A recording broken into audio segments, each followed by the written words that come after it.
an unshakable determination inspired by Ukrainians' desperate fight for freedom.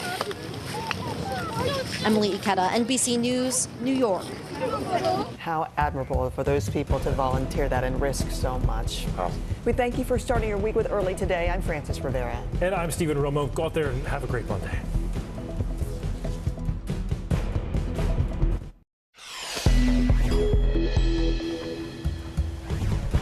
Breaking news overnight, Russian officials announced a ceasefire, potentially clearing the way for desperate refugees to escape the violence as the humanitarian crisis reaches levels not seen since World War II.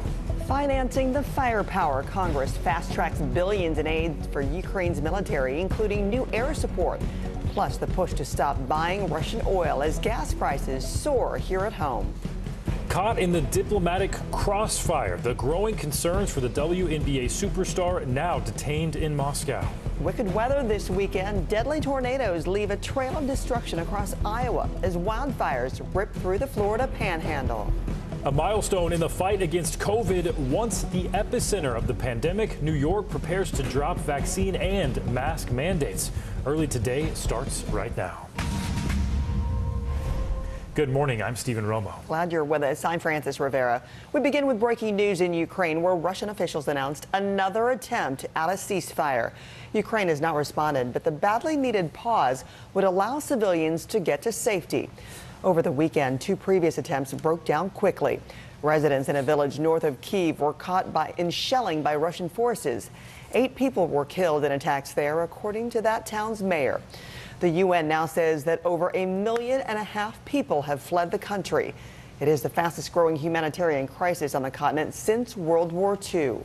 NBC's Molly Hunter joins us live from Lviv. And Molly, tell us more about what's known about the latest ceasefire effort.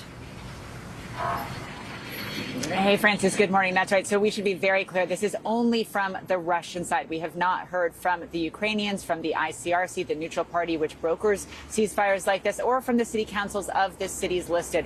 So the Russian Ministry of Defense says there will be a ceasefire in Kyiv, in Mariupol, in Kharkiv, and in Sumy, starting at 10 a.m. local Moscow time. So that was about 90 minutes ago. They have laid out humanitarian corridors. They have laid out routes. But in their statement, they even say that the Ukrainians haven't agreed to these routes. Ceasefires work when both parties decide on all of the specifics.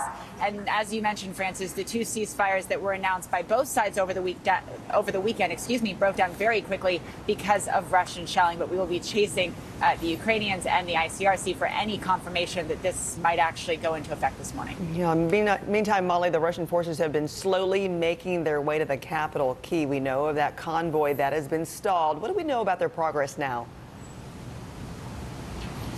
Yeah, very little progress of that convoy. It has been about 15 miles outside of the capital of Kyiv for the last week. It is 40 miles long.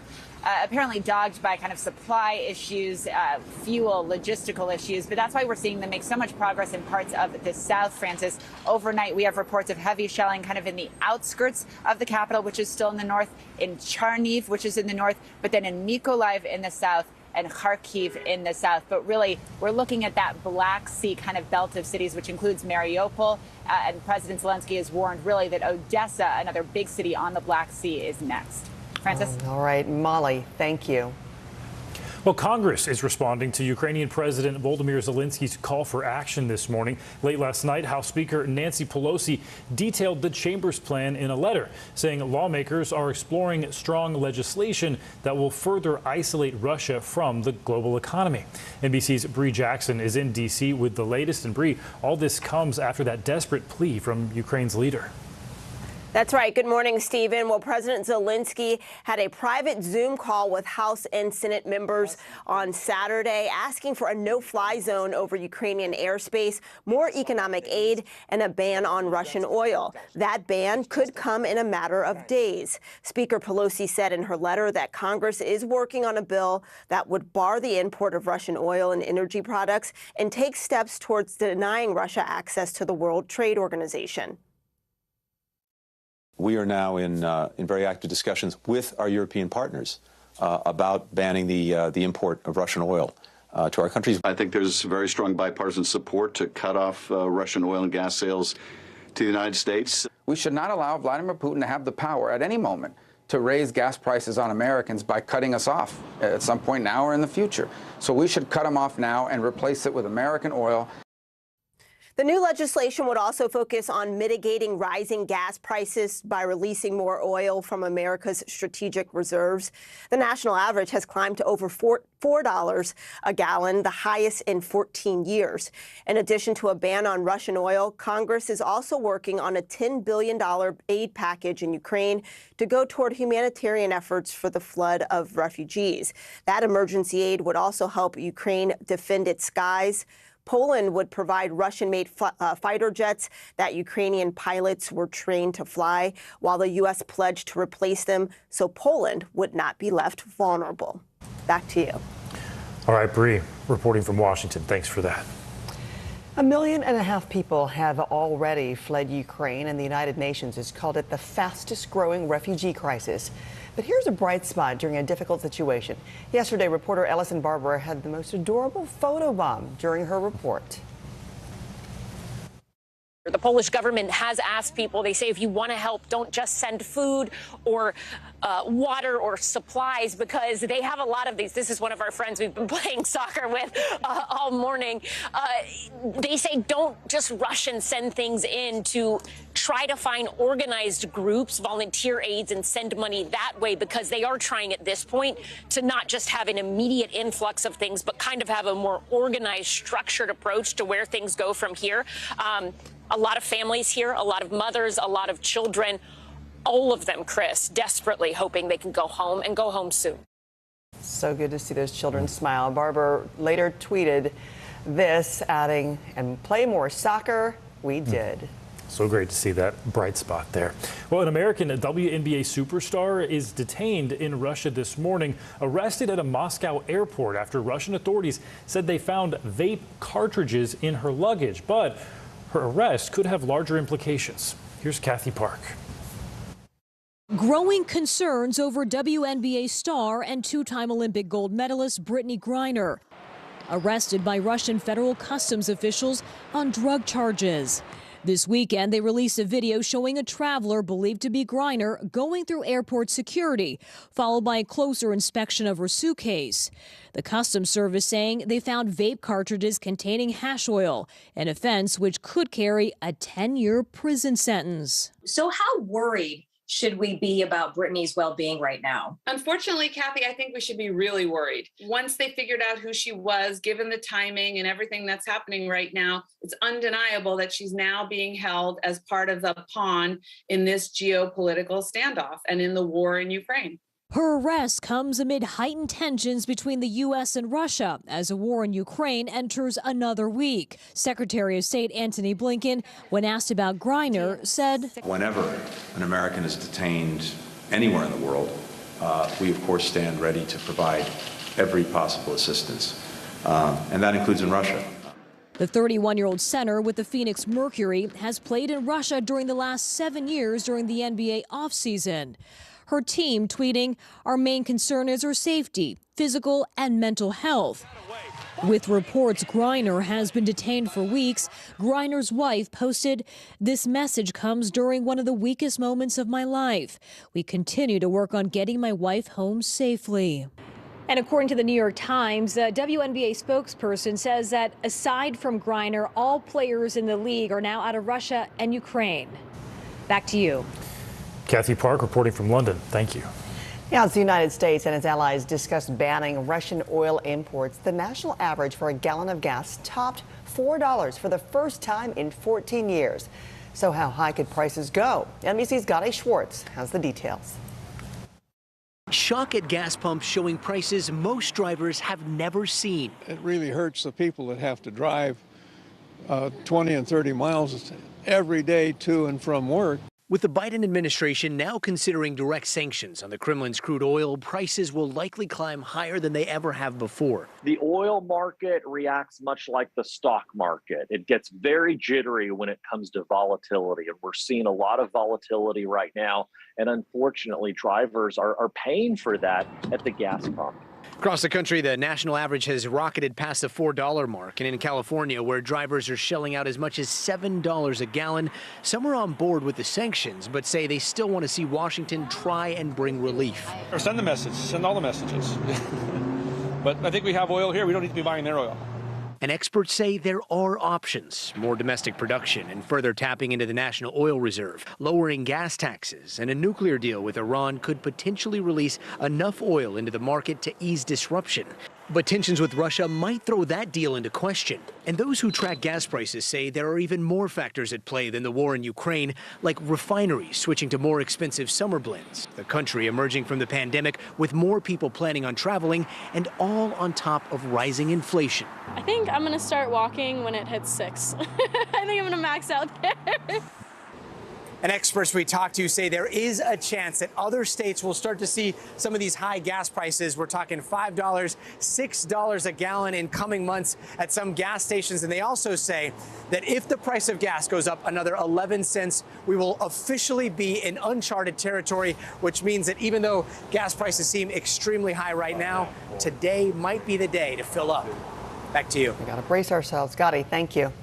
Now to the storms that overtook Iowa, the deadliest since May of 2008. 7 people, including 2 children, were killed on Saturday as 3 tornadoes destroyed communities across the state. On Sunday, officials from the National Weather Service were still trying to determine the strength of those tornadoes, but meteorologists said some of the damage suggested wind speeds of more than 135 miles per hour. Okay, let's turn now to NBC meteorologist Bill Cairns, who is here with us this morning. Is there more severe weather in the forecast, Bill?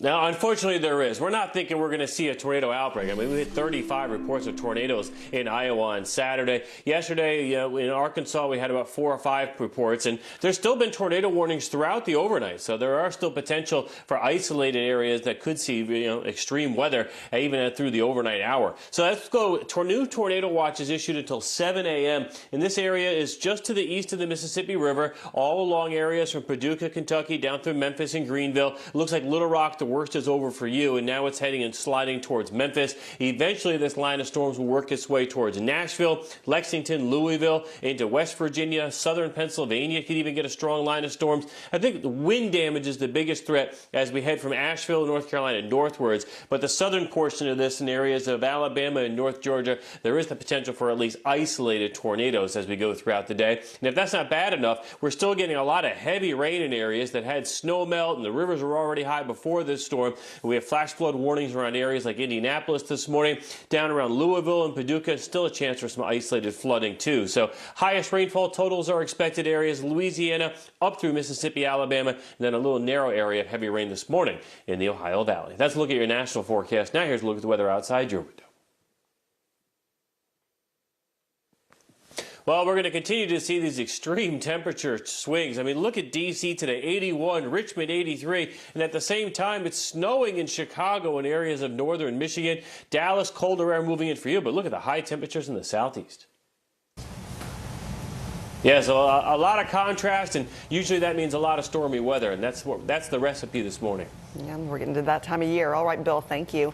2 massive wildfires are burning in the Florida Panhandle this morning. One is named the Atkins Avenue Fire. The other has been dubbed Bertha Swamp Road Fire. They've been burning since Friday and have forced evacuations and have burned at least 10,000 acres combined. This is video of a home that was completely destroyed by one of the fires. Officials say the fire activity has increased since Sunday because of those high winds and dry conditions. More companies are taking on anti-Russian approaches, including Netflix and TikTok. And also commemorating the 57th anniversary of Bloody Sunday in Selma, Alabama. What are you doing for teachers who feel that they're being stretched too thin? Did you understand how prevalent hunger was in your own community? To cover the news, you have to be in it. We'll take you to the front lines of the story, bringing your news feed to life. Streaming live every night. It's your news playlist. Top Story with Tom Llamas, weeknights at 7 on NBC News Now. These days, it feels like the news never stops. So let's get into it. What's happening right now, what it all means for you for an hour every day. It can be hard to keep up, so let's get started together. Hallie Jackson Now, weekdays at 5 on NBC News Now. What are you doing for teachers who feel that they're being stretched too thin? Did you understand how prevalent hunger was in your own community? These days, it feels like the news never stops. So let's get into it. What's happening right now, what it all means for you for an hour every day. It can be hard to keep up, so let's get started together. Hallie Jackson Now, weekdays at 5 on NBC News Now. News is happening now. Look at what's making headlines around the world. We're coming on the air with breaking news. This is a significant moment. Whenever it happens, wherever you are. NBC News, streaming free now. News is happening now. Look at what's making headlines around the world. Whenever it happens, wherever you are. It's here now. There's no better place for fun with friends. Quality time with your little golf buddy. Or an afternoon alone together. Family and friends are just a tap away. Just pick your course, pay from your phone. Golf now. Download the app and go play. Now Tonight with Joshua Johnson. Streaming weeknights at 8 on NBC News Now.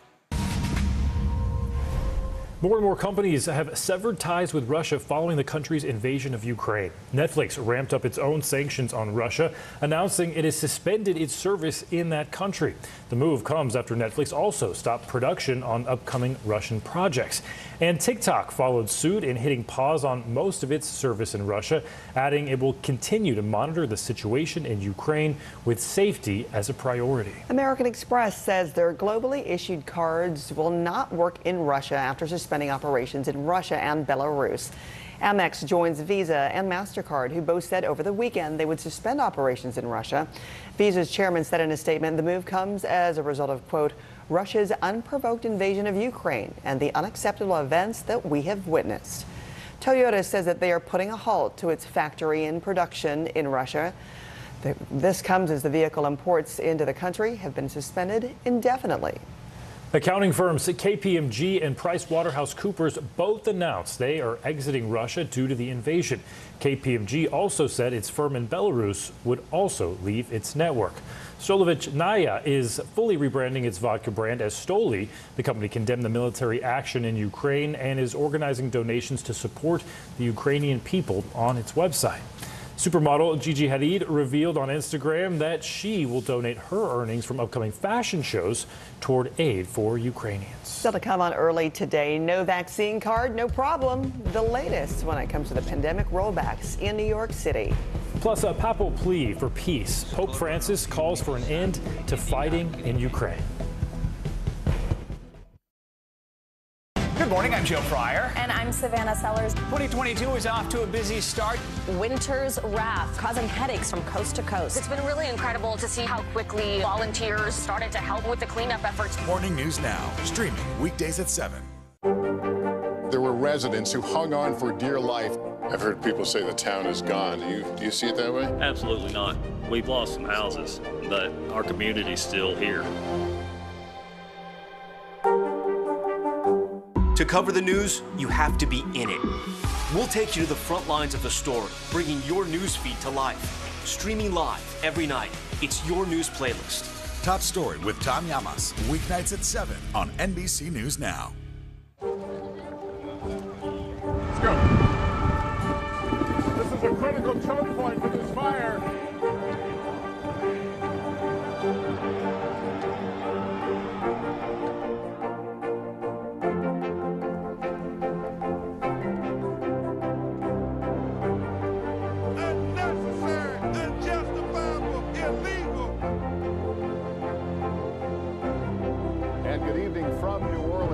Military operation, witnessing the massive crowds. I admire you both. Nice to really spend some time with you. Appreciate it.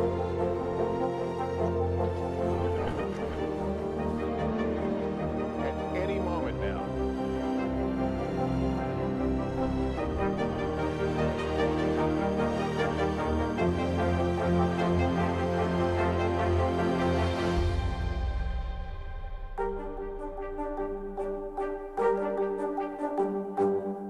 News is happening now. Look at what's making headlines around the world. Whenever it happens, wherever you are. It's here now. Now Tonight with Joshua Johnson, streaming weeknights at 8 on NBC News Now. There's no better place for fun with friends, quality time with your little golf buddy, or an afternoon alone together. Family and friends are just a tap away. Just pick your course, pay from your phone. Golf now. Download the app and go play. News is happening now. Look at what's making headlines around the world. Right now on Morning News Now. We're coming on the air with breaking news. And this is a significant moment. Whenever it happens, wherever you are, NBC News, streaming free now.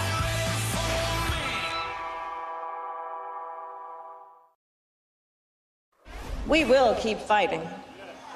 We will keep organizing. We will keep shouting. We will keep making good trouble.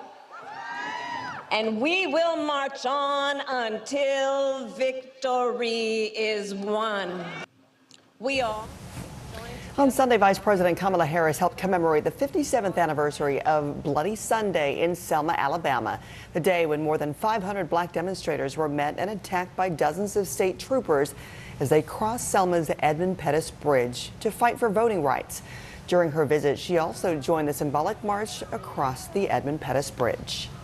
New York City is entering a new phase of the pandemic. The city, which was once a COVID hotspot, is doing away with 2 major COVID mandates. Starting today, you'll no longer have to show proof of COVID vaccination to enter restaurants, gyms, and other indoor businesses. Also, children in kindergarten through the 12th grade will have the option to go maskless in schools. The moves come as a big pandemic anniversary. This week marks 2 years since the World Health Organization declared COVID-19 a pandemic. Coming up, snow for the rest of the country. Bill Caron's got your frosty forecast. Also ahead, having faith during difficult times. How one Ukrainian city is praying for peace. What happened here is a story of loss and salvation. There were residents who hung on for dear life. This is where you took shelter, in this closet. I took shelter right in this closet right here.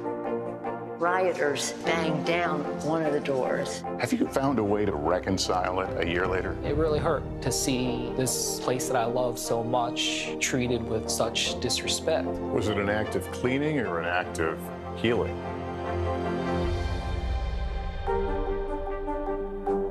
Hallie Jackson Now, weekdays at 5 on NBC News Now. Now Tonight with Joshua Johnson, streaming weeknights at 8 on NBC News Now. News is happening now. Look at what's making headlines around the world. Whenever it happens, wherever you are, it's here now. News is more than a headline. It informs, it inspires, and it still matters. To cover it, you have to be in it. And that's what we're gonna do. Every night, we take you to the front lines of the story, where it's actually happening, with NBC News journalists on the ground from all over the world. We cover what you need to know and bring your newsfeed to life. In primetime and streaming live, it's your news playlist every night. Top Story with Tom Llamas, weeknights at 7 on NBC News Now. Now Tonight with Joshua Johnson, streaming weeknights at 8 on NBC News Now. News is more than a headline. It informs, it inspires, and it still matters. To cover it, you have to be in it. And that's what we're gonna do. Every night, we take you to the front lines of the story, where it's actually happening, with NBC News journalists on the ground from all over the world. We cover what you need to know and bring your newsfeed to life. In primetime and streaming live, it's your news playlist every night. Top Story with Tom Llamas, weeknights at 7 on NBC News Now. Hallie Jackson Now, weekdays at 5 on NBC News Now. NBC News, streaming free now. Nearly a dozen hours after the eye roared ashore. There is some late-breaking news. All right, and Top Story with Tom Llamas, weeknights at 7 on NBC News Now. NBC News, streaming free now. Well, good morning on this Monday. We are watching snow in areas that had record highs just a few days ago. 23 million people under winter weather alerts from Kansas City through southern portions of Iowa, the Quad Cities, Chicago, Milwaukee, Saginaw to Cadillac, Michigan. And the snow is falling this morning right over the top of Lake Michigan into Michigan itself, and on the backside of the storm all the way back towards Kansas City, Des Moines. Even a little bit of snow to greet you this morning. So not a lot. You're going to have to shovel just a little bit there from Dubuque to Milwaukee and Muskegon. That's where we could see isolated totals of around 2 to 3 inches of snow. So it's just the gift that keeps giving, guys. Winter. Yeah, no kidding. All right, Bill, thanks.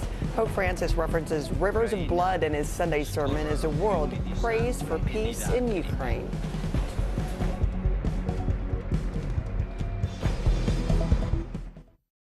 We're here to start conversations about the big things happening in our world, because it's not my job to tell you what to think. My job is to think about what you tell me. Now Tonight with Joshua Johnson, streaming weeknights at 8 on NBC News Now. News is more than a headline. It informs, it inspires, and it still matters. To cover it, you have to be in it. And that's what we're gonna do. Every night, we take you to the front lines of the story, where it's actually happening, with NBC News journalists on the ground from all over the world. We cover what you need to know and bring your newsfeed to life. In primetime and streaming live, it's your news playlist every night. Top Story with Tom Llamas, weeknights at 7 on NBC News Now. These days, it feels like the news never stops. So let's get into it. What's happening right now, what it all means for you for an hour every day. It can be hard to keep up, so let's get started together. Hallie Jackson Now, weekdays at 5 on NBC News Now. NBC News, streaming free now.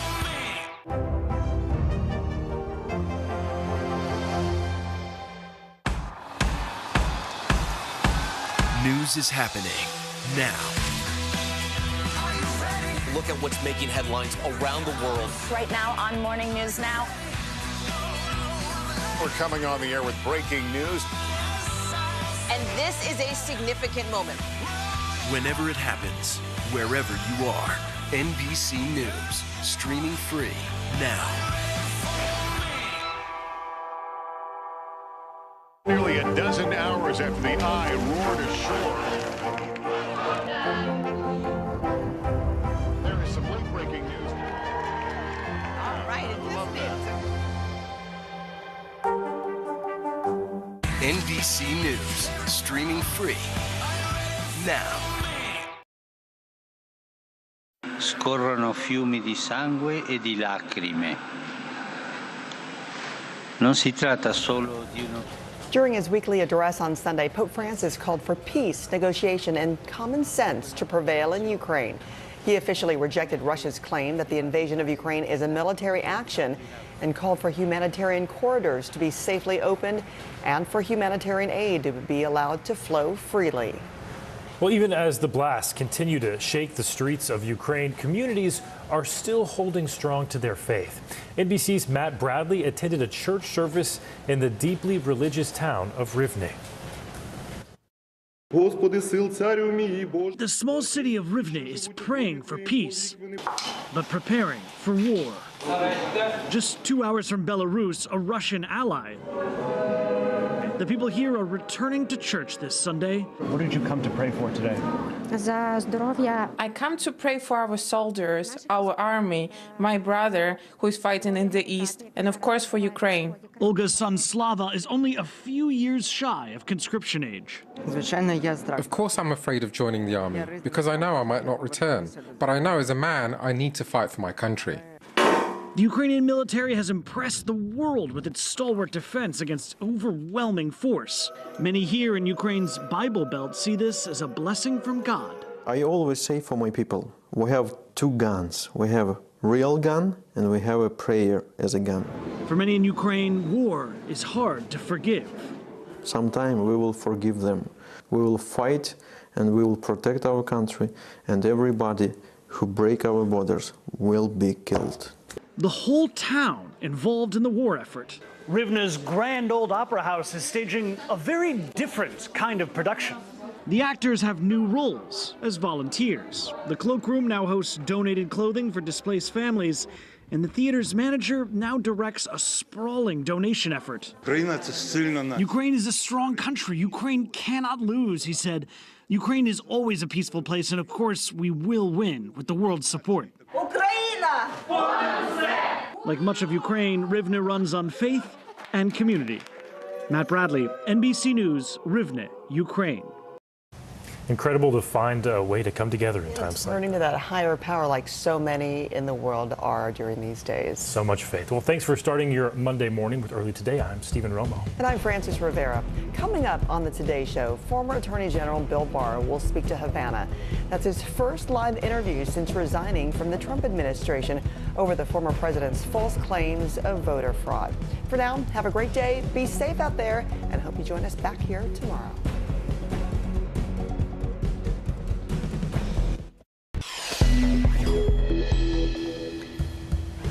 Breaking this morning, carving out a path of safety for Ukrainian civilians as Russia continues its brutal assault. Plus, a desperate plea for help. The Ukrainian president pushes for a no-fly zone over the country as Congress fast-tracks billions in aid for Ukraine's military. The price to fill up a tank has never been higher as gas prices skyrocket past $4 a gallon. And caught in the diplomatic crossfire, the growing concerns for WNBA superstar who's now detained in Moscow. Plus, we speak to brave Americans who are joining the front lines to fight beside Ukrainians against Russia. Early Today starts right now. Thanks for joining us and good morning. I'm Stephen Romo. I appreciate your being with us. I'm Frances Rivera. We begin with breaking news in Ukraine, where Russian officials announced another attempt at a ceasefire. Ukraine has not responded, but the badly needed pause would allow civilians to get to safety. But two previous attempts over the weekend broke down quickly. Residents in a village north of Kyiv were caught in shelling by Russian forces. 8 people were killed in attacks there, according to that town's mayor. And the UN now says that over 1.5 million people have fled the country. It is the fastest growing humanitarian crisis on the continent since World War II. NBC's Molly Hunter joins us live from Lviv. And Molly, good morning. Tell us more about what's known about the latest ceasefire effort. Francis, good morning. Now, this is breaking as you were just speaking. We have just gotten a response from the Ukrainian side. So as you mentioned, the Russian Ministry of Defense announced this morning a ceasefire from 11 a.m. local time here in Ukraine. They laid out routes that went to Belarus and Russia. Now, they didn't say the Ukrainians had agreed, but just now, moments ago, the Vice Prime Minister of Ukraine is speaking. She's giving a briefing in Kyiv, and she has said, and I'm reading this, it's coming in right now, you saw in the morning Russian Federation spread the news about their humanism. This is an unacceptable variant of the humanitarian corridors opening. Our people won't go to Belarus or Russia. Now, in response, the Ukrainians have proposed their safe corridors, which leads people from the same cities, from Kyiv, from Mariupol, that southeastern city we have been focused so much on, to the safety of the west of the country. Now, ceasefires, Francis, are brokered often by the ICRC, by a neutral party. Both parties have to agree to all the details, but we will certainly stay on top of this if the Russian side now agrees to the Ukrainian proposals. Francis? Paving the way for more of those Ukrainians to flee safely. Molly, I want to ask you before letting you go, the Russian forces, they've been slowly making their way to the capital, Kyiv. What do we know about the progress, especially after they've been stalled for the past few days? Yeah, you're talking about that huge convoy that we have seen in satellite imagery. It's still about 15 miles outside of the capital of Kyiv. It's 40 miles long. Not a lot of forward progress, though they are closing in on northeast suburbs. And of course, they are really hitting the south and the southeast very hard. But we're still watching that convoy, just not a lot of forward progress. Francis? Thank you so much for the update. This morning, we're learning more about the growing humanitarian crisis unfolding in Ukraine. 1.5 million people have already fled the country. The UN called it the fastest growing refugee crisis. Joining us now on the ground at the Polish border is Jay Gray. And Jay, it's been very active there. What are you seeing right now? Yeah, and I want to give you an idea. Look, this train station is a spot where many who are escaping Ukraine make their first stop. It is so busy at this point. You can see right now the crowd is spilling into the street. Families who have just arrived here, unsure of where they're going to go next and struggling just to even get inside this train station. Residents scrambling to escape the shelling in this village outside of Kyiv. Homes and businesses battered and burning. Ukraine soldiers frantically trying to guide families to buses and other vehicles so they can make their escape. A senior U.S. military official says about 95% of the combat power Russia had lined along the Ukraine border is now in country, but facing strong resistance. Often from volunteers, businessmen, tradesmen lining up to fight. And our guys that are actually standing there and fighting Russian military forces, they know what they are doing. Intelligence officials expect the fighting will intensify over the next several days, especially in some of the larger Ukrainian cities. That threat pushing even more people across the border. We know that hundreds of thousands are on the move inside Ukraine, including just across the border here.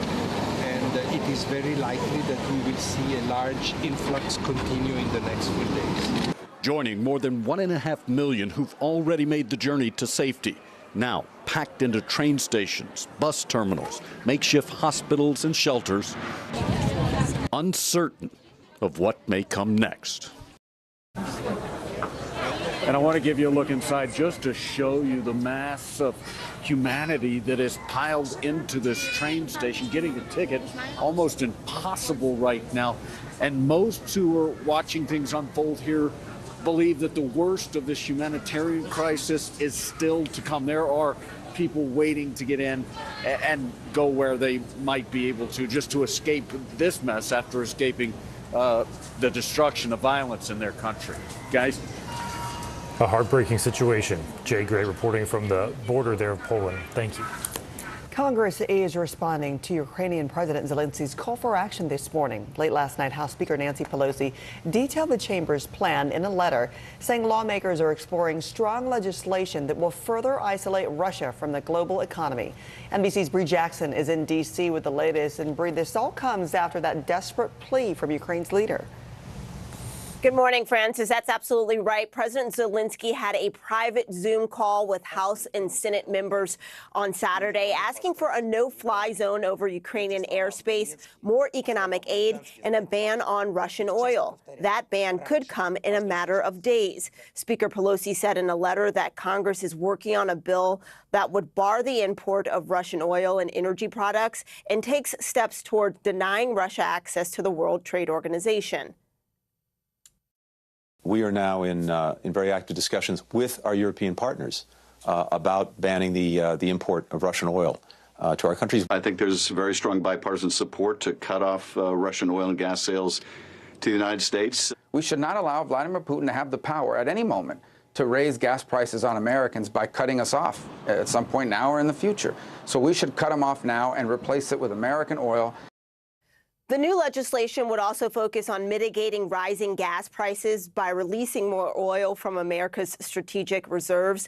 The national average has climbed to over $4 a gallon, the highest in 14 years. In addition to a ban on Russian oil, Congress is also working on a $10 billion aid package in Ukraine to go toward humanitarian efforts for the flood of refugees. That emergency aid would also help Ukraine defend its skies. Poland would provide Russian-made fighter jets that Ukrainian pilots were trained to fly. Now, while the U.S. pledged to replace them, so Poland would not be left vulnerable. All right. Back to you guys. Bree, thank you. An American WNBA superstar is detained in Russia this morning, arrested at a Moscow airport after Russian authorities said they found vape cartridges in her luggage. But her arrest could have much larger implications. Here's Kathy Park. Growing concerns over WNBA star and two-time Olympic gold medalist Brittany Griner, arrested by Russian federal customs officials on drug charges. This weekend, they released a video showing a traveler believed to be Griner going through airport security, followed by a closer inspection of her suitcase. The Customs Service saying they found vape cartridges containing hash oil, an offense which could carry a 10-year prison sentence. So how worried should we be about Brittany's well-being right now? Unfortunately, Kathy, I think we should be really worried. Once they figured out who she was, given the timing and everything that's happening right now, it's undeniable that she's now being held as part of the pawn in this geopolitical standoff and in the war in Ukraine. Her arrest comes amid heightened tensions between the U.S. and Russia as a war in Ukraine enters another week. Secretary of State Antony Blinken, when asked about Griner, said, Whenever an American is detained anywhere in the world, we, of course, stand ready to provide every possible assistance, and that includes in Russia. The 31-year-old center with the Phoenix Mercury has played in Russia during the last 7 years during the NBA offseason. Her team tweeting, "Our main concern is her safety, physical and mental health." With reports Griner has been detained for weeks, Griner's wife posted, "This message comes during one of the weakest moments of my life. We continue to work on getting my wife home safely." And according to the New York Times, a WNBA spokesperson says that aside from Griner, all players in the league are now out of Russia and Ukraine. Back to you. A scary situation. Kathy, thank you. Let's turn now to the weather. Following a weekend of tragic storms in Iowa and elsewhere, NBC meteorologist Bill Cairns joins us now. Hi, Bill. Good morning. Yeah, good morning.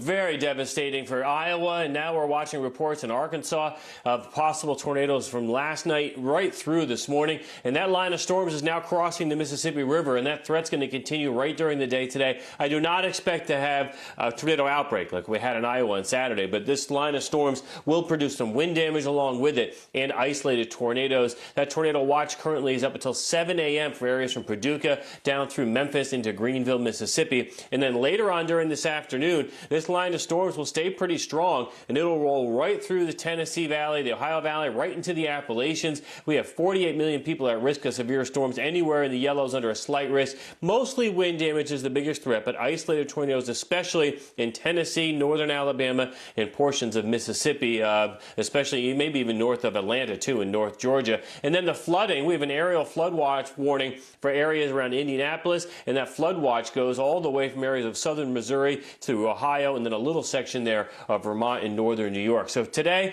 a lot of extremes on this map. 81 in D.C. while it's snowing, and 36 in Chicago. That's your national forecast. Now here's a look at the weather outside your window. Well, we're going to continue to watch these amazing temperatures for this time of year. We had a lot of record highs broken yesterday. We're going to do some today from Philadelphia southwards, 84 in Raleigh as we go throughout this afternoon. And there's all those thunderstorms in the south. Yeah, the rest of this week, guys, is a lot quieter than it is this morning, thankfully. People are going to need some time to clean up from the storms. Looking forward to that. All right, Bill, thank you. Well, commemorating 57 years since the Bloody Sunday March in Selma, Alabama. And then the COVID convoy, hits the D.C. Beltway. Plenty more ahead on a busy Monday. We're back in just 1 minute. NBC News, streaming free now. We're here to start conversations about the big things happening in our world, because it's not my job to tell you what to think. My job is to think about what you tell me. Now Tonight with Joshua Johnson, streaming weeknights at 8 on NBC News Now. News is more than a headline. It informs, it inspires, and it still matters. To cover it, you have to be in it. And that's what we're going to do. Every night, we take you to the front lines of the story, where it's actually happening, with NBC News journalists on the ground from all over the world. We cover what you need to know and bring your newsfeed to life. In primetime and streaming live, it's your news playlist every night. Top Story with Tom Llamas, weeknights at 7 on NBC News Now.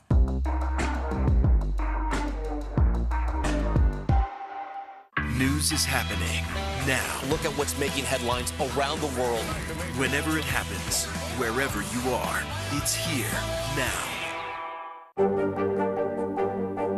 What are you doing for teachers who feel that they're being stretched too thin? Did you understand how prevalent hunger was in your own community?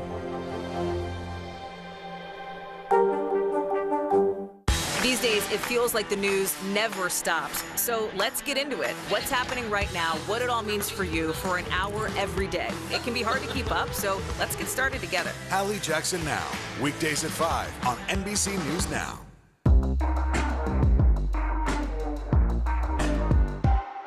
The fire has grown leaps and bounds. What you see behind me is typical. How you doing? Pretty bad. Hallie Jackson Now. Weekdays at 5 on NBC News Now. Now Tonight with Joshua Johnson. Streaming weeknights at 8 on NBC News Now. Leading the news, the convoy of truckers protesting COVID mandates made its way to the nation's capital over the weekend. The People's Convoy slowed traffic around Washington, D.C. on Sunday. The group circled the Capitol Beltway, calling for an end to pandemic restrictions. Organizers called the convoy a peaceful, law-abiding group and says the group plans to return to the Beltway today. Vice President Kamala Harris helped commemorate a dark day in America's history during the civil rights movement. On Sunday, she visited Selma, Alabama to mark the 57th anniversary of Bloody Sunday. That's when more than 500 black demonstrators were attacked by dozens of state troopers as they crossed the Edmund Pettus Bridge as they were demonstrating for voting rights. During her visit, the vice president met with civil rights leaders, gave a powerful speech, and joined in on a symbolic march across that Edmund Pettus Bridge. A New Mexico community is celebrating a different kind of homecoming. They lined the streets with signs to welcome a man by the name of Donnell Hunter back home. He spent more than 500 days in the hospital battling COVID-19. According to NBC affiliate KOB, Hunter was hospitalized back in September of 2020 and was sedated and put on a ventilator. He says he lost use of his hands, arms, and legs. Since being released, Hunter, who is still on the road to full recovery, has been catching up on everything he missed, including meeting his grandson, who is now 1 year old. And I hope a lot of close face-to-face hugs and time spent together. Quite a journey. Well, still to come, the brooding Cape Crusader soars yet again with a blockbuster debut. And next, gas prices soar in the U.S., but just how bad will it get? CNBC's Steve Sedgwick breaks it all down for us.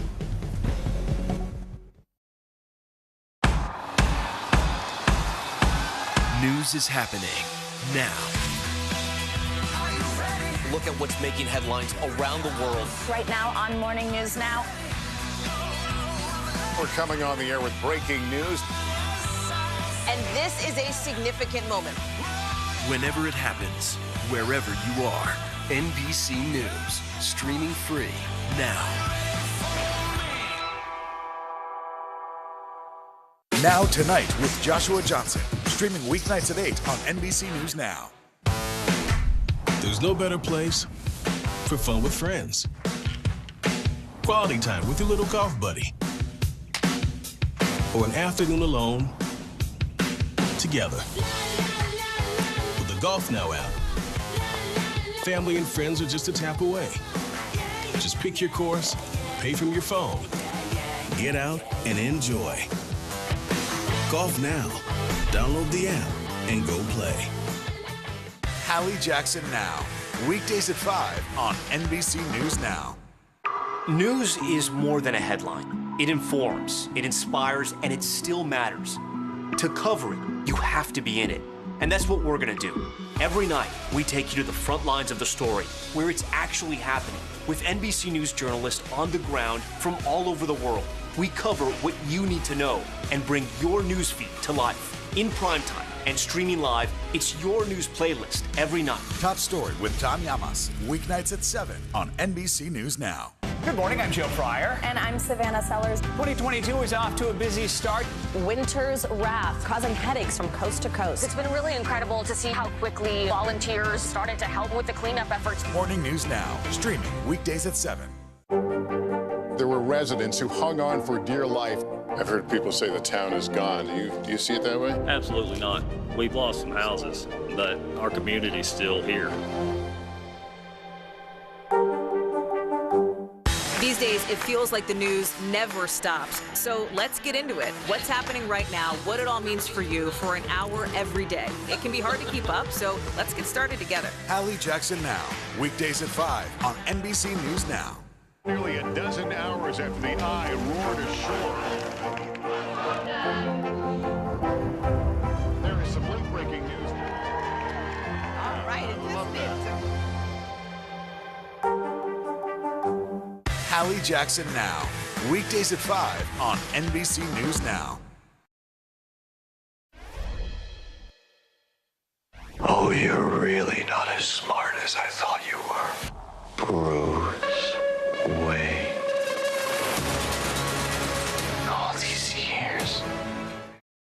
Intense. It was a landslide opening for Warner Brothers' The Batman, delivering the second best debut weekend since 2019 after Spider-Man No Way Home. The film brought in a whopping $128.5 million. Meanwhile, Uncharted, Dog, and Spider-Man No Way Home remain at the top of the box office charts. Americans are feeling pain at the pump as gas prices soar across the country. The national average for a gallon of gas surpassed $4 for the first time in 14 years. Joining us from Lithuania is CNBC's Steve Cedric. Good morning, Steve. So how high could these prices go? Yeah, unfortunately, Francis, good morning to you. A lot higher. The reason why I'm in Lithuania, and you can see the US flag over my right shoulder, is because Antony Blinken, the Secretary of State, is about to speak very soon with his counterpart from the Lithuanian Foreign Minister. Mr. Blinken, of course, on a whirlwind tour of Europe to try and shore up allied support not only at NATO, G7, but also across the EU for US action regarding Russia and its invasion of Ukraine.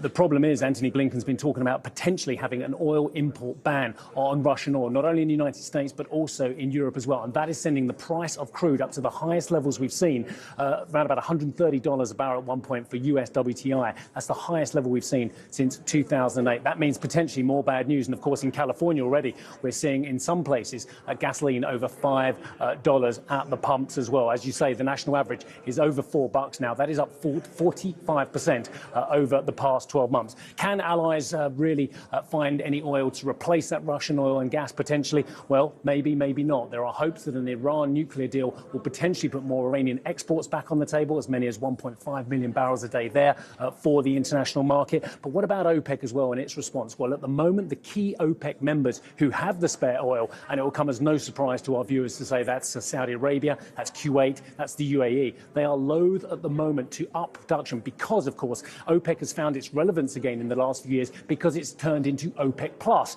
Who's the key member of OPEC Plus? Well, that is, of course, the Russians as well. So they are trying to keep coordination with Russia in Saudi and the Middle East because they think that coordination has led to steadier and higher prices. But the problem is, of course, that is detrimental to the Saudi customers and to that very, very important relationship with the United States and its allies as well. Where else can the oil come from as well? Well, of course, we're talking about potentially shale having a redux and getting back on form and maybe a lot more shale production domestically in the United States. But at the moment, I'm afraid to say, Francis and Stephen, those prices look like they're going to remain high at the pumps. Back to you both. Yeah, it's going to look like it's going to get really rough for some of us on the roads in the time to come. Steve, thank you. Laura, snow flurries in your future. Bill Carrott's forecast is up next. And also, we spoke to some Americans who are risking it all to go fight in Ukraine. Let's go. This is a critical choke point for this fire.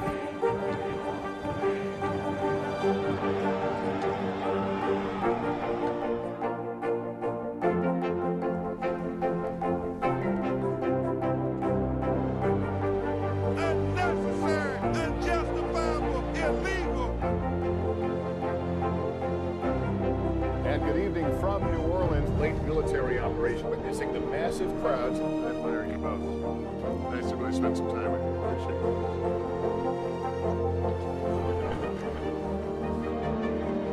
At any moment now.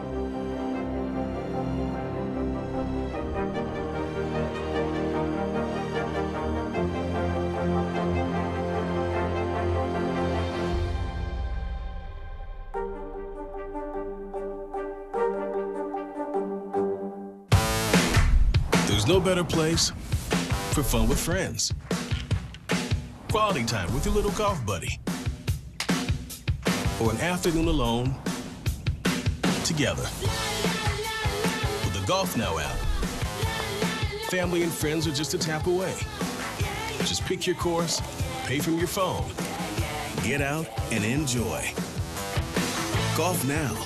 Download the app and go play. Good morning, I'm Joe Fryer. And I'm Savannah Sellers. 2022 is off to a busy start. Winter's wrath causing headaches from coast to coast. It's been really incredible to see how quickly volunteers started to help with the cleanup efforts. Morning News Now, streaming weekdays at 7.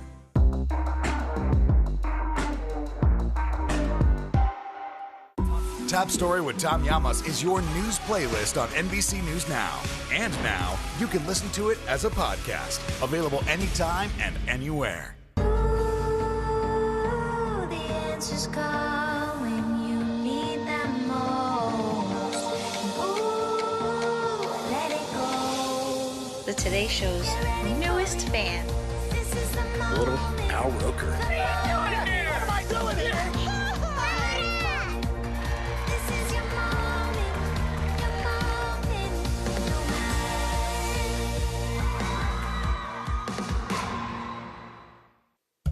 Welcome back to Early Today. Bring back spring in the Midwest. Winter. It is cold and snowing from Kansas City to Chicago this morning. 23 million people are impacted by these winter weather alerts. And we do still have that snow all the way back into areas of Des Moines this morning too, guys. So, yeah, give yourself a little extra time, and I apologize. I got you. All right, we'll take it. Thanks, Bill. Catwalk for a Cause. How supermodel Gigi Hadid is helping the crisis in Ukraine. There were residents who hung on for dear life. I've heard people say the town is gone. Do you see it that way? Absolutely not. We've lost some houses, but our community's still here.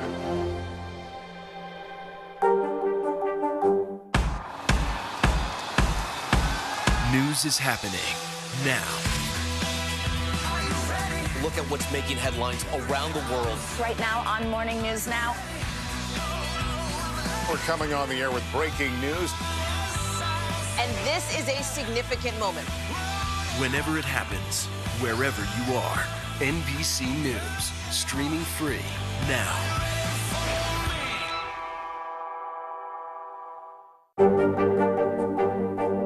What are you doing for teachers who feel that they're being stretched too thin? Did you understand how prevalent hunger was in your own community?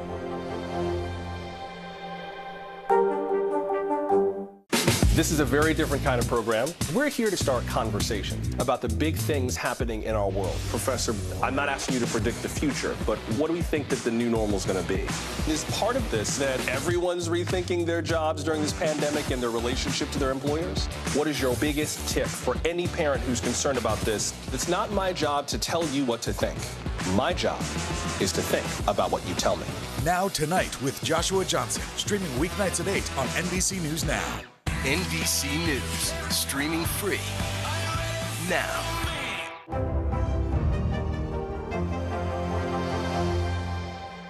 Now Tonight with Joshua Johnson, streaming weeknights at 8 on NBC News Now.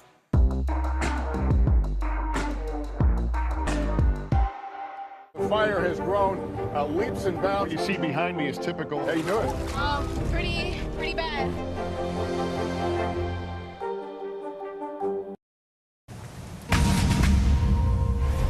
Netflix is hitting the pause button on streaming in Russia. The company ramped up its own sanctions on the country, announcing it suspended its service throughout Russia. This comes after Netflix also stopped production on upcoming Russian projects.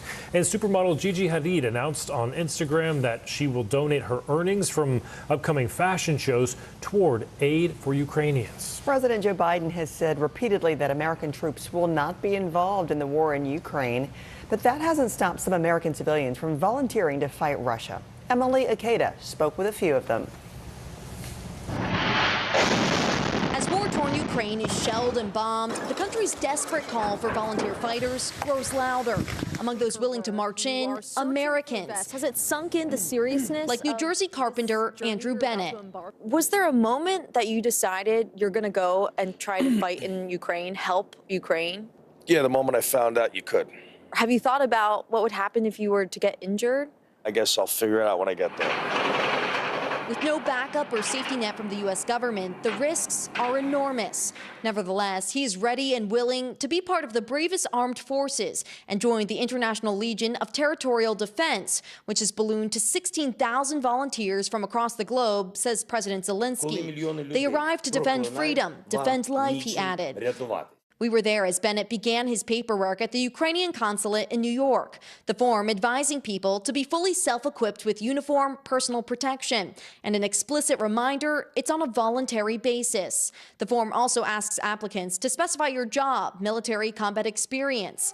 Volunteers could be chosen to go at any time and at their own expense. Bennett's hoping his willingness to learn will be enough. So why now? I'm not married. I have no kids. So I'm getting up there in age. I'm still able-bodied. For many American volunteers like Andrew Bennett, they have no ties to the Eastern European country, yet they feel compelled to make a difference, even as the U.S. State Department urges Americans to avoid Ukraine. The extreme danger there not lost on Marine combat veteran and father of 4, Dennis Diaz. If I were to die over there in Ukraine, then guess what? My children will know that I paid the highest price to be able to stand up and fight for what's right.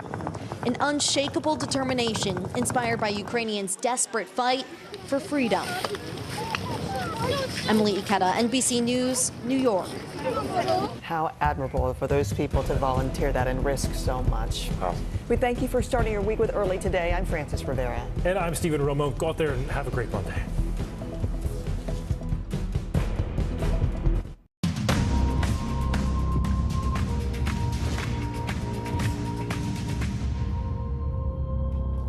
Good Monday morning. I'm Joe Fryer. And I'm Savannah Sellers. We begin with breaking news on the war in Ukraine. This morning, Russia announcing a temporary ceasefire and claiming they will allow people to flee the country following 11 days of heavy shelling. Russia's defense ministry claims its troops will hold fire and open humanitarian corridors in several major cities.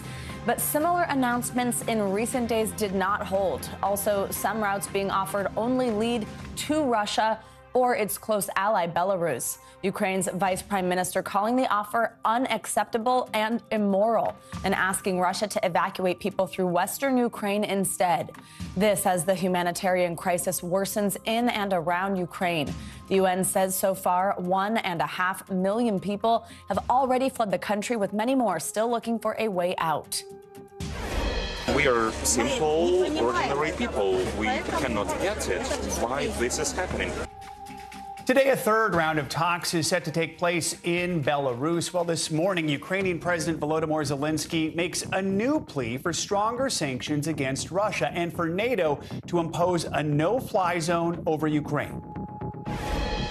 In Ukraine, we always wanted peace. How many more deaths need to happen? The impacts of the war now being felt here at home as gas prices across the U.S. soar to the highest levels in decades. We have team coverage this morning with national security expert Jason Beardsley, NBC News correspondent Ellison Barber at a refugee center in Poland, and NBC News foreign correspondent Molly Hunter in Lviv, which is in western Ukraine. Molly, we're going to start with you this morning. Russia announced this ceasefire and the opening of these humanitarian corridors from several Ukrainian cities, but we understand some of these corridors only lead to Russia or to Belarus. Do we know if this ceasefire is being observed, and what does the Ukrainian government make of some of these corridor routes?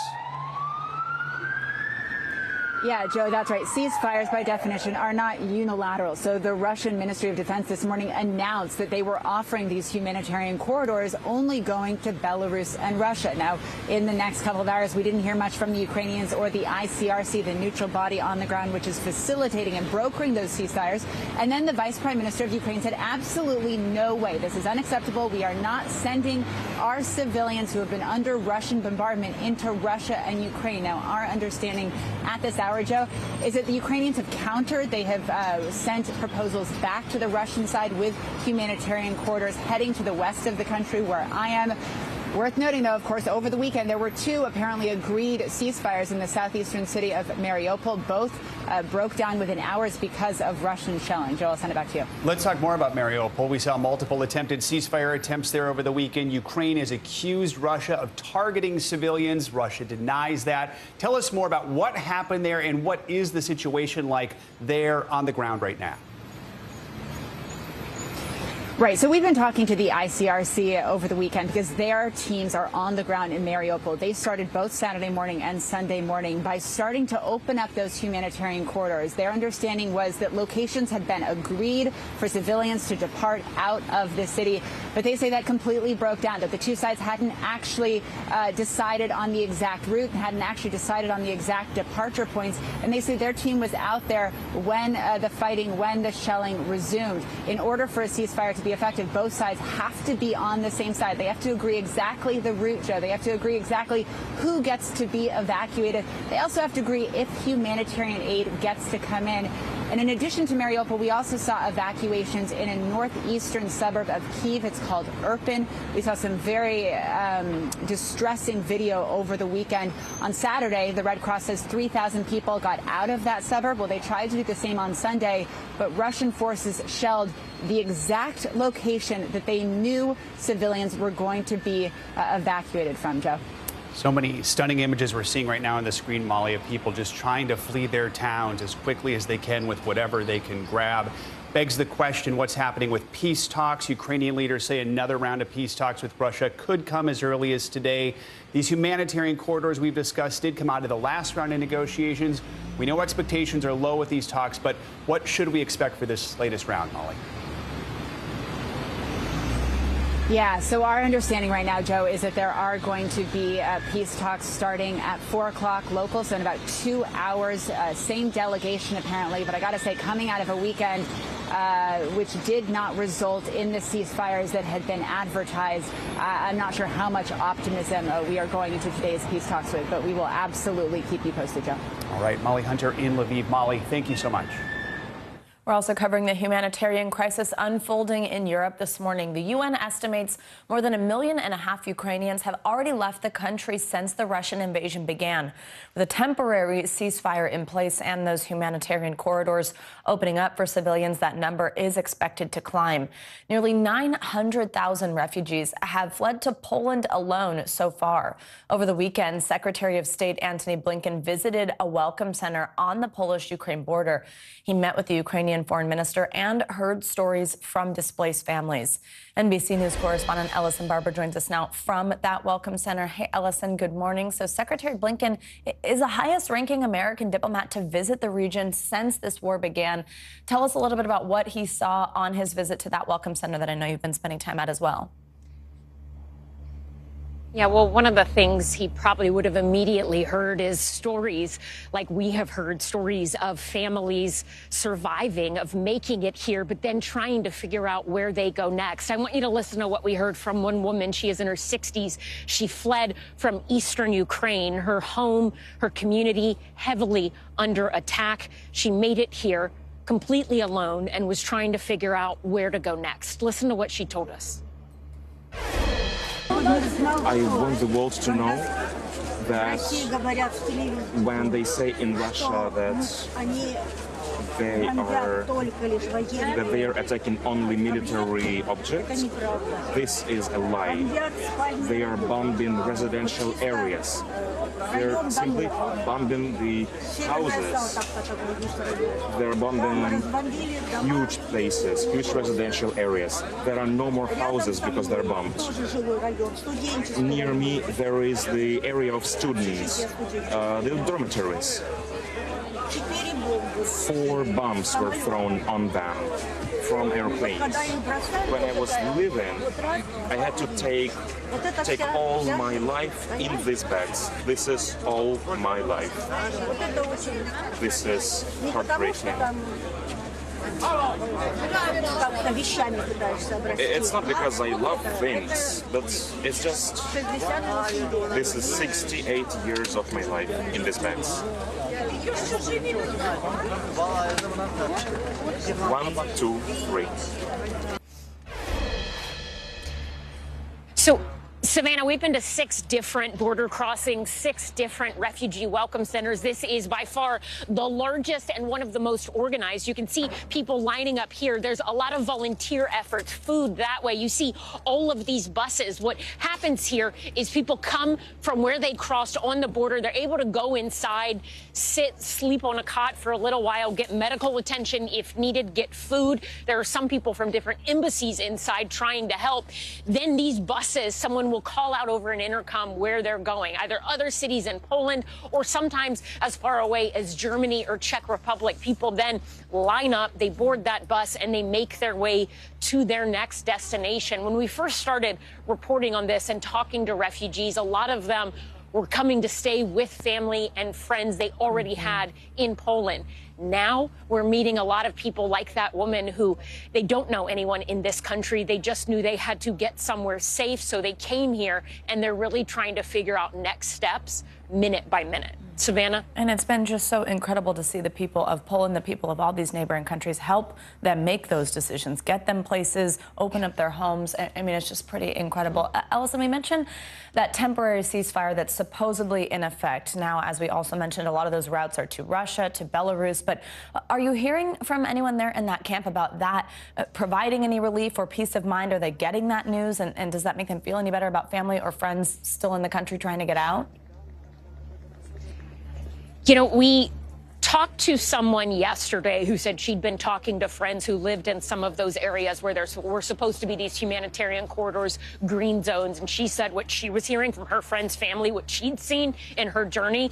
She said it lasted maybe 50 minutes and then nothing, that it was back to how things were before. It is incredibly difficult for people, particularly coming from eastern Ukraine, to get somewhere safe. We hear stories of it taking hours, days for people to get across, stops along the way in bomb shelters, and then finally getting to Poland and having their first little bit of relief, moment of feeling safe for many people in the first time in 10 days. Savannah? Ellison Barber, thank you so much. Amazing reporting coming from you out of Poland. Let's bring in national security expert Jason Beardsley. He's the National Executive Director for the Association of the U.S. Navy. Jason, good to have you with us. So Secretary of State Antony Blinken says he believes accusations that Russia is committing war crimes in Ukraine. Let's take a listen. We've seen very credible reports of deliberate attacks on civilians, which would constitute a war crime. We've seen very credible reports about the use of certain weapons. So he's echoing what we're actually hearing from Ukrainians firsthand. If the U.S. believes the reports are credible, what should the U.S. do about it? What are the options? Well, this is a pretty tough place that the United States has gotten itself into, because we've said very vociferously we are not putting troops into contact, and we're not going to enforce a no-fly zone. The most you've seen from the White House, and this has been a consistent message, is that we may supply some lethal munitions, or we may help in the humanitarian cause. But even once they come to the conclusion that there may be war crimes committed, the State Department doesn't have much wiggle room, based on what the White House has been saying, to do more than what they've already done. Sanctions, different things. But here's where they can start. We can start by stopping the purchase of Russian oil that's going on every day, and fueling what the Russians are doing on the ground. That'd be the first move that I would look for. Here's something else happening that's sort of intriguing. The U.S. is exploring how to send Soviet-era fighter jets to Ukraine. Help us understand, what's the strategy behind this? Why not just send more modern American jets? Well, this is a sort of an indirect sort of support. So Poland has offered to place Russian-era or Soviet-era MiGs in the hands of Ukrainians. What they would look for is the United States to guarantee backfilling those aircraft with F-16s or something more modern from the United States arsenal. That's a pretty good deal. Even though they're Soviet-era, we're still flying Soviet-era airplanes as well. So if we can get equipment, lethal means, especially for air reinforcement to the Ukrainians, Ukrainians. They've been pretty good at air defense on their own. They just need the gear and the equipment. Doesn't matter that it's a little bit old. They need to take control of their skies if we're not going to do it, we being the United Nations or NATO. The latest we've heard of the situation there, a senior U.S. military official says about 95% of the combat power that Russia had initially lined up along the border for all those weeks has now been moved into Ukraine. We know this invasion is taking longer than Russia planned, but how much longer do you think Ukraine can continue to hold out and fight? Well, Ukraine can hold out for quite a long time. We saw that in Iraq and Afghanistan with overwhelming superior numbers, forces, equipment, logistics. The United States was bogged down for 20 years, both in Baghdad and Kabul. And as you could see, the harassment, the interdiction, the guerrilla warfare, insurrection can go on for decades.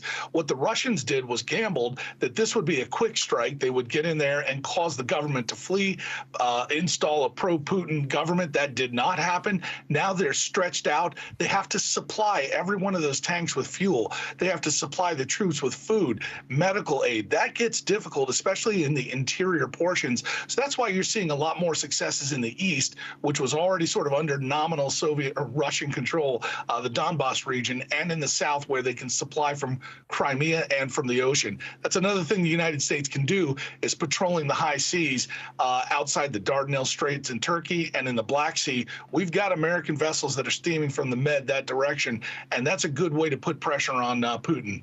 All right, Jason Beardsley, thanks so much for your analysis. Appreciate it. Now, the ongoing invasion of Ukraine was the main topic on Sunday's Meet the Press. Secretary of State Antony Blinken joined to discuss the next steps in the U.S. response, and West Virginia Senator Joe Manchin said nothing is off the table when it comes to war. Moderator Chuck Todd has more in this week's Meet the Press Compressed. Let's start with planes. It seems that we're close. This idea of essentially U.S. fighter jets to Poland. In exchange, Poland sends Russian-made jets to Ukraine. Is that going to happen? And how quickly can it happen? We're talking very actively about this, looking at what we could do to backfill Poland if it chooses to send the MiGs and the Su planes that it has to Ukraine, how we can help by backfilling what they're giving to the Ukrainians. So that's in very active discussion as we speak. Would you support a no-fly zone? Would you support doing this, which could trigger a wider conflict? I understand that, but right now you don't signal to the nemesis of Putin. This is a Putin's war. This is not the Russian people's war. This is Putin's war and his quest for whatever it may be. But to take anything off the table thinking we might not be able to use things because we've already taken them off the table is wrong. I would take nothing off the table. Well, one could argue that there's been 20 years of appeasing Putin, that there was this belief that he could be part of the world order. Was that a mistake from the get-go? No, I've always said that you cannot trust Russia. You cannot trust Putin. You can't trust Xi. You can't trust China. It's common sense. I dealt with them at the United Nations. You never negotiate. You never deal with your enemies. You can't trust them. I was mortified that Biden went so far as asking China for help with Russia. I mean, you never ask an enemy for help with another enemy. Logistically, how doable is this? And why are so many folks in the United States adamant about not even attempting it? Let me start with the back end, because I think it's really the important question. It's quite obvious that if we put U.S. NATO jets in the air enforcing a no-fly zone, they'll be going nose to nose with Russian fighter aircraft. Down that path, the potential for miscalculation in a war between NATO and Russia and a war between Russia and the United States rises significantly. Look, I implemented a no-fly zone. I know how to do this. I did it in Libya in 2011. Can we do it? Sure. Should we? Not yet. But final point, Chuck, what we ought to do is give the Ukrainians the ability to create a no-fly zone. More Stingers, more missiles that can go higher than Stingers, and above all, consummate this fighter deal, get those MiG-29s in their hands. All right, our thanks to Chuck Todd for that roundup. We're going to have more breaking news coverage on the war in Ukraine throughout the hour, but we're also following several other major stories this morning. Yeah, when we come back, New York City is marking a new chapter in the fight against COVID as it drops some of its strictest mandates. Plus, WNBA superstar Brittany Griner arrested in Russia. The new concerns about her well-being as the invasion continues in Ukraine. You're watching Morning News Now.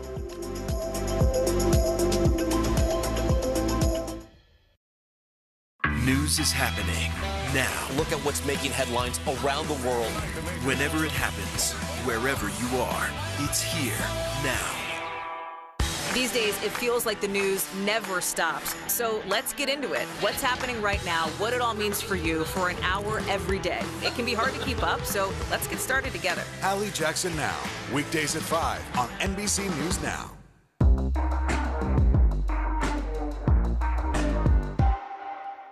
This is a very different kind of program. We're here to start conversation about the big things happening in our world. Professor, I'm not asking you to predict the future, but what do we think that the new normal is going to be?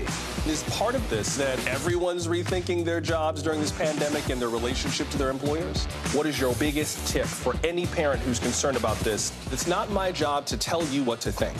My job is to think about what you tell me. Now Tonight with Joshua Johnson, streaming weeknights at 8 on NBC News Now.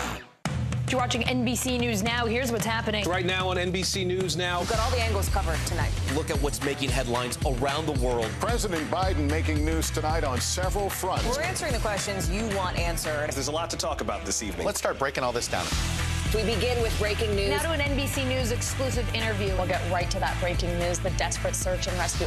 Our team is live all across the path of destruction tonight. People say the town is gone. Do you see it that way? Absolutely not. Nearly 200 firefighters responded. What you see on the tablet here is what we see in real life on the street. 2022 midterms, the battle for Congress and the fight for control of State House. In our special County to County series, we're checking out key battlegrounds ahead of the midterms. We are talking elections. I'm in a battleground state. Meet the Press Election Night special. It is a big night. Let's take a look at what else is making news around the world. The escalating tension between Ukraine and Russia. They worry that Russia is not negotiating in good faith. Let's zoom out a bit to our changing climate. I'm not asking you to predict the future, but what do we think that the new normal is going to be? We begin with the pandemic today. Have you seen a demand for mental health services increase among Latinos? Raise your hand if you have had enough of COVID. A piece of space junk is on a collision course with the moon. It does matter. It is significant. Why? We're here to try to start conversation. A lot to talk about as we continue our rolling coverage. We're coming on the air with the news NBC Scoop. Bringing the news to you is not only a job, it's an honor. Now Tonight with Joshua Johnson, streaming weeknights at 8 on NBC News Now. Hallie Jackson Now, weekdays at 5 on NBC News Now. To cover the news, you have to be in it. We'll take you to the front lines of the story, bringing your news feed to life. Streaming live every night. It's your news playlist. Top Story with Tom Llamas, weeknights at 7 on NBC News Now.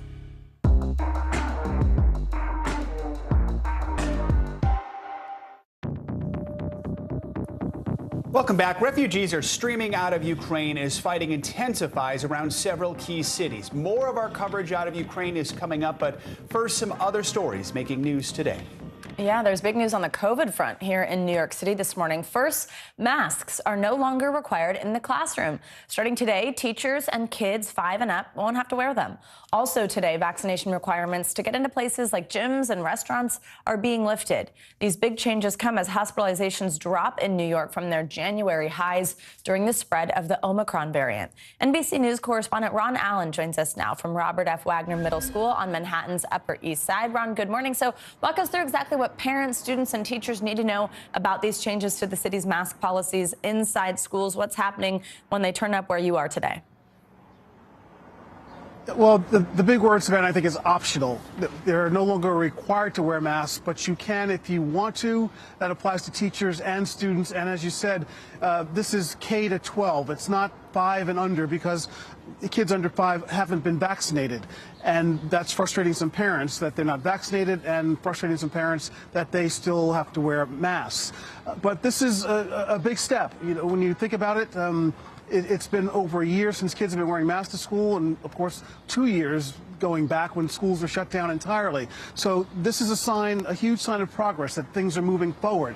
The mayor sees this as a moment to celebrate, as a moment to say that New York is opening, that things are getting back to normal. And as you look around the city, there are more and more people out.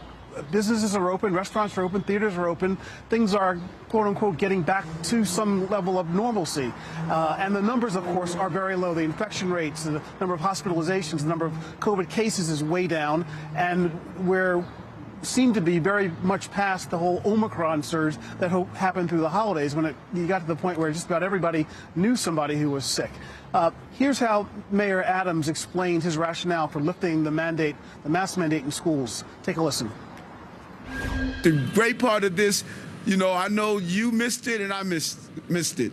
We want to see the faces of our children. We want to see their smiles. We want to see how happy they are. We want to see when they're feeling sad so that we can be there to comfort them. And the mask prevented us from doing so for almost 2 years. And it's happy to see those smiles again. So we'll see how it goes. Talking to parents and students over the weekend, people are not rushing into this. I think everyone's sort of walking into it slowly to see how you feel. I know, for example, my daughter said that she wants to keep her mask on. She's an 8th grader. Habits are hard to break, and there's still this caution, but we'll see as the day goes on. I suspect that as people get tired of wearing a mask during the day when they have the option to take it off, they probably will. Right. But as with all these things, going to a theater, going to a restaurant, going to do any other thing, I think it'll be a day-to-day thing. Yeah, Ron, let's talk more about that, about going to these other places. So this other big piece of news is that most of these restrictions, most of these mandates in place are going away now when it comes to showing proof of vaccination to get into public spaces. I think, especially here in New York, we're very used to having to have our vaccine card and ID ready to get into a restaurant, but that seems like it's not going to be the case. What should people know about these changes, and also what rules are still in effect? Well, this is a big thing for the restaurant industry, which has been battered, obviously, during the whole pandemic. Yes, you no longer have to show proof of vaccination to get into a restaurant or a theater or a gym. There are some exceptions like Broadway and public transit, buses and subways. You still have to, airports, you still have to wear a mask in those venues. But the vaccination thing with restaurants, yes, that has been lifted. There is still a public and private employer mandate. So if you work here in the city, as we do, you still have to be vaccinated to go to work. The same is in the public sector, teachers and bus drivers and so forth. And there have been, I think, about 1,400 public employees, a very small percentage who were fired, who didn't do that. But the bottom line is, yes, things are changing, the restrictions are easing, and we'll see how it goes. Hopefully it's over. But again, we'll see. Yeah, hopefully it's over. Isn't that right? Ron Allen, thank you so much. Let's bring in NBC News medical contributor Dr. Kavita Patel for more on this. Dr. Patel, good to have you with us. So with these COVID protocols dropping, what are your biggest worries? Are you concerned people will no longer feel the need to get vaccinated or get boosters, or is that ship sailed already? Yeah, Joe, I worry a bit that ship has sailed. However, I do think that if we get an Omicron-specific booster and some incredible data, and then obviously if a new variant emerges for which that vaccine becomes more useful, I do think we'll have people responding, because we had a lot of people that wanted it in the first place, just not enough, unfortunately. And then the second thing I'm concerned about are, the groups that just can't get that protection now that masks are coming off. It is a great time to enjoy yourself. Viral activity is at an all-time record low since the surge started, but it's still out there. And I think if you're under 5 or you haven't been vaccinated, or if you're in that immunocompromised group or in the household of one, I know there's a lot of concern out there. Let's talk about kids under 5. They still don't have access to COVID vaccines. Is there a fear that younger kids are getting left behind as we roll back these protocols? And do we have any update on when those vaccines might actually be authorized for that age group? Yeah, absolutely a fear, especially the anxiety among parents. I do want to reassure parents that there are steps that they can take to protect their children under 5. Definitely having as many of the household and staff and faculty around them in daycare and childcare settings, vaccinated and boosted if possible, will help tremendously. But also on top of that, having even just your child wearing, even if it's not a great mask, a fabric mask, and making sure that you talk to childcare settings about air circulation. It's getting warm. We can prop windows. We can put in those filtration systems that are not very expensive to keep kids safe. That actually can help. And Joe, viral activity levels are very low, as I mentioned. Good news all around. In terms of vaccines for children, we need better updates from the FDA. We just got that kind of halt in information in February, but we're looking at hopefully Pfizer getting their 3rd shot data at earliest by mid to late March, certainly by April, putting shots in arms probably by late April, maybe early May. We're also keeping an eye on Moderna, which is also set to show data in a younger population, the 2 to 5 age set. So I hope we can have all of that come forward and have some options in the next month. Speaking of vaccines, very quickly, Novavax says it was able to fix the manufacturing issues that led to delays in its FDA authorization application. The FDA now resuming its review. Is this important to have this vaccine? It is. It's a different option. It's traditional kind of protein-developed vaccines that remind us of hepatitis and other types of vaccines that we're commonly used to using. And we think that can help maybe for some people who believe that the messenger RNA vaccines, Joe, are just too new in their opinion. We know that's not fact, but we respect opinions that prevent people from getting vaccines, and offer them options is a great idea. All right. Thank you for explaining that. Dr. Kavita Patel, thank you so much.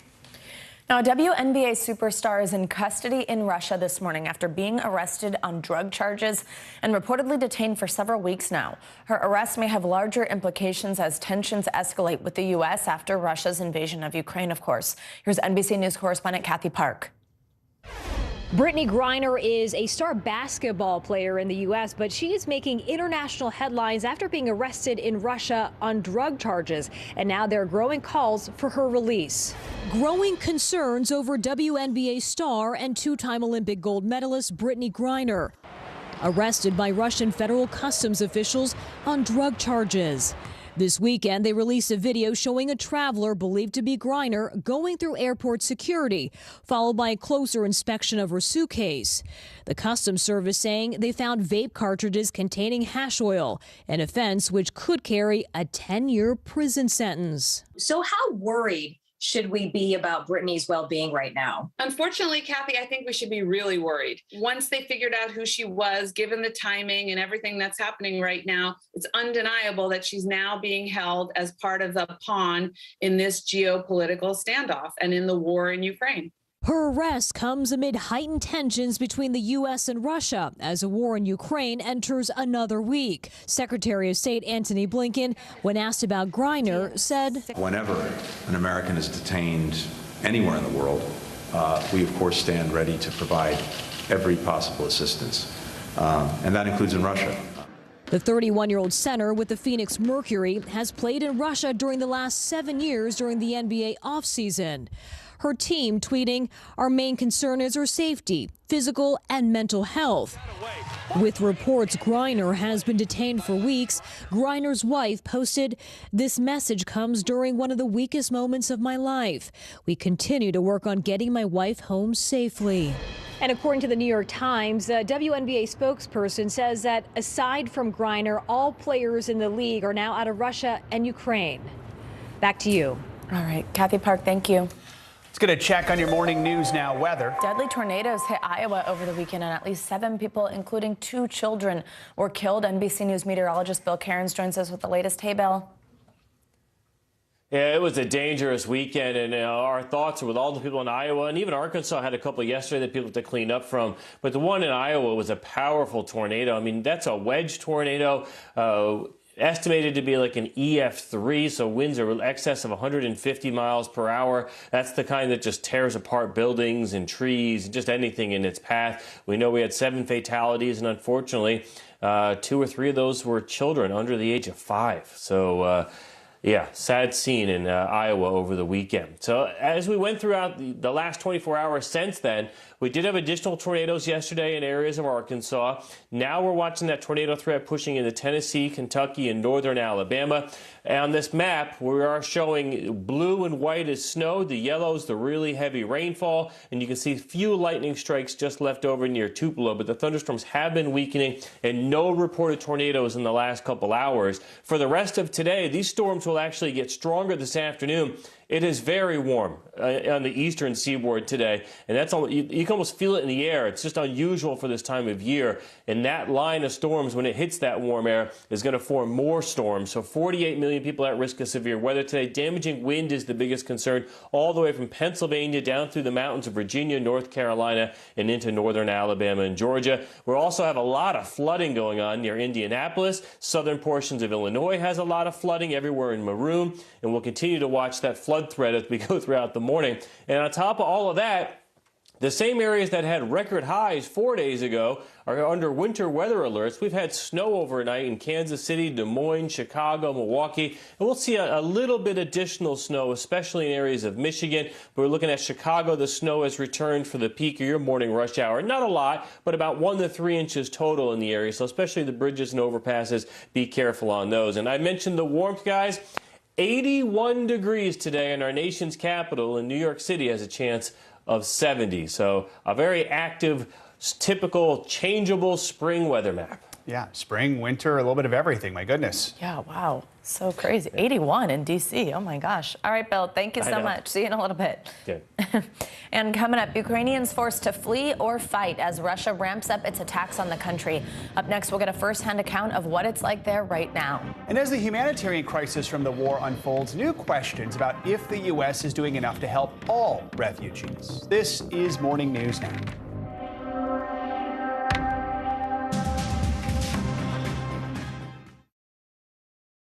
The fire has grown leaps and bounds. What you see behind me is typical. How you doing? Pretty bad. There's no better place for fun with friends. Quality time with your little golf buddy or an afternoon alone together.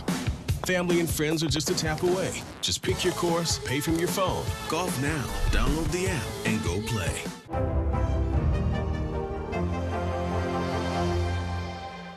Hallie Jackson Now, weekdays at 5 on NBC News Now.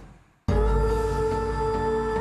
the answers come when you need them most.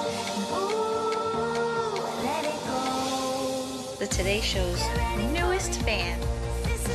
Little Al Roker. What am I doing here? This is your moment. Your moment.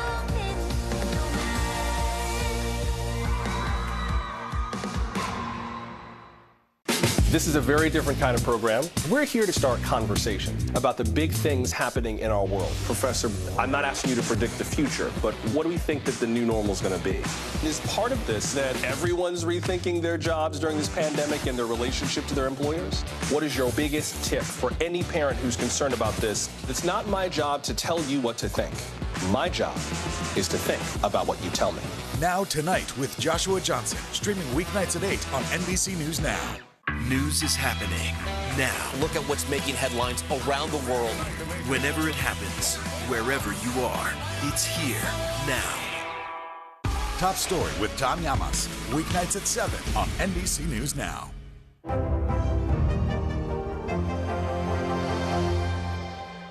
Now Tonight with Joshua Johnson, streaming weeknights at 8 on NBC News Now. The Ukrainian couple fighting on the front lines traded in their helmets and weapons for a veil and bouquet this weekend. The couple, together for 22 years, officially tied the knot Sunday near Kyiv, surrounded by their fellow soldiers. Newlyweds had not seen each other since joining Ukraine's territorial defense force at the start of the invasion, but they were able to enjoy this special moment together as they sipped champagne, even got a congrats from the mayor of Kyiv. Now, more countries are announcing sanctions against Russia while the Pope is speaking out against the violence from the Vatican. NBC News foreign correspondent Janice Mackey-Frayer joins us now from Beijing with a closer look at how the rest of the world is reacting to this unfolding situation in Ukraine. Janice, good morning. Joe and Savannah, good morning. We do have more sanctions being announced against Russia, this time from New Zealand, and it's a first there. The country will freeze Russian assets as well. It'll prevent money being moved by individuals or companies, and they'll stop any yachts, ships, or planes with ties to Russia from entering New Zealand waters or airspace. Also, South Korea says it is severing transactions with Russia's central bank. The country saying that this will come more in line with the financial sanctions announced by the U.S. Pope Francis called for peace during his weekly address from the Vatican. He also rejected Russia's claim that this was a military operation. The pontiff said, quote, "It's a war which sows death, destruction, and misery." The Pope also thanked people who are taking in refugees and extended thanks to journalists for providing information. And finally, a case of mistaken identity is having an impact on a French-Canadian snack. Poutine is a mix of French fries, gravy, and cheese curds. It's actually quite good. But because its name sounds like Putin, the Russian leader, the House of Poutine in France says it's getting threats and insults as well. A diner in Canada says they've had to take it off the menu. First of all, because they're expressing dismay with what's going on, but also because the name is sowing some confusion. Wow. And that's a look at your headlines. I second that, though. Poutine is very good. Maybe we just go with gravy, cheesy fries. For the not healthy at all, exactly. but very tasty. Thank you, Janice. Thanks. Now, the Biden administration is offering temporary protected status to Ukrainians who are currently living in the U.S. without legal status. This impacts roughly 30,000 Ukrainians who've been here since before March 1st. They can avoid deportation and stay in work for 18 months. Advocacy groups are applauding the move, but others are wondering why the U.S. has not moved as quickly for people from non-European countries when they've been pleading for the exact same status for months. NBC News correspondent Vaughn Hilliard has the story. Masses of people fleeing Ukraine. Ukraine, it's like a hell. That's why we crossed to another country. More than 1 million refugees have fled Ukraine to neighboring countries. But what exactly is the U.S. prepared to actually do for those fleeing Russia's persecution in their home country? Given the bipartisan support for Ukrainians, I think this is an opportunity to actually rebuild that pipeline. On Thursday, the U.S. granted temporary protected status to the estimated 30,000 Ukrainians already in the country, but not here on visas. We will be providing temporary protected status, TPS, to those Ukrainian nationals who are present in the United States as of March 1st of this year. But the U.S. has not offered a special path for current Ukrainians to come to the U.S. as refugees. Instead, the U.S. has sent millions of dollars in aid, food, health care supplies, blankets, and deployed a disaster relief team to the region. We're providing support to the Ukrainians in their fight for freedom, military assistance, economic assistance, humanitarian assistance. But this places the U.S.'s policy toward refugees and asylum seekers under scrutiny again. Over the last 6 months, the Biden administration has flown thousands of Haitians from the U.S.'s southern border to Haiti. In fiscal year 2021, the Biden administration welcomed just 11,411 refugees. When President Obama left office, the number into the U.S. each year, 110,000. By 2020, Trump had cut that number to just 15,000. President Trump even signing an order suspending admission of Syrian refugees into the U.S. during the country's long, deadly civil war. How would you describe U.S. policy towards refugees in the last 20 years? The United States had been a country that provided refugee resettlement to the most people in the world, and that really declined. Our thanks to NBC's Vaughn Hilliard for that report. Coming up on Morning News Now, the cost of war, how the violence in Ukraine is impacting Americans from the gas pump to Wall Street. And a united front, how the situation in Ukraine has aligned much of the country in its response against Russia after the break.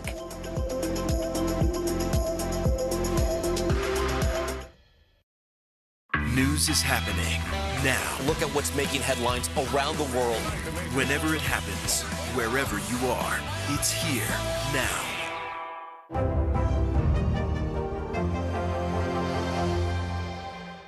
We're here to start conversations about the big things happening in our world, because it's not my job to tell you what to think. My job is to think about what you tell me.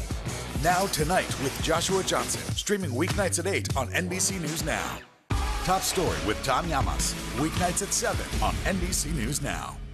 Still to come on the Channel 2 News. Well, the waters are certainly receding now. Still too close to call. Lester Holt reporting from the Ground Zero, as it's being referred to. It is, in fact, the taste of freedom. The Haitian people know a little something about resiliency. What's the biggest risk right now? Some of the troops who have been proud. I want to welcome you to the first presidential debate. In fact, we've been told we can't go any farther. You are some resilient folks. Let me get a hint.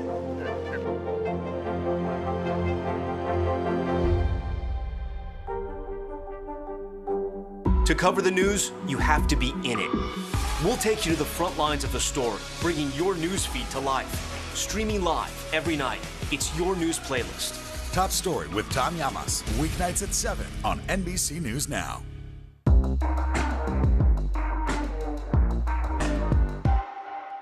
Hallie Jackson Now, weekdays at 5 on NBC News Now.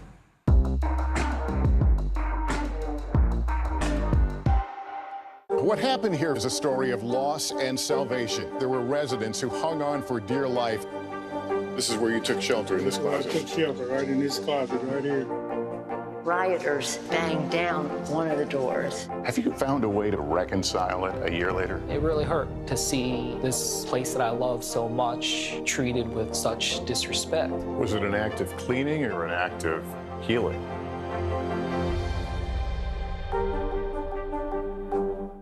Top Story with Tom Llamas is your news playlist on NBC News Now. And now, you can listen to it as a podcast. Available anytime and anywhere. There were residents who hung on for dear life. I've heard people say the town is gone. Do you see it that way? Absolutely not. We've lost some houses, but our community's still here.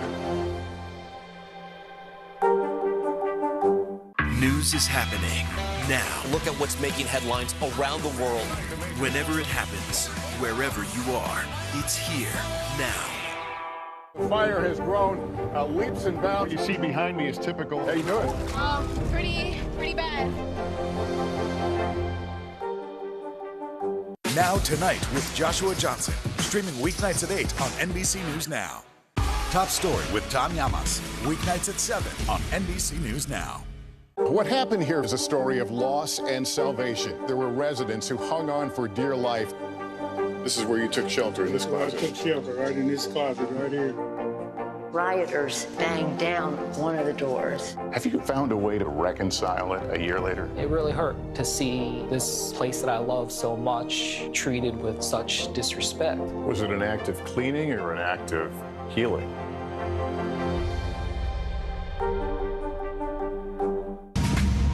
Welcome back. Europe is fiercely united in its response to Russia's invasion of Ukraine, with some nations reversing historic policies. The EU is vowing to support Ukraine with military assistance and humanitarian aid.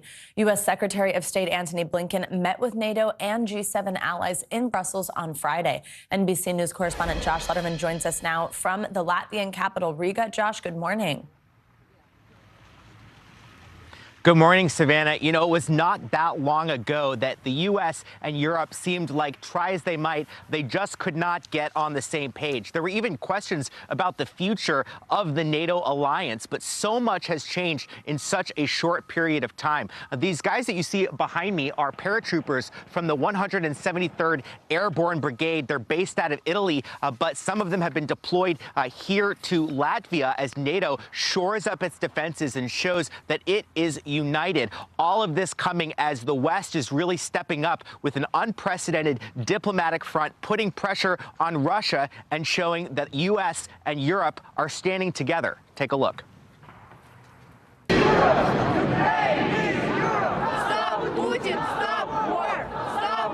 Outside European Parliament, a moment of solemn solidarity and of newfound resolve. Ukraine and Europe standing as one. This Ukrainian woman pleading for help for her homeland. It's my brother, my sister, my cousins, my mom, my dad, they're all in Kyiv. In Kyiv. And you know what? They even don't want to evacuate because it's their home, it's my home. It wasn't always like this. In a matter of days, Russian President Vladimir Putin has unintentionally pulled off what no other leader has in decades: unite Europe and the West around a common threat. The message from Europe is clear. We will stand up. We will not look away when those fighting in the streets for our values face down Putin's massive war machine. For years, Europe has been reluctant to directly confront Russia, a nuclear-armed power 4 times larger in size than the EU. Now that reluctance is melting away in what's being called a sea change that may outlive this conflict. Literally, what seemed impossible became possible within 24 hours. And again, this is all the credit to Vladimir Putin. Germany now taking a leading military role for the first time since World War II. Chancellor Olaf Scholz announcing Germany will send lethal weapons to Ukraine and spend more on its own military, saying the new reality requires a clear response. They basically shed 70 years worth of policy towards Russia in a matter of days. Europe financing up to $500 million of deadly weaponry for Ukraine for the first time and barring Russian planes from European airspace. And Sweden, Switzerland, and Finland breaking their long-standing neutrality to confront Putin. Western nations squeezing Russia with sanctions that could hurt their own economies.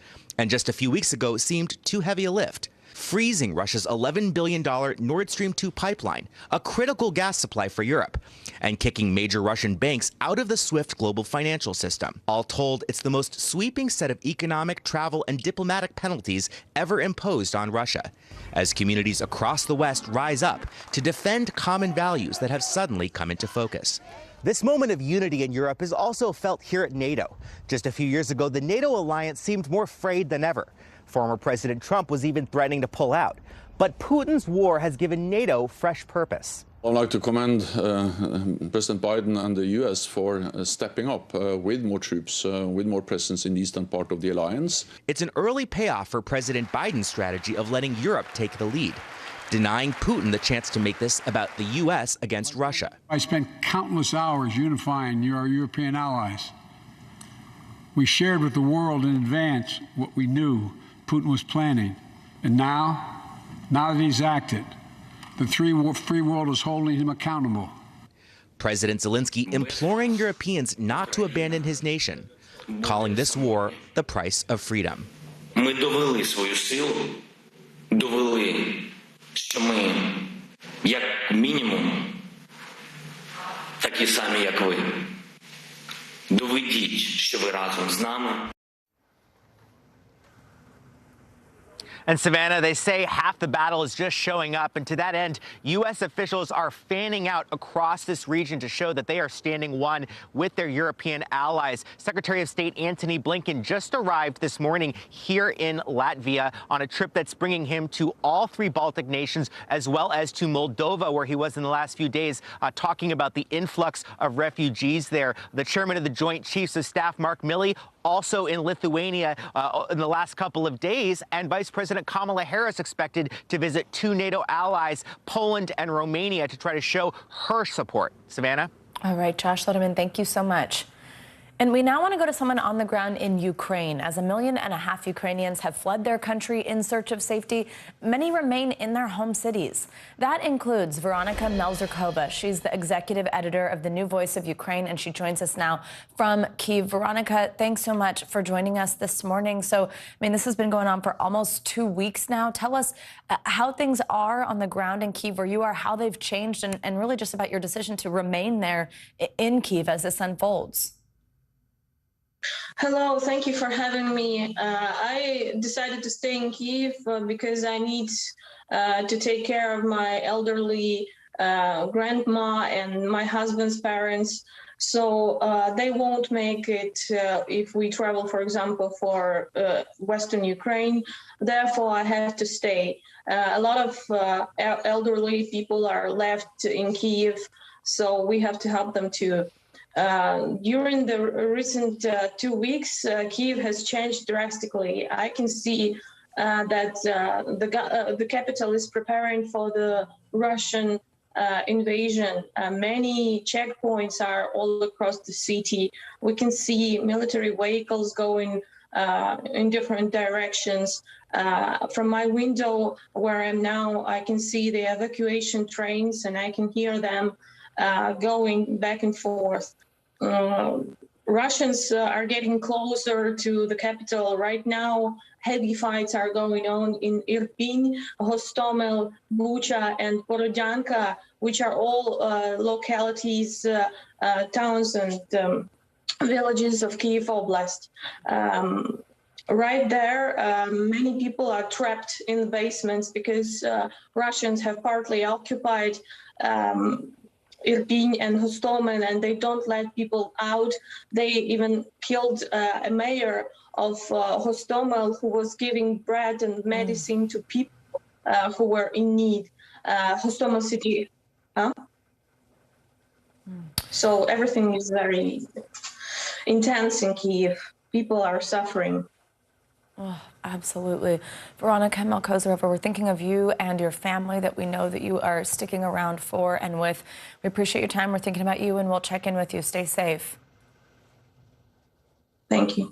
Now, the conflict in Ukraine is creating concern over the world's fuel supply. Overnight, the cost of oil shot up to its highest price in over a decade. NBC's Silvana Hanau joined us with more on how the conflict in Ukraine is impacting the world's energy market. Silvana, good morning.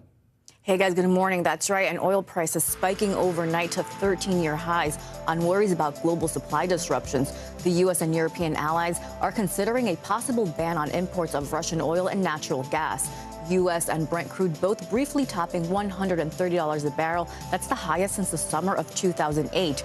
Russia is the world's second largest oil producer and largest exporter of natural gas to Europe. Last year, the U.S. imported roughly 20 million barrels a month of crude oil and refined products from Russia. That's about 8% of our total liquid fuel imports. And those surging oil prices are trickling down to the gas pump. The price of regular unleaded topping $4 on average nationwide this weekend.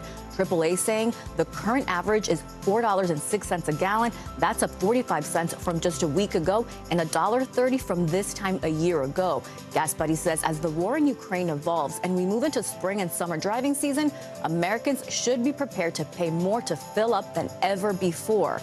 This all is feeding into more negative sentiment on Wall Street. The Dow, NASDAQ, and S&P 500 are coming off weekly losses. Traders say investors aren't selling off everything, instead rotating out of growth stocks and Europe to more defensive and safe haven assets. Those include U.S. bonds, the dollar, and gold, which is topping $2,000 an ounce for the first time since 2020, guys. Right. Silvana, thank you so much. You got it. AAA says gas in 9 states is now on average more than $4 a gallon. NBC News Now anchor Hallie Jackson takes a closer look at the pain at the pump. It seems like every day it gets a little more expensive to top off the tank. It's usually like, oh, $30. Yeah, no, it was definitely like 45. But why? It all has to do with the basic economic concept, supply and demand. With the Russian invasion of Ukraine front and center, Russia is the world's 3rd biggest oil producer, and prices are up because of concerns about how its war against Ukraine could disrupt its oil supply. After Russia invaded Ukraine back in February, the U.S. slapped sanctions against the Russian economy. And while they didn't put full sanctions in place against the energy industry, they did take some smaller measures. And because of question marks about Russia's ability to ship oil, some buyers have been scared away, meaning less supply and higher prices. There's another piece of this, too. Oil prices started rising before the invasion with COVID. At the beginning of the pandemic, when people were in lockdown and staying home, the demand for oil dropped a lot. With so much supply, prices dropped, too, big time. At one point in April of 2020, dipping below zero.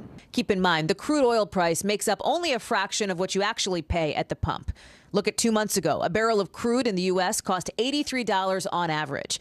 Break it down per gallon, that's $1.98. But you were paying more than that because you have to add in the cost of taxes, distribution, marketing, refining, which is why the price at the pump then was on average $3.41. Now it's $3.84, with real questions about how high it gets next. Thanks to Hallie Jackson for helping to break that down. Coming up, a show of support blooming in and around Ukraine. A look at how the nation's flower has become a symbol of hope amid the violence of war. You're watching Morning News Now.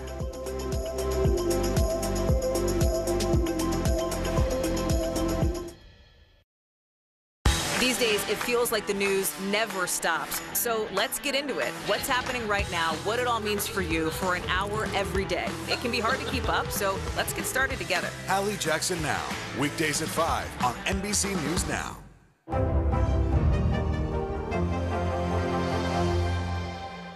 To cover the news, you have to be in it. We'll take you to the front lines of the story, bringing your news feed to life. Streaming live every night. It's your news playlist. Top Story with Tom Llamas, weeknights at 7 on NBC News Now. There were residents who hung on for dear life. I've heard people say the town is gone. Do you see it that way? Absolutely not. We've lost some houses, but our community's still here. Top Story with Tom Llamas, weeknights at 7 on NBC News Now.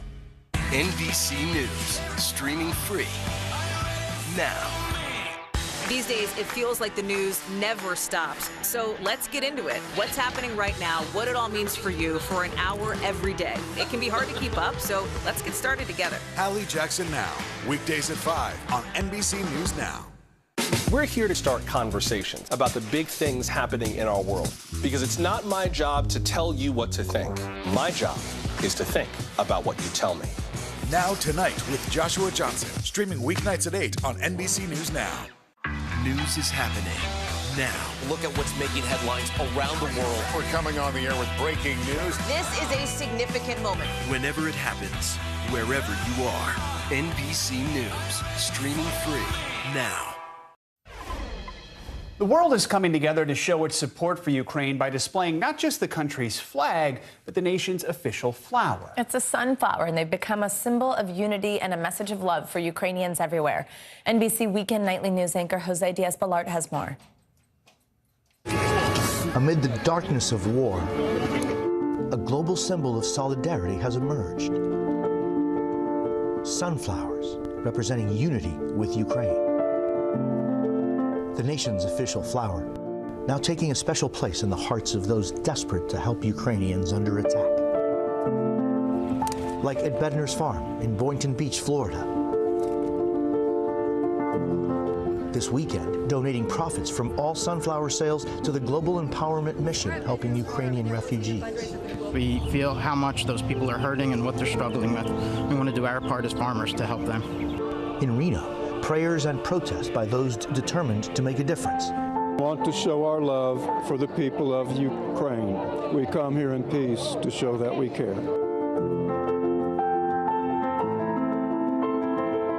The movement sowing support in Virginia with free seed packets at Beaver Dam Sunflower Farm. Just one little step to say, hey, you know, we're thinking of you. We're kind of in this together. Together across oceans, too. Crowds threading sunflowers through barriers at the Russian embassy in London. A silent plea for peace. Worldwide, they're also a sign of hope on social media. So many posting pictures and heartfelt messages echoing across the internet, like sunflowers in support of Ukraine and praying for peace. The flowers, a source of comfort. It's in the artwork students made for their Ukrainian teacher at a Missouri school. We're trying to show her that we love and support her. Across the miles, signs of strength and loyalty to let Ukrainians near and far know they are not alone. I think every single sunflower in my school represents love and support. It was a shower of sunflowers. It was a shower of love. Our thanks to Jose Diaz-Balart for that beautiful story. That does it for this hour of Morning News Now. But the news continues right now.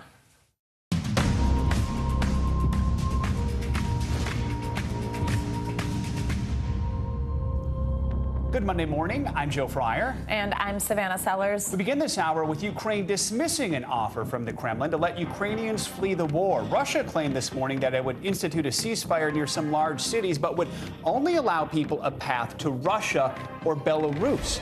Thousands of people are still trying to leave Ukraine, especially in the southern city of Mariupol.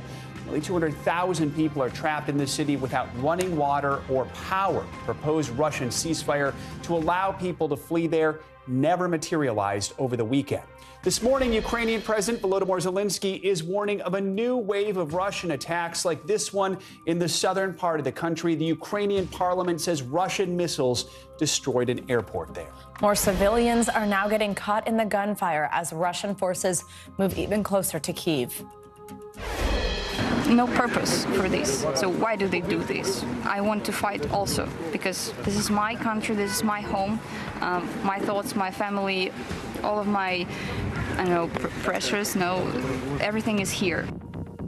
As Ukrainians fight for their country, the impact of Russia's invasion is reaching beyond Eastern Europe. Oil prices soaring this morning to a 13-year high, with the national average for a gallon of gas now topping $4. NBC News chief foreign correspondent Richard Engel kicks off our coverage this hour from the Ukrainian capital, Kyiv, and a warning: some viewers may find the images in this report distressing.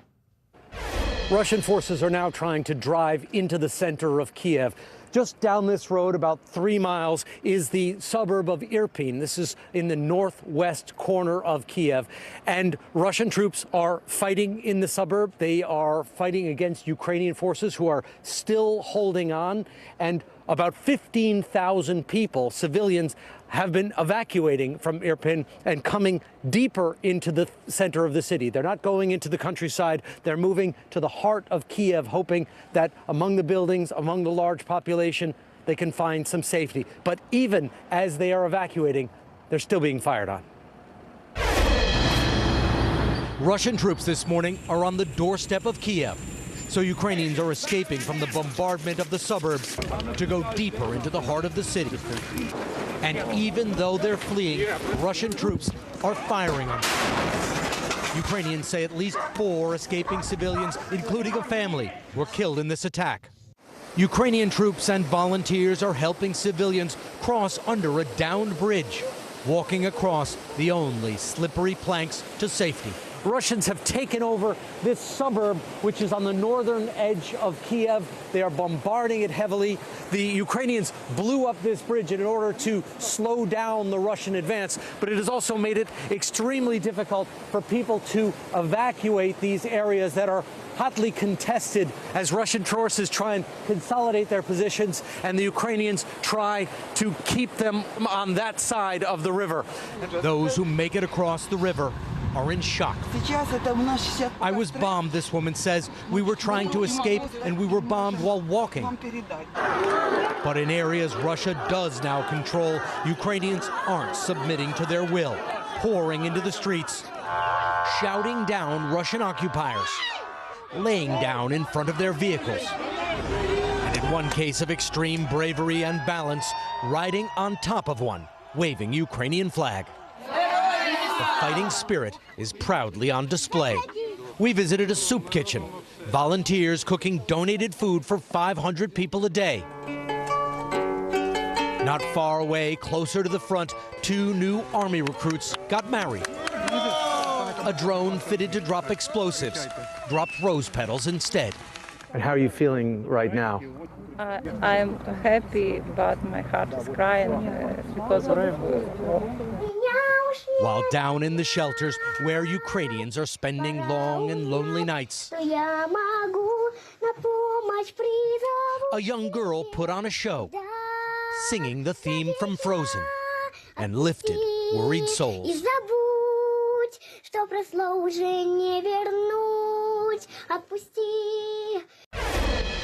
The Russian government has proposed a humanitarian corridor of sorts, saying that Ukrainians can leave the major cities, but the routes they are proposing would take evacuees to Russia or Belarus. The Ukrainian government dismissed it immediately out of hand, saying, why would people possibly leave their homes and go to hostile territory? So right now, there are no functioning humanitarian corridors, only a proposal that Ukraine says is completely unacceptable. Richard, thank you for that report. Now, we've been following the ongoing refugee crisis as more Ukrainians flee the violence and their homes. Many are stuck in limbo, trying to figure out where to go next. NBC News senior national correspondent Tom Yamas has been following that part of the story for us for more than a week now. He joins us from Lviv. Tom, we know you spoke to American families that have been trying to get children out of one orphanage there in Lviv. Hey, Joe. Yeah, that's right. We spoke with these American families, and the scenes you see behind me right now, these long lines, are why they're so worried. You know, I was hoping to come on today on Monday and tell you that the refugee crisis is getting a little bit better, but it's not. The lines are actually longer. If you may remember, last week we were live inside the train station. Now the line stretches as far as the eye can see, and it's one of the coldest days we've experienced so far out here. This morning, the mass exodus in Ukraine reaching historic levels. Now, the fastest growing refugee crisis since World War II. I just left my home to nowhere. I have no plan. I just wanted to save my child. Protecting children is fueling the migration from the fighting in the east to safe havens in the west. These children you see here may be in the worst possible position because they're orphans. They do not have family. They are in limbo right now. They are being taken care of. They're being fed. But like everyone else in Ukraine at this moment, no one knows what's going to happen tomorrow. Last Friday, we introduced you to a group of Ukrainian orphans evacuated from the war zone. 8-year-old Demetrius told us how he hopes to still be adopted. What do you want the world to know about Ukraine? He told me he wants the war to stop. Anything you want to say to anybody, friends back in that other region? Demetrius's answer shook me because it's the reality of this war. I want them to stay alive, not to die. Our story hit close to home for several families back in the U.S. because they recognized children they were trying to adopt. I said, oh my gosh, look, this is Vicha is what we call him, and he was eating. Vicha's up to us asking to be on camera.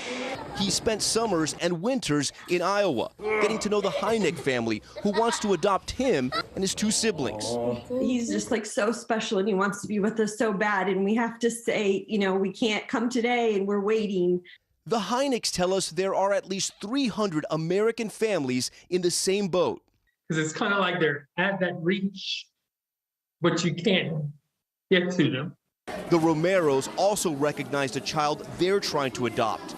The couple is now in Poland on the border helping refugees, but also trying to move along the adoption of their child, who they say texts them every day that he's afraid of the war. For the last 2 years, in my heart, he's been my son, and it doesn't matter what's written on paper, but he's my son. And I just want to hug him.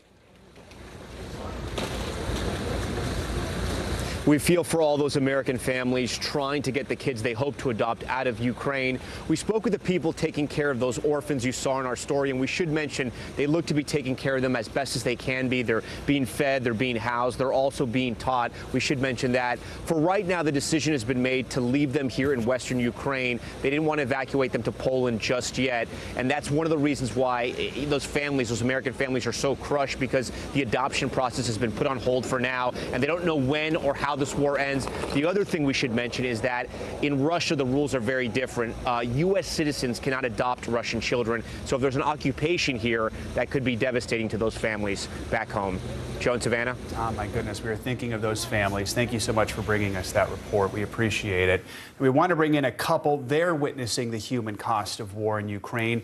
Joel Wasserman is an American English teacher and translator. Katerina Sporish is a Ukrainian business journalist. Both are now in Lviv in western Ukraine, where we just saw Tom after leaving the capital of Kyiv as war broke out. Good morning to both of you. Thanks for joining us. Katerina, I want to start with you because I understand you left Kyiv on foot as Russian forces approached the capital. What more can you tell us about that journey? I left Kyiv at evening of first day of this war. So I would like to say that probably I was lucky. So I went to the giant road to Lviv. So it was traffic jam. So of cars, and in 40 minutes I found bus to Carpathians. And so when I found, I thank God that I found, because I could leave my city. And so it was, I still feel pain because I had to leave, but I know what to do, because next day the situation became worse. And I know that the next step when I arrived in Carpathians, I could care in my mom.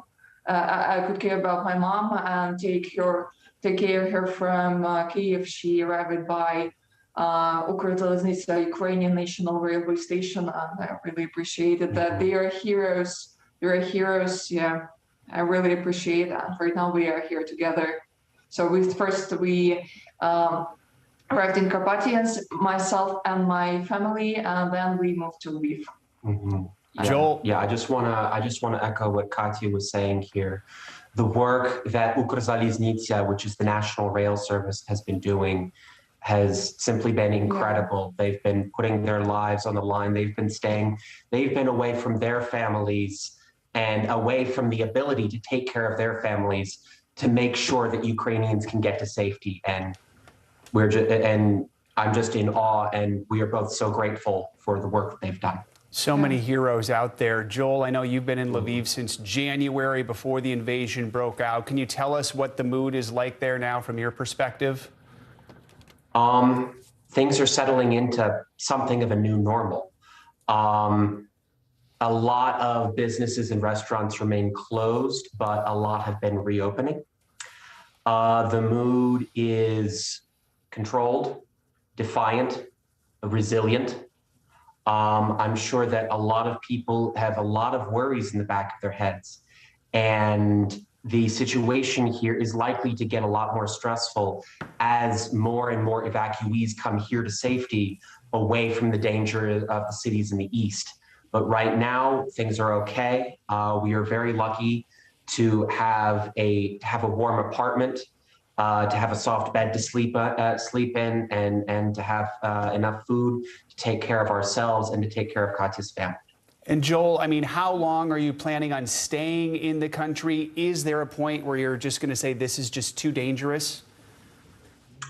Thanks to the amazing fighting of the Ukrainian armed forces and the disastrous performance of the Russian armed forces, I am quite confident that Lviv remains safe. Things could get tricky as the humanitarian situation here gets more complex, but I made the decision back in January not to leave this country. I made the decision to stay here and do whatever I could to protect Katya and her family, and as well to make myself useful to humanitarian efforts here to help Ukrainians in their hour of need. So I'm staying. All right, Joel and Katerina, we're glad you are both safe, that you are together. Please keep us updated on everything that's happening. Thank you. Thank you very much. Slava Ukraini. Slava. U.S. troops in Eastern Europe are preparing for more Russian aggression in the region. The soldiers have been training with NATO forces on a range of potential outcomes as the fighting continues throughout Ukraine. NBC News correspondent Josh Letterman is back with us this hour from one of those bases in Riga, Latvia. Josh, good morning. Savannah, good morning. You know, when President Biden talks about defending every inch of NATO, this is what he's talking about. This is the eastern flank of NATO. Latvia is a former Soviet Union nation, got its independence, became very pro-Western, joined the EU and NATO, but is very scared that if Putin succeeds in overtaking Ukraine and has territorial ambitions that go beyond Ukraine, it's countries like Latvia that could be next. We got an exclusive look inside the NATO deployment here, and an exercise called Crystal Arrow taking place here as the U.S. and their NATO allies work to shore up their defenses and be prepared for anything that could come. Take a look. This morning, American troops far from home, training in Latvia alongside NATO allies, the last frontier between Russia and the West. The battlefield scenarios these war games are simulating are entirely real. Brigadier General Joseph Hilbert oversees the 7th Army Training Command. What message do you think exercises like this send to our potential adversaries? I think they send that we're ready. And we are again a 30-member alliance that's based on common values of freedom. It's a little over 100 miles from here to the Russian border. When President Putin says that NATO's expansion into Eastern Europe threatens Russia, this is what he's talking about. But NATO says it's a defensive alliance and that these troops pose no threat. Last month, the U.S. sent an additional 7,000 U.S. troops to Europe to be ready to assist NATO's response force, activated for the first time in its history to defend NATO territory. Attention! The U.S. deployed about 800 troops to the Baltic nations of Latvia, Estonia, and Lithuania as Russia moved into Ukraine, plus Apache attack helicopters made in the U.S. This morning, U.S. troops are playing the attackers. Italian troops on the other side playing the defenders. They switch sides regularly to ensure they're ready for everything. We are training together in case any nation or other alliance were to impede upon NATO. And Savannah, when I was speaking with that brigadier general who was overseeing the training here earlier this morning, he made an interesting point. He said, look, Article 5 of NATO has only been invoked once in the history of the alliance. It was after 9/11 to defend the United States. He says this is about paying that back, about reciprocity, about what it means to be part of an alliance when an attack on one is an attack on all. Savannah? Josh Letterman, thank you so much for that report and that inside look. We want to now bring in NBC News and MSNBC military analyst Colonel Jack Jacobs. Colonel Jacobs, always great to have you with us. So what we were just seeing there, of course, is these preparations should this get to the point where NATO is involved, where troops have made it across Ukraine, which is not at all the point that we're at this point. Now, Ukrainian President Volodymyr Zelensky has repeatedly called for a no-fly zone to be established over Ukrainian airspace. Now, at this point, U.S. and Western allies are firmly against the idea at this point, and we've also heard President Putin respond that he would deem that to be involvement in a way, meaning that it's essentially these NATO armies getting involved in this fight. Walk us through what options are available, though. I mean, we've heard hearing now about Poland saying that they might supply aircraft. If a no-fly zone is not going to happen and Western countries are not going to step up in that way, what can happen next, and what do you think should happen? Well, you mentioned one of them, and that is Poland's F-29s, fairly advanced aircraft, and Ukrainian pilots can fly them. They have experience with them. They're not as good as our F-16s, F-A-18s, but it's a very capable aircraft. And the Poles have quite a few of them, and I believe that they're going to be flying them, shipping them to out of Poland and into the western Ukraine in order for Ukrainian pilots to fly them. But right now there is air parity. That is to say, neither the Ukrainians nor the Russians have control of the airspace. One of the reasons is that there's lots and lots of ground-to-air anti-aircraft weapons on both sides. So it's extremely dangerous for both Russian planes and Ukrainian planes to fly. But the Poles have agreed, I believe, to ship MiG-29s to Ukraine. That's one thing they could do. One of the other things that's really important, and it's surprising that it hasn't been done before, is the full range of economic sanctions on Russia. We've sanctioned Putin, some of his cronies, some of their entities, some banks, including the Russian central bank, but there are lots of financial institutions that have not been sanctioned. And more significantly, export controls have not been placed. There are allies of ours still doing business with the Russians. And indeed, there are no restrictions until June 24th on Russian export of oil. The Shell Oil Company is still buying Russian oil. These are things that these kinds of restrictions need to be expanded to squeeze Russia completely if we're to see full effect of Western sanctions on Russia, Savannah. And Colonel, I wonder, you mentioned sanctions as a possibility to intensify them. We know we have seen the fact that, as we just discussed, Poland potentially offering these planes. At what point does this become something that potentially, is it a possibility it could escalate violence? I mean, if President Putin is seeing these sanctions potentially as a version of war, seeing aircraft being supplied, at what point does that become a concern? And where does that line draw? I mean, we know there's this hard line at this point of not putting boots on the ground, but what about anything before that? At what point is involvement taken too far in terms of how Putin sees it? Well, it's a fair question, given the fact that we don't know very much about Putin's mindset. But we know for sure that he's a very bellicose character. He's been in business since 1999. We forget about that. That's a long, long time. He has been involved in war outside Russia since 2008, at least 2008, when Russia invaded Georgia, the Republic of Georgia. I mean, 2008 is 14. What is that? 14 years ago, and violently again in 2014, which is 8 years ago, when he took Crimea. He is focused on regaining all of the territory, if he possibly can, that was lost when the Soviet Union collapsed. And he is going to persist. He will continue. And he's got support inside the country, totally controls the information flow. The large majority of people inside Russia believe everything that Putin is saying and don't believe anything that's actually happening. It's very, very dangerous. Most people don't think that he's going to come into NATO, that he's not that stupid, but he is. It's tempting for him to threaten, and that's what he's been doing. That's what he's been doing, Savannah. All right, Colonel Jack Jacobs, as always, your analysis is so appreciated. Thank you.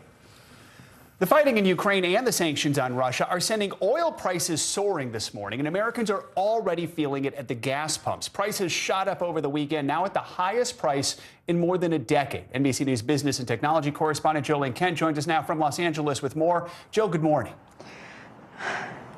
Hey, Joe, good morning. If you've been driving, you've been feeling this over the past several weeks. And here in Los Angeles, you kind of have to see it to believe it. About $7 for a gallon of regular. The national average now $4.07. And that's an average. This, of course, has many drivers worried about how they're going to be paying for things. So many drivers tell us, look, we understand why gas prices are going up with the Russian invasion of Ukraine, but it doesn't make it any less expensive.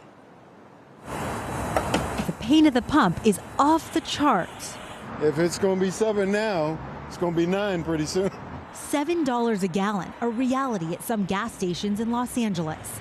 The unbelievable prices are reverberating nationwide. The national average for a gallon of regular is now $4.07. That's 46 cents more than just a week ago. If they keep fighting this war, I believe it exceeds $5 in less than a month. Russia's invasion of Ukraine is driving prices higher. In fact, they've jumped every single day since the war began. Although the U.S. does not rely as heavily on Russian oil as many other countries do, expected sanctions both here and abroad will make a tight global crude oil market even tighter, sending prices even higher. The oil market reacts much like the stock market, and unfortunately, drivers are paying for that at the gas pump. And with inflation spiking 7.5% and hourly wages only growing about 5%, many already stretched budgets have been shattered. The last time I put gas in my car, when it got to $40, I quit and it still wasn't full. In Georgia, 73-year-old Carolyn Hartfield relies solely on her Social Security check and her positive attitude. I do not do unnecessary trips. How much are you looking forward to the day the gas costs less? Oh my gosh, I'm really looking forward to that. Now, at the rate we're going right now, Americans are on pace to spend more than $500 billion, that's with a T, on gas this year alone. Of course, that has a lot more interest in alternative ways of getting around. There's one Bay Area car dealership that says the interest in electric vehicles has skyrocketed 10 times the normal amount of interest as people want to take a closer look at their gas guzzlers and maybe trade them in. But people offering thousands of dollars just to get their hands on an electric vehicle. Joe. All right, my goodness, if Carolyn's positive energy could only fuel a car. All right, Joe, thanks so much. All right, we're following the latest in Ukraine throughout the hour, but there are also some other major headlines this morning. Including the latest on the pandemic. We're focusing on the new normal for thousands of children, life without a parent. You're watching Morning News.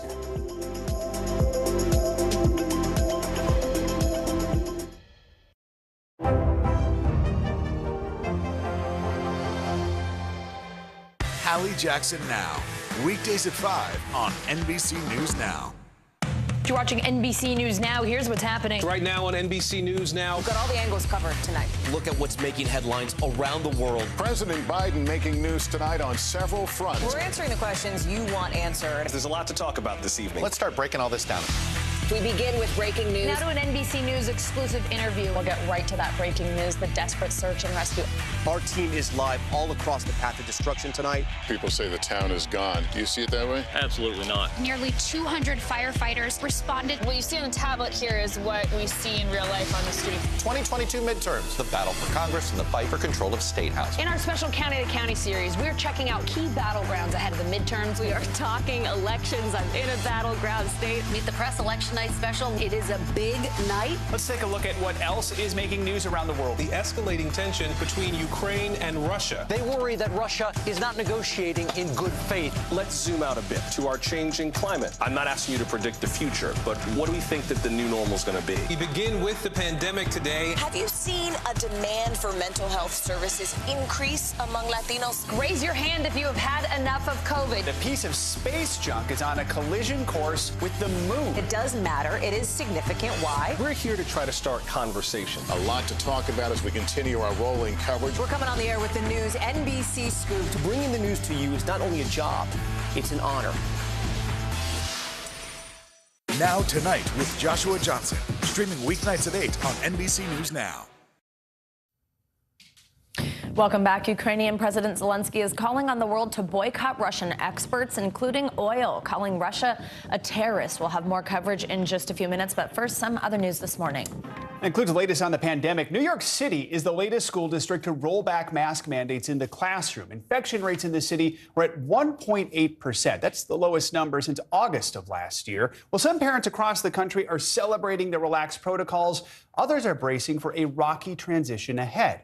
NBC News correspondent Stephanie Goss joins us now with the latest on these mandates. Steph, good morning. Hey, Joe, good morning. You know, it's a big day here in New York City. For a lot of kids and parents, they're excited about the idea that they don't have to wear masks to school. But there still are some parents, who, especially those who have immunocompromised children, who have some concerns. Mask or no mask? That's the biggest question now facing parents, teachers, and millions of children as many states and cities drop their school mask requirements. It was cool to actually see all my friends' faces. Starting today, masks are optional for students in New York City's K-12 public schools, a major milestone for the biggest school system in America, once at the epicenter of the pandemic. The mayor assuring parents it's okay to take it one day at a time. I know there's some who state that they still want their children to wear their mask. You can.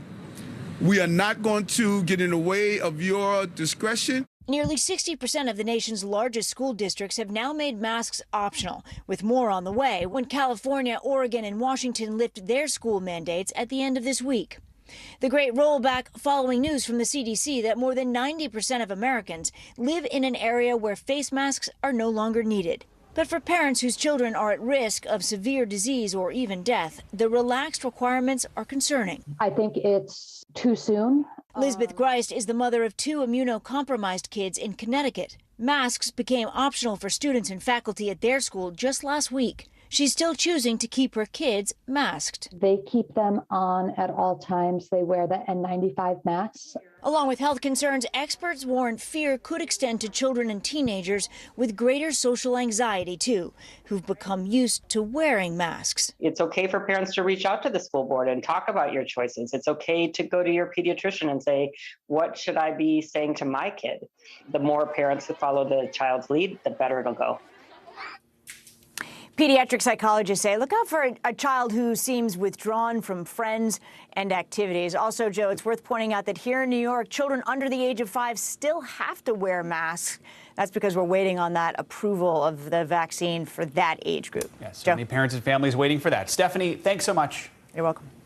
Now we'll be staying on top of the latest in Ukraine right now. Coming up, nightly news anchor Lester Holt joins us live from the western city of Lviv as fighting intensifies in parts of the country. Plus, more than 1 million people have fled Ukraine, but it's not the first refugee crisis we've seen in recent years. Up next, how the response to Ukrainian refugees is different from other conflicts.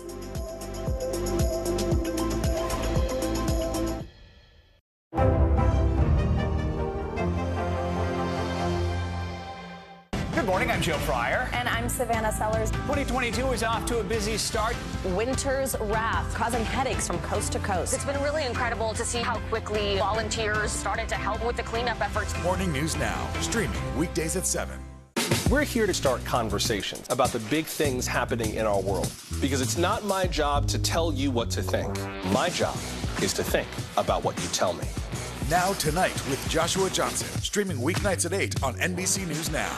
NBC News, streaming free now. Still to come on the Channel 2 News. Well, the waters are certainly receding now. Still too close to call. Lester Holt reporting from Ground Zero, as it's being referred to. It is, in fact, the taster-free The Haitian people know a little something about resiliency. What's the biggest risk right now? Some of the troops who have been proud. I want to welcome you to the first presidential debate. In fact, we've been told we can't go any farther. You are some resilient folks. Let me get a hand.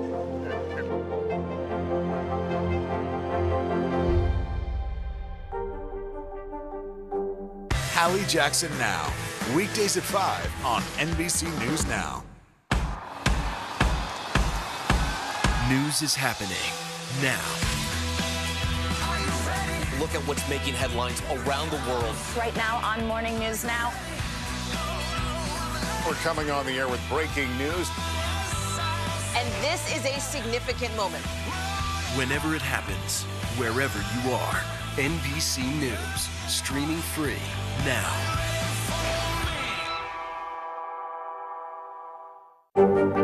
There were residents who hung on for dear life. I've heard people say the town is gone. Do you see it that way? Absolutely not. We've lost some houses, but our community's still here.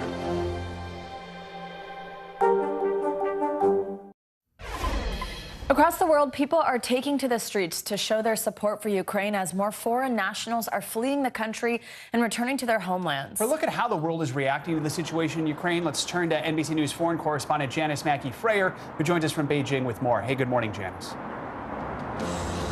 Hey, good morning, Joe and Savannah. As the crisis deepens in Ukraine, anti-war protests have continued in several cities. In Buenos Aires, Argentina, demonstrators marched along a central avenue demanding an immediate end to the war. In London, protesters sang the Ukrainian national anthem as a show of solidarity. And there were rallies in other UK cities and in countries around the world, including in Russia itself, where independent monitoring groups say more than 4,000 people were detained. Indian students from Ukraine have been arriving home on special evacuation flights. The Indian government had told them that they needed to get to neighboring countries in order to get out, so they went to Romania, Hungary, Poland, but that, of course, wasn't easy. Before the conflict, Indian students made up about a quarter of Ukraine's 76,000 foreign students.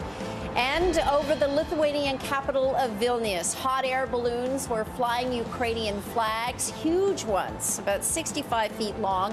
They were attached to 8 hot air balloons, but this was more than just a pretty show of support. They were actually aiming to fly over the Russian embassy there, but the wind shifted direction. Organizers say they did it because they want a peaceful sky. And that's a look at your headlines. Wow, that was something to see. Janice, thank you so much. Now, Russia announced a ceasefire proposal this morning, offering to open humanitarian corridors out of several Ukrainian cities. The officials there have lashed out against Moscow's plans, which offers evacuation routes to Russia and Belarus. NBC Nightly News anchor Lester Holt has more from the western Ukrainian city of Lviv. A weekend of deadly violence across Ukraine. Officials say at least 8 civilians were killed Sunday, including in this attack. A family, including 2 children, now dead. Efforts to escape nearly impossible for civilians in cities like Irpin and Mariupol this weekend, after earlier ceasefire attempts failed. Uncertainty growing by the minute, even in cities like Lviv, now a destination for so many fleeing the conflict zones. Are you afraid to stay here? Of course. President Zelensky calling on world leaders to help, saying sanctions are not enough, and amplifying his push for a no-fly zone over his country. A move the Secretary of State warns could put NATO forces in direct conflict with Russia. What we're trying to do is end this war in Ukraine, not start a larger one. Our journey to Ukraine started in Poland. As we approach the Ukrainian border, a glimpse of the growing humanitarian crisis. A small fraction of the 1.5 million people who have fled their home country so far. There's quite a crunch here on this side. This is inbound to Poland. All the relief agencies have set up, and we see families who are just making their way across now. The western region of Ukraine has avoided the missile strikes, but the impact is still deeply felt. The mood is tense, really tense. So what about your future? Everything you know has changed now suddenly. Yeah, dramatically. So our future is we wait until tomorrow. But thanks to Lester Holt for that report. Now, we are hearing so many stories of people helping Ukrainians who are fleeing their country, some even going so far as to welcome refugees into their own homes. But as recently as last year, Syrian and Afghan refugees were stranded at the very same borders that are now being opened for Ukrainians. We're also hearing disturbing reports of racism and abuse by Ukrainian border officials. Listen to how one medical student described her journey. There's been a lot of segregation and racism from the people who managed to actually get to the passport control. It seems like there's a hierarchy of Ukrainians first, Indians second, Africans last. So there has been a lot of segregation in that sense. The Ukrainian Foreign Ministry has denied reports of discrimination based on race or nationality at border crossings, saying a first-come, first-serve approach applies to everyone. But it has set up an emergency hotline to help out students like Corrine get out safely. Joining us now to discuss all of this is Phil Ittner. He's a freelance journalist. Phil, thanks for being here with us. Let's start with what we just heard there. It feels like so much of the coverage has been about international unity and how welcoming people have been to these families and people who are trying to get out of Ukraine. How do we celebrate and acknowledge that kindness while also noting that there are some injustices out there? You know, Joe, I've covered wars for the last 2 decades, and wars, like any other stressful event or catastrophic event, brings out the extremes in people, the best and the worst. Journalism, when it is at its best, holds a mirror up to this very human this human nature. So we can both look at the aid and the help and the compassion that we see on the ground here, while also at the same time recognizing that some ugliness still lies bubbling underneath. I mean, many have noticed the international response to Ukrainian refugees is different from some other crises. I want to read something the Bulgarian prime minister said on this subject in talking about Ukrainian refugees. He said, "These people are intelligent. They are educated people. This is not the refugee wave we have been used to. People we were not sure about their identity, people with unclear pasts who could have even been terrorists." That is a statement that has been getting a lot of attention. What does it tell you about where we are as a global community? Well, you know, we have a major migration problem happening globally. But here in Europe, I think it's worth noting that we as Americans discuss race and racism almost to a fault. It is part of our makeup because we are a multi-ethnic nation of mostly, if not, you know, almost entirely immigrants. We discuss race constantly. Europeans, however, having been mostly a homogenous white continent for most of its history, is now having to face floods of people from different ethnicities. And while they like to think that they are modern liberal democracies, if you scratch beneath the surface, in most European countries, you will find that same racism that exists in America. Go to Paris, for example, the City of Lights, one of the bastions of Western society. And if you go to any Parisian restaurant, you will most likely find the front of house being white waiters and the like, and then the back, the cooks and the sous chefs and all the rest of it being North African. Racism exists on the European continent. It's undeniable. The Europeans just don't like to talk about it as much as we do. An important conversation to have, even though it's not an easy one. Phil, thank you so much for joining us. We do appreciate it. Thank you. And we have more coverage from Ukraine later this hour. But first, former Attorney General William Barr sits down with the Today Show, talking about his time in the Trump administration, what he said about the days around the January 6th riot. Next.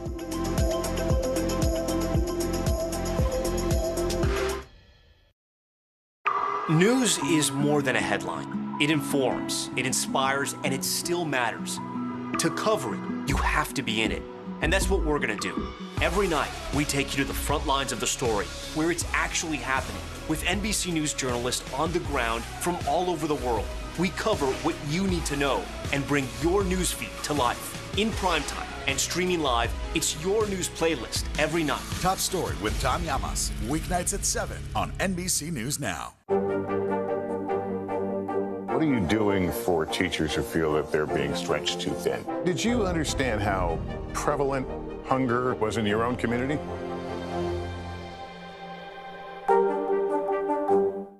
Top Story with Tom Llamas is your news playlist on NBC News Now.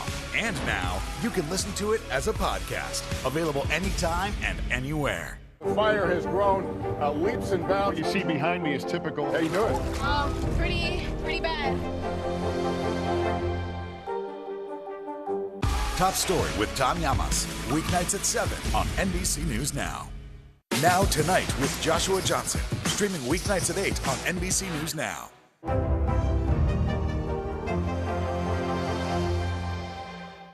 News is more than a headline. It informs, it inspires, and it still matters. To cover it, you have to be in it. And that's what we're going to do. Every night, we take you to the front lines of the story, where it's actually happening, with NBC News journalists on the ground from all over the world. We cover what you need to know and bring your newsfeed to life. In primetime and streaming live, it's your news playlist every night. Top Story with Tom Llamas, weeknights at 7 on NBC News Now. Hallie Jackson Now, weekdays at 5 on NBC News Now. NBC News, streaming free now. Welcome back. NBC News is taking a closer look at how to navigate life 2 years after the COVID pandemic began in our network-wide special series, The New Normal. And for some kids, that new normal is life without a loved one. Thousands of children lost a parent or primary caregiver to COVID. Now they're coping with the aftermath of that loss, struggling to find support during this difficult situation. NBC News senior investigative and legal correspondent Cynthia McFadden joins us now with this powerful but important story. Yeah, I think it really is an important one to shine a light on. Good morning. Well, experts have analyzed the data of those who died from COVID, and they paint this painful profile of the children left behind. They're mostly children of color, mostly poor, and overwhelmingly young, 70% of them 13 or younger. 2 years into the pandemic, there is still no coordinated system to identify who these kids are or how to get help to them. This morning, meet 4 truly amazing kids finding a way forward. A staggering number of kids have lost a parent or primary caregiver to COVID, an estimated 200,000 and growing. Most are under 13. Some have a surviving parent, but in many families, only the children remain. There's some days where I'm perfectly fine, and then others just want to hide under a blanket. 15-year-old Zoe and her 3 siblings lost their single mother in August. Jenny is 24. You've gone from being big sister to, well, do you think of yourself as a mother? I don't think I'll ever be okay to say that, but I would say I'm more of a parental figure, but mom, I don't think I can put that on my shoulders yet. Brother Trey is 20 and helps in every way he can, contributing his full-time salary while he goes to school at night. How is life with 3 women? It's definitely not easy. Sometimes you need a break from, can you help me do my hair, stuff like that. Is he any good at that, by the way? No. The hair? No. But it is Jenny who's put her own school plans on hold and works as a dental assistant, who's shouldering the greatest responsibility. So I know one of the first priorities was making sure that you got guardianship of your little sisters. Definitely. I didn't want to take a chance of losing them. Separated Yes. even in the foster care system or something. Oh my gosh, I can't even, I don't want to think about that. How have these 2 on the other end of the sofa been doing? Have they been stepping up? She's impressed me, actually. Yeah. Jenny! I wasn't expecting that. Well, tell me why. She gives like a mothery vibe all the time now. Aww. Yeah, it's like she's filling in that little hole of wanting a mother now, but she's like there, so it's like, thank you. Oh my gosh. Yeah. I've never heard that, so. You're welcome. Their mother, Cindy Dawkins, worked 2 jobs. Her kids were everything to her. Sierra is only 12 and still desperately misses her. I always used to sleep in her room. You just like being with her? Yeah. She made you feel safe? After Cindy's death, Jenny and Trey had no idea what to do, so they called a mom from Trey's high school who'd helped them in the past. I'm looking at these 2 kids that are like deer in headlights, and all they said was, we just want to make sure we stay together. Janie Yoshida and her husband stepped in to pay the rent for the next 6 months. You and your husband with a safety net. Yeah, not easy, but I don't know what would have happened. Did anyone from the hospital ever call you guys and say, hey, your mother's died, what can we do? No. Anybody from town? None of that. Nobody. If it wasn't for Miss Janie, we wouldn't know what to do at all. There's no one calling and saying, okay, this is what agency you should get in touch with. We were like, what about food? I said, oh my gosh, do the girls have health insurance? We need to make sure that, they're going to be able to go to the doctors. And so I made a list. I'm not sure where we go from here. We've been trying to get the FEMA funeral assistance, and it still says pending. To think that 2 young people are going to navigate this by themselves, I've barely been able to navigate it. Sadly, there are many families like theirs. In my mind, it is a national health emergency. Dr. Charles Nelson was among the first to study caregiver deaths from COVID. If a child has lost a parent, someone needs to show up at that doorstep right away, meaning that day, the next day. And we know that there is no system for that right now. That's the problem. This loss is our loss. These children are our children. And it seems to me that we in positions of responsibility ought to start acting like it. Deval Patrick co-chairs a large bipartisan coalition that's urged the White House to make these kids a priority. There are resources available that are going unutilized, but there is so little transparency and clarity about how to access those programs that they might as well not exist. Miss Janie knows that's true. She found it so hard to access services for the kids, she was relieved she created a GoFundMe page.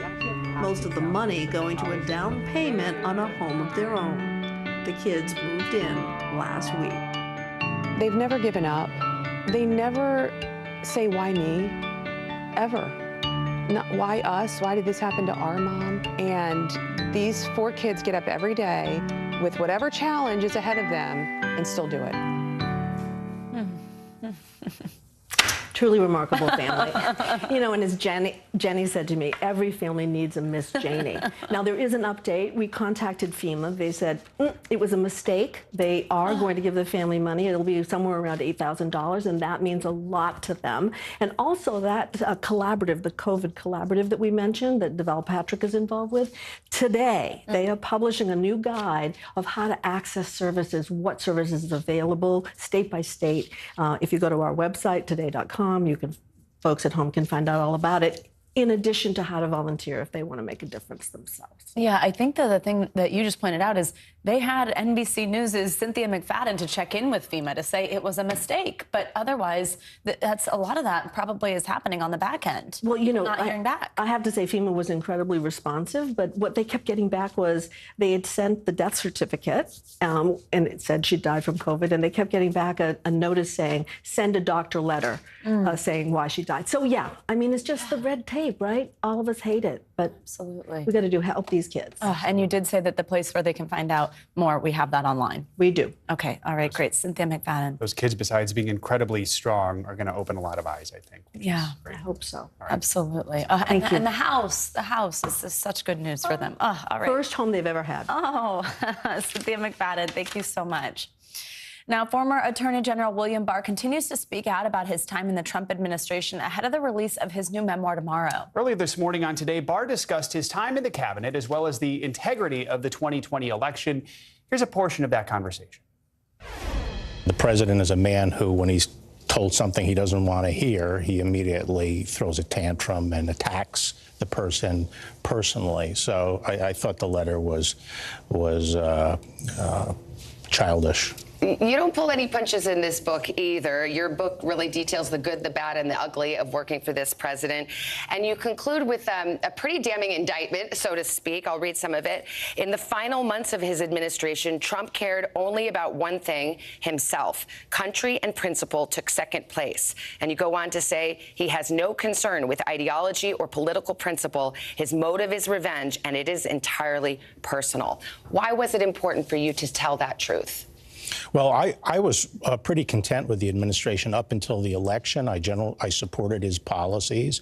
He was always hard to work with and resistant to advice, but you could usually keep things on track. But after the election, he went off the rails. He wouldn't listen to anybody except a little coterie of sycophants who were telling him what he wanted to hear. How would you explain? How do you know this election was not stolen via fraud and that Trump lost it legitimately? Well, first, all the examples that were thrown up very early were, vaporware. There was nothing to them. They were just false.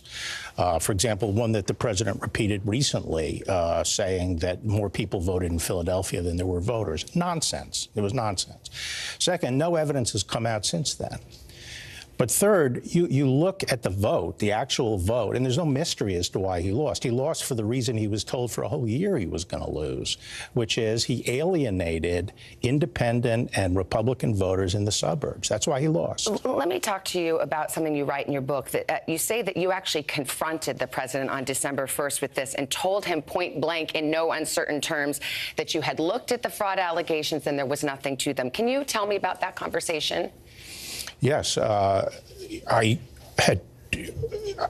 felt I had to address these claims, and after I looked into them and sort of got sure of the facts, I talked to the AP reporter, and he asked me about it, and I told him, and the president was livid and called me in to the Oval Office, which I knew he would do, and we met in this little dining room in the rear, and I told him that what he was saying was BS, and that there was no basis for it, and he was livid.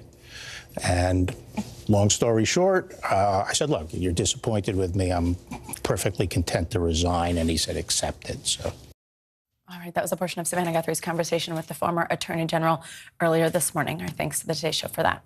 And our coverage of the Ukraine invasion continues in just a few minutes. Coming up, we're going to take you to a small town in the country running on faith and community. The steps they're taking to help those fighting on the front lines. Next.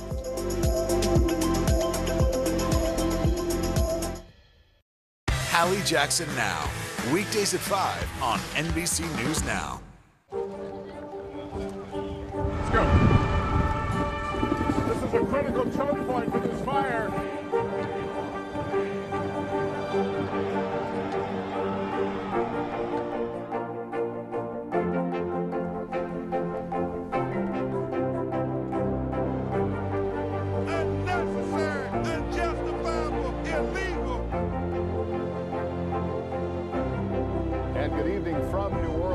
Military operation, witnessing the massive crowds. I admire you both. Nice to really spend some time with you. Appreciate it.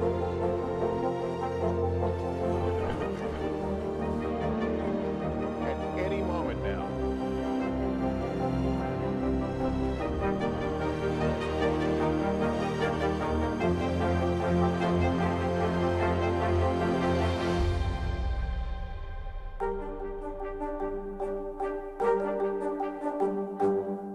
These days, it feels like the news never stops. So let's get into it. What's happening right now, what it all means for you for an hour every day. It can be hard to keep up, so let's get started together. Hallie Jackson Now, weekdays at 5 on NBC News Now. Now Tonight with Joshua Johnson, streaming weeknights at 8 on NBC News Now.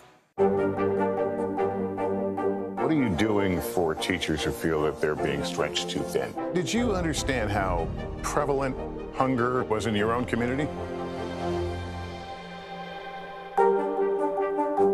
NBC News, streaming free now. There's no better place for fun with friends, quality time with your little golf buddy, or an afternoon alone together. Family and friends are just a tap away. Just pick your course, pay from your phone. Golf now. Download the app and go play. Let's go. This is a critical choke point for this fire.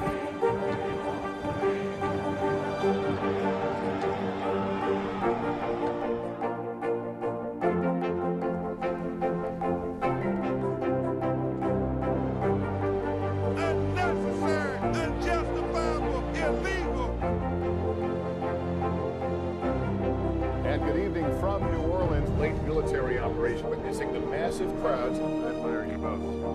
Nice to really spend some time with you. Appreciate it.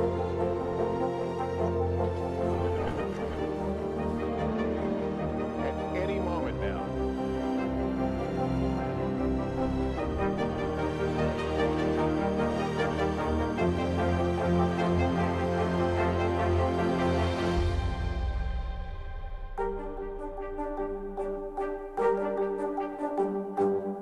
There's no better place for fun with friends. Quality time with your little golf buddy or an afternoon alone together. Family and friends are just a tap away. Just pick your course, pay from your phone. Golf now. Download the app and go play.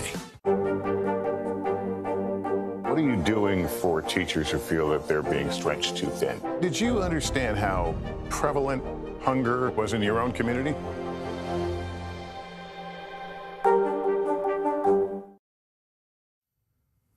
Russia's attack on Ukraine has devastated the country and caused a tremendous amount of casualties. But the people of Ukraine remain resilient and united in the face of this invasion. It's evident in the towns across the country as citizens turn to their faith to find the strength to keep fighting. Here's NBC News foreign correspondent Matt Bradley with more.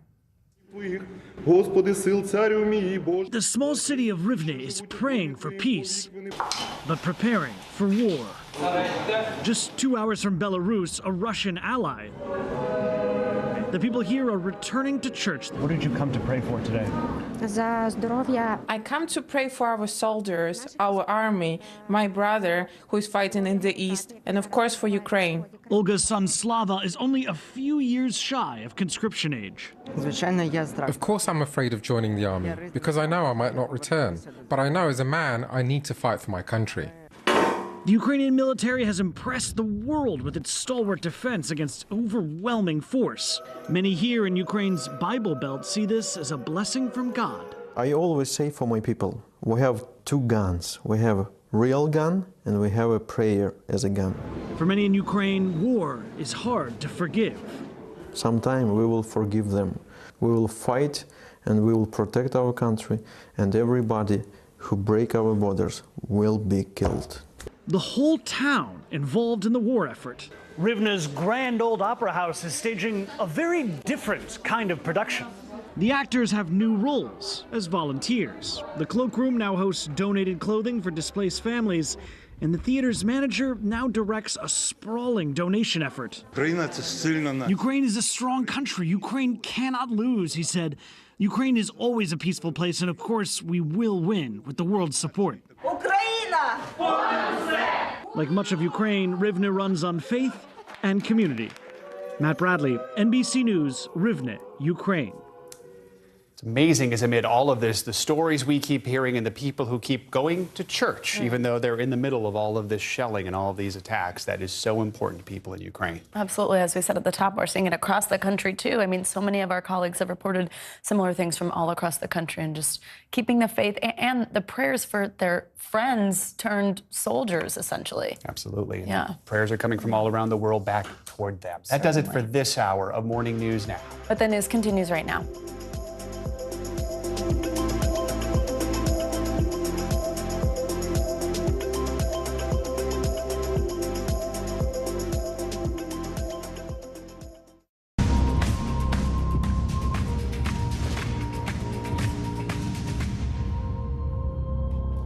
Good Monday morning. I'm Joe Fryer. And I'm Savannah Sellers. We begin with breaking news on the war in Ukraine. This morning, Russia announcing a temporary ceasefire and claiming they will allow people to flee the country following 11 days of heavy shelling. Russia's defense ministry claims its troops will hold fire and open humanitarian corridors in several major cities.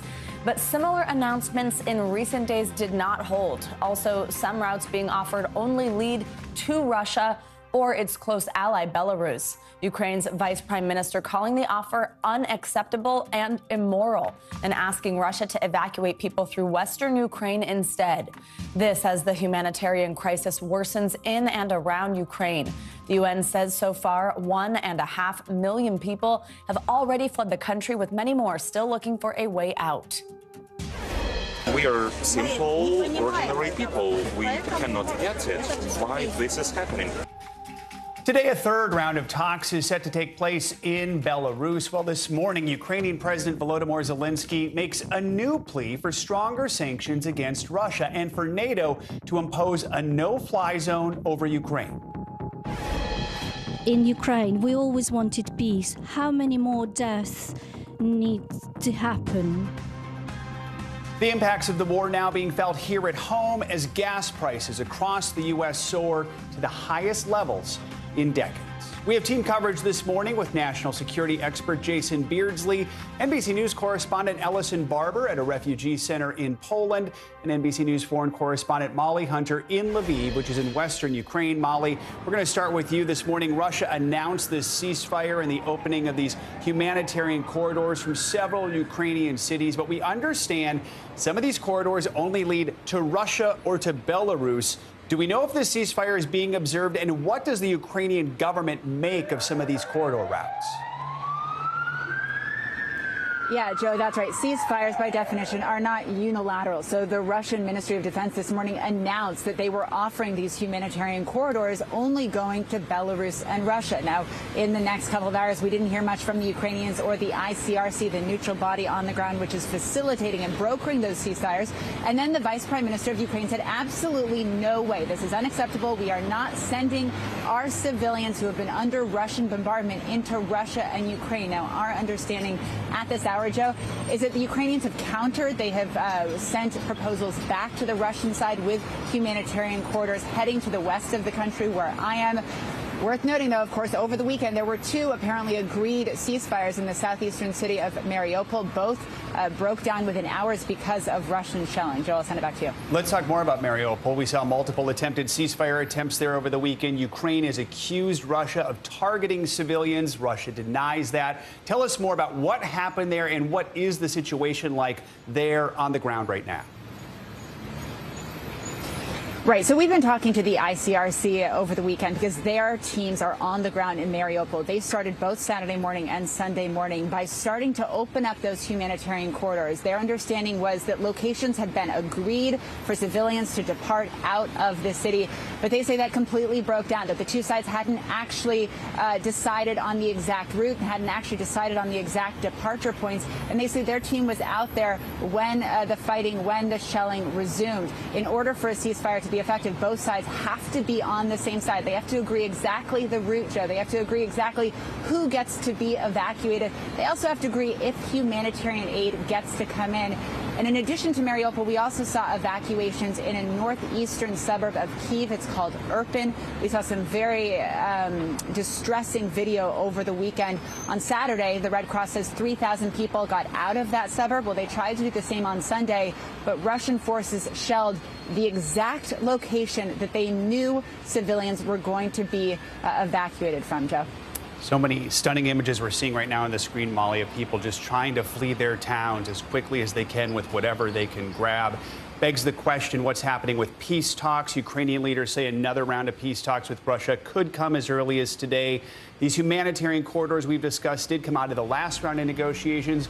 We know expectations are low with these talks, but what should we expect for this latest round, Molly? Yeah, so our understanding right now, Joe, is that there are going to be peace talks starting at 4 o'clock local, so in about 2 hours. Same delegation, apparently, but I got to say, coming out of a weekend which did not result in the ceasefires that had been advertised, I'm not sure how much optimism we are going into today's peace talks with, but we will absolutely keep you posted, Joe. All right, Molly Hunter in Lviv. Molly, thank you so much. We're also covering the humanitarian crisis unfolding in Europe this morning. The UN estimates more than 1.5 million Ukrainians have already left the country since the Russian invasion began. With a temporary ceasefire in place and those humanitarian corridors opening up for civilians, that number is expected to climb. Nearly 900,000 refugees have fled to Poland alone so far. Over the weekend, Secretary of State Antony Blinken visited a welcome center on the Polish-Ukraine border. He met with the Ukrainian Foreign Minister and heard stories from displaced families. NBC News correspondent Ellison Barber joins us now from that welcome center. Hey, Ellison, good morning. So Secretary Blinken is the highest-ranking American diplomat to visit the region since this war began. Tell us a little bit about what he saw on his visit to that welcome center that I know you've been spending time at as well. Yeah, well, one of the things he probably would have immediately heard is stories like we have heard, stories of families surviving, of making it here, but then trying to figure out where they go next. I want you to listen to what we heard from one woman. She is in her 60s. She fled from eastern Ukraine, her home, her community heavily under attack. She made it here completely alone and was trying to figure out where to go next. Listen to what she told us. I want the world to know that when they say in Russia that they are attacking only military objects, this is a lie. They are bombing residential areas. They're simply bombing the houses. They're bombing huge places, huge residential areas. There are no more houses because they're bombed. Near me, there is the area of students, the dormitories. 4 bombs were thrown on them from airplanes. When I was leaving, I had to take all my life in these bags. This is all my life. This is heartbreaking. It's not because I love things, but it's just, this is 68 years of my life in these bags. 1, 2, 3. So, Savannah, we've been to 6 different border crossings, 6 different refugee welcome centers. This is by far the largest and one of the most organized. You can see people lining up here. There's a lot of volunteer efforts, food that way. You see all of these buses. What happens here is people come from where they crossed on the border. They're able to go inside, sit, sleep on a cot for a little while, get medical attention if needed, get food. There are some people from different embassies inside trying to help. Then these buses, someone will call out over an intercom where they're going, either other cities in Poland or sometimes as far away as Germany or Czech Republic. People then line up, they board that bus, and they make their way to their next destination. When we first started reporting on this and talking to refugees, a lot of them were coming to stay with family and friends they already had in Poland.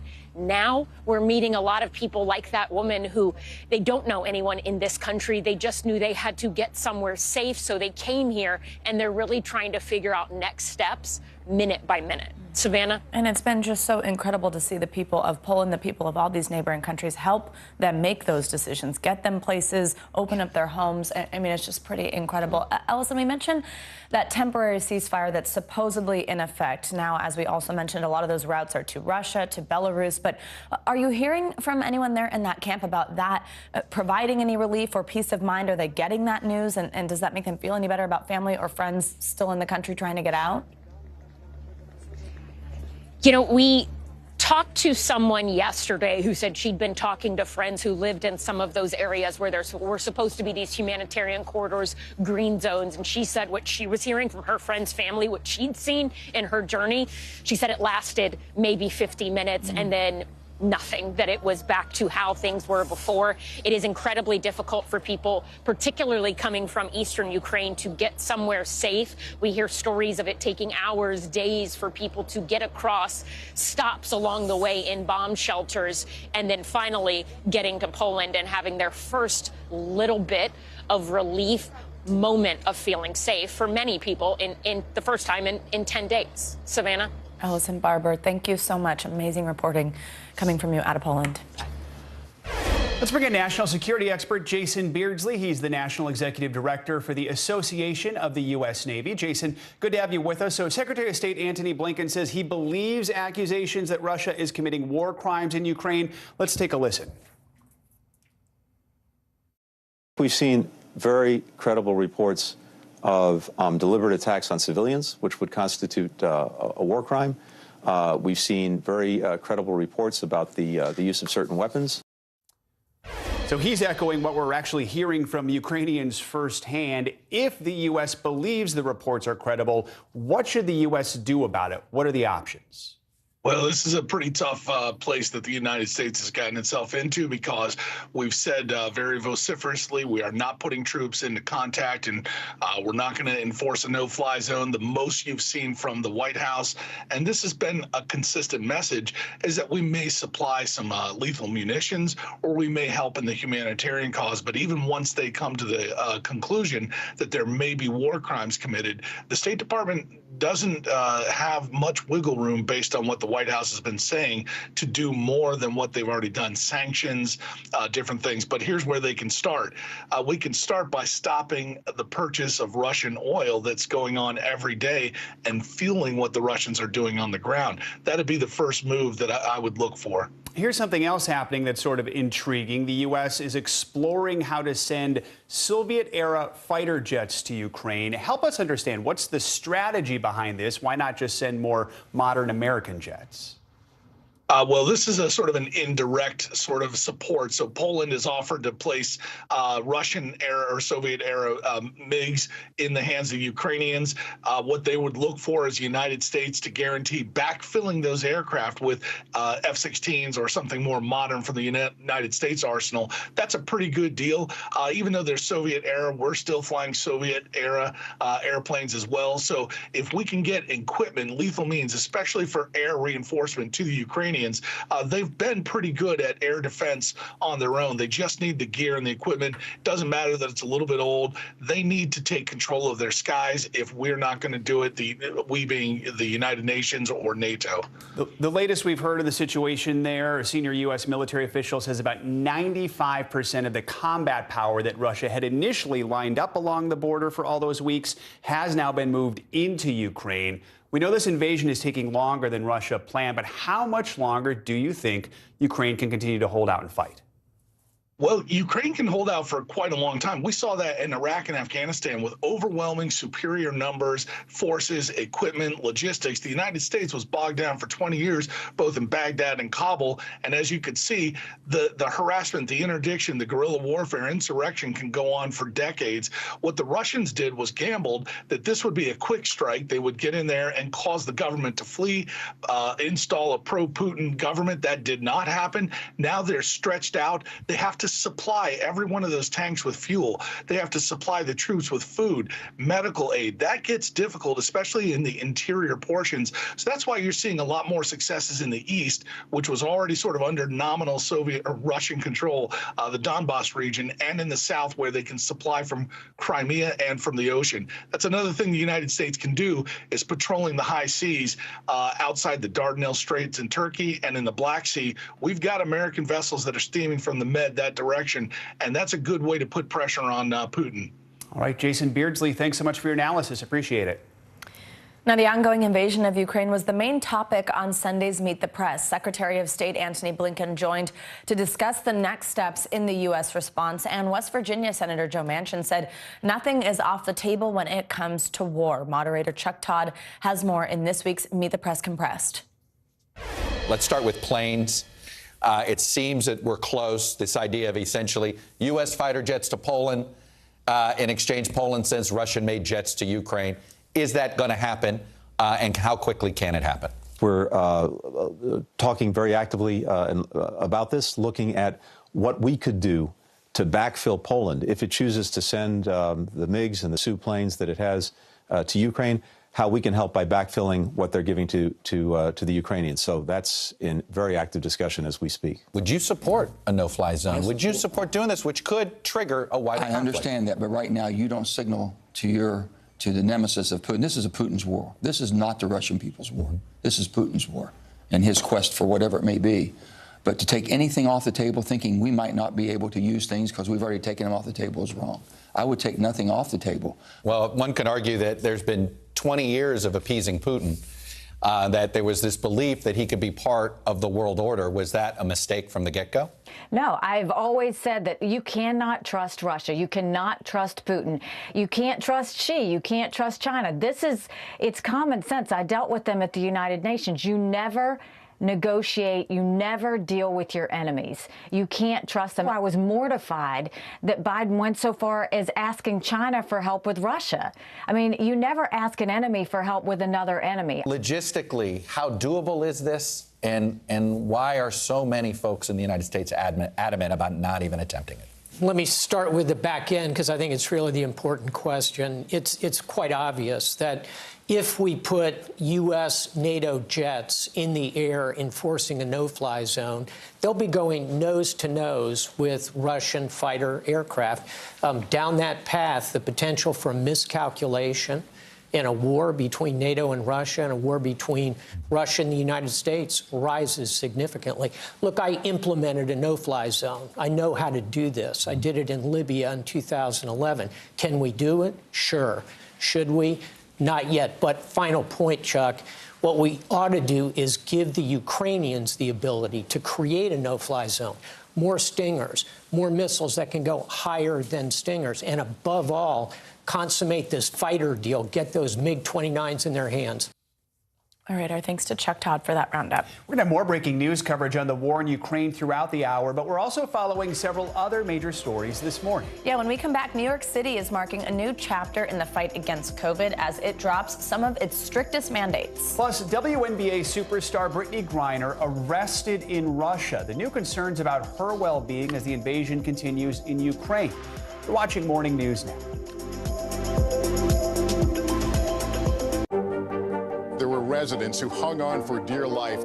I've heard people say the town is gone. Do you see it that way? Absolutely not. We've lost some houses, but our community's still here. Hallie Jackson Now, weekdays at 5 on NBC News Now. Let's go. This is a critical choke point for this fire.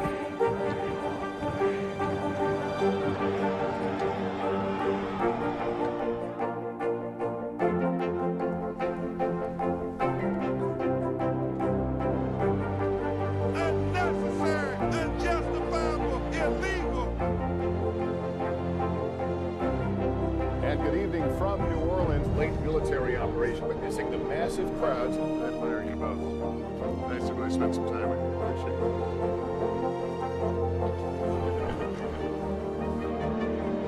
At any moment now.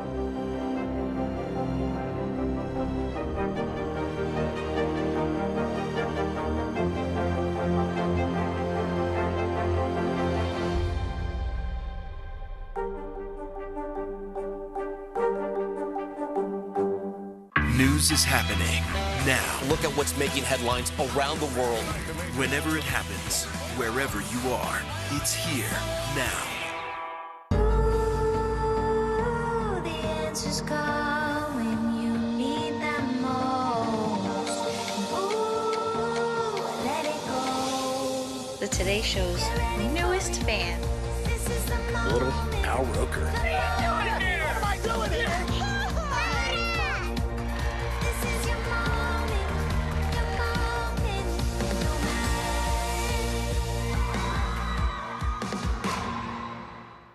NBC News, streaming free now.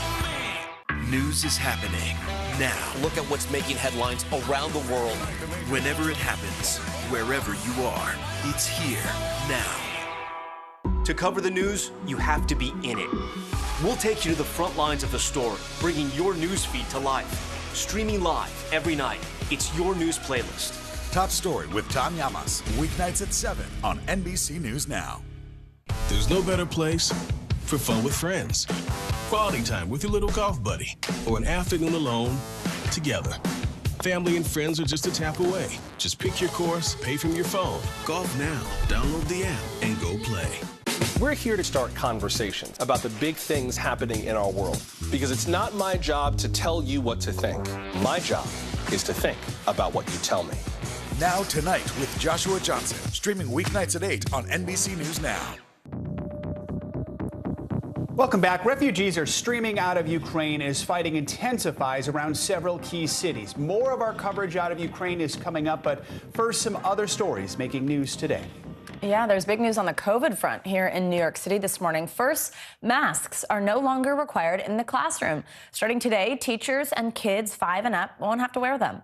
Also today, vaccination requirements to get into places like gyms and restaurants are being lifted. These big changes come as hospitalizations drop in New York from their January highs during the spread of the Omicron variant. NBC News correspondent Ron Allen joins us now from Robert F. Wagner Middle School on Manhattan's Upper East Side. Ron, good morning. So walk us through exactly what parents, students, and teachers need to know about these changes to the city's mask policies inside schools. What's happening when they turn up where you are today?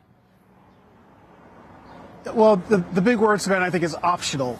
They're no longer required to wear masks, but you can if you want to. That applies to teachers and students. And as you said, this is K to 12. It's not 5 and under because the kids under 5 haven't been vaccinated. And that's frustrating some parents that they're not vaccinated and frustrating some parents that they still have to wear masks. But this is a big step. You know, when you think about it, it's been over a year since kids have been wearing masks to school, and of course 2 years going back when schools were shut down entirely. So this is a sign, a huge sign of progress that things are moving forward. The mayor sees this as a moment to celebrate, as a moment to say that New York is opening, that things are getting back to normal. And as you look around the city, there are more and more people out. Businesses are open, restaurants are open, theaters are open. Things are, quote unquote, getting back to some level of normalcy. And the numbers, of course, are very low. The infection rates, the number of hospitalizations, the number of COVID cases is way down. And we're seem to be very much past the whole Omicron surge that happened through the holidays when you got to the point where just about everybody knew somebody who was sick. Here's how Mayor Adams explained his rationale for lifting the mask mandate in schools. Take a listen. The great part of this, you know, I know you missed it and I missed it. We want to see the faces of our children. We want to see their smiles. We want to see how happy they are. We want to see when they're feeling sad so that we can be there to comfort them. And the mask prevented us from doing so for almost 2 years. And it's happy to see those smiles again. So we'll see how it goes. You know, talking to parents and students over the weekend, people are not rushing into this. I think everyone's sort of walking into it slowly to see how you feel. I know, for example, my daughter said that she wants to keep her mask on. She's an 8th grader. You know, habits are hard to break, and there's still this caution, but we'll see as the day goes on. I suspect that as people get tired of wearing a mask during the day when they have the option to take it off, they probably will. Right. But as with all these things, you know, going to a theater, going to a restaurant, going to do any other thing, I think it'll be a day-to-day thing. Yeah, Ron, let's talk more about that, about going to these other places. So this other big piece of news is that most of these restrictions, most of these mandates in place are going away now when it comes to showing proof of vaccination to get into public spaces. I think, especially here in New York, we're very used to having to have our vaccine card and ID ready to get into a restaurant, but that seems like it's not going to be the case. What should people know about these changes, and also what rules are still in effect? Well, this is a big thing for the restaurant industry, which has been battered, obviously, during the whole pandemic. Yes, you no longer have to show proof of vaccination to get into a restaurant or a theater or a gym. There are some exceptions like Broadway and public transit, buses and subways. You still have to, airports, you still have to wear a mask in those venues. But the vaccination thing with restaurants, yes, that has been lifted. There is still a public and private employer mandate. So if you work here in the city, as we do, you still have to be vaccinated to go to work. The same is in the public sector, teachers and bus drivers and so forth. And there have been, I think, about 1,400 public employees, a very small percentage who were fired, who didn't do that. But the bottom line is, yes, things are changing, the restrictions are easing, and you know, we'll see how it goes. Hopefully it's over. But again, we'll see. Yeah, Savannah? hopefully it's over. Isn't that right? Ron Allen, thank you so much. Let's bring in NBC News medical contributor Dr. Kavita Patel for more on this. Dr. Patel, good to have you with us. So with these COVID protocols dropping, what are your biggest worries? Are you concerned people will no longer feel the need to get vaccinated or get boosters, or has that ship sailed already? Yeah, Joe, I worry a bit that ship has sailed. However, I do think that if we get an Omicron-specific booster and some incredible data, and then obviously if a new variant emerges, for which that vaccine becomes more useful, I do think we'll have people responding, because we had a lot of people that wanted it in the first place, just not enough, unfortunately. And then the second thing I'm concerned about are, the groups that just can't get that protection now that masks are coming off.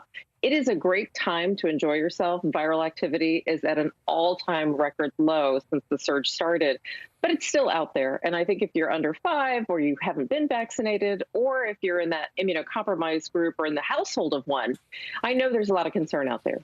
Let's talk about kids under 5. They still don't have access to COVID vaccines. Is there a fear that younger kids are getting left behind as we roll back these protocols? And do we have any update on when those vaccines might actually be authorized for that age group? Yeah, absolutely a fear, especially the anxiety among parents. I do want to reassure parents that there are steps that they can take to protect their children under 5. Definitely having as many for the household and staff and faculty around them in daycare and childcare settings, vaccinated and boosted if possible, will help tremendously. But also on top of that, having even just your child wearing, even if it's not a great mask, a fabric mask, and making sure that you talk to childcare settings about air circulation. It's getting warm. We can prop windows. We can put in those filtration systems that are not very expensive to keep kids safe. That actually can help. And Joe, viral activity levels are very low, as I mentioned. Good news all around. In terms of vaccines for children, we need better updates from the FDA. We just got that kind of halt in information in February, but we're looking at hopefully Pfizer getting their 3rd shot data at earliest by mid to late March, certainly by April, putting shots in arms probably by late April, maybe early May. We're also keeping an eye on Moderna, which is also set to show data in a younger population, the 2 to 5 age set. So I hope we can have all of that come forward and have some options in the next month. Speaking of vaccines, very quickly, Novavax says it was able to fix the manufacturing issues that led to delays in its FDA authorization application. The FDA now resuming its review. Is this important to have this vaccine? It is. It's a different option. It's a traditional kind of protein-developed vaccines that remind us of hepatitis and other types of vaccines that we're commonly used to using. And we think that can help maybe for some people who believe that the messenger RNA vaccines, Joe, are just too new in their opinion. We know that's not fact, but we respect opinions that prevent people from getting vaccines, and offer them options is a great idea. All right. Thank you for explaining that. Dr. Kavita Patel, thank you so much. Now, a WNBA superstar is in custody in Russia this morning after being arrested on drug charges and reportedly detained for several weeks now. Her arrest may have larger implications as tensions escalate with the U.S. after Russia's invasion of Ukraine, of course. Here's NBC News correspondent Kathy Park. Brittany Griner is a star basketball player in the U.S., but she is making international headlines after being arrested in Russia on drug charges. And now there are growing calls for her release. Growing concerns over WNBA star and 2-time Olympic gold medalist Brittany Griner, arrested by Russian federal customs officials on drug charges. This weekend, they released a video showing a traveler believed to be Griner going through airport security, followed by a closer inspection of her suitcase. The Customs Service saying they found vape cartridges containing hash oil, an offense which could carry a 10-year prison sentence. So how worried should we be about Brittany's well-being right now? Unfortunately, Kathy, I think we should be really worried. Once they figured out who she was, given the timing and everything that's happening right now, it's undeniable that she's now being held as part of the pawn in this geopolitical standoff and in the war in Ukraine. Her arrest comes amid heightened tensions between the U.S. and Russia as a war in Ukraine enters another week. Secretary of State Antony Blinken, when asked about Griner, said, "Whenever an American is detained anywhere in the world, we of course stand ready to provide every possible assistance, and that includes in Russia." The 31-year-old center with the Phoenix Mercury has played in Russia during the last 7 years during the NBA offseason. Her team tweeting, "Our main concern is her safety, physical and mental health." With reports Griner has been detained for weeks, Griner's wife posted, "This message comes during one of the weakest moments of my life. We continue to work on getting my wife home safely."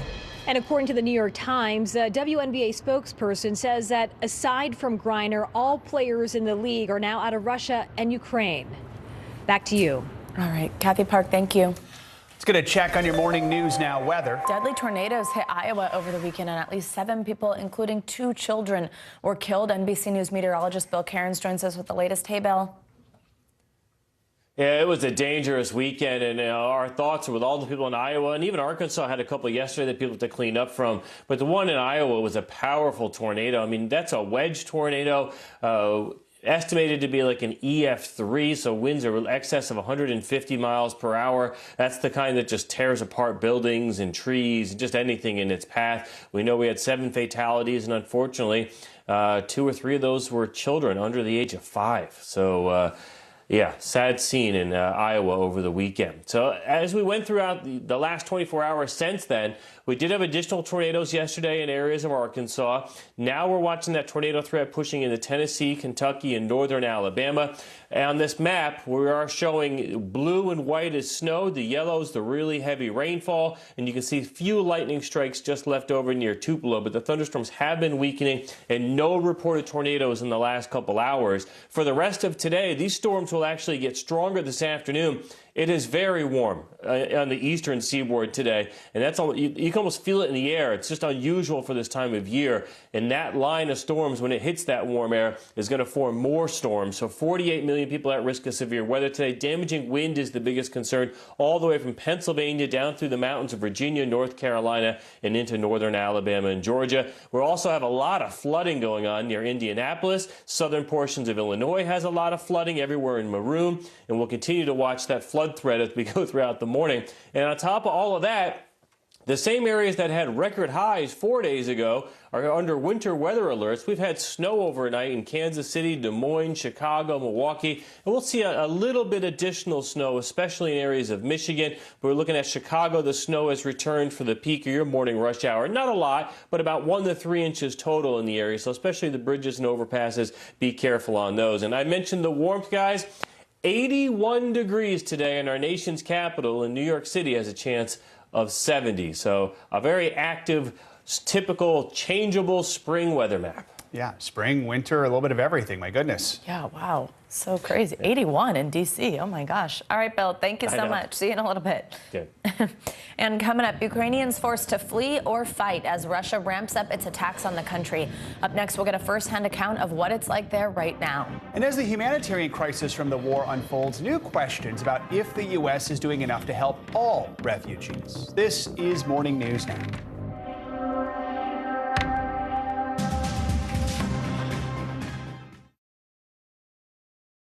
Hallie Jackson Now, weekdays at 5 on NBC News Now. Ooh, the answers come when you need them most. Ooh, let it go. The Today Show's newest fan. Little Al Roker. What am I doing here? This is your moment, your moment.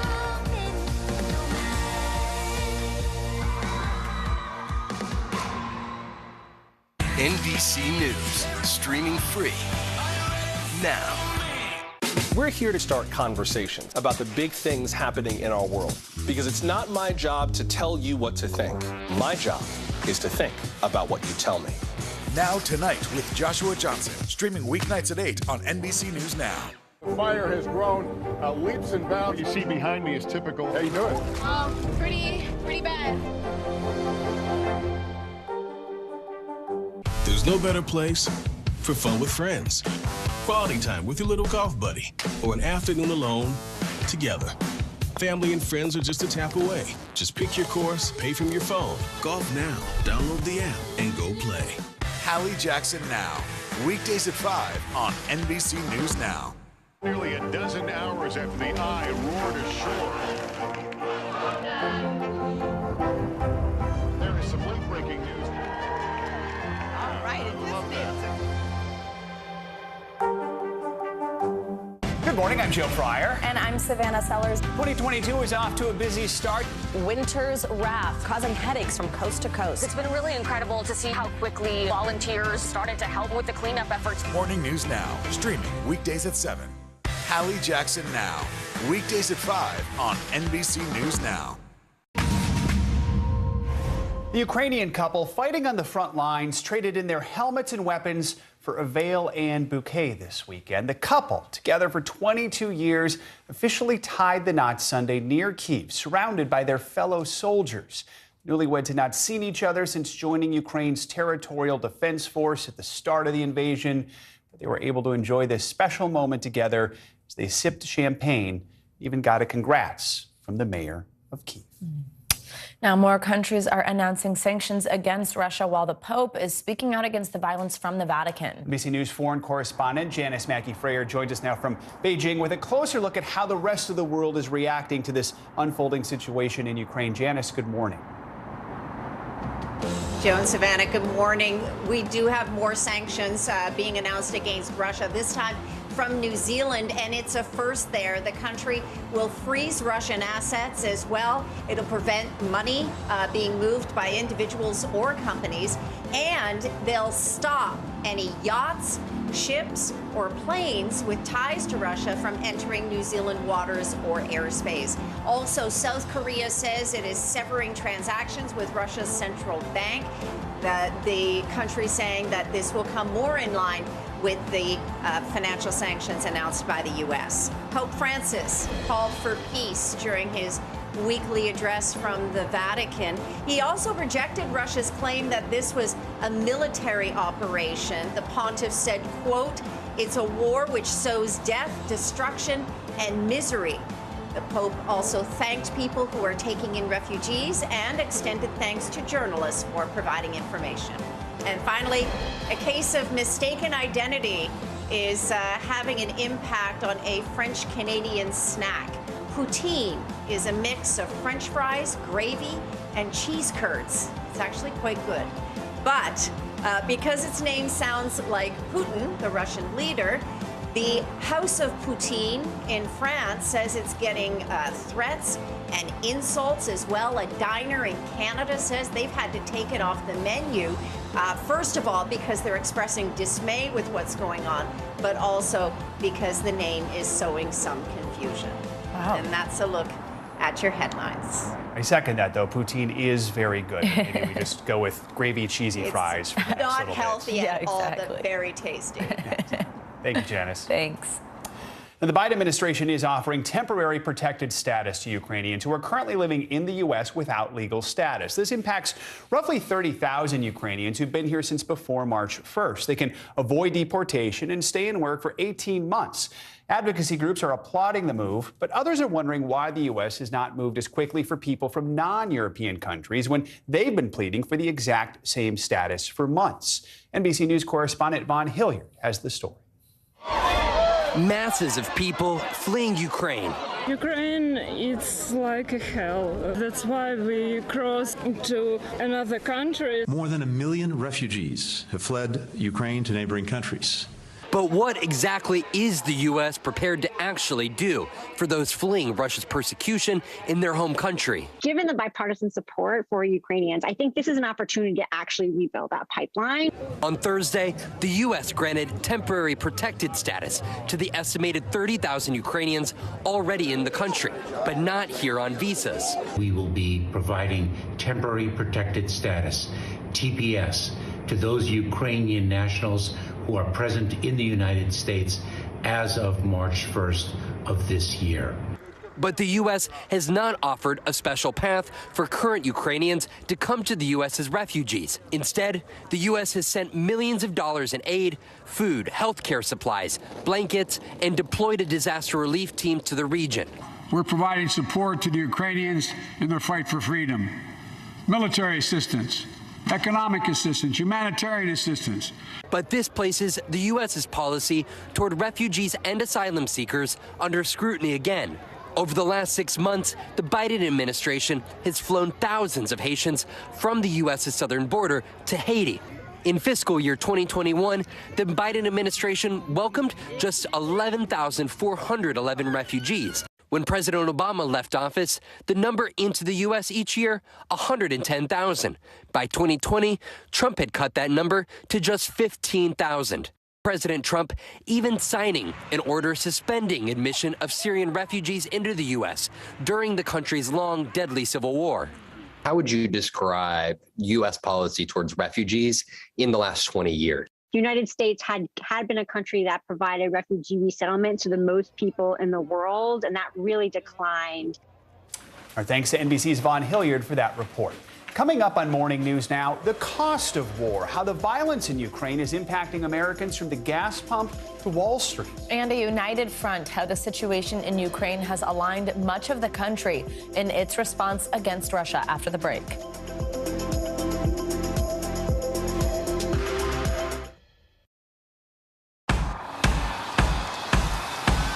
News is happening now.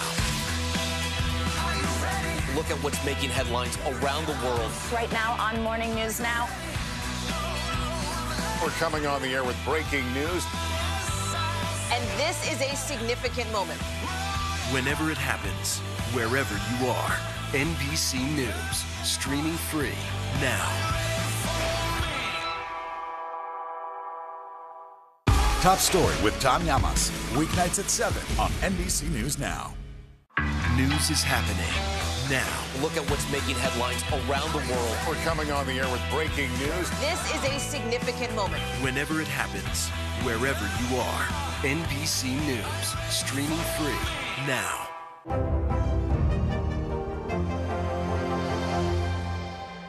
Now Tonight with Joshua Johnson, streaming weeknights at 8 on NBC News Now.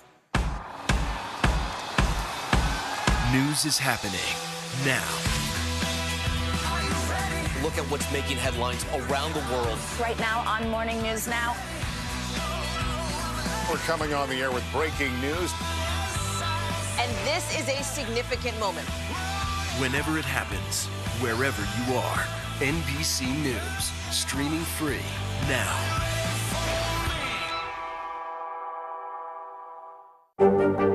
There were residents who hung on for dear life. I've heard people say the town is gone. Do you see it that way? Absolutely not. We've lost some houses, but our community's still here. These days, it feels like the news never stops. So let's get into it. What's happening right now, what it all means for you for an hour every day. It can be hard to keep up, so let's get started together. Hallie Jackson Now, weekdays at 5 on NBC News Now. News is happening now. Look at what's making headlines around the world. Right now on Morning News Now. We're coming on the air with breaking news. And this is a significant moment. Whenever it happens, wherever you are, NBC News, streaming free now. Hallie Jackson Now, weekdays at 5 on NBC News Now. To cover the news, you have to be in it. We'll take you to the front lines of the story, bringing your news feed to life. Streaming live every night. It's your news playlist. Top Story with Tom Llamas, weeknights at 7 on NBC News Now.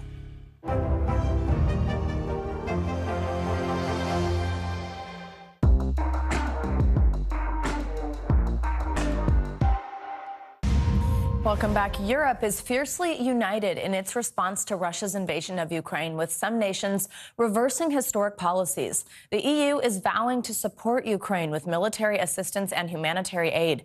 U.S. Secretary of State Antony Blinken met with NATO and G7 allies in Brussels on Friday. NBC News correspondent Josh Letterman joins us now from the Latvian capital, Riga. Josh, good morning.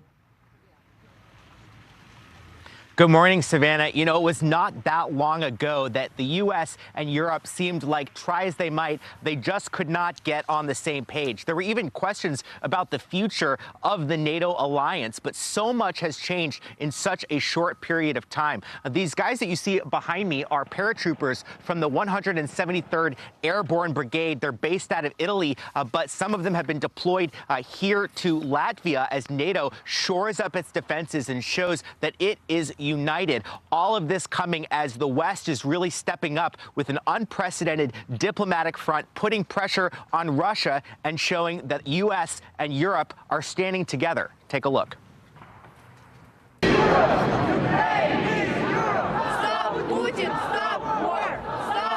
Outside European Parliament, a moment of solemn solidarity and of newfound resolve, Ukraine and Europe standing as one. This Ukrainian woman pleading for help for her homeland. It's my brother, my sister, my cousins, my mom, my dad, they're all in Kyiv. In Kyiv. And you know what? They even don't want to evacuate because it's their home, it's my home. It wasn't always like this. In a matter of days, Russian President Vladimir Putin has unintentionally pulled off what no other leader has in decades: unite Europe and the West around a common threat. The message from Europe is clear. We will stand up. We will not look away when those fighting in the streets for our values face down Putin's massive war machine. For years, Europe has been reluctant to directly confront Russia, a nuclear-armed power 4 times larger in size than the EU. Now that reluctance is melting away in what's being called a sea change that may outlive this conflict. Literally, what seemed impossible became possible within 24 hours. And again, this is all the credit to Vladimir Putin. Germany now taking a leading military role for the first time since World War II. Chancellor Olaf Scholz announcing Germany will send lethal weapons to Ukraine and spend more on its own military, saying the new reality requires a clear response. They basically shed 70 years worth of policy towards Russia in a matter of days. Europe financing up to $500 million of deadly weaponry for Ukraine for the first time and barring Russian planes from European airspace. And Sweden, Switzerland, and Finland breaking their long-standing neutrality to confront Putin. Western nations squeezing Russia with sanctions that could hurt their own economies.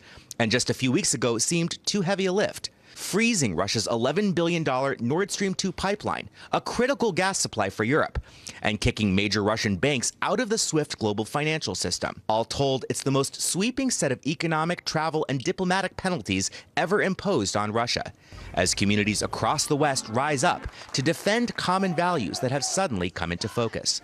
This moment of unity in Europe is also felt here at NATO. Just a few years ago, the NATO alliance seemed more frayed than ever. Former President Trump was even threatening to pull out.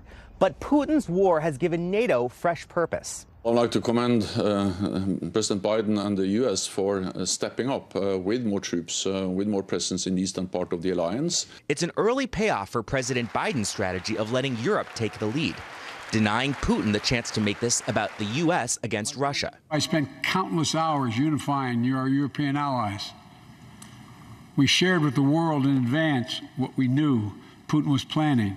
And now that he's acted, the free world is holding him accountable. President Zelensky imploring Europeans not to abandon his nation, calling this war the price of freedom. Ми довели свою силу, довели, що ми, як мінімум, такі самі, як ви. Доведіть, що ви разом з нами. And Savannah, they say half the battle is just showing up. And to that end, U.S. officials are fanning out across this region to show that they are standing one with their European allies. Secretary of State Antony Blinken just arrived this morning here in Latvia on a trip that's bringing him to all 3 Baltic nations, as well as to Moldova, where he was in the last few days, talking about the influx of refugees there. The chairman of the Joint Chiefs of Staff, Mark Milley, also in Lithuania in the last couple of days, and Vice President Kamala Harris expected to visit 2 NATO allies, Poland and Romania, to try to show her support. Savannah? All right, Josh Letterman, thank you so much. And we now want to go to someone on the ground in Ukraine. As 1.5 million Ukrainians have fled their country in search of safety, many remain in their home cities. That includes Veronica Melzerkova. She's the executive editor of The New Voice of Ukraine, and she joins us now from Kyiv. Veronica, thanks so much for joining us this morning. So, this has been going on for almost 2 weeks now. Tell us how things are on the ground in Kyiv, where you are, how they've changed, and really just about your decision to remain there in Kyiv as this unfolds. Hello, thank you for having me. I decided to stay in Kyiv because I need to take care of my elderly grandma and my husband's parents. So they won't make it if we travel, for example, for Western Ukraine. Therefore, I have to stay. A lot of elderly people are left in Kyiv, so we have to help them too. During the recent 2 weeks, Kyiv has changed drastically. I can see that the capital is preparing for the Russian invasion. Many checkpoints are all across the city. We can see military vehicles going in different directions. From my window where I'm now, I can see the evacuation trains and I can hear them going back and forth. Russians are getting closer to the capital. Right now, heavy fights are going on in Irpin, Hostomel, Bucha, and Borodyanka, which are all localities, towns, and villages of Kyiv Oblast. Right there, many people are trapped in the basements because Russians have partly occupied Irpin and Hostomel, and they don't let people out. They even killed a mayor of Hostomel who was giving bread and medicine to people who were in need. Hostomel city. So everything is very intense in Kyiv. People are suffering. Oh, absolutely. Veronica Melkozarova, we're thinking of you and your family that we know that you are sticking around for and with. We appreciate your time. We're thinking about you, and we'll check in with you. Stay safe. Thank you. Now, the conflict in Ukraine is creating concern over the world's fuel supply. Overnight, the cost of oil shot up to its highest price in over a decade. NBC's Silvana now joins us with more on how the conflict in Ukraine is impacting the world's energy market. Silvana, good morning. Hey guys, good morning. That's right. And oil prices spiking overnight to 13-year highs on worries about global supply disruptions. The U.S. and European allies are considering a possible ban on imports of Russian oil and natural gas. U.S. and Brent crude both briefly topping $130 a barrel. That's the highest since the summer of 2008. Russia is the world's second largest oil producer and largest exporter of natural gas to Europe. Last year, the U.S. imported roughly 20 million barrels a month of crude oil and refined products from Russia. That's about 8% of our total liquid fuel imports. And those surging oil prices are trickling down to the gas pump. The price of regular unleaded topping $4 on average nationwide this weekend. AAA saying the current average is $4.06 a gallon. That's up 45 cents from just a week ago and $1.30 from this time a year ago. Gas Buddy says as the war in Ukraine evolves and we move into spring and summer driving season, Americans should be prepared to pay more to fill up than ever before.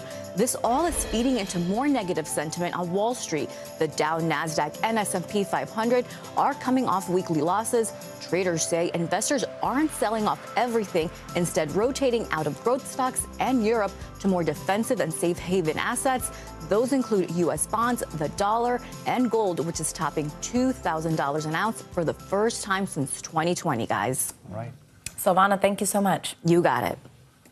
AAA says gas in 9 states is now on average more than $4 a gallon. NBC News Now anchor Hallie Jackson takes a closer look at the pain at the pump. It seems like every day it gets a little more expensive to top off the tank. It's usually like, oh, $30. Yeah, no, it was definitely like 45. But why? It all has to do with the basic economic concept, supply and demand, with the Russian invasion of Ukraine front and center. Russia is the world's 3rd biggest oil producer, and prices are up because of concerns about how its war against Ukraine could disrupt its oil supply. After Russia invaded Ukraine back in February, the U.S. slapped sanctions against the Russian economy. And while they didn't put full sanctions in place against the energy industry, they did take some smaller measures. And because of question marks about Russia's ability to ship oil, some buyers have been scared away, meaning less supply and higher prices. There's another piece of this, too. Oil prices started rising before the invasion with COVID. At the beginning of the pandemic, when people were in lockdown and staying home, the demand for oil dropped a lot. With so much supply, prices dropped, too, big time. At one point in April of 2020, dipping below zero. Keep in mind, the crude oil price makes up only a fraction of what you actually pay at the pump. Look at 2 months ago. A barrel of crude in the U.S. cost $83 on average. Break it down per gallon, that's $1.98. But you were paying more than that because you have to add in the cost of taxes, distribution, marketing, refining, which is why the price at the pump then was on average $3.41. Now it's $3.84 with real questions about how high it gets next. Thanks to Hallie Jackson for helping to break that down. Coming up, a show of support blooming in and around Ukraine. A look at how the nation's flower has become a symbol of hope amid the violence of war. You're watching Morning News Now.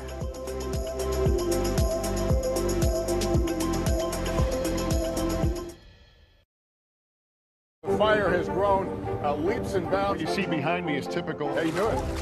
Pretty bad.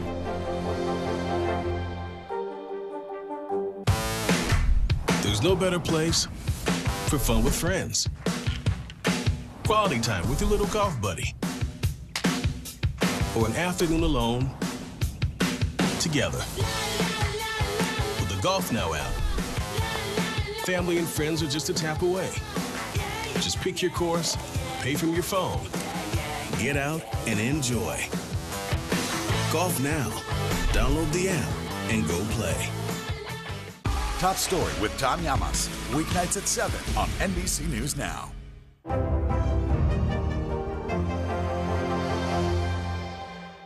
These days, it feels like the news never stops. So let's get into it. What's happening right now, what it all means for you for an hour every day. It can be hard to keep up, so let's get started together. Hallie Jackson Now.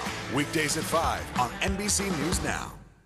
We're here to start conversations about the big things happening in our world, because it's not my job to tell you what to think. My job is to think about what you tell me. Now Tonight with Joshua Johnson. Streaming weeknights at 8 on NBC News Now.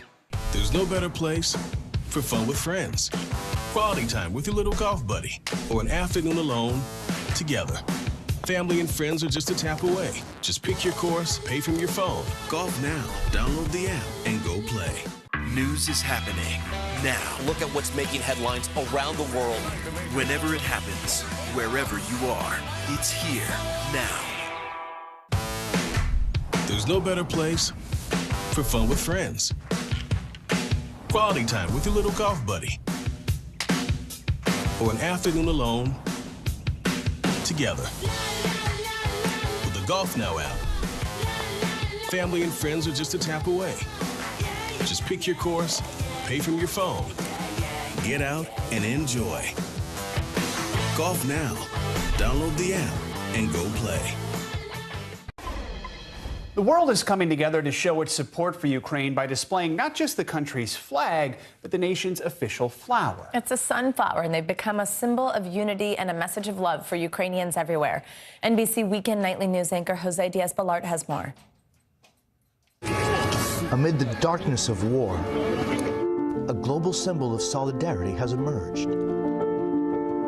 Sunflowers representing unity with Ukraine. The nation's official flower, now taking a special place in the hearts of those desperate to help Ukrainians under attack. Like at Bedner's Farm in Boynton Beach, Florida. This weekend, donating profits from all sunflower sales to the Global Empowerment Mission helping Ukrainian refugees. We feel how much those people are hurting and what they're struggling with. We want to do our part as farmers to help them. In Reno, prayers and protests by those determined to make a difference. We want to show our love for the people of Ukraine. We come here in peace to show that we care.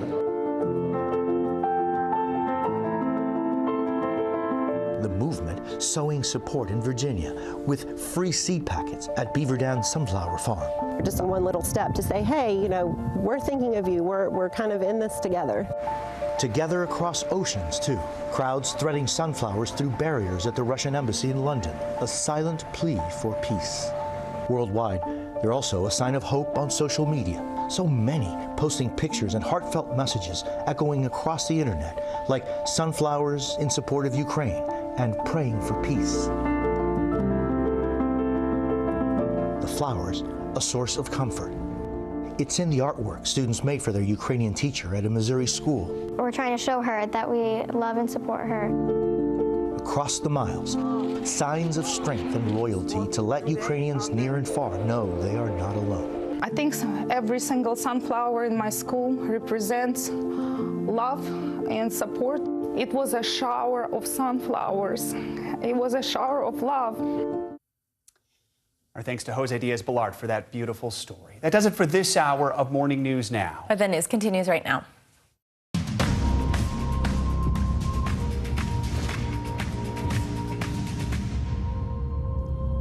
Good Monday morning. I'm Joe Fryer. And I'm Savannah Sellers. We begin this hour with Ukraine dismissing an offer from the Kremlin to let Ukrainians flee the war. Russia claimed this morning that it would institute a ceasefire near some large cities, but would only allow people a path to Russia or Belarus.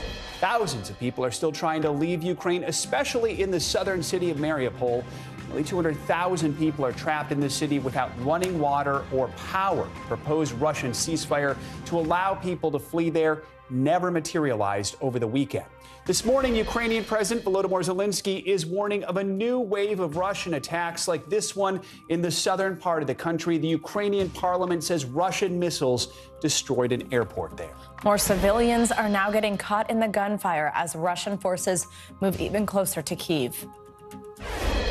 No purpose for this. So why do they do this? I want to fight also because this is my country, this is my home, my thoughts, my family, all of my, pressures, everything is here. As Ukrainians fight for their country, the impact of Russia's invasion is reaching beyond Eastern Europe. Oil prices soaring this morning to a 13-year high, with the national average for a gallon of gas now topping $4. NBC News Chief Foreign Correspondent Richard Engel kicks off our coverage this hour from the Ukrainian capital, Kyiv, and a warning some viewers may find the images in this report distressing. Russian forces are now trying to drive into the center of Kyiv. Just down this road, about 3 miles, is the suburb of Irpin. This is in the northwest corner of Kyiv. And Russian troops are fighting in the suburb. They are fighting against Ukrainian forces who are still holding on. And about 15,000 people, civilians, have been evacuating from Irpin and coming deeper into the center of the city. They're not going into the countryside. They're moving to the heart of Kyiv, hoping that among the buildings, among the large population, they can find some safety. But even as they are evacuating, they're still being fired on. Russian troops this morning are on the doorstep of Kyiv. So Ukrainians are escaping from the bombardment of the suburbs to go deeper into the heart of the city.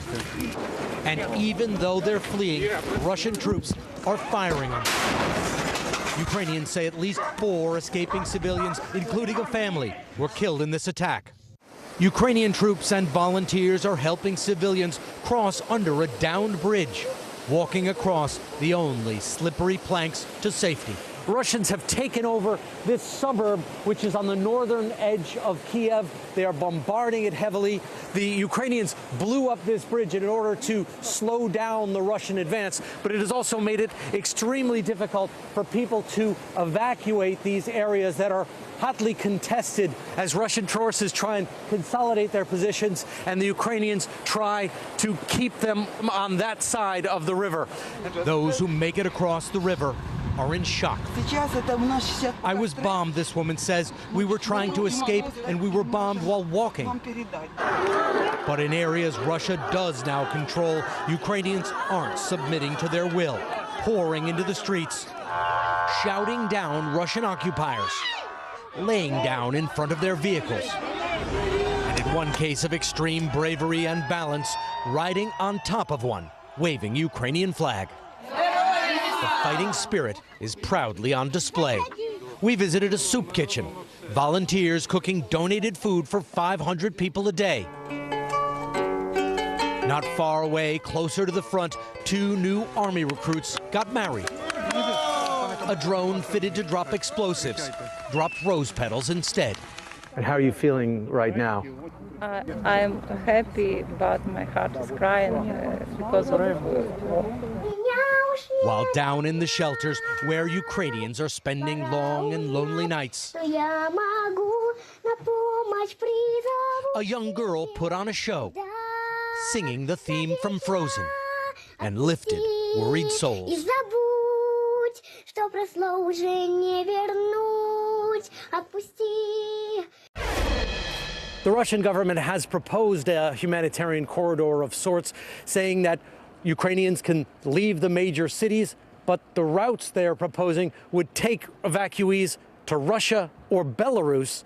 The Ukrainian government dismissed it immediately out of hand, saying, why would people possibly leave their homes and go to hostile territory? So right now, there are no functioning humanitarian corridors, only a proposal that Ukraine says is completely unacceptable. Richard, thank you for that report. Now, we've been following the ongoing refugee crisis as more Ukrainians flee the violence and their homes. Many are stuck in limbo, trying to figure out where to go next. NBC News senior national correspondent Tom Yamas has been following that part of the story for us for more than a week now. He joins us from Lviv. Tom, we know you spoke to American families that have been trying to get children out of one orphanage there in Lviv. Hey, Joe. Yeah, that's right. We spoke with these American families, and the scenes you see behind me right now, these long lines, are why they're so worried. You know, I was hoping to come on today on Monday and tell you that the refugee crisis is getting a little bit better, but it's not. The lines are actually longer. If you may remember, last week we were live inside the train station. Now the line stretches as far as the eye can see, and it's one of the coldest days we've experienced so far out here. This morning, the mass exodus in Ukraine reaching historic levels. Now, the fastest growing refugee crisis since World War II. I just left my home to nowhere. I have no plan. I just wanted to save my child. Protecting children is fueling the migration from the fighting in the east to safe havens in the west. These children you see here may be in the worst possible position because they're orphans. They do not have family. They are in limbo right now. They are being taken care of. They're being fed. But like everyone else in Ukraine at this moment, no one knows what's going to happen tomorrow. Last Friday, we introduced you to a group of Ukrainian orphans evacuated from the war zone. 8-year-old Demetrius told us how he hopes to still be adopted. What do you want the world to know about Ukraine? He told me he wants the war to stop.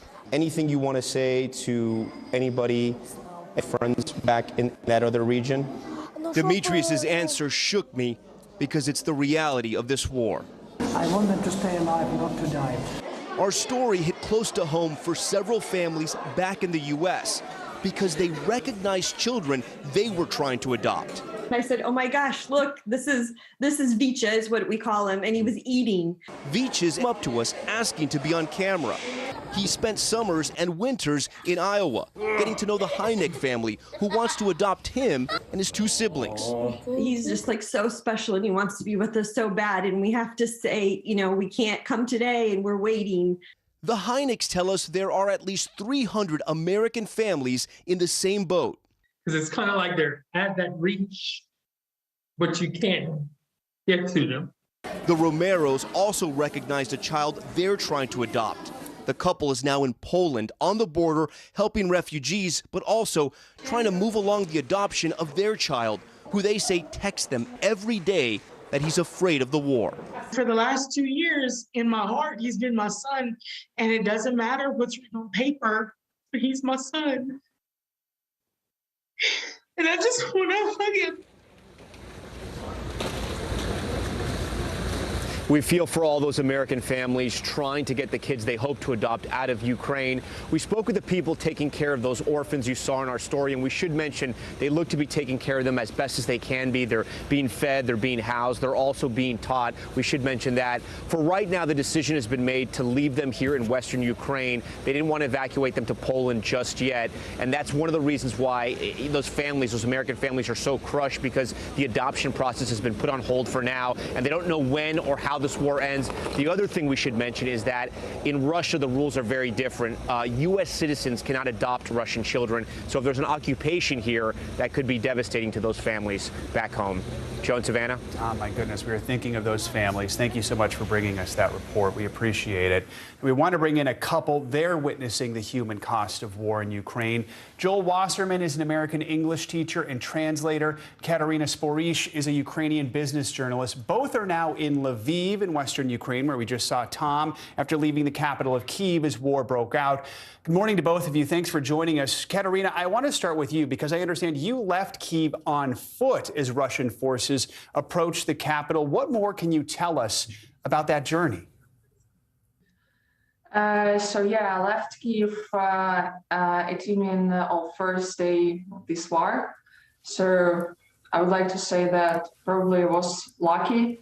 So I went to the giant road to Lviv. So it was traffic jam. So of cars, and in 40 minutes I found bus to Carpathians. And so when I found, I thank God that I found, because I could leave my city. And so it was, I still feel pain because I had to leave, but I know what to do, because next day the situation became worse. And I know that the next step when I arrived in Carpathians, I could carry my mom. I could care about my mom and take care of her from Kyiv. She arrived by Ukrzaliznytsia, Ukrainian National Railway Station, and I really appreciated that. They are heroes. They are heroes. Yeah, I really appreciate that. Right now we are here together. So we arrived in Carpathians, myself and my family, and then we moved to Lviv. Joel? Yeah, I just wanna echo what Katya was saying here. The work that Ukrzaliznytsia, which is the National Rail Service, has been doing has simply been incredible. Yeah. They've been putting their lives on the line. They've been away from their families and away from the ability to take care of their families to make sure that Ukrainians can get to safety. And I'm just in awe, and we are both so grateful for the work that they've done. So many heroes out there. Joel, I know you've been in Lviv since January, before the invasion broke out. Can you tell us what the mood is like there now from your perspective? Things are settling into something of a new normal. A lot of businesses and restaurants remain closed, but a lot have been reopening. The mood is controlled, defiant, resilient. I'm sure that a lot of people have a lot of worries in the back of their heads, and the situation here is likely to get a lot more stressful as more and more evacuees come here to safety, away from the danger of the cities in the east. But right now, things are okay. We are very lucky to have a warm apartment, to have a soft bed to sleep in, and to have enough food to take care of ourselves and to take care of Katya's family. And Joel, I mean, how long are you planning on staying in the country? Is there a point where you're just going to say this is just too dangerous? Thanks to the amazing fighting of the Ukrainian armed forces and the disastrous performance of the Russian armed forces, I am quite confident that Lviv remains safe.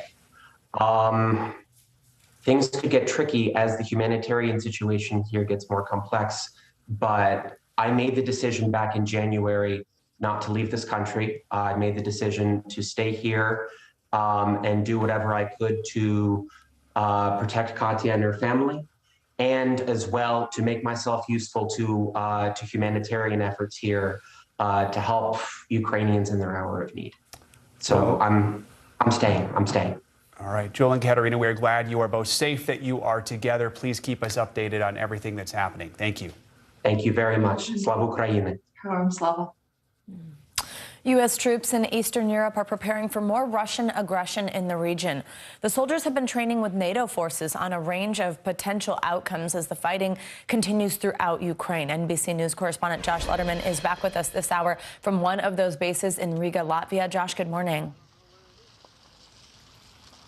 Savannah, good morning. You know, when President Biden talks about defending every inch of NATO, this is what he's talking about. This is the eastern flank of NATO. Latvia is a former Soviet Union nation got its independence, became very pro-Western, joined the EU and NATO, but is very scared that if Putin succeeds in overtaking Ukraine and has territorial ambitions that go beyond Ukraine, it's countries like Latvia that could be next. We got an exclusive look inside the NATO deployment here, and an exercise called Crystal Arrow taking place here as the U.S. and their NATO allies work to shore up their defenses and be prepared for anything that could come. Take a look.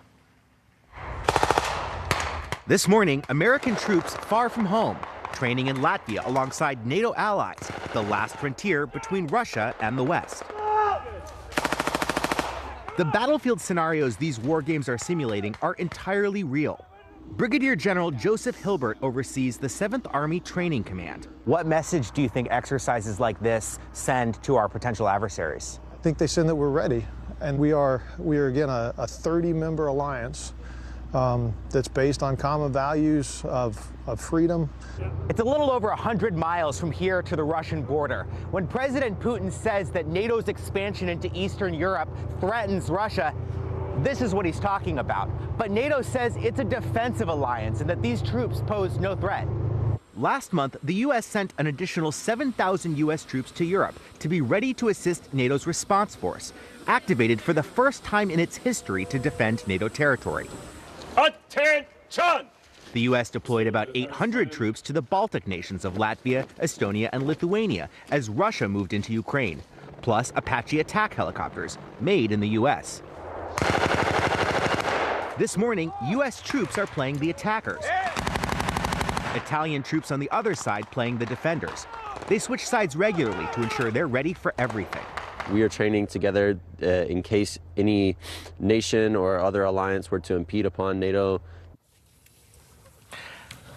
And Savannah, when I was speaking with that Brigadier General who was overseeing the training here earlier this morning, he made an interesting point. He said, look, Article 5 of NATO has only been invoked once in the history of the alliance. It was after 9/11 to defend the United States. He says this is about paying that back, about reciprocity, about what it means to be part of an alliance when an attack on one is an attack on all. Savannah? Josh Letterman, thank you so much for that report and that inside look. We want to now bring in NBC News and MSNBC military analyst Colonel Jack Jacobs. Colonel Jacobs, always great to have you with us. So what we were just seeing there, of course, is these preparations should this get to the point where NATO is involved, where troops have made it across Ukraine, which is not at all the point that we're at this point. Now, Ukrainian President Volodymyr Zelensky has repeatedly called for a no-fly zone to be established over Ukrainian airspace. Now, at this point, U.S. and Western allies are firmly against the idea at this point, and we've also heard President Putin respond that he would deem that to be involvement in a way, meaning that it's essentially these NATO armies getting involved in this fight. Walk us through what options are available, though. I mean, we've heard hearing now about Poland saying that they might supply aircraft. If a no-fly zone is not going to happen and Western countries are not going to step up in that way, what can happen next, and what do you think should happen? Well, you mentioned one of them, and that is Poland's F-29s, fairly advanced aircraft, and Ukrainian pilots can fly them. They have experience with them. They're not as good as our F-16s, F-A-18s, but it's a very capable aircraft. And the Poles have quite a few of them, and I believe that they're going to be flying them, shipping them out of Poland and into the western Ukraine in order for Ukrainian pilots to fly them. But right now there is air parity. That is to say, neither the Ukrainians nor the Russians have control of the airspace. One of the reasons is that there's lots and lots of ground-to-air anti-aircraft weapons on both sides. So it's extremely dangerous for both Russian planes and Ukrainian planes to fly. But the Poles have agreed, I believe, to ship MiG-29s to Ukraine. That's one thing they could do. One of the other things that's really important, and it's surprising that it hasn't been done before, is the full range of economic sanctions on Russia. We've sanctioned Putin, some of his cronies, some of their entities, some banks, including the Russian central bank, but there are lots of financial institutions that have not been sanctioned. And more significantly, export controls have not been placed. There are allies of ours still doing business with the Russians. And indeed, there are no restrictions until June 24th on Russian export of oil. The Shell Oil Company is still buying Russian oil. These are things that these kinds of restrictions need to be expanded to squeeze Russia completely if we're to see full effect of Western sanctions on Russia, Savannah. And Colonel, I wonder, you mentioned sanctions as a possibility to intensify them. We know we have seen the fact that, as we just discussed, Poland potentially offering these planes. At what point does this become something that potentially, is it a possibility it could escalate violence? I mean, if President Putin is seeing these sanctions potentially as a version of war, seeing aircraft being supplied, at what point does that become a concern? And where does that line draw? I mean, we know there's this hard line at this point of not putting boots on the ground, but what about anything before that? At what point is involvement taken too far in terms of how Putin sees it? Well, it's a fair question, given the fact that we don't know very much about Putin's mindset. But we know for sure that he's a very bellicose character. He's been in business since 1999. We forget about that. That's a long, long time. He has been involved in war outside Russia since 2008, at least 2008, when Russia invaded Georgia, the Republic of Georgia. I mean, 2008 is 14. What is that? 14 years ago, and violently again in 2014, which is 8 years ago, when he took Crimea. He is focused on regaining all of the territory, if he possibly can, that was lost when the Soviet Union collapsed. And he is going to persist. He will continue, and he's got support inside the country. Totally controls the information flow. The large majority of people inside Russia believe everything that Putin is saying and don't believe anything that's actually happening. It's very, very dangerous. Most people don't think that he's going to come into NATO, that he's not that stupid, but he is.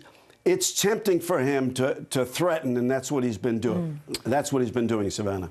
All right, Colonel Jack Jacobs, as always, your analysis is so appreciated. Thank you. The fighting in Ukraine and the sanctions on Russia are sending oil prices soaring this morning, and Americans are already feeling it at the gas pumps. Prices shot up over the weekend, now at the highest price in more than a decade. NBC News business and technology correspondent Jolene Kent joins us now from Los Angeles with more. Joe, good morning. Hey, Joe, good morning. If you've been driving, you've been feeling this over the past several weeks. And here in Los Angeles, you kind of have to see it to believe it. About $7 for a gallon of regular. The national average now $4.07. And that's an average. This, of course, has many drivers worried about how they're going to be paying for things. So many drivers tell us, look, we understand why gas prices are going up with the Russian invasion of Ukraine, but it doesn't make it any less expensive. The pain at the pump is off the charts. If it's going to be 7 now, it's going to be 9 pretty soon. $7 a gallon, a reality at some gas stations in Los Angeles. The unbelievable prices are reverberating nationwide. The national average for a gallon of regular is now $4.07. That's 46 cents more than just a week ago. If they keep fighting this war, I believe it exceeds $5 in less than a month. Russia's invasion of Ukraine is driving prices higher. In fact, they've jumped every single day since the war began. Although the U.S. does not rely as heavily on Russian oil as many other countries do, expected sanctions both here and abroad will make a tight global crude oil market even tighter, sending prices even higher. The oil market reacts much like the stock market, and unfortunately, drivers are paying for that at the gas pump. And with inflation spiking 7.5% and hourly wages only growing about 5%, many already stretched budgets have been shattered. The last time I put gas in my car, when it got to $40, I quit and it still wasn't full. In Georgia, 73-year-old Carolyn Hartfield relies solely on her Social Security check and her positive attitude. I do not do unnecessary trips. How much are you looking forward to the day the gas costs less? Oh my gosh, I'm really looking forward to that. Now, at the rate we're going right now, Americans are on pace to spend more than $500 billion, that's with a T, on gas this year alone. Of course, that has a lot more interest in alternative ways of getting around. There's one Bay Area car dealership that says the interest in electric vehicles has skyrocketed 10 times the normal amount of interest as people want to take a closer look at their gas guzzlers and maybe trade them in. But people offering thousands of dollars just to get their hands on an electric vehicle. Joe? All right, my goodness, if Carolyn's positive energy could only fuel a car. All right, Joe, thanks so much. All right, we're following the latest in Ukraine throughout the hour, but there are also some other major headlines this morning. Including the latest on the pandemic. We're focusing on the new normal for thousands of children, life without a parent. You're watching Morning News.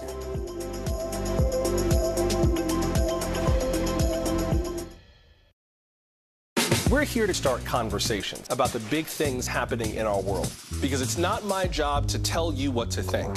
My job is to think about what you tell me.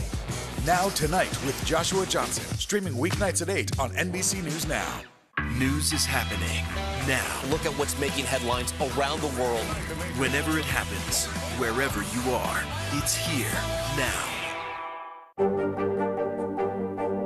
What are you doing for teachers who feel that they're being stretched too thin? Did you understand how prevalent hunger was in your own community? To cover the news, you have to be in it. We'll take you to the front lines of the story, bringing your news feed to life.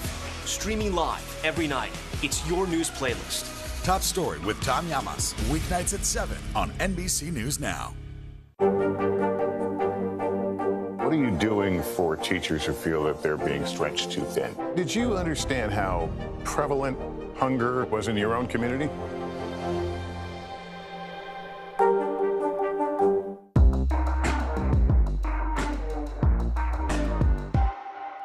There's no better place for fun with friends. Quality time with your little golf buddy, or an afternoon alone together. Family and friends are just a tap away. Just pick your course, pay from your phone. Golf Now. Download the app and go play. Nearly a dozen hours after the eye roared ashore. There is some late-breaking news. All right, We're here to start conversations about the big things happening in our world, because it's not my job to tell you what to think. My job is to think about what you tell me. Now Tonight with Joshua Johnson, streaming weeknights at 8 on NBC News Now.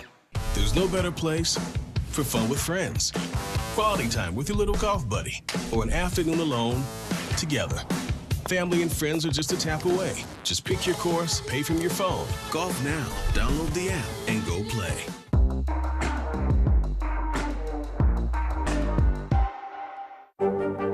There were residents who hung on for dear life. I've heard people say the town is gone. Do you see it that way? Absolutely not.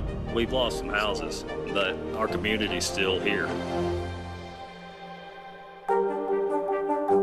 Hallie Jackson Now, weekdays at 5 on NBC News Now.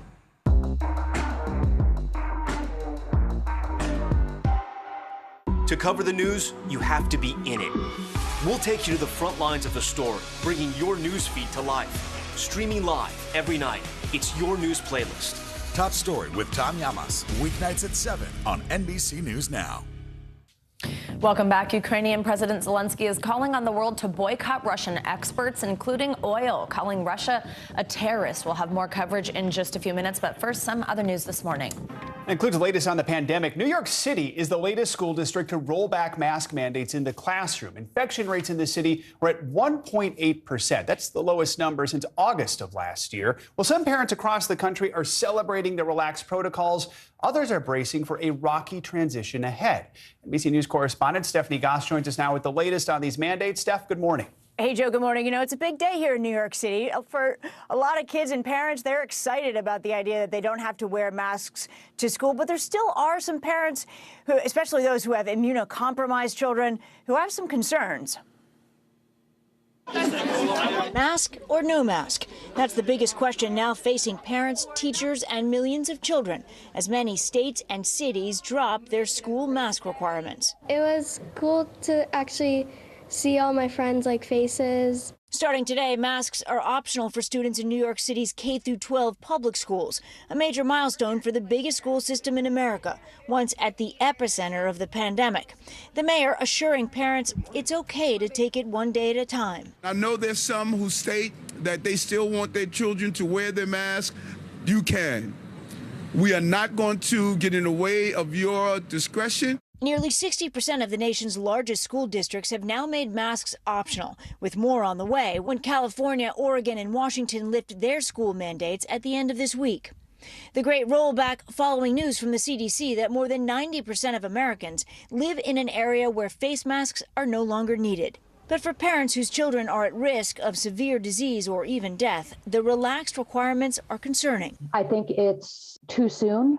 Lisbeth Greist is the mother of 2 immunocompromised kids in Connecticut. Masks became optional for students and faculty at their school just last week. She's still choosing to keep her kids masked. They keep them on at all times. They wear the N95 masks. Along with health concerns, experts warn fear could extend to children and teenagers with greater social anxiety, too, who've become used to wearing masks. It's okay for parents to reach out to the school board and talk about your choices. It's okay to go to your pediatrician and say, what should I be saying to my kid? The more parents who follow the child's lead, the better it'll go. Pediatric psychologists say look out for a child who seems withdrawn from friends and activities. Also, Joe, it's worth pointing out that here in New York, children under the age of 5 still have to wear masks. That's because we're waiting on that approval of the vaccine for that age group. Yes, so many parents and families waiting for that. Stephanie, thanks so much. You're welcome. Now, we'll be staying on top of the latest in Ukraine right now. More than 1 million people have fled Ukraine, but it's not the first refugee crisis we've seen in recent years. Up next, how the response to Ukrainian refugees is different from other conflicts.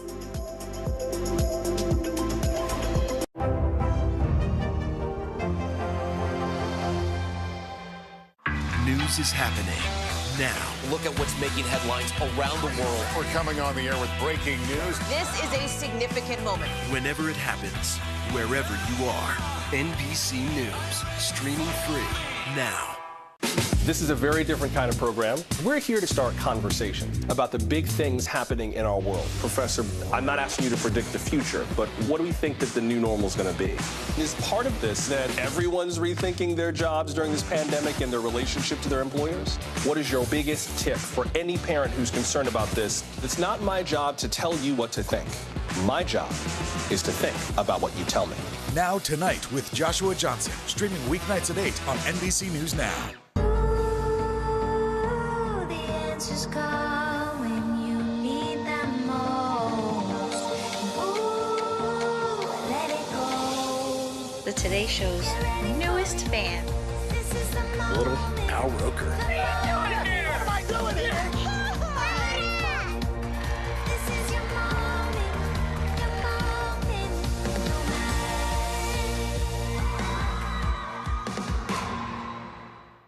Hallie Jackson Now. Weekdays at 5 on NBC News Now.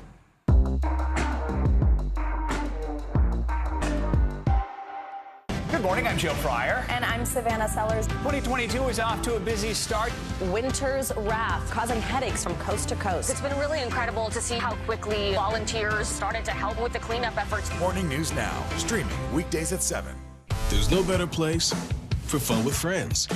Quality time with your little golf buddy, or an afternoon alone together. Family and friends are just a tap away. Just pick your course, pay from your phone. Golf now. Download the app and go play. Across the world, people are taking to the streets to show their support for Ukraine as more foreign nationals are fleeing the country and returning to their homelands. For a look at how the world is reacting to the situation in Ukraine, let's turn to NBC News foreign correspondent Janice Mackey-Freyer, who joins us from Beijing with more. Hey, good morning, Janice.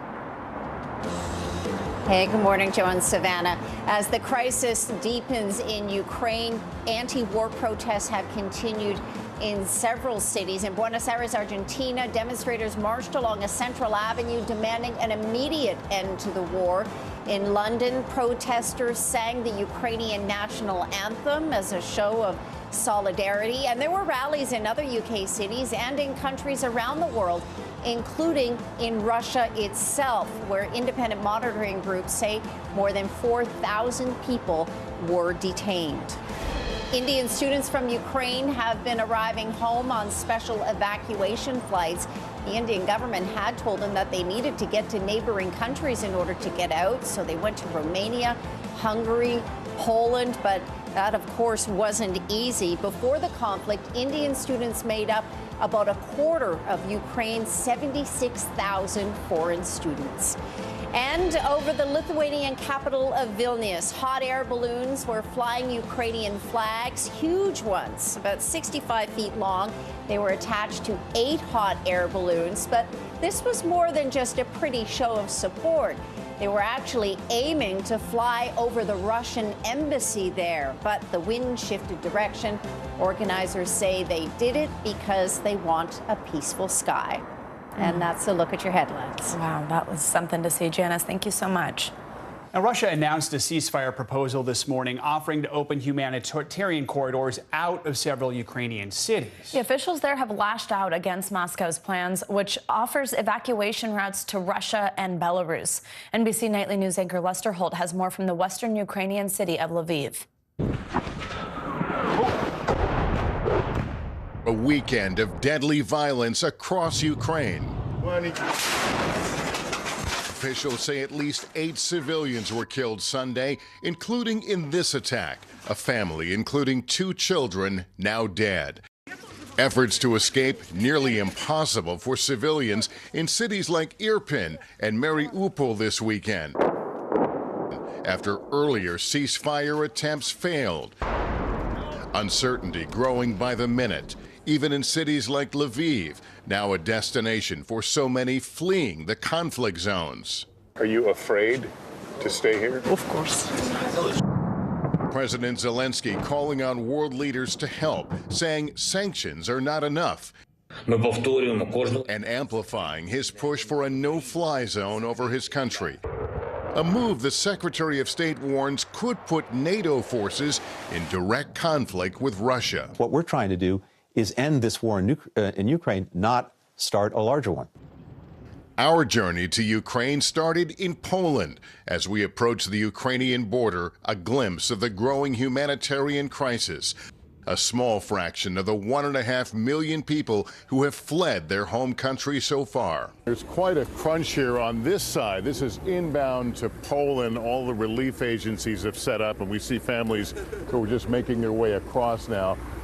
The western region of Ukraine has avoided the missile strikes, but the impact is still deeply felt. The mood is tense, really tense. So what about your future? Everything you know has changed now suddenly. Yeah, dramatically. So our future is we wait until tomorrow.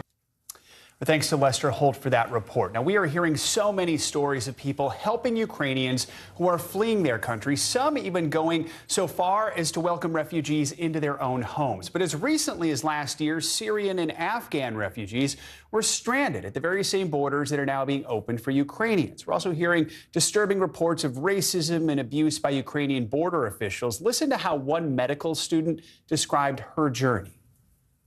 There's been a lot of segregation and racism from the people who've managed to actually get to the passport control. It seems like there's a hierarchy of Ukrainians first, Indians second, Africans last. So there has been a lot of segregation in that sense.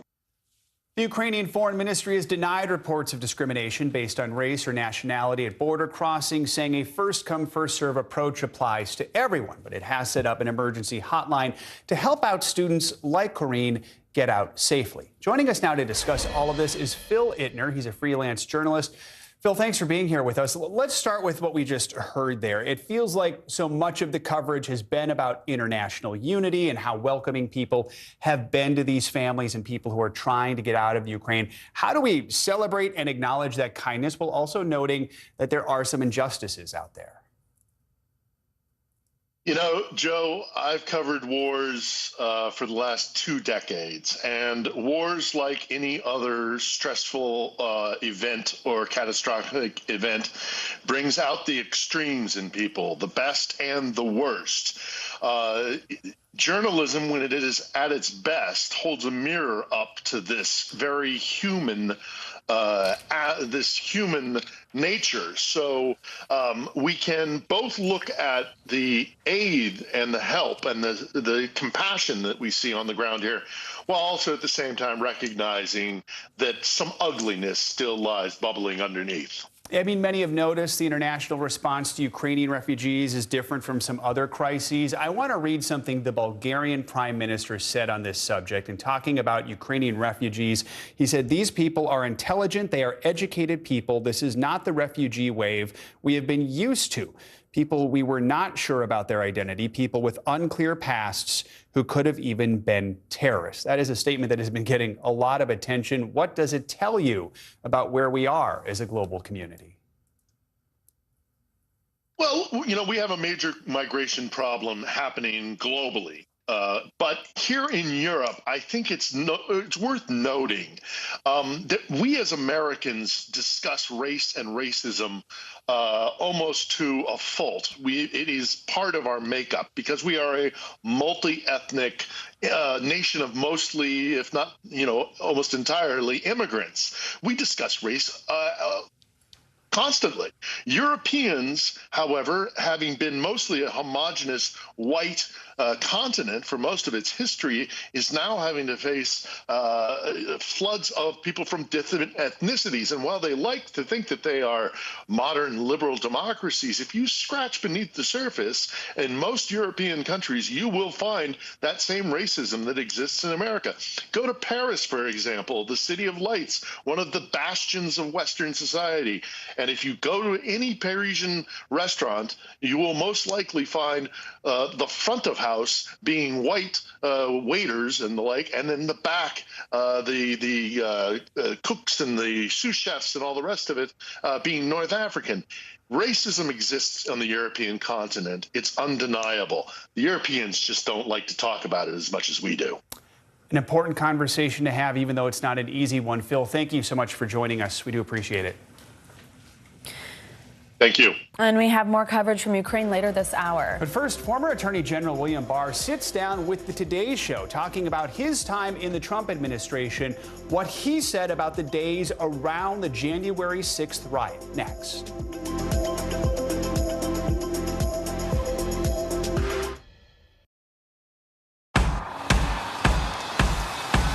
News is happening now. Look at what's making headlines around the world. Right now on Morning News Now. We're coming on the air with breaking news. And this is a significant moment. Whenever it happens, wherever you are, NBC News, streaming free now.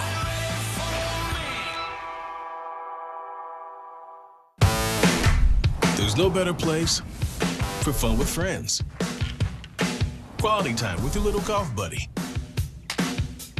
Or an afternoon alone together. With the Golf Now app, family and friends are just a tap away. Just pick your course, pay from your phone, get out and enjoy. Golf Now. Download the app and go play. This is a very different kind of program. We're here to start conversation about the big things happening in our world. Professor, I'm not asking you to predict the future, but what do we think that the new normal is going to be? Is part of this that everyone's rethinking their jobs during this pandemic and their relationship to their employers? What is your biggest tip for any parent who's concerned about this? It's not my job to tell you what to think.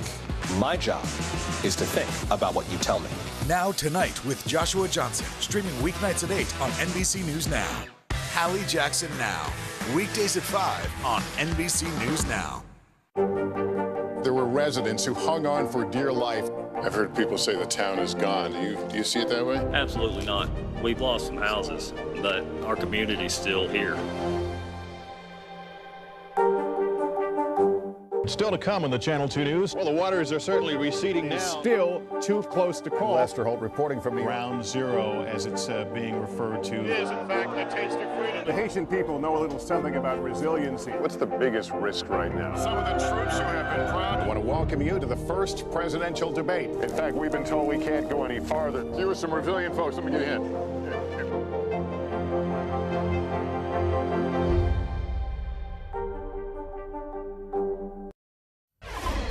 Welcome back. NBC News is taking a closer look at how to navigate life 2 years after the COVID pandemic began in our network-wide special series, The New Normal. And for some kids, that new normal is life without a loved one. Thousands of children lost a parent or primary caregiver to COVID. Now they're coping with the aftermath of that loss, struggling to find support during this difficult situation. NBC News senior investigative and legal correspondent Cynthia McFadden joins us now with this powerful but important story. Yeah, I think it really is an important one to shine a light on. Good morning. Well, experts have analyzed the data of those who died from COVID, and they paint this painful profile of the children left behind. They're mostly children of color, mostly poor, and overwhelmingly young, 70% of them 13 or younger. 2 years into the pandemic, there is still no coordinated system to identify who these kids are or how to get help to them. This morning, meet 4 truly amazing kids finding a way forward.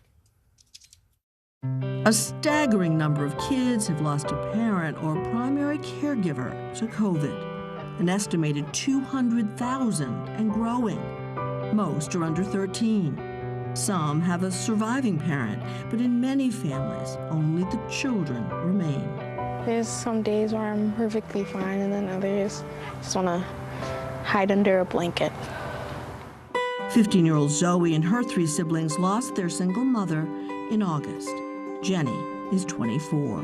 You've gone from being big sister to, well, do you think of yourself as a mother? I don't think I'll ever be okay to say that, but I would say I'm more of a parental figure, but mom, I don't think I can put that on my shoulders yet. Brother Trey is 20 and helps in every way he can, contributing his full-time salary while he goes to school at night.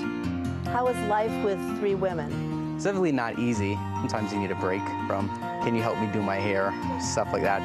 Is he any good at that, by the way? No. The hair? No. But it is Jenny who's put her own school plans on hold and works as a dental assistant, who's shouldering the greatest responsibility.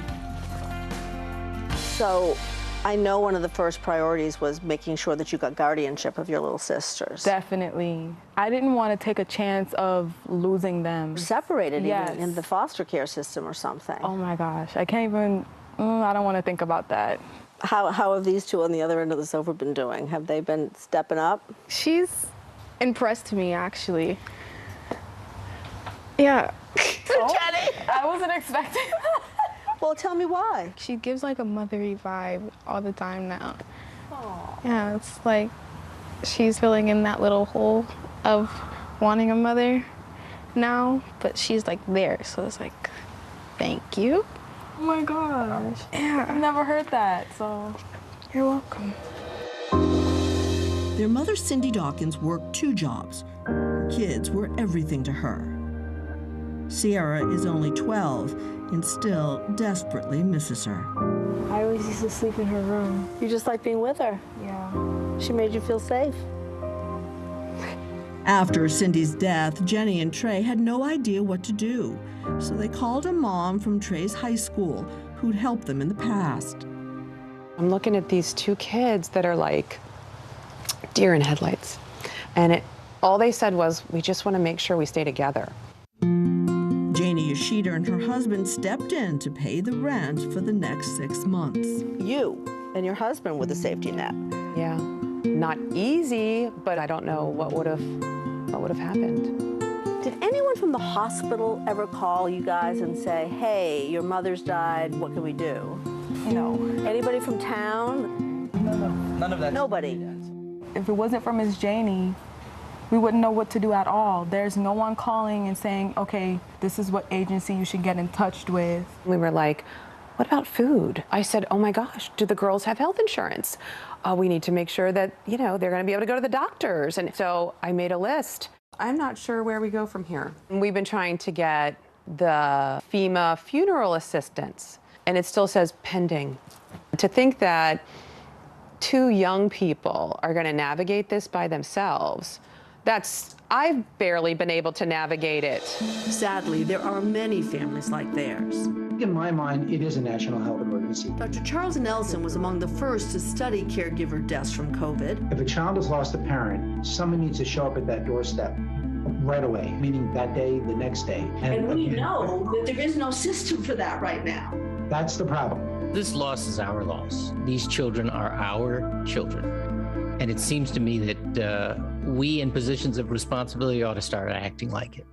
Deval Patrick co-chairs a large bipartisan coalition that's urged the White House to make these kids a priority. There are resources available that are going unutilized, but there is so little transparency and clarity about how to access those programs that they might as well not exist.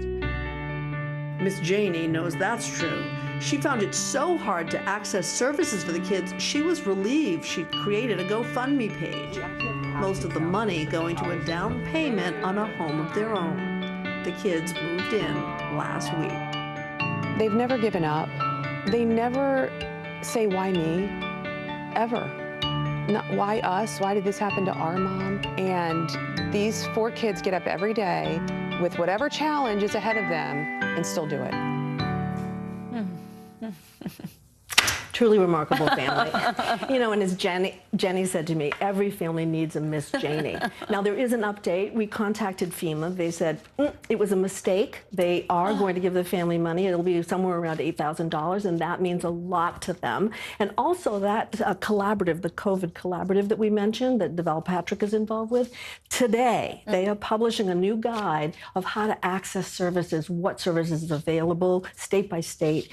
If you go to our website, today.com, folks at home can find out all about it, in addition to how to volunteer if they want to make a difference themselves. Yeah, I think the thing that you just pointed out is they had NBC News' Cynthia McFadden to check in with FEMA to say it was a mistake. But otherwise, that's a lot of that probably is happening on the back end. Well, you know, not hearing back. I have to say FEMA was incredibly responsive, but what they kept getting back was they had sent the death certificate, and it said she died from COVID, and they kept getting back a notice saying, send a doctor letter saying why she died. So, yeah, I mean, it's just the red tape, right? All of us hate it, but absolutely, we got to help these kids. And you did say that the place where they can find out more, we have that online. We do. Okay, all right, great. Cynthia McFadden. Those kids, besides being incredibly strong, are going to open a lot of eyes, I think. Yeah, I hope so. Right. Absolutely. Thank you. And the house is such good news for them. All right. First home they've ever had. Oh, Cynthia McFadden, thank you so much. Now, former Attorney General William Barr continues to speak out about his time in the Trump administration ahead of the release of his new memoir tomorrow. Earlier this morning on Today, Barr discussed his time in the cabinet as well as the integrity of the 2020 election. Here's a portion of that conversation. The president is a man who, when he's told something he doesn't want to hear, he immediately throws a tantrum and attacks the person personally. So I thought the letter was childish. You don't pull any punches in this book either. Your book really details the good, the bad, and the ugly of working for this president. And you conclude with a pretty damning indictment, so to speak. I'll read some of it. In the final months of his administration, Trump cared only about one thing, himself. Country and principle took second place. And you go on to say he has no concern with ideology or political principle. His motive is revenge, and it is entirely personal. Why was it important for you to tell that truth? Well, I was pretty content with the administration up until the election. I supported his policies. He was always hard to work with and resistant to advice, but you could usually keep things on track. But after the election, he went off the rails. He wouldn't listen to anybody except a little coterie of sycophants who were telling him what he wanted to hear. How would you explain? How do you know this election was not stolen via fraud and that Trump lost it legitimately? Well, first, all the examples that were thrown up very early were, vaporware. There was nothing to them. They were just false. For example, one that the president repeated recently, saying that more people voted in Philadelphia than there were voters. Nonsense. It was nonsense. Second, no evidence has come out since then. But third, you look at the vote, the actual vote, and there's no mystery as to why he lost. He lost for the reason he was told for a whole year he was going to lose, which is he alienated independent and Republican voters in the suburbs. That's why he lost. Let me talk to you about something you write in your book. That you say that you actually confronted the president on December 1st with this and told him point blank in no uncertain terms that you had looked at the fraud allegations and there was nothing to them. Can you tell me about that conversation? Yes, I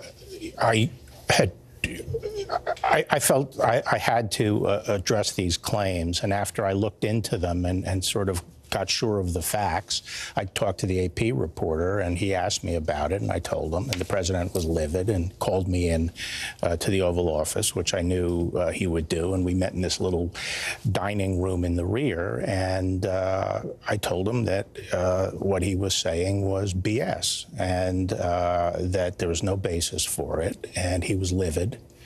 And long story short, I said, look, you're disappointed with me. I'm perfectly content to resign. And he said, accept it. So.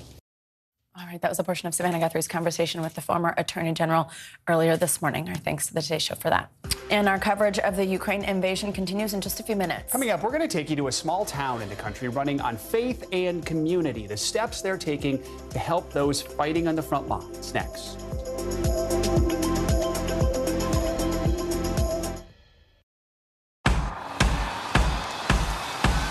News is happening now.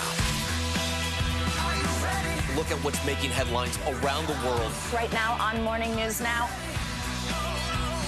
We're coming on the air with breaking news. And this is a significant moment. Whenever it happens, wherever you are, NBC News, streaming free now.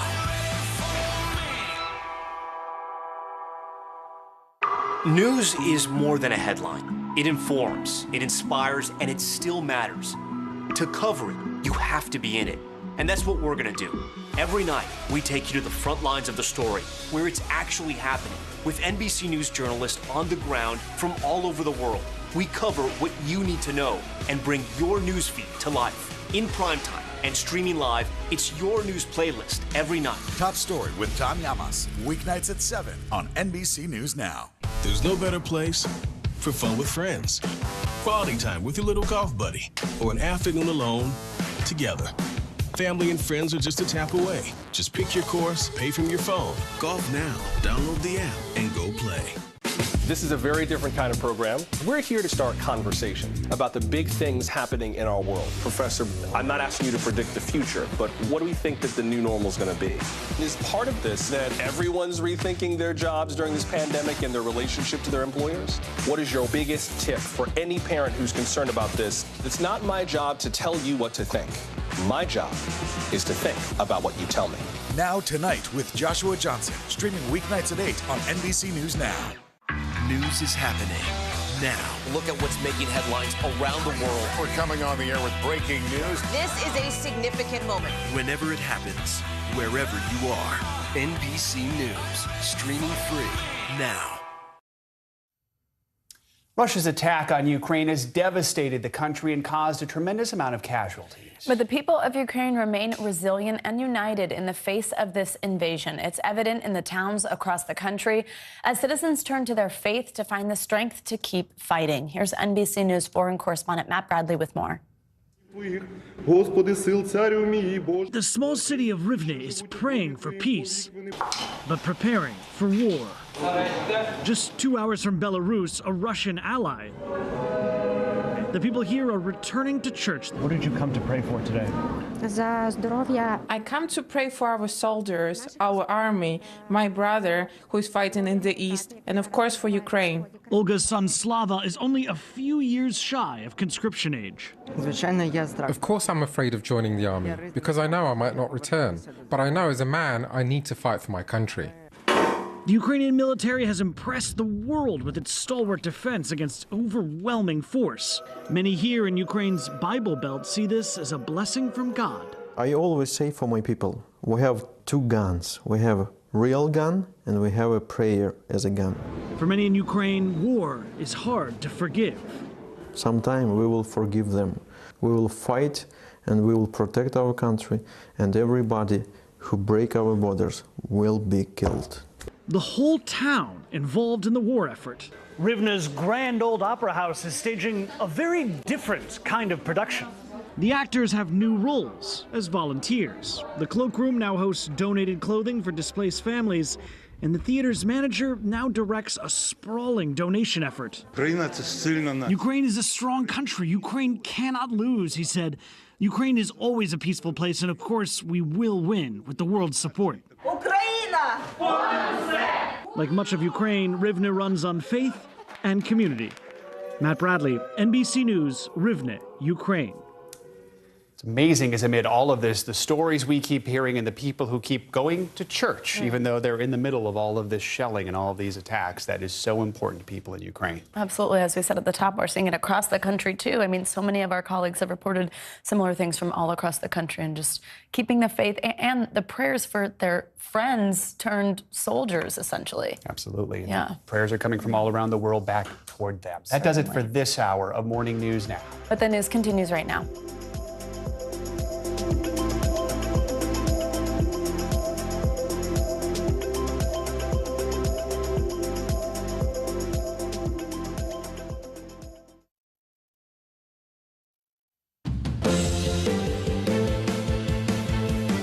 Breaking news on NBC News Now. Closing in. Russian troops rapidly advancing on Ukraine's capital of Kyiv.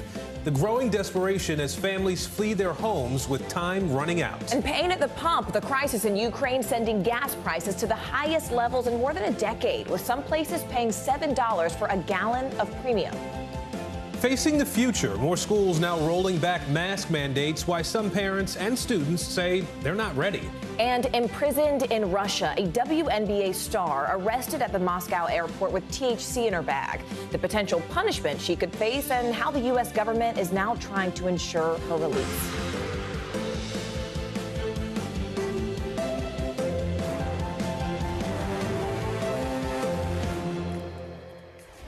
Hi there, everyone. Thank you so much for joining us. I'm Morgan Radford. And good Monday, everybody. I'm Aaron Gilchrist. We begin with breaking news, the escalating conflict in Ukraine and a deepening humanitarian crisis. Over the weekend, deadly assaults on civilian areas, forcing thousands to flee. Eyewitnesses said at least 3 people died in the town of Irpin near Kyiv on Sunday, one of them a child. A warning, this footage may be disturbing. Дітей 200-х вивозили, мирне населення, маленькі.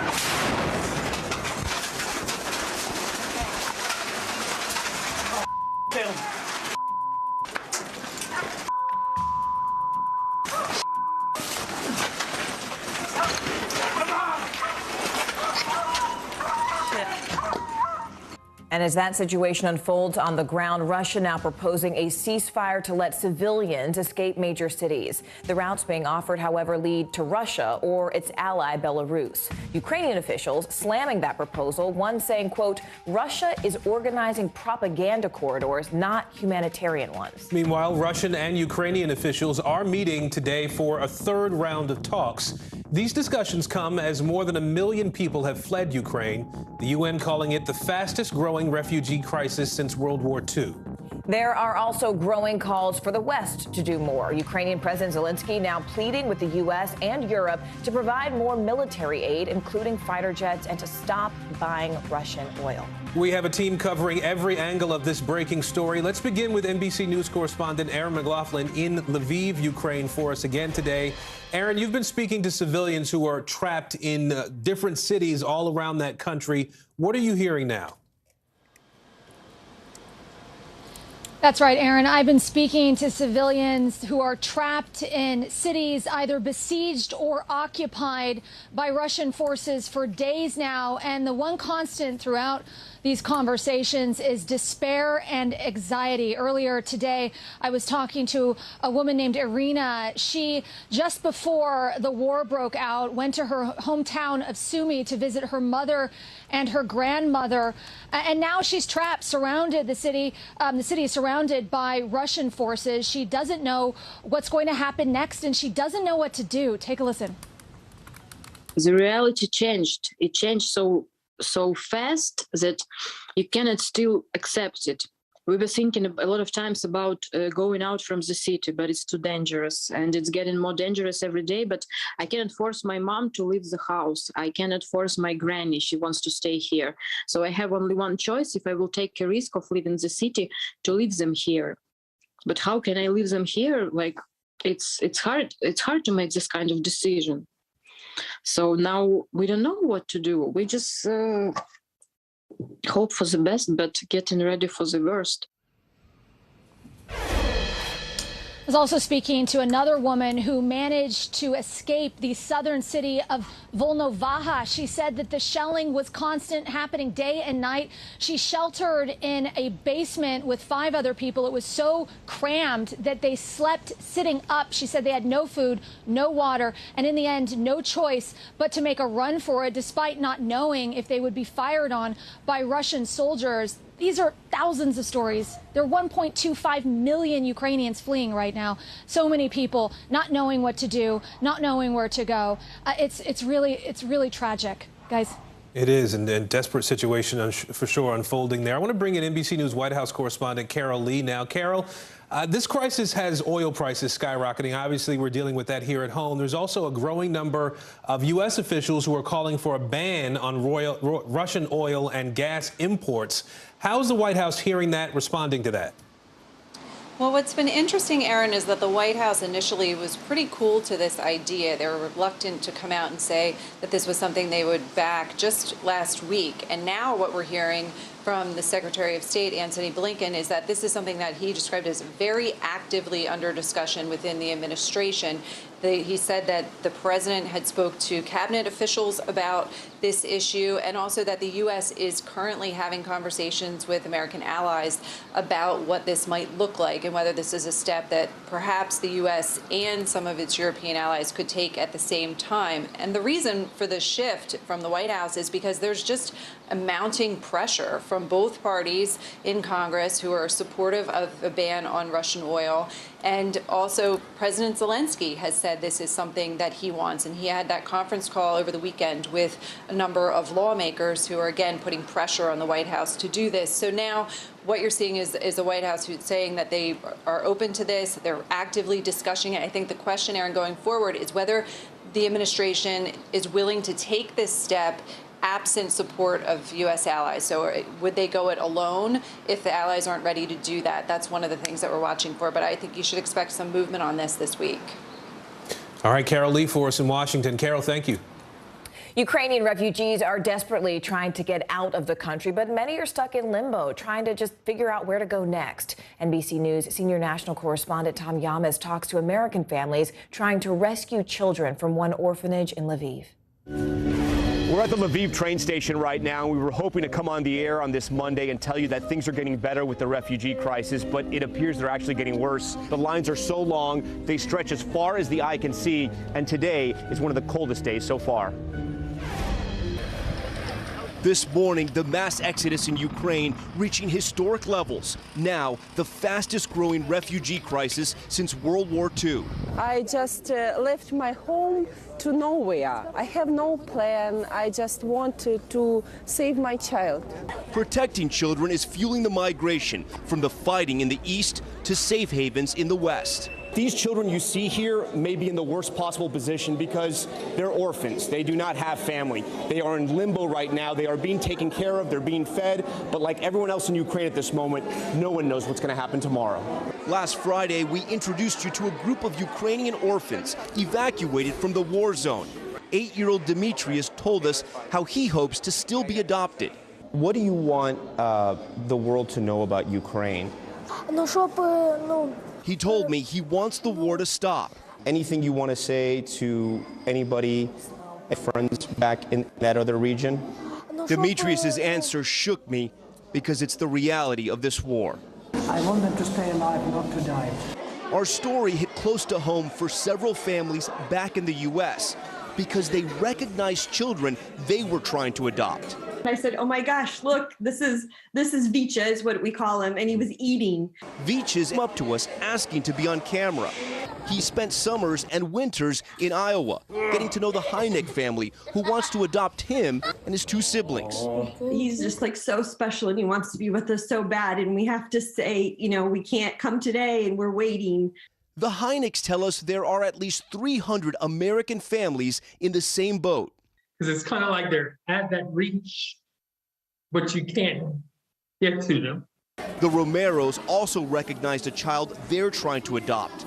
The couple is now in Poland on the border helping refugees, but also trying to move along the adoption of their child, who they say texts them every day that he's afraid of the war. For the last 2 years, in my heart, he's been my son, and it doesn't matter what's written on paper, but he's my son. And I just want to hug him. We feel for all those families trying to get the kids they hope to adopt out of Ukraine. Another thing we should mention is that U.S. citizens cannot adopt Russian children, so if there's an occupation, this could be devastating for those families. Reporting from Lviv in western Ukraine, Tom Yamas, back to you. Now, as the Russian invasion of Ukraine intensifies, the Biden administration now holding talks with Poland about a possible deal that would help provide fighter jets to Ukraine. Let's bring in NBC News global security reporter Dan DeLuce and retired Marine Corps Colonel Brendan Kearney. He's also the former chief of staff to Europe for the Marines. Dan, I'll start with you on this. What do we know about this potential deal to get these planes to Ukraine? Yes, Aaron, this is an urgent request coming from Ukraine. President Zelensky made this appeal in that conference call Saturday with members of Congress saying Ukraine needed help, and his top request was fighter jets. And he's asking for fighter jets that are Soviet-era, MiG planes that Ukrainian pilots know and are trained to operate.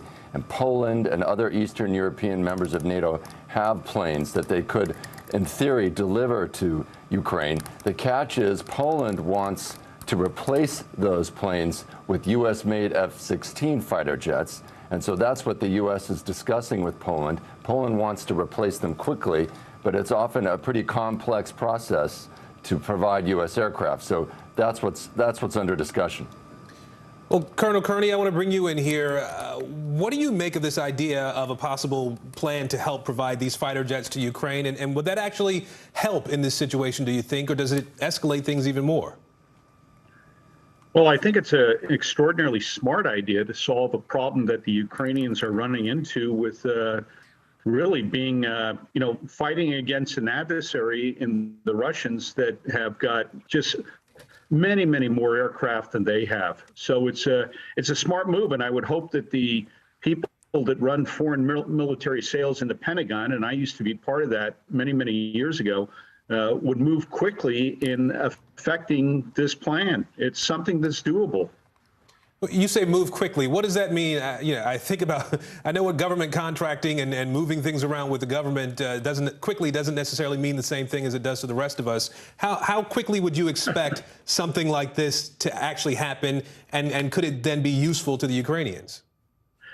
It's one of those things that the agreement, which is the number one thing that has to be accomplished first, can be accomplished in a matter of a couple days. And they should be already well into this, as this story has been brewing, I think, since before this last weekend. Mm-hmm. So I would hope you would take something that normally takes months, if not years, to come to agreement on, that this is well on its way to being agreed to, and we can start the process of getting these aircraft into the hands of Ukrainian pilots and maintenance personnel.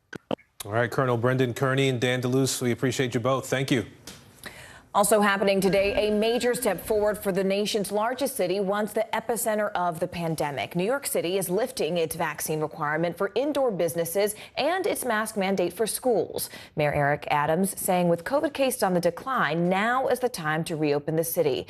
Every single state in the nation except for Hawaii has loosened or completely done away with mask mandates. This positive turnaround, though, does come as global coronavirus deaths have now surpassed 6 million people, more than 960,000 2,000 have died right here in the U.S. alone. We'll turn to our doctor on duty for a breakdown of those numbers and what they mean in just a moment. But first, let's go and begin with NBC News correspondent Stephanie Goss for more on what the end of these mask mandates means for us. Hey there. So this is a big day in New York City. Kids returning to school with the option of whether or not they want to wear a mask. It's the first time in over 2 years. And while it's good news for some parents, others, especially those with immunocompromised children, say they still have concerns. Mask or no mask? That's the biggest question now facing parents, teachers, and millions of children as many states and cities drop their school mask requirements. It was cool to actually see all my friends' faces. Starting today, masks are optional for students in New York City's K-12 public schools, a major milestone for the biggest school system in America, once at the epicenter of the pandemic. The mayor assuring parents it's okay to take it one day at a time. I know there's some who state that they still want their children to wear their mask. You can.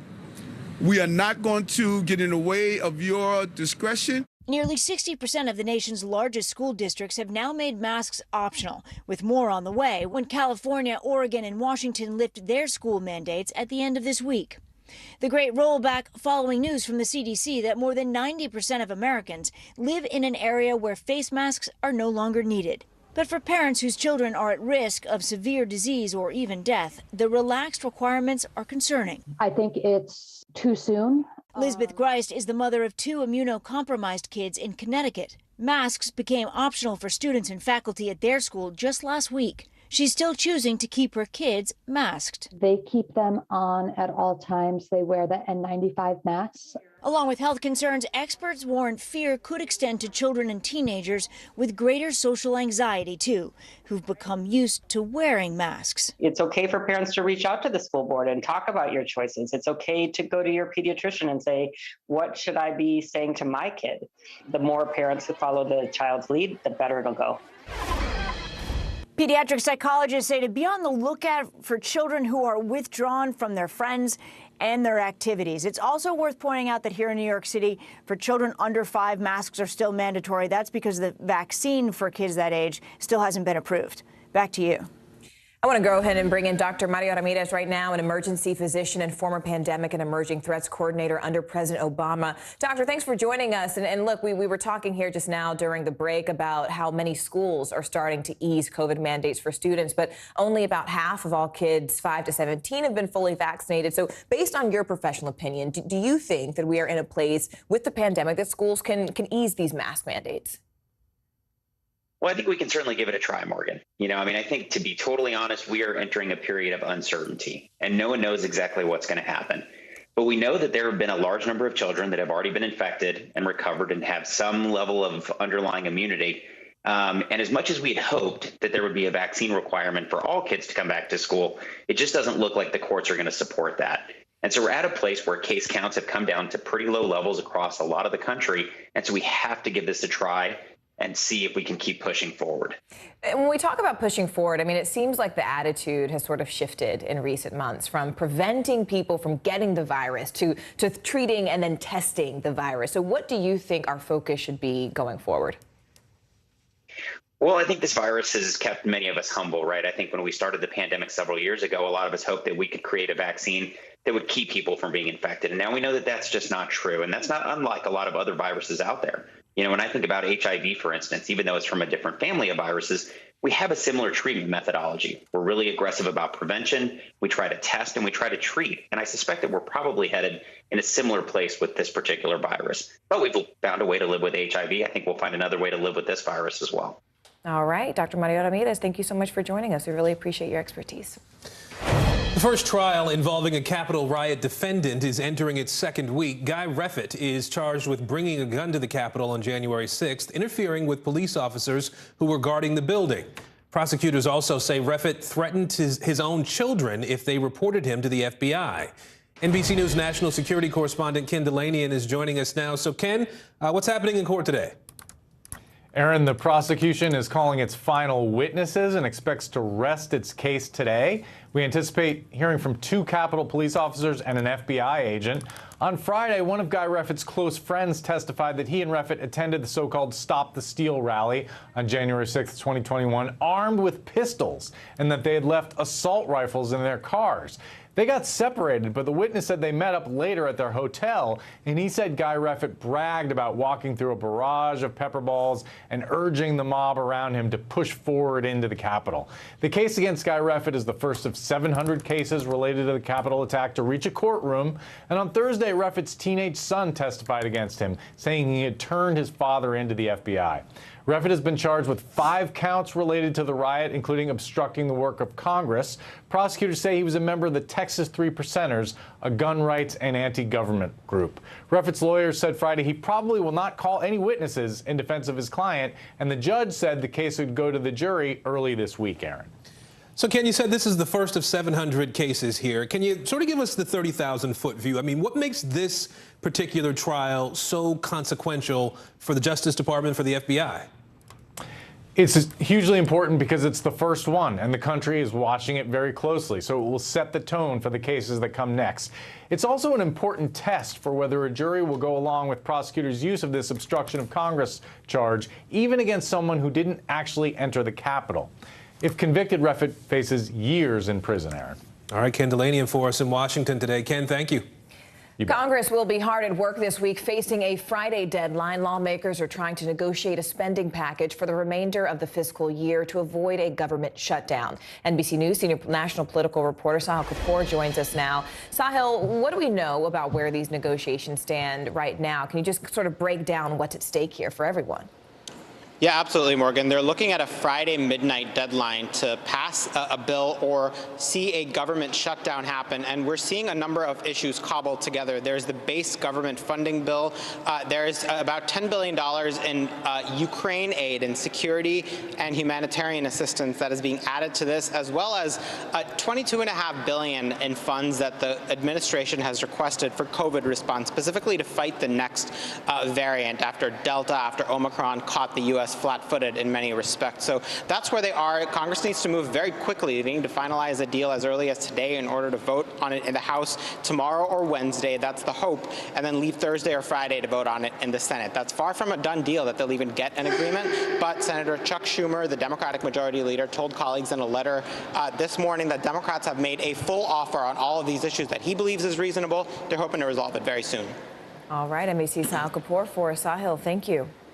Meanwhile, the ripple effect of the war in Ukraine hitting consumers at the pump. Coming up, where some drivers are paying $7 for a gallon of gas and what's being done to drive down the highest prices in 14 years.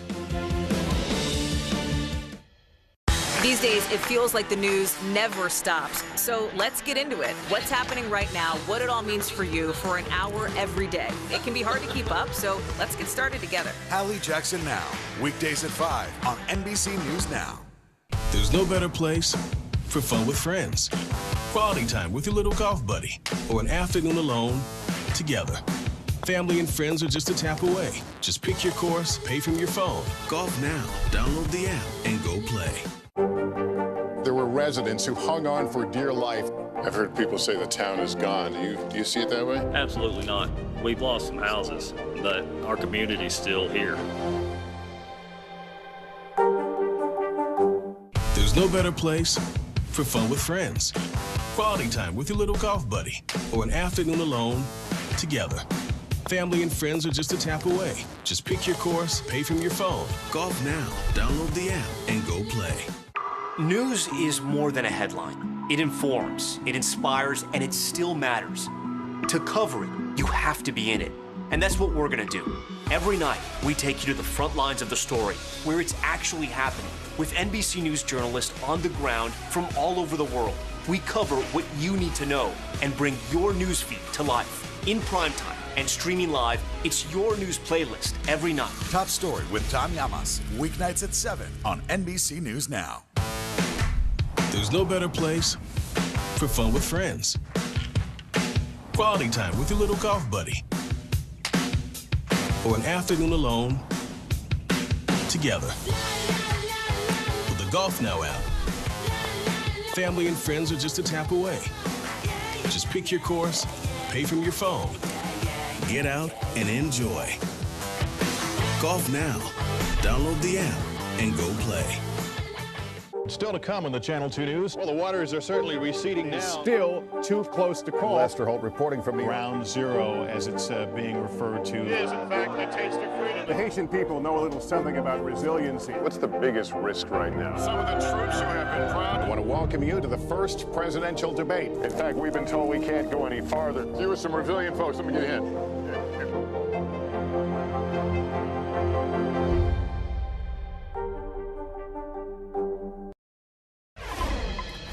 Well, drivers across the country are digging deep now to pay for the highest gas prices in nearly 15 years. The average price for a gallon of gas is above $4. Just last week, that number was almost 50 cents cheaper. But get this, $4 per gallon would actually be a bargain for drivers in L.A., where gas is topping $7 a gallon for premium. Yeah, NBC News business and tech correspondent Jolene Kent is in L.A. right now with a closer look at the strain a lot of families' budgets are dealing with right now. That's rough, almost $7, Joe.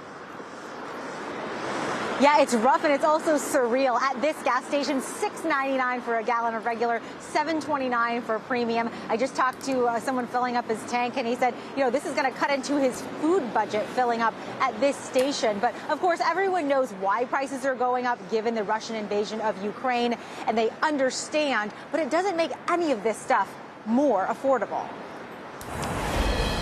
The pain at the pump is off the charts. If it's going to be $7 now, it's going to be $9 pretty soon. $7 a gallon, a reality at some gas stations in Los Angeles.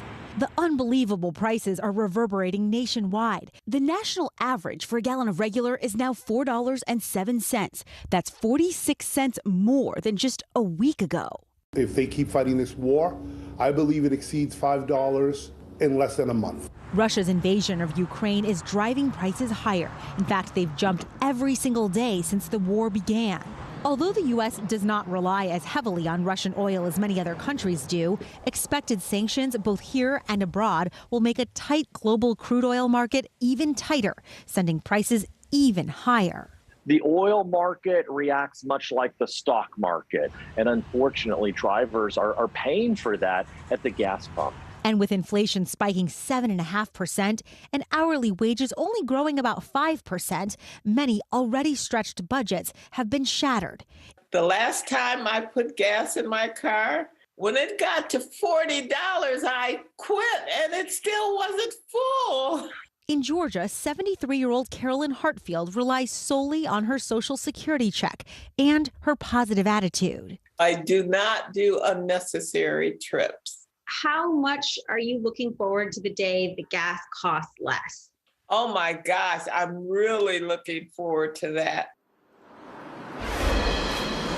Carolyn there says that she really wants to get back to doing her Florida road trips again to see her family and friends. But, you know, she really is representative. 60% of Americans live paycheck to paycheck. And if prices keep going the way that they're going, you guys, Americans are going to spend more than $500 billion on gasoline alone just this year. That is mind-boggling. Jolene Kent for us there in Los Angeles. Good luck on that drive away from that live shot, girl. $7. I'm not envying your position right now. Hope you got somebody waiting to drive you back. Appreciate it. Thanks, Joe. Thank you. 80 tons of help for their homeland. Still ahead, the massive operation underway to get humanitarian supplies to Ukrainian Americans who are stuck inside a war zone. Stay with us.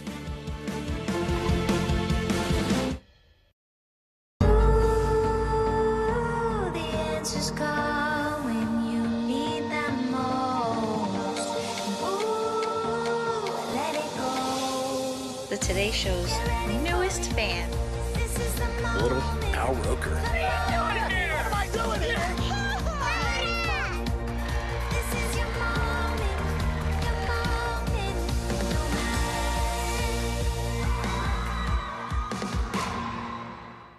NBC News, streaming free now.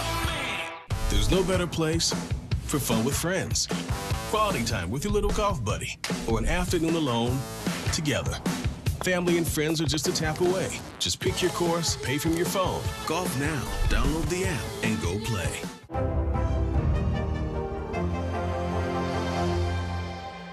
Now Tonight with Joshua Johnson, streaming weeknights at 8 on NBC News Now.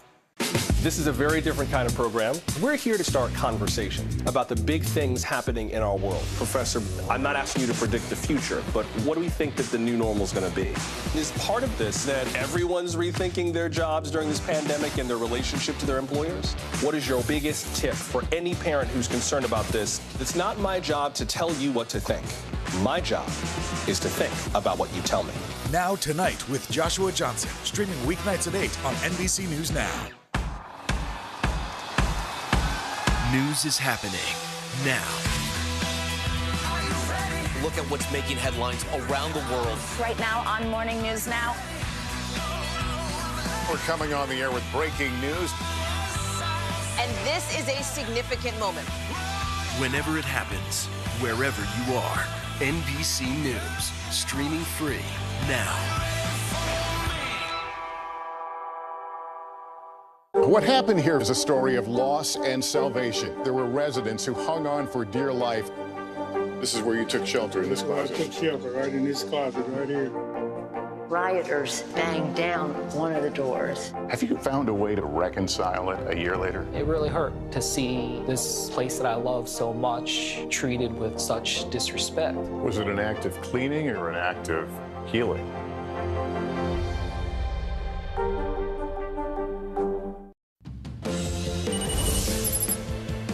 Making news right now, a lockdown at Joint Base Andrews in Maryland just after Vice President Kamala Harris landed there. The breach happened after two people bypassed a security checkpoint in a vehicle. One was captured and was carrying a weapon. The vice president and her husband had just arrived at the base from Selma, Alabama. We don't know the identities of the two people. Florida Governor Ron DeSantis defending the state's so-called Don't Say Gay bill. He told reporters the bill has been misrepresented in the media. He said the main goal is for no sexual instruction to be given to young students. The bill passed the Florida House of Representatives last week and will be considered by the state Senate today. And a special cruise dedicated to the classic sitcom The Golden Girls is returning to the seas next year. Guests will board in Miami for a trip filled with trivia and parties centered around Blanche and Rose and Dorothy and Sophia. That cruise set to sail on April 8th, 2023. And at the bottom of the hour now, let's go ahead and bring you up to date on the breaking developments out of Ukraine. Russian forces are edging closer to Kyiv as more and more Ukrainians flee their homes. Now, two attempts to establish humanitarian corridors just for people to get out, well, they both failed. That's after Russia broke the ceasefires by launching shelling attacks. Russia has agreed to open evacuation routes again, but those routes led to either Russia or Belarus. Ukrainian officials rejected the offer immediately. So far, the United Nations believes more than 1.5 million refugees have left Ukraine. We are covering every single angle of this humanitarian crisis now. So let's go ahead and begin with NBC News correspondent Ellison Barber, who joins us now from a refugee welcome center there right at the Ukrainian-Polish border.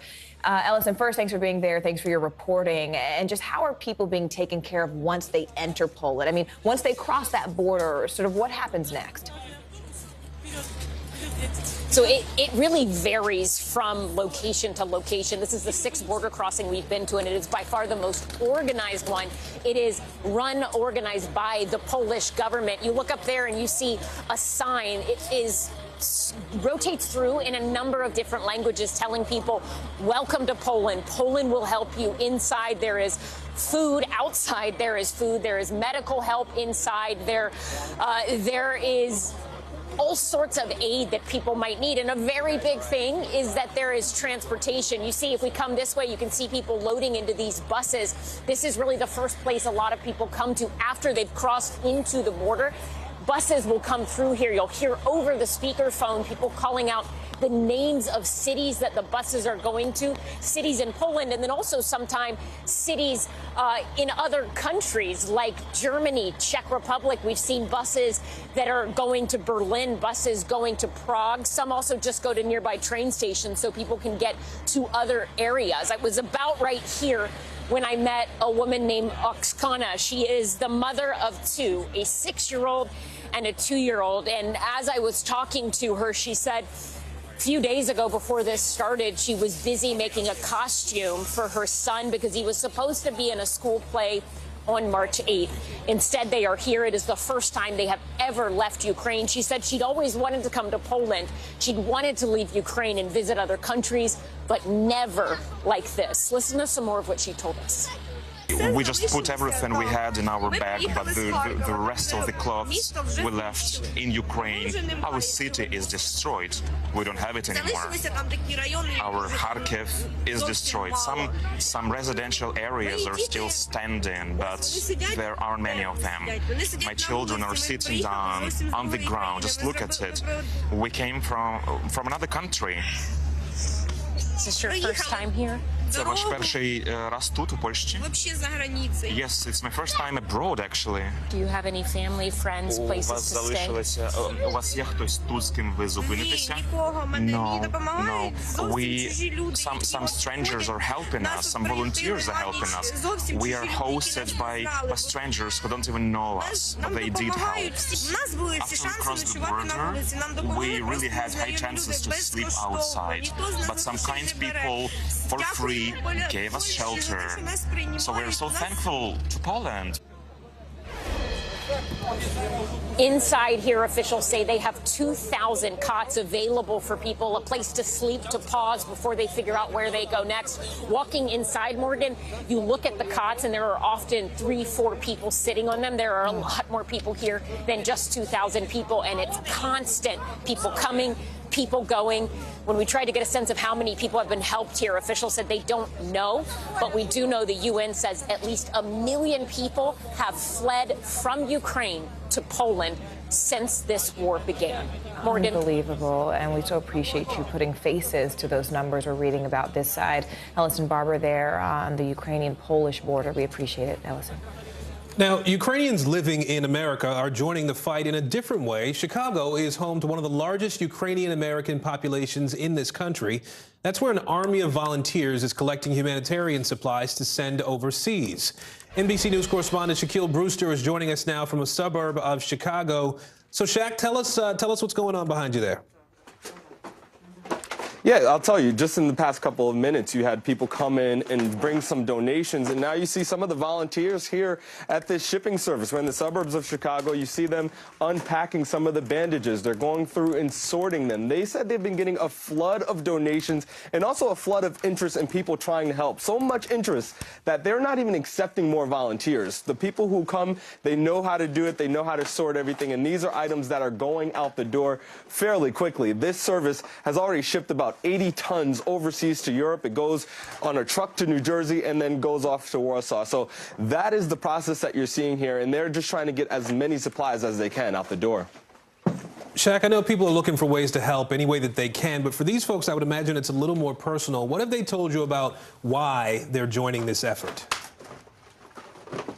For many of them, these are folks who have family in Ukraine. They have friends in Ukraine. They know and they see the images that are coming out of the invasion and of the war that you're seeing over there. And this is their way to help. I want you to listen to my conversation with one of the volunteers earlier this morning, Igor, who owns a cable company, who stopped what he was doing and has been working here day in, day out. Listen to why he said he's doing it.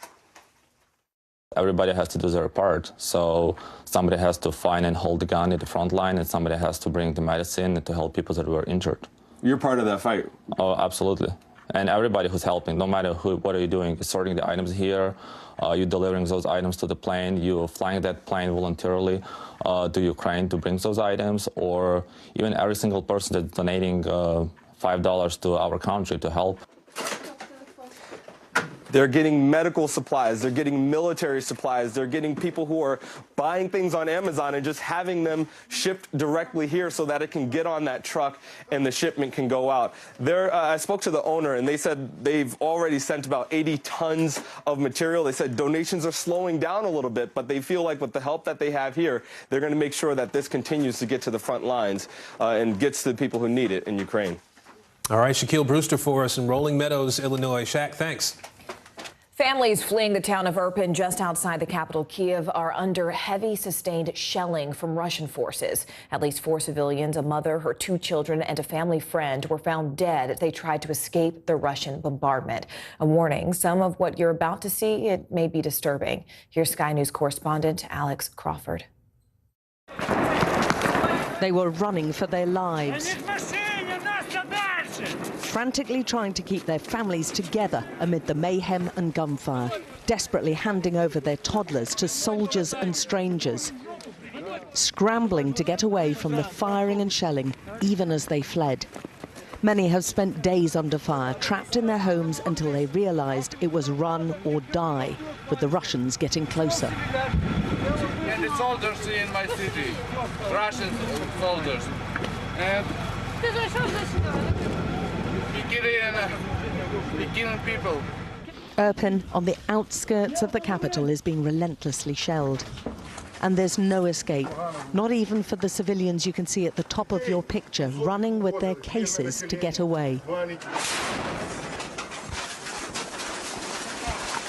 This is an entirely residential area. 2 children and their mother were killed outright. But this area is filled with families, utterly powerless against this attacking army. The bombed bridge connecting Irpin with Kiev is now a target for the Russian troops. And those trying to escape came under fire several times. The Ukrainian soldiers tried to shoot down drones, pinpointing the positions of the fleeing families. Those rushing to get out are the most vulnerable, who felt too nervous to try to escape until now, when there was no other option. But this route, used by hundreds 24 hours earlier, is now desperately dangerous. And the attackers are showing no mercy.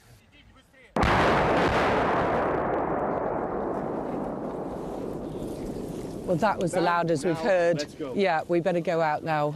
There's a lot of incoming now, and it's getting a lot closer. The Russian military is pushing forward towards the capital and is taking ground, killing and injuring as they do so.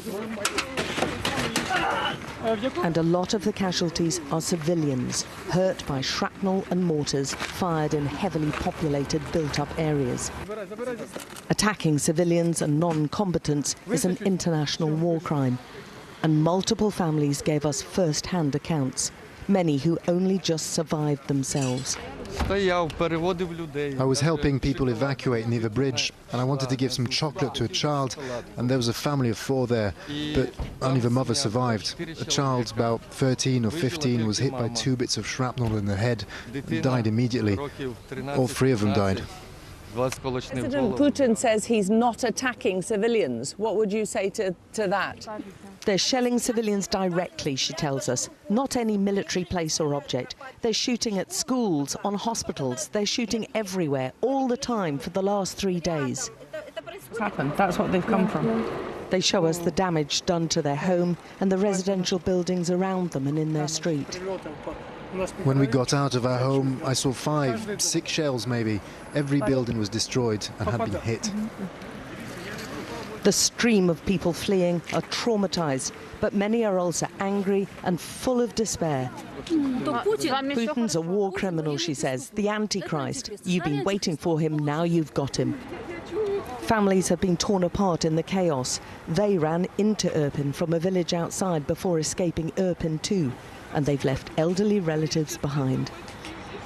All houses are in fire, and that's all that I can say. How much destruction is there that you can see in the town centre? I think all destroyed. There's nothing to help. There's nothing to build or defend. There's nothing. I came here and I left my parents to die, she tells us. And I told my husband, you've got to go back and bring them here because I can't just leave them to die. But in amongst this suffering and trauma, there are small glimpses of hope. Her 81-year-old mother and father are found. And the family is reunited. How could I live without you, she says. There is incredible heartache and fear, but also an astonishing defiance about these people. Alex Crawford, Sky News in Irpin.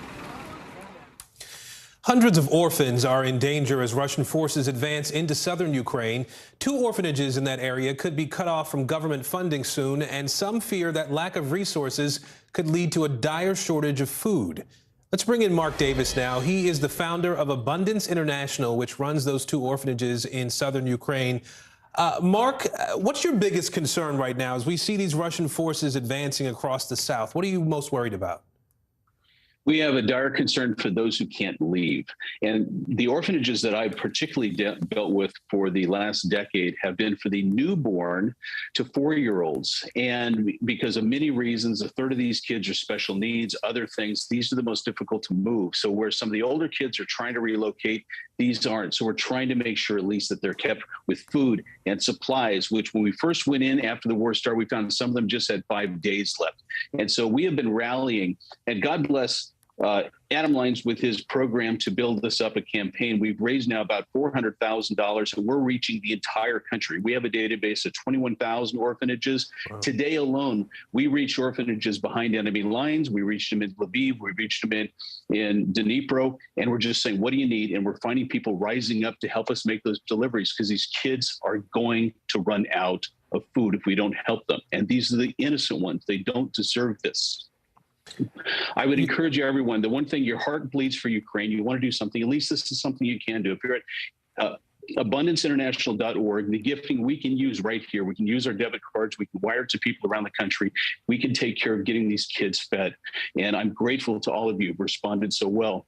And we're just doing what we can because these kids can't leave the war zone. Yeah, and I'm glad you made that point. And you know, we appreciate the fact that you're doing the work you're doing there in Ukraine.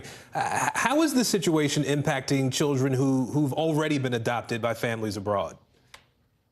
We have an interesting story right now that is very heartbreaking to me. We have a mother who was approved for adoption, and she was ready to come pick up her child next month, and she is panicked. How is my child? Where is she? Can you show me pictures? We did connect her to say she's okay, but when can she come and pick her up? We don't know. Adoptive families who have already adopted from orphanages around the country have been rallying together and trying to give support to each other. But the situation is critically sad. And we don't know when we're going to find relief in supplies, or when we're going to find relief in parents being able to be reunited with these children. Well, Mark Davis from Abundance International, thank you for the work you and your organization are doing there, and we wish you the best going forward. Just keep sharing to abundanceinternational.org and see our videos, and please give. Thank you so much for the time. Thank you, Mark. 2-time Olympic gold medalist and WNBA player Brittany Griner has been arrested in Russia. Coming up next, the growing concern that she could be Vladimir Putin's latest political pawn, and what's being done to ensure her release. Stay with us.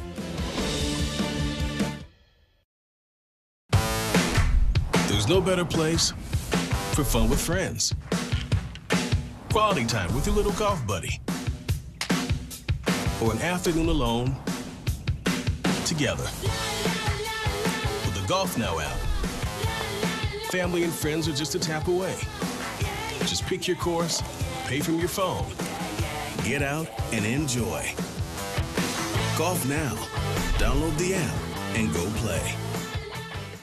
You're watching NBC News Now. Here's what's happening. Right now on NBC News Now. We've got all the angles covered tonight. Look at what's making headlines around the world. President Biden making news tonight on several fronts. We're answering the questions you want answered. There's a lot to talk about this evening. Let's start breaking all this down.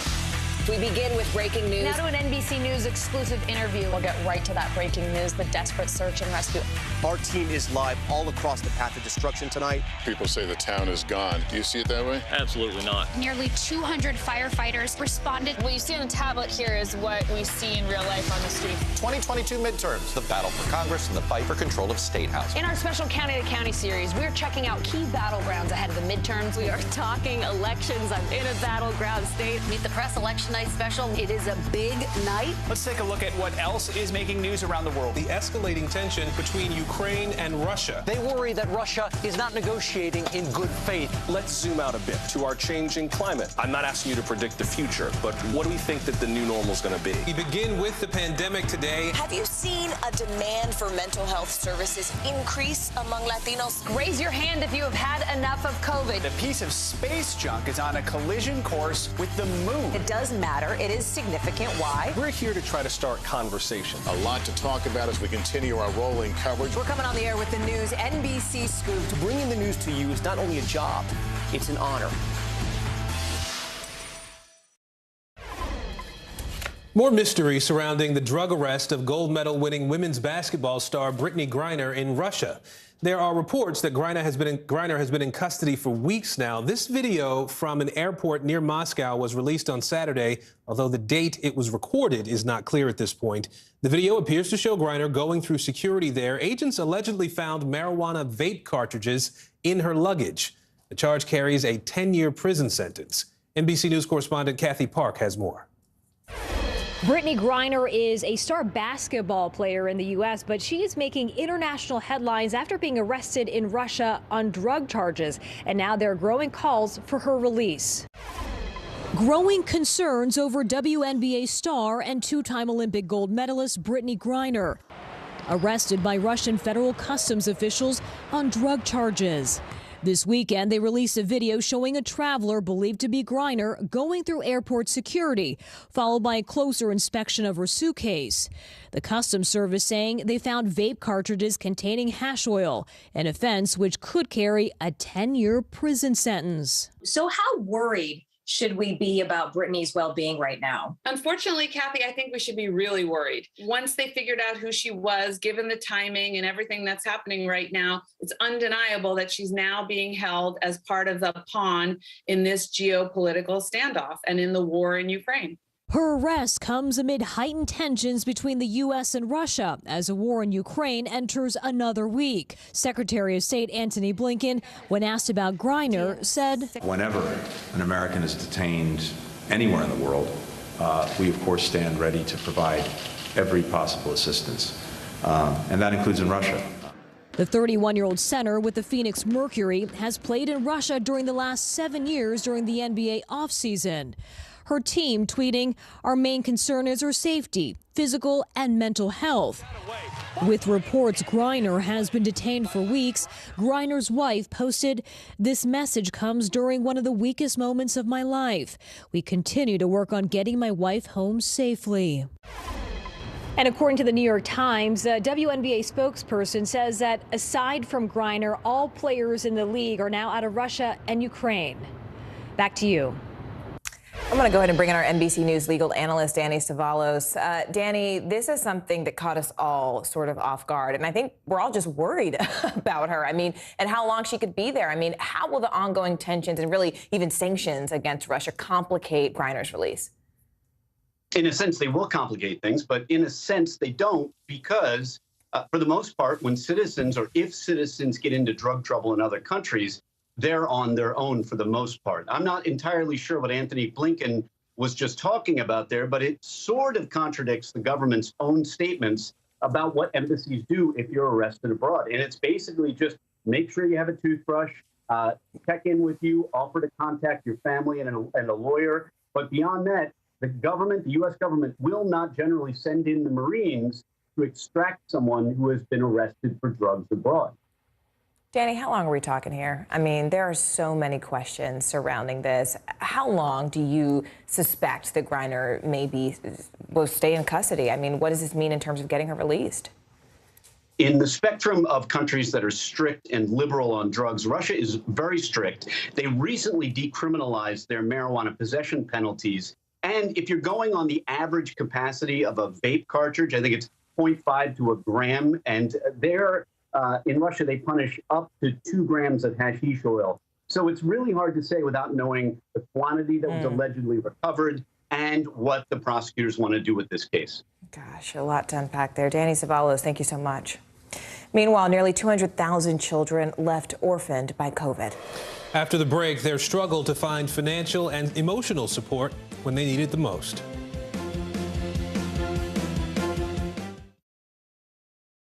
Top Story with Tom Llamas, weeknights at 7 on NBC News Now.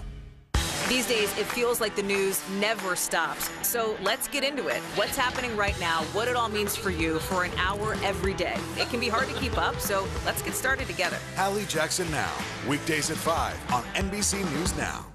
Now Tonight with Joshua Johnson, streaming weeknights at 8 on NBC News Now. There's no better place for fun with friends, quality time with your little golf buddy, or an afternoon alone together. Family and friends are just a tap away. Just pick your course, pay from your phone. Golf Now. Download the app and go play. To cover the news, you have to be in it. We'll take you to the front lines of the story, bringing your news feed to life. Streaming live every night. It's your news playlist. Top Story with Tom Llamas, weeknights at 7 on NBC News Now. Now Tonight with Joshua Johnson, streaming weeknights at 8 on NBC News Now. They are the youngest victims of COVID, children who lost one or even both of their parents to the coronavirus. Yes, siblings are now stepping up to serve as parents to some of these children who've been left behind. Here's NBC News correspondent Cynthia McFadden with one family's struggle and the support they're getting. Hey there. Well, experts have analyzed the data of those who have died from COVID and paint this painful profile of the children left behind. They are mostly children of color, mostly poor, and overwhelmingly young, 70% 13 or younger. And 2 years into the pandemic, well, there is no coordinated system to identify who these kids are or how to get help to them. This morning, meet 4 truly amazing kids finding a way forward. A staggering number of kids have lost a parent or primary caregiver to COVID, an estimated 200,000 and growing. Most are under 13. Some have a surviving parent, but in many families, only the children remain. There's some days where I'm perfectly fine, and then others just want to hide under a blanket. 15-year-old Zoe and her 3 siblings lost their single mother in August. Jenny is 24.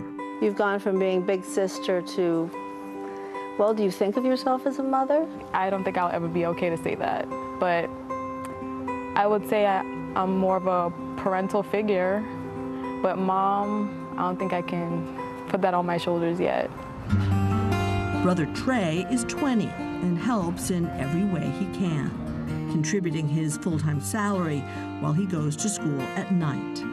How is life with 3 women? It's definitely not easy. Sometimes you need a break from, can you help me do my hair, stuff like that. Is he any good at that, by the way? No. The hair? No. But it is Jenny who's put her own school plans on hold and works as a dental assistant, who's shouldering the greatest responsibility.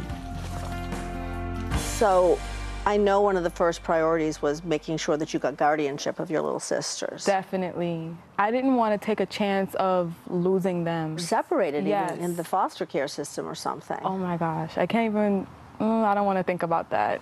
How have these 2 on the other end of the sofa been doing? Have they been stepping up? She's impressed me, actually. Yeah. Jenny! I wasn't expecting that. Well, tell me why. She gives like a mothery vibe all the time now. Aww. Yeah, it's like she's filling in that little hole of wanting a mother now, but she's like there, so it's like, thank you. Oh my gosh. Yeah. I've never heard that, so you're welcome.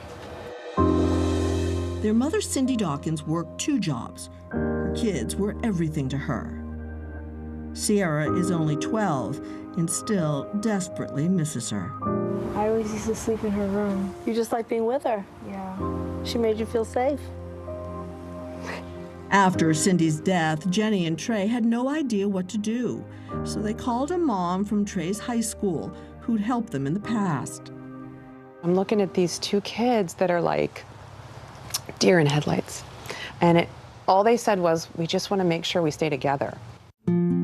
Janie Yoshida and her husband stepped in to pay the rent for the next 6 months. You and your husband with a safety net. Yeah, not easy, but I don't know what would have happened. Did anyone from the hospital ever call you guys and say, hey, your mother's died, what can we do? No. Anybody from town? No, none of that. Nobody? if it wasn't for Miss Janie, we wouldn't know what to do at all. There's no one calling and saying, okay, this is what agency you should get in touch with. We were like, what about food? I said, oh my gosh, do the girls have health insurance? We need to make sure that, you know, they're gonna be able to go to the doctors. And so I made a list. I'm not sure where we go from here. We've been trying to get the FEMA funeral assistance, and it still says pending.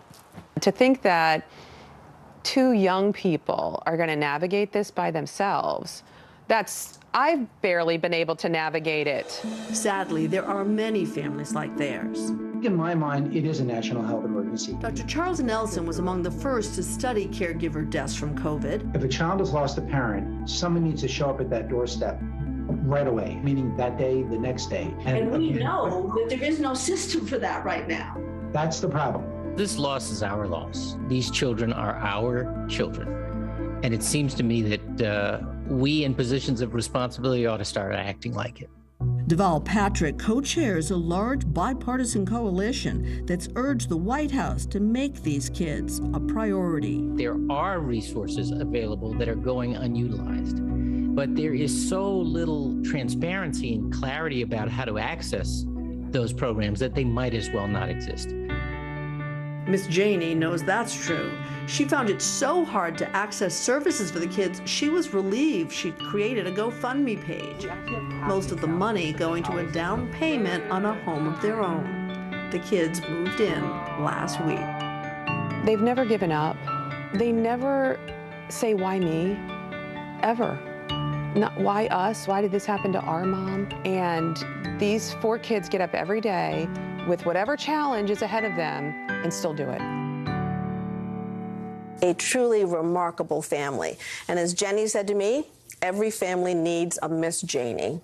One other thing, we reached out to FEMA about that benefit that Jenny had applied for, and they said they had made an error. They apologized, and they told us they are sending the money to Jenny and her family. And as of this morning, that COVID collaborative we mentioned is launching a first-of-its-kind clearinghouse, including direct links to services like that FEMA benefit, and that should help. Back to you. Breaking news first on NBC News Now. Desperate escape. Thousands of Ukrainians are fleeing their homes as Russian forces push even closer to Kyiv. Uncovering America. More states dropping mask mandates. The big change happening today in New York City that not everybody is happy about. Tornado tragedy. A powerful twister touchdown in Iowa, leaving more than a half-dozen people dead. The trail of destruction left behind as victims begin to survey the damage. And diversity or discrimination. A Florida police chief now out of a job over his hiring practices. Some claim he unfairly focused on minority candidates. How he's responding to those allegations.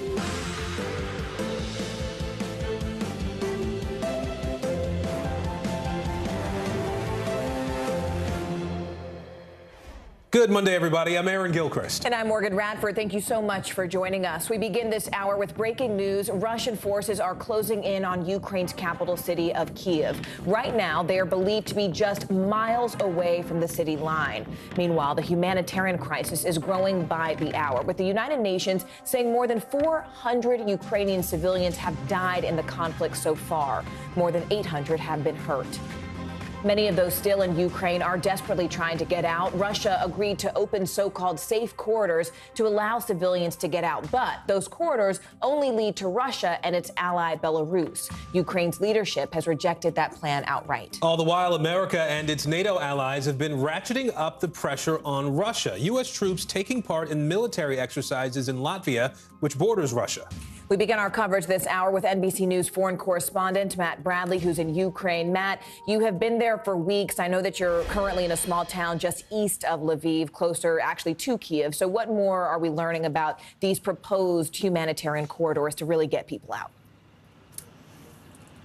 Yeah, well, here in Rivne, I mean, we're not seeing a whole lot. This is a city that is crouched in preparation, waiting for the worst to happen. We haven't heard a lot of bombardments. We have heard a couple of air raid sirens, but it's really not a city that's in the firing line. But if the Belarusians, we're not that far from the Belarusian border, should decide to throw themselves into this conflict, as has been rumored, as intelligence assessments have been predicting, this town could very much find itself on the front line. Like so many other places throughout Ukraine, they could need humanitarian corridors like we've been seeing in the northeast, the north, and in the southeast.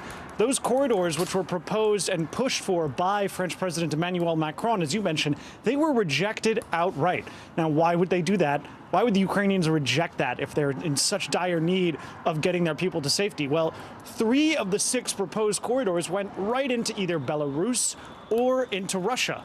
And that's actually, was something that the Ukrainians thought was just putting these civilians, throwing them from the pan into the fire, sending them straight into the territory of the aggressors.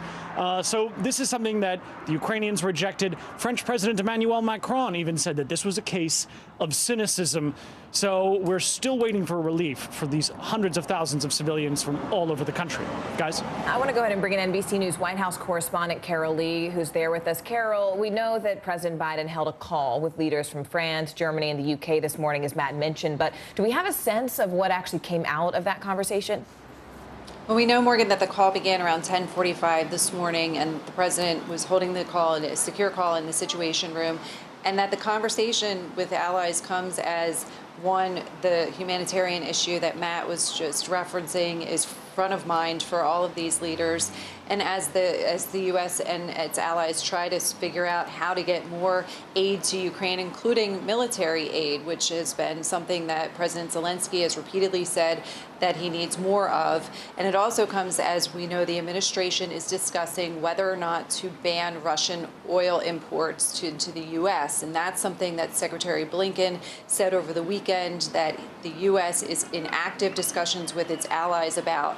And look, the U.S. has been on the same page with its allies in terms of responding to Russia's actions in Ukraine, and the administration, for its part, would really like to keep it that way. They want to take things in step at the same time as the Europeans, but the president is under a lot of pressure to do something about this and to ban those imports of Russian oil. And so what'll be interesting to see coming out of the meeting, we haven't gotten a readout yet, is whether the U.S. is willing to take that step if European allies are not willing to just yet, because it would hurt their economies far more than it would hurt the U.S. economy.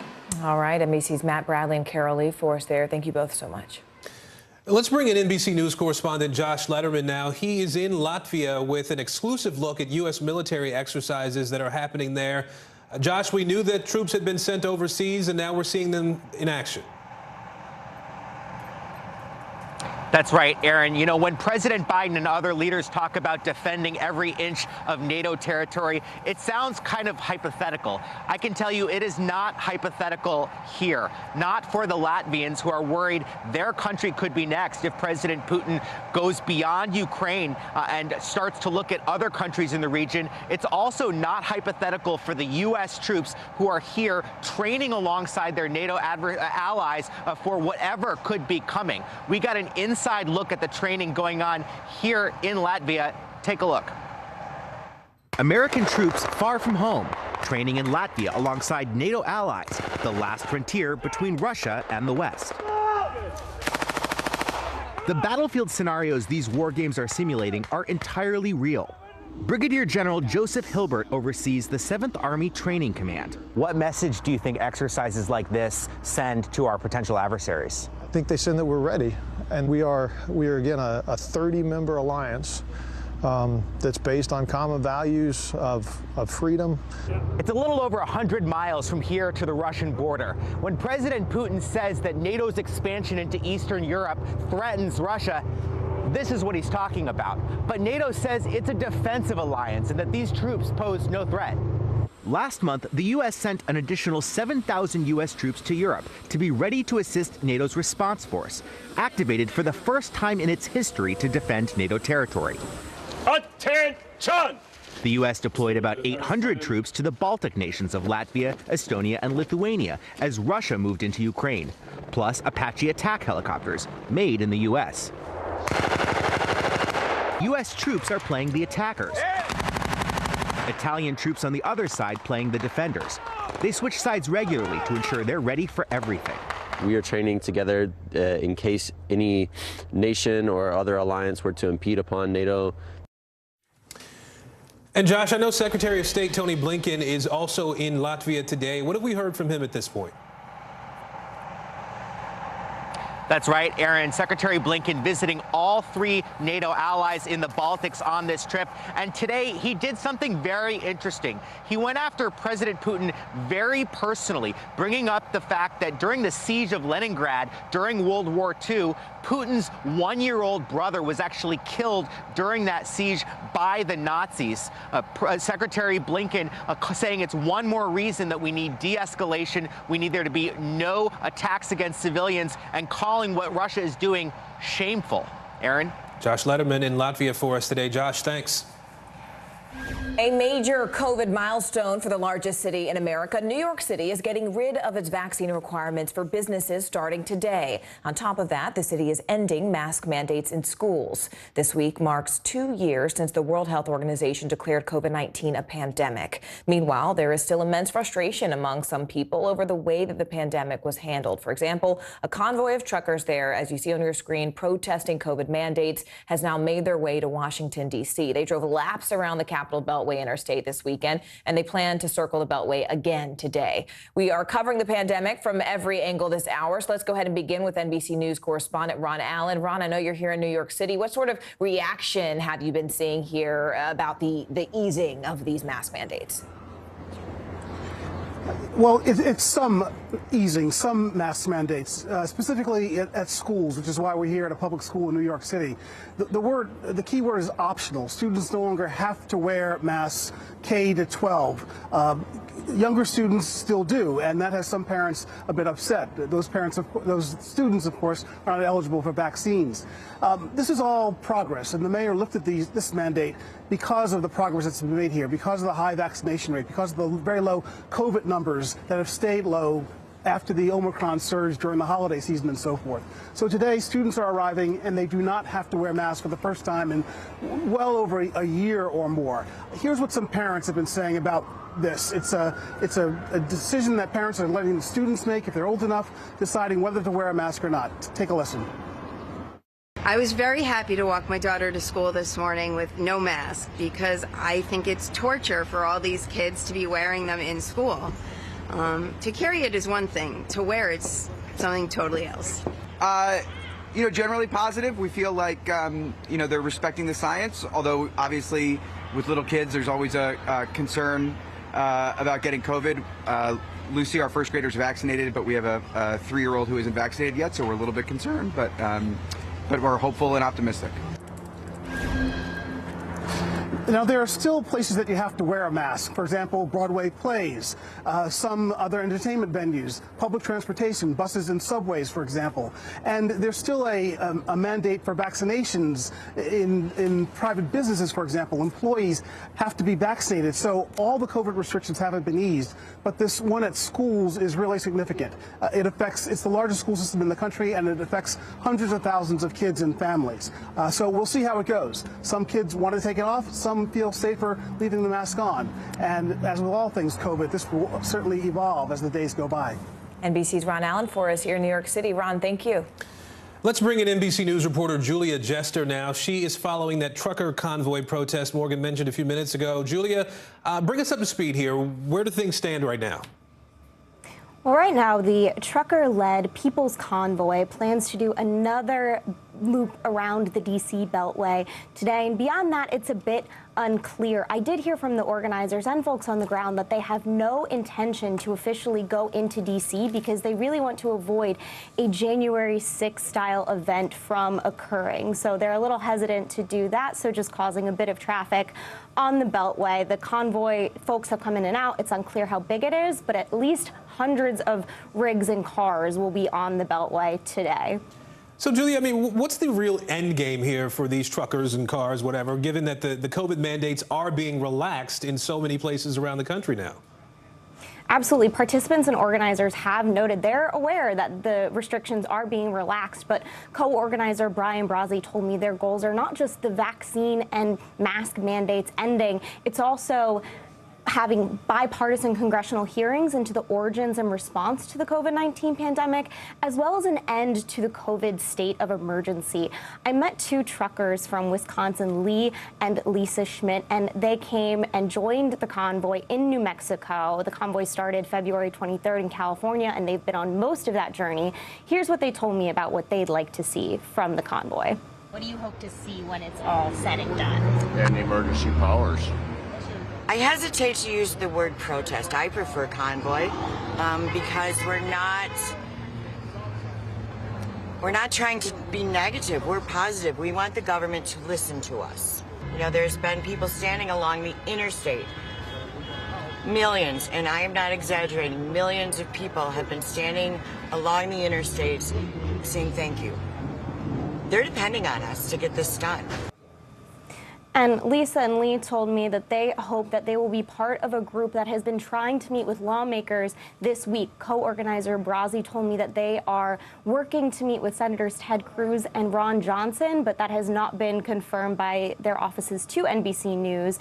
But the mood on the ground at Hagerstown, Maryland, which is their kind of rallying point right now, is one of solidarity. The truckers who are typically isolated are really enjoying spending time together. So while there's a little bit of online discord about, whether they should go in and be more aggressive in D.C., right now the mood is one of just trying to get their message across, and hopefully they will have something to show for it at the end of all of this, having started nearly 2 weeks ago. All right, Julia Jester in our Washington bureau. Julia, thank you.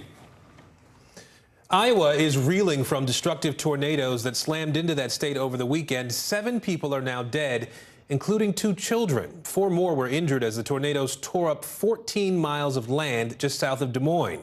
More than 50 homes were destroyed or damaged by winds that hit nearly 160 miles an hour.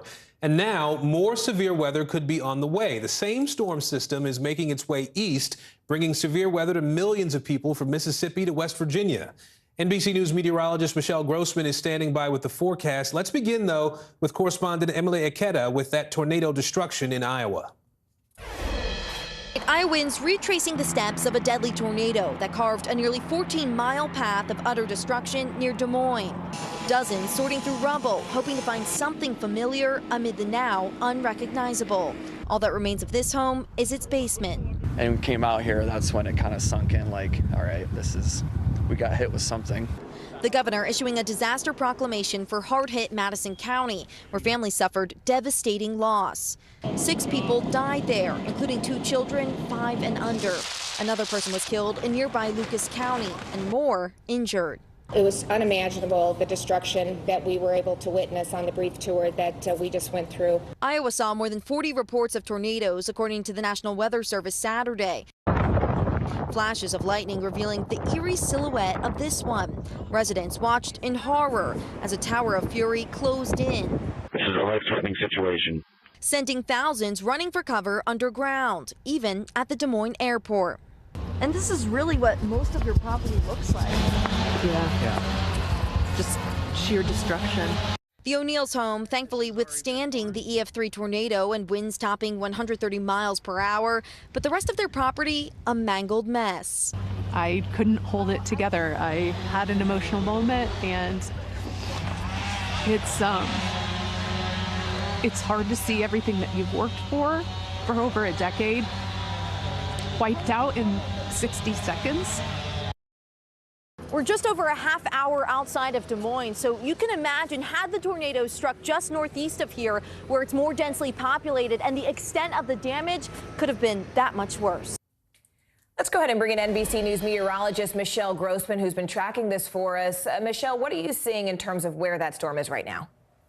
Hi there, Morgan. Well, we saw that sad scene on Saturday. Now we're seeing snow in those spots. So where we saw the rubble, they're getting snow on top of that with really cold temperatures too. And then yesterday, that storm system moved off to parts of Arkansas. And now as we look at radar, we're seeing just this expansive storm. We have that clear cold side, the clear warm side, that spring-like setup. So that trailing cold front all the way down to the south central states, heavy rain where you see the yellows and reds, the blues, the whites, that's where you're seeing the snow. So we we do have a cold side to this. Not expecting a lot of snow, 2 to 4 inches in those spots, but we are expecting a lot of rain. So let's take a look at the severe side, because we are expecting severe weather this afternoon. 48 million at risk, where the biggest threat will be damaging winds. We could see winds gusting over 60 miles per hour, the potential for hail, and of course we could see a few more tornadoes. So we're going to really watch that as we go throughout the afternoon hours. There is a flood threat as well. Heaviest rain in those thunderstorms. They can drop a lot of rain in a short amount of time. We have a lot of humidity in place. It's so warm. You can feel that even on the East Coast when you step outside.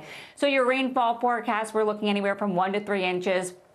Where you see the yellows, the oranges, the reds stretching from Louisiana all through the Mississippi Valley, the Tennessee Valley into the Northeast, that's where we're seeing the heaviest rain, or expecting the heaviest rain. This is a big story too, record warmth. This is the fuel that is adding to these storms. So you have that cold side, you have that really warm side, record warmth in many spots on the East Coast. You're going to get a clash zone. So that's what we're expecting this afternoon. Temperatures in the 80s, 70s along the Southeast. And then look at Washington, D.C., 81 degrees. That's your expected high.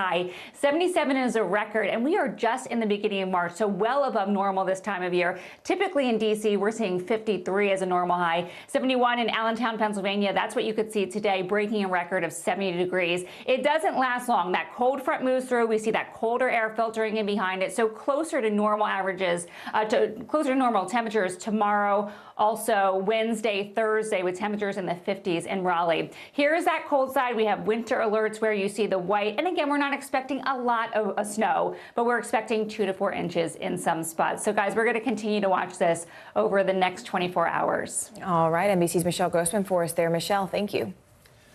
We're following some breaking news now from the Supreme Court. Bill Cosby will remain a free man after the justices refused prosecutors' request to take up his sexual assault case. Cosby was released from prison last June when his conviction was thrown out by Pennsylvania's highest court. He had served 3 years in prison after being convicted of drugging and sexually assaulting a woman. NBC News Justice correspondent Pete Williams is joining us now from Washington. Pete, walk us through what we understand from the court today and what exactly was the reason Cosby's case was thrown out in the first place in Pennsylvania. So first, a reminder of how this case came to the Supreme Court. After a woman claimed that Cosby attacked her, it was the county prosecutor who issued a press release declining to file charges. He said there were too many problems in the case. And then when Cosby was hit with a lawsuit filed by the victim, he talked about what happened because he believed he had immunity from prosecution. But then a new prosecutor came along and used what Cosby said during that civil lawsuit and charged him with a crime, and he was convicted. It's that conviction that the state Supreme Court threw out last year. Pennsylvania said the state court was wrong to conclude that Cosby had a good reason to rely on the original prosecutor's press release. It didn't say that no charges would ever be filed, the state had argued, and that left the door open for a new prosecutor to reopen the case. And so the state says that ruling sets a dangerous precedent, converting a prosecutor's press release into a legally enforceable grant of immunity.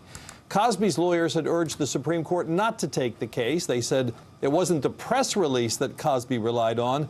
It was an explicit promise not to prosecute that was made to his lawyers. And they said this was such an unusual situation that it's unlikely ever to occur again. And today, the U.S. Supreme Court declined to take the case without comment, as is usual practice, and there were no noted dissents, Aaron. Yeah, at the same time, Pete, Bill Cosby still has a long list of accusers. What does this decision or lack of a ruling here by the court mean for his legal issues going forward? I wouldn't think anything. This was all about the criminal case. It's too late now for any criminal charges to flow from what Cosby said in that civil lawsuit. And the Supreme Court's declining to take this case doesn't say anything about what the standard of proof would be in the civil lawsuits. So I don't think the Supreme Court's decision today is going to have any effect on those subsequent rulings. All right, Pete Williams for us in Washington today. Pete, thank you. You bet. Gas prices are nearing record levels across the country. Coming up, how new potential sanctions on Russia could make the pain at the pump here at home even worse. News is more than a headline. It informs, it inspires, and it still matters. To cover it, you have to be in it. And that's what we're going to do. Every night, we take you to the front lines of the story, where it's actually happening, with NBC News journalists on the ground from all over the world. We cover what you need to know and bring your news feed to life in prime time and streaming live. It's your news playlist every night. Top Story with Tom Llamas, weeknights at 7 on NBC News Now. There's no better place for fun with friends. Quality time with your little golf buddy. Or an afternoon alone together. With the Golf Now app, family and friends are just a tap away. Just pick your course, pay from your phone, get out and enjoy. Golf Now. Download the app and go play. As tensions in Ukraine escalate, so do oil prices. U.S. crude oil briefly topped more than $130 per barrel. That's before coming back down. But this is the highest it's been in nearly 14 years and comes as the U.S. and its allies are seriously considering a ban on Russian crude oil and natural gas. CNBC senior markets correspondent Dom Chu joins us now. Dom, people are just sort of, this is mind-blowing to see these prices that people are just facing across the country, especially in places like California. So can you break this down for us? I mean, what are the factors at play here, and really how long is it going to take for this ripple effect to hit us in its full capacity? So, Morgan, if there were to be a stronger stance taken against some of those Russian oil and gas exports, that would become the real issue here. Because what you have is a situation where oil supplies and natural gas supplies were already tight around the world. And if they were to tighten even further, all that does is shoot up gas prices. Now, if you take a look at the dynamic we've had so far already, the impact is being felt very markedly so. What's been scarier is just how quickly some of those price increases have come through. Normally, if you start to see supply shocks or oil prices rise, it normally takes a little bit of time before they start really reflecting themselves in gasoline prices. Not so right now. Seemingly every day you see your local gas station or fueling station put their prices higher and higher, and that kind of real-time effect is what's hitting a lot of consumers in the wallet right now, Morgan. It's the reason why you are seeing such forceful moves in the marketplace tied to those oil and gasoline prices. But the reality of it is, Dom, I mean, oil isn't the only place where we're seeing these record highs. Can you talk to us about also wheat prices and what that actually means for everyday Americans who are going to their grocery stores? So the reason why it's important, Morgan, to your point, is that by some estimates, Russia and Ukraine account for nearly a third of the world's wheat exports. And if you were to take a lot of that disruption into account, what that might do is send wheat prices soaring. They already have been soaring. And to that point, they've been soaring so much so that if you look at the trading for wheat futures, those things tied to the actual prices of wheat, they've traded in what traders call limit up situations in 6 of the last days that we've seen over the past week. The reason why that's important is the exchanges, Morgan, set a price limit. Wheat can only go up by a certain amount each day before they just stop trading it because it's too far, too fast. That's happened every day for 6 straight days. So this will start having an effect on food prices at the grocery store, especially things tied to grains like wheat and corn, Morgan. All right, CNBC's Dominic Chu for us there. Dom, thank you. Well, many Russians are looking to cryptocurrency as a way to potentially get around some of the financial roadblocks set up by other countries. The whole situation has put the world of crypto in a pretty awkward position. Here to help us make sense of it all is NBC News Deputy Editor for Technology, Ben Goggin. Ben, first, help us understand the role that cryptocurrencies have played in this war so far. What have we seen? Yeah, so for Ukrainians and for Russians, cryptocurrencies have been a type of lifeline. In Ukraine, the central bank has restricted traditional digital trading. So a lot of everyday Ukrainians are turning to cryptocurrency to try to leave the country along with their money. Ukraine, the country itself, has been soliciting donations via cryptocurrency and has actually brought in more than $50 million that they are giving to their military. In Russia, there's unprecedented levels of trading right now in cryptocurrency as everyday Russians are trying to avoid the effects of the economic sanctions that are depreciating the ruble. So just one other question for you then. What are some of the challenges for crypto right now as it tries to sort of navigate and function in this time of war? Right. So right now, the cryptocurrency exchanges are probably most worried about increasing calls for regulation. Ukraine itself has called on crypto exchanges to completely freeze all accounts belonging to Russian people to maximize the effect of the economic sanctions. Crypto exchanges don't want to do that, and they've said we're only going up to the point of legal sanctions. And so right now, crypto companies are trying to navigate that dynamic. All right, Ben Goggin for us today. Ben, thank you. We appreciate it. Thank you. The war in Ukraine left a young married couple stranded in Florida with their baby. Up next, how they're using their expertise to protest the conflict with art.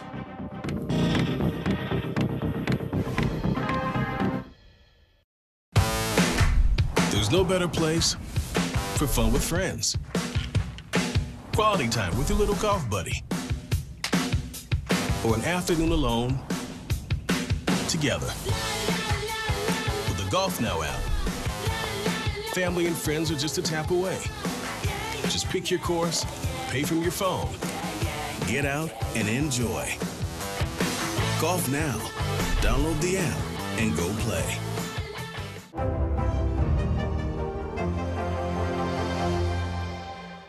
Top Story with Tom Llamas, weeknights at 7 on NBC News Now.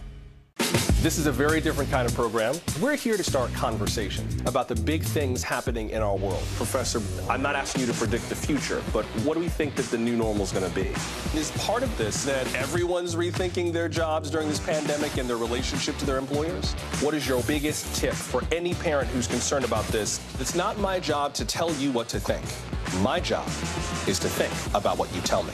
Now Tonight with Joshua Johnson, streaming weeknights at 8 on NBC News Now. There's no better place for fun with friends.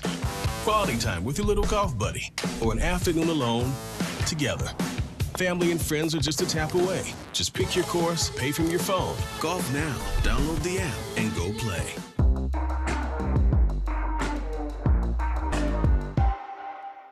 News is more than a headline. It informs, it inspires, and it still matters.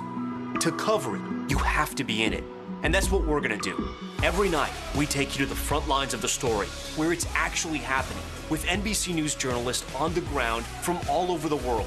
We cover what you need to know and bring your newsfeed to life. In prime time and streaming live, it's your news playlist every night. Top Story with Tom Llamas, weeknights at 7 on NBC News Now. There's no better place for fun with friends. Quality time with your little golf buddy. Or an afternoon alone together. With the Golf Now app, family and friends are just a tap away. Just pick your course, pay from your phone, get out and enjoy. Golf Now. Download the app and go play. Making news right now, Utah's governor may have just put an end to a bill that would ban trans students from competing in girls' sports. Governor Spencer Cox says he will veto the legislation, which has already passed the state legislature. Utah would have been the 12th state to enact such a law, but a veto from Cox makes that unlikely. Also in Florida, more than 1,000 homes are being evacuated as firefighters battle two massive infernos. 10,000 acres have been destroyed so far, along with multiple houses along the Panhandle. This area is still largely recovering from a destructive 2018 hurricane. Officials say dead trees and windy, dry conditions are making those flames very difficult to extinguish. Hundreds of dogs and their mushers are racing from Anchorage to Nome, Alaska. They're rushing to the finish line of the 50th Iditarod Trail Sled Dog Race. 49 teams are participating in the 975-mile race. And then the winner is expected to finish, well, in about 8 days. At the bottom of the hour now, let's bring you up to speed on the breaking developments out of Ukraine. Civilians there are desperately trying to get away from Kyiv as Russian troops close in on the capital. Across the country, relentless shelling by the Russians has made evacuations difficult and in some cases deadly. Diplomats are now making another attempt at a peaceful resolution today, with Ukrainians and Russians meeting for the third time in Belarus. Now, as those talks take place, refugees are pouring into neighboring countries as the UN says more than 1.7 million Ukrainians have fled from their homeland. NBC News crews are on the ground for us, covering every angle of this breaking story. NBC News foreign correspondent Kelly Kobiela joins us now from eastern Ukraine. Kelly, I know you've been tracking these surges of refugees that we've seen crossing the border there. What are you seeing today? Yeah, Aaron, we're seeing those numbers go up pretty significantly day on day. On Saturday, the Polish Border Patrol Guard said that 129,000 people crossed over into Poland from Ukraine. Now, these are, keeping in mind, these are just numbers for Poland. And on Sunday, that number went up to 142,000. So a pretty significant rise day on day. And we're seeing that as we're at these border crossings. We spent time at Poland's busiest border crossing, Medica, and there's just a constant flow of people. And there's also a huge number of humanitarian groups there to try to help them, especially with their initial needs as they arrive on the border with basically with nothing, with what they can carry. And one of those groups is Florida-based GEM, Global Empowerment Mission. They, along with Bethany Frankel's Be Strong, are working to provide emergency supplies as well as plane tickets to get people to different countries. And we talked to GEM founder Michael Capone about just how difficult, just what a challenge these kinds of numbers present. Take a listen. I've been on disaster fronts for 20 years. This will be by far, and it already is, times 1,000 of anything any organization or the UN has ever seen. I mean, this is already 50% more than the entire refugee population of Syria over the course of years, right, in a week. And they haven't even left yet. There's still 40 million people there. Can you imagine what's going to happen to Europe?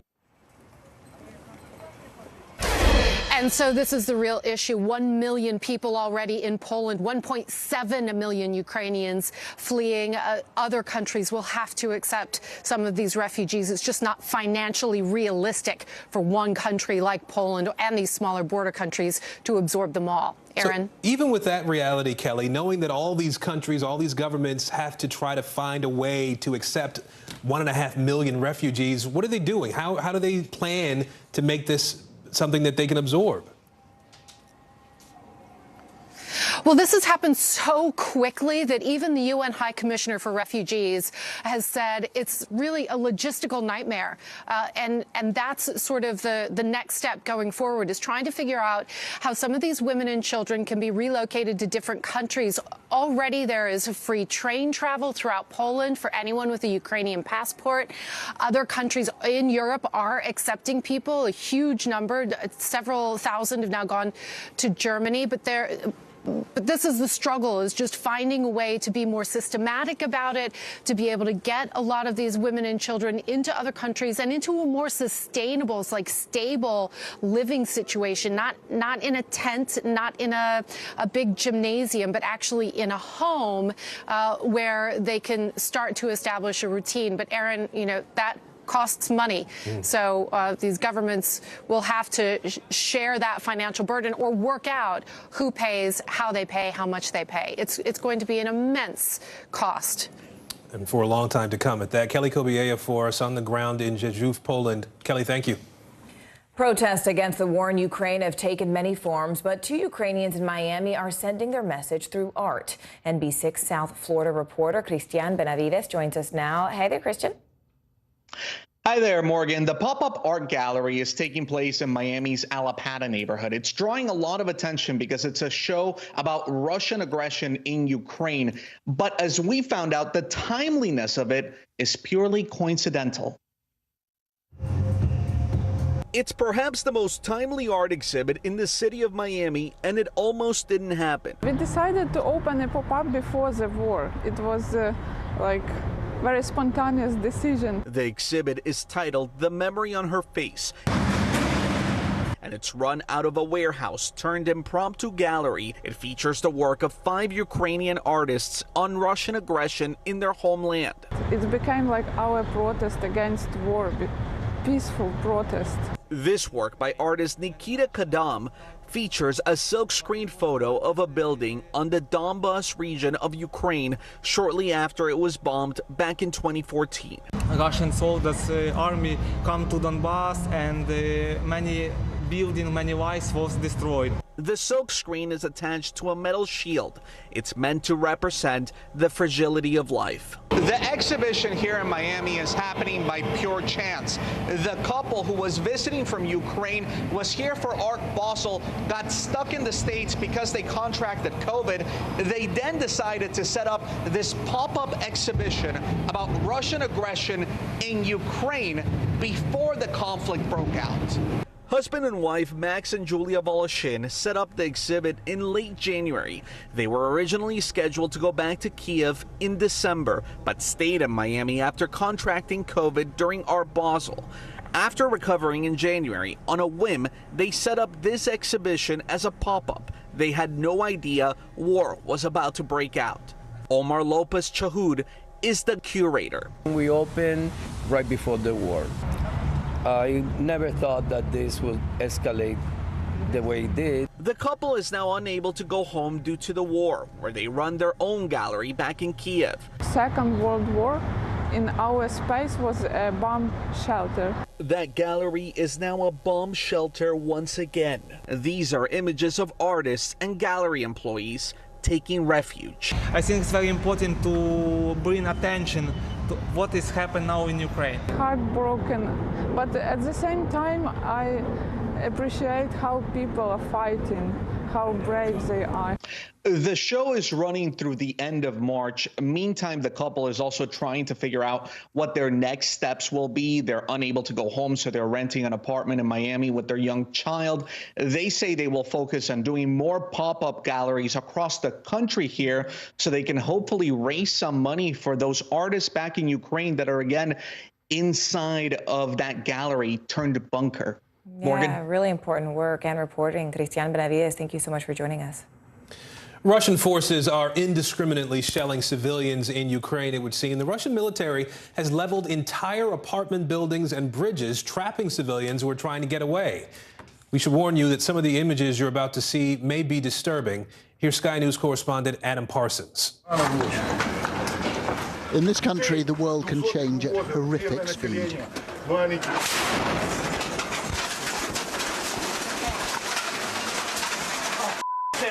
This was Irpin, just outside Kiev, and this scene of sudden devastation is being played out repeatedly.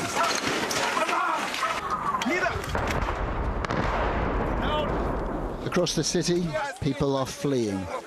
Russian forces are not far away. The Ukrainian soldiers here help people to escape, but they are also preparing to fight, and it won't be long. The smoke pouring into the sky here comes from Viennitsa airport, hit today by rockets. Ukrainian foreign minister claimed the airfield had been hit by a Russian cruise missile attack, and his country's president repeated his demand for more support from the West. This is your humanitarian obligation to protect us, to protect people, and you can do it. If you don't do it, if you don't provide us at least with the planes that we could defend ourselves, then we can come to the only possible conclusion. You want us to be killed slowly. Russia's long military convoy continues to slowly make its way towards Kiev, like a dark cloud approaching the capital. Russia has hardly made lightning progress here, but the stage is now set for a grinding ground war. Look at these missiles raining into the air. Sky News has verified and located the video in Permuha, 40 miles from central Kiev. A military expert has told Sky News that it features 2 multiple-launch rocket systems. The timestamp on the footage dates it to the 5th of March. The ripples of this terror spread very far. Today, the number of refugees fleeing Ukraine went past 1.5 million. Many more are displaced within the country itself. Today, again, efforts to evacuate people from war-torn cities were abandoned due to Russian shelling. These children, all of them orphans, left Zaporizhzhia to make the arduous journey to Lviv. Here they joined a bus to take them across the border to Poland. My heart is being torn apart. I'm sorry. I simply lack words, and I feel so sorry for these children. They're so young. It is terrifying to stay in Zaporizhzhia when air raid sirens go off and we must constantly hide in the basement. We don't want to leave Ukraine. We love it, but unfortunately we must leave. Lviv station is a stage for so many scenes of sadness and separation. This woman had just arrived from Kharkiv. Her city has been brutally smashed. There were no lights, someone has no water, someone has no gas. Thank God we could repair things. But my parents stayed, and I may never see them again. Vladimir Putin spoke today to the French President Emmanuel Macron, but there's little sign of Russia easing its assault. And ranged against that is Ukraine's resolve. There were protests today in places seized by Russian troops. This one is Henichesk in the Kherson region. The crowd shout, "Henichesk is Ukraine, Russians go home."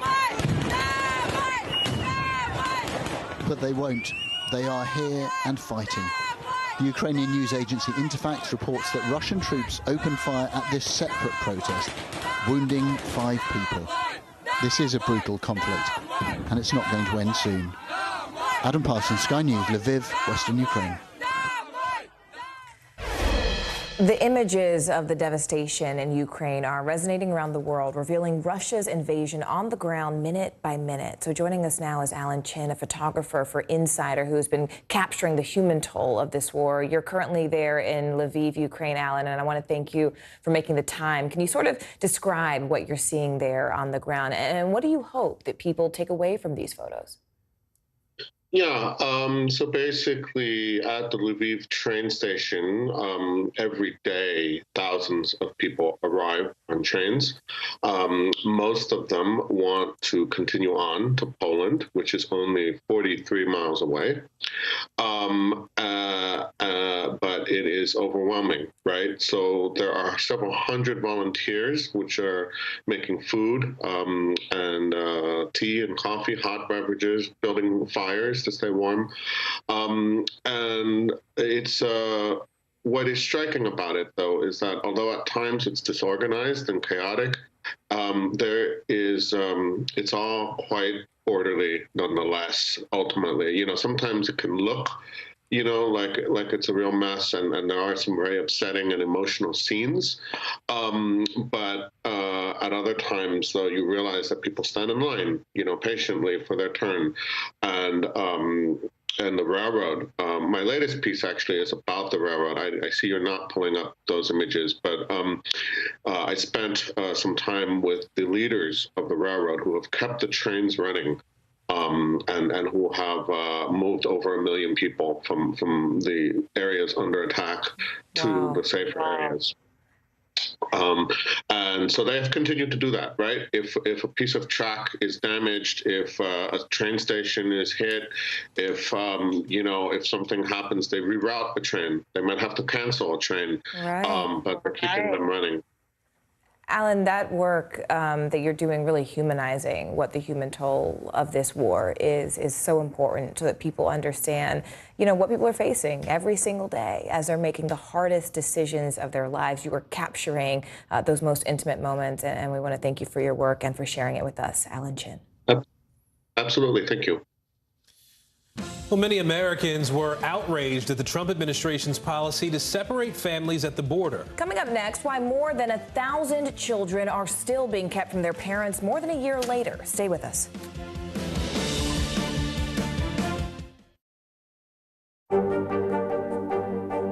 What are you doing for teachers who feel that they're being stretched too thin? Did you understand how prevalent hunger was in your own community?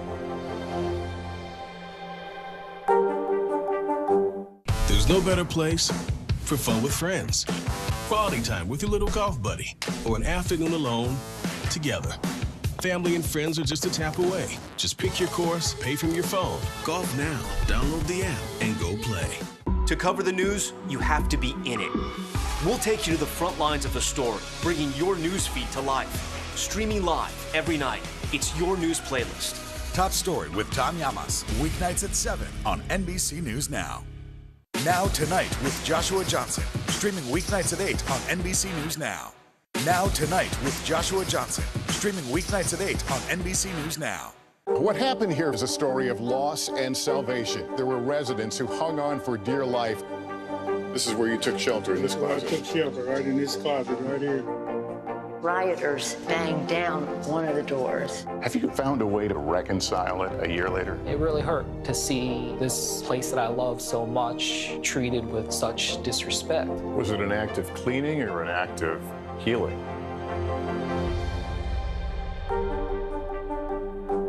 To cover the news, you have to be in it.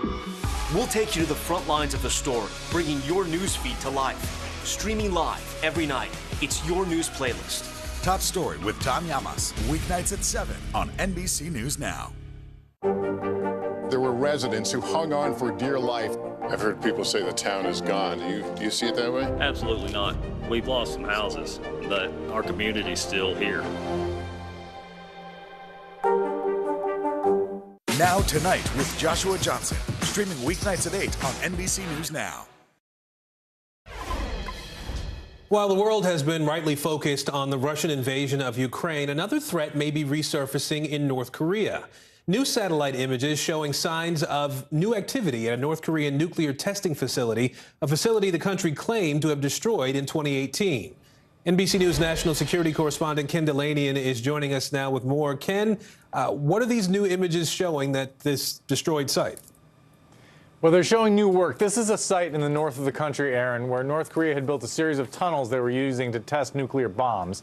They carried out a total of 6 tests there from 2006 to 2017, the last of which involved detonation of what analysts believe was a hydrogen bomb.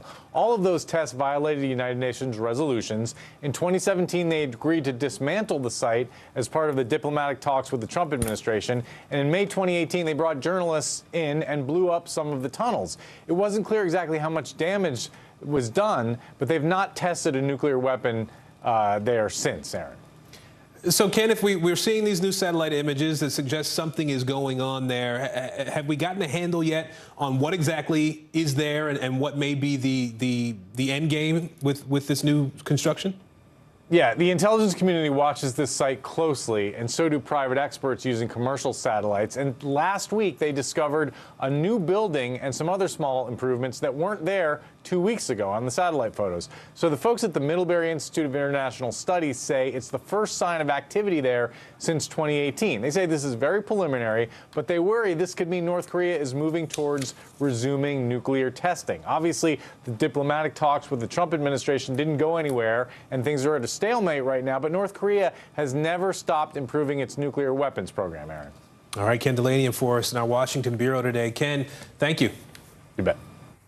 After being separated from their families at the U.S.-Mexico border, more than 1,000 children still may not be back with them. NBC News correspondent Jacob Soboroff joins us now with a closer look. Jacob, what exactly is the holdup here? I mean, what is keeping these families still a year later from being reunited? That's the key question, Morgan. That's the question that lawyers and activists that are fighting on behalf of these families are asking. It's the question the families themselves are asking. And the answer, in large part, is because of how disorganized and sloppy, some say cruel, the policy was that was implemented by the Trump administration. There are hundreds of parents that were deported without their children at the height of this policy in the spring and the summer of 2018. And once that happened, many of the children ended up with extended family members here in the United States, separate and apart from their parents. At this point, that's going on for 2, 3, 4 years in some instances, and it is a complicated both diplomatic and legal process in order to track down and locate those parents and bring them back to the United States in order to give them an opportunity to reunite with their children. Jacob, what happens next? I mean, what will happen to the children who cannot be reunited with their families? What do the days ahead really look like for them in the immediate future? At the height of the policy, there were warnings that there could be a generation of permanent orphans as a result of that Trump administration zero tolerance policy. And that's certainly still a possibility for some of the children that were sort of caught up in what Physicians for Human Rights called torture and the American Academy of Pediatrics called government-sanctioned child abuse. There's a process going on right now, literally, NGOs going door to door in Central America and here in the United States in order to track down and locate those families, in order to put the families back together. You remember that President Biden called it criminal, the separation policy in that final presidential debate. Ultimately, the question is he going to be able to get everybody back together? We don't know the answer to that yet, nor do we know if anybody from the Trump administration is going to be held accountable. I mean, just even hearing that term, permanent orphans, is heartbreaking. Jacob Sobros, thank you as always for this reporting. We appreciate it. Thanks, Morgan. A growing divide continues to rock the Republican Party. Following President Biden's victory in the 2020 election, widespread claims about voter fraud emerged from allies of former President Donald Trump, as well as from President Trump himself. Now Trump loyalists continue to push false claims of a stolen election, while the rest of the GOP appears ready to move forward. NBC News senior political editor Mark Murray is joining us now. Mark, let's start with some of these claims first. What are they and how have they been debunked? Yeah, Aaron, the latest example comes from my colleague Alan Smith. In the state of Idaho, a state that Donald Trump ended up winning by more than 30 percentage points in 2020, and Mike Lindell, the CEO of MyPillow and one of the former President Trump's great allies pushing these debunked claims, ended up making the case that in a place like Idaho, Donald Trump actually won more than by 30 points. And he even got the Secretary of State's office and the then Secretary of State to look into the allegations, and they found none. They once again debunked them and said there was nothing to these Mike Lindell claims. So then, Mark, let's talk about the divide this seems to be creating in the GOP now. How big is it, and what potentially could this mean for the midterm elections coming up? Yeah, Aaron, let me go through that exact same example in Idaho, where the Deputy Secretary of State was looking into these debunked claims, said there was nothing to them.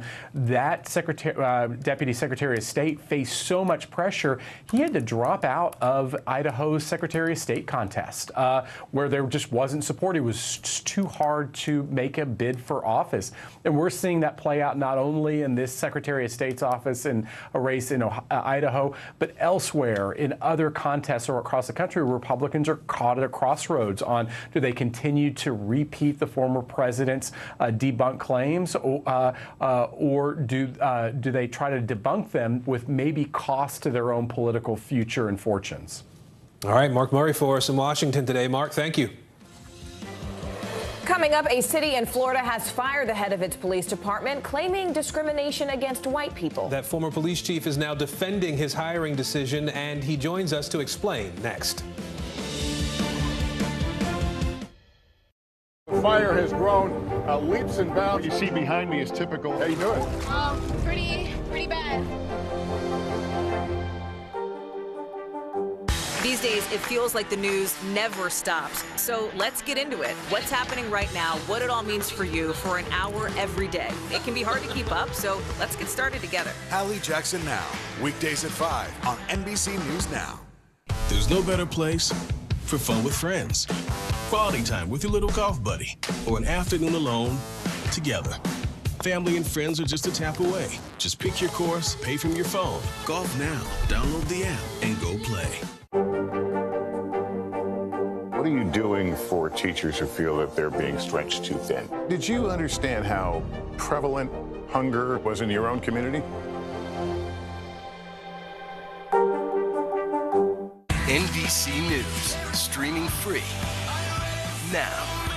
What happened here is a story of loss and salvation. There were residents who hung on for dear life. This is where you took shelter, in this closet. I took shelter right in this closet right here. Rioters banged down one of the doors. Have you found a way to reconcile it a year later? It really hurt to see this place that I love so much treated with such disrespect. Was it an act of cleaning or an act of healing?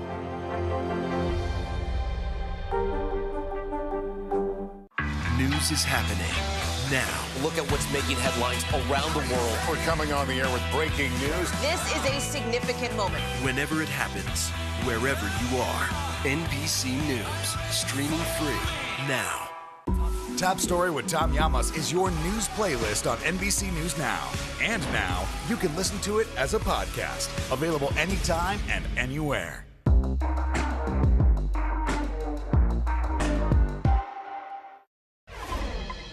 We're following a developing story out of Florida at this hour. A 5-year-old boy charged with aggravated assault. He's accused of attacking his teacher at a school near Fort Lauderdale.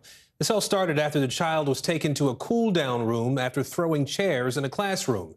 The teacher was found awake but was not able to speak. She was taken to a local hospital. We don't know her condition at this hour. The Broward County School District is not commenting on the incident. The city of Fort Lauderdale has fired its police chief after allegations of discrimination against white people. Chief Larry Scarrato was in office for less than a year before he was fired last week, accused of favoring minority candidates for hiring and promotion. He joins us now live. Chief Scarrato, first, I want to thank you for being with us and ask you simply, why do you think this happened? Thanks for having me. I believe the investigator, a compromised investigator, created a report to author or to intimate that I was using discriminatory practices for promotion. The reality of it is I promoted 15 people in a 4-month period, and of the 15, 6 of them were either gender or ethnic minorities. But more importantly is that those 6 were exceptionally qualified. Their resumes and their accomplishments within organizations stand against anyone. More importantly, they stand above the ones that weren't selected. I do want to be clear. I mean, you were open, as you've mentioned, about wanting to consider minority candidates. What do you think the department misunderstood about your intentions? They took pieces of conversations that I've had about being intentional about diversity and made it as if it was a discriminatory practice in the method in which I approached it. There are excerpts from the what I refer to as the opinion piece of the investigator. And in those excerpts, they are pieces of things that I've said, and they're taken completely out of context to create a narrative that's just simply untrue. You know, it is often said that equality is oppression to those accustomed to privilege. What do you say, big picture, to people who say, look, it's racist to consider race at all? Or what do you say to the group of people who say to you, look, even though up to 80% of the department or any office may look like me, I still personally deserve a promotion and need to be considered at the top of the pack? You know, when people challenge the merits of diversity, at the end of the day, we're talking about a profession that has marginalized employees for a long time, especially people of color. And no one in this instance, I certainly wasn't creating an environment that was advancing less qualified people over their white male counterparts. The reality was I promoted the more qualified person that just happened to be a minority. And now the narrative is definitely inappropriately associated to some discriminatory practice. I'm really happy to hear you address very clearly the qualifications of the candidates, because it seems like this is a conversation we're having happen across the country. We saw this especially after George Floyd died, and we saw, you know, corporate companies really make these overt efforts to bring in quality minority candidates, and yet the discussion continues. Even when we're talking about, you know, filling a Supreme Court seat, right? The question of qualifications comes up when it comes to minority communities. Why do you think what you did was so important in this moment in our country? Our profession, law enforcement profession, our communities have been challenging us, especially in urban epicenters, to mirror our community. And in this instance, that was another opportunity that our police department could take a step to take to mirroring the community in which we serve. Former Chief Larry Scarrato, I want to thank you so much for being with us today. We appreciate your time.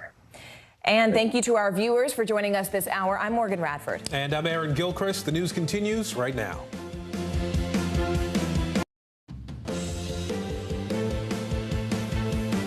Breaking news on NBC News Now. Closing in. Russian troops rapidly advancing on Ukraine's capital of Kyiv. The growing desperation as families flee their homes with time running out. And pain at the pump. The crisis in Ukraine sending gas prices to the highest levels in more than a decade, with some places paying $7 for a gallon of premium. facing the future. More schools now rolling back mask mandates, why some parents and students say they're not ready. And imprisoned in Russia, a WNBA star arrested at the Moscow airport with THC in her bag. The potential punishment she could face and how the U.S. government is now trying to ensure her release.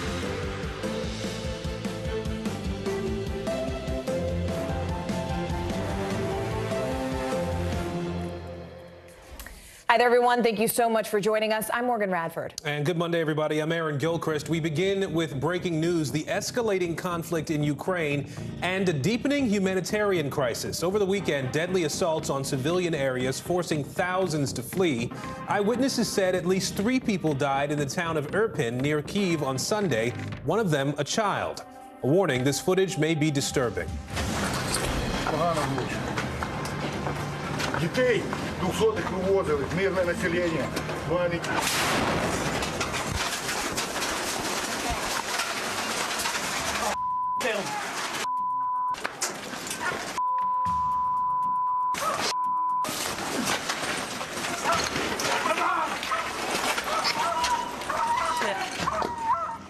And as that situation unfolds on the ground, Russia now proposing a ceasefire to let civilians escape major cities. The routes being offered, however, lead to Russia or its ally, Belarus. Ukrainian officials slamming that proposal, one saying, quote, Russia is organizing propaganda corridors, not humanitarian ones. Meanwhile, Russian and Ukrainian officials are meeting today for a third round of talks. These discussions come as more than 1 million people have fled Ukraine, the UN calling it the fastest growing refugee crisis since World War II. There are also growing calls for the West to do more. Ukrainian President Zelensky now pleading with the U.S. and Europe to provide more military aid, including fighter jets, and to stop buying Russian oil. We have a team covering every angle of this breaking story. Let's begin with NBC News correspondent Aaron McLaughlin in Lviv, Ukraine, for us again today. Aaron, you've been speaking to civilians who are trapped in different cities all around that country. What are you hearing now? That's right, Aaron. I've been speaking to civilians who are trapped in cities either besieged or occupied by Russian forces for days now. And the one constant throughout these conversations is despair and anxiety. Earlier today, I was talking to a woman named Irina. She, just before the war broke out, went to her hometown of Sumy to visit her mother and her grandmother. And now she's trapped, surrounded. The city is surrounded by Russian forces. She doesn't know what's going to happen next, and she doesn't know what to do. Take a listen. The reality changed. It changed so fast that you cannot still accept it. We were thinking a lot of times about going out from the city, but it's too dangerous, and it's getting more dangerous every day. But I cannot force my mom to leave the house. I cannot force my granny. She wants to stay here. So I have only one choice. If I will take a risk of leaving the city, to leave them here. But how can I leave them here? Like, it's hard. It's hard to make this kind of decision. So now we don't know what to do. We just hope for the best, but getting ready for the worst. I was also speaking to another woman who managed to escape the southern city of Volnovaha. She said that the shelling was constant, happening day and night. She sheltered in a basement with 5 other people. It was so crammed that they slept sitting up. She said they had no food, no water, and in the end, no choice but to make a run for it, despite not knowing if they would be fired on by Russian soldiers. These are thousands of stories. There are 1.25 million Ukrainians fleeing right now. So many people not knowing what to do, not knowing where to go. It's really tragic, guys.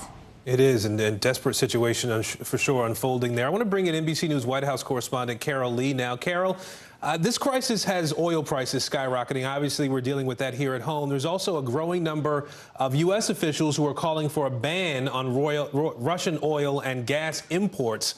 How's the White House hearing that, responding to that?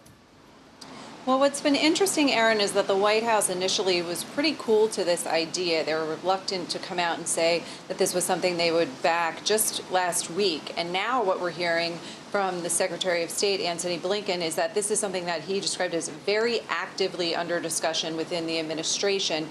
He said that the president had spoke to cabinet officials about this issue, and also that the U.S. is currently having conversations with American allies about what this might look like and whether this is a step that perhaps the U.S. and some of its European allies could take at the same time. And the reason for the shift from the White House is because there's just a mounting pressure from both parties in Congress who are supportive of a ban on Russian oil. And also President Zelensky has said this is something that he wants. And he had that conference call over the weekend with a number of lawmakers who are, again, putting pressure on the White House to do this. So now what you're seeing is the White House who's saying that they are open to this. They're actively discussing it. I think the question, Aaron, going forward is whether the administration is willing to take this step absent support of U.S. allies. So would they go it alone if the allies aren't ready to do that? That's one of the things that we're watching for. But I think you should expect some movement on this week. All right, Carol Lee for us in Washington. Carol, thank you. Ukrainian refugees are desperately trying to get out of the country, but many are stuck in limbo, trying to just figure out where to go next. NBC News senior national correspondent Tom Yamas talks to American families trying to rescue children from one orphanage in Lviv. We're at the Lviv train station right now. We were hoping to come on the air on this Monday and tell you that things are getting better with the refugee crisis, but it appears they're actually getting worse. The lines are so long, they stretch as far as the eye can see, and today is one of the coldest days so far. This morning, the mass exodus in Ukraine reaching historic levels. Now, the fastest growing refugee crisis since World War II. I just left my home to nowhere. I have no plan. I just want to save my child. Protecting children is fueling the migration from the fighting in the east to safe havens in the west. These children you see here may be in the worst possible position because they're orphans. They do not have family. They are in limbo right now. They are being taken care of. They're being fed. But like everyone else in Ukraine at this moment, no one knows what's going to happen tomorrow. Last Friday, we introduced you to a group of Ukrainian orphans evacuated from the war zone.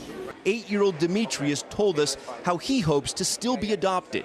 What do you want the world to know about Ukraine? He told me he wants the war to stop. Anything you want to say to anybody, friends back in that other region? Demetrius's answer shook me because it's the reality of this war. I want them to stay alive, not to die. Our story hit close to home for several families back in the U.S. because they recognized children they were trying to adopt. I said, oh my gosh, look, this is Vicha is what we call him, and he was eating. Vicha's up to us asking to be on camera. He spent summers and winters in Iowa, getting to know the Heineck family, who wants to adopt him and his 2 siblings. He's just like so special, and he wants to be with us so bad, and we have to say, you know, we can't come today, and we're waiting. The Heinecks tell us there are at least 300 American families in the same boat. Because it's kind of like they're at that reach, but you can't get to them.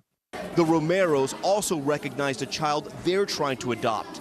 The couple is now in Poland on the border helping refugees, but also trying to move along the adoption of their child, who they say texts them every day that he's afraid of the war. For the last 2 years, in my heart, he's been my son, and it doesn't matter what's written on paper, but he's my son. And I just want to hug him.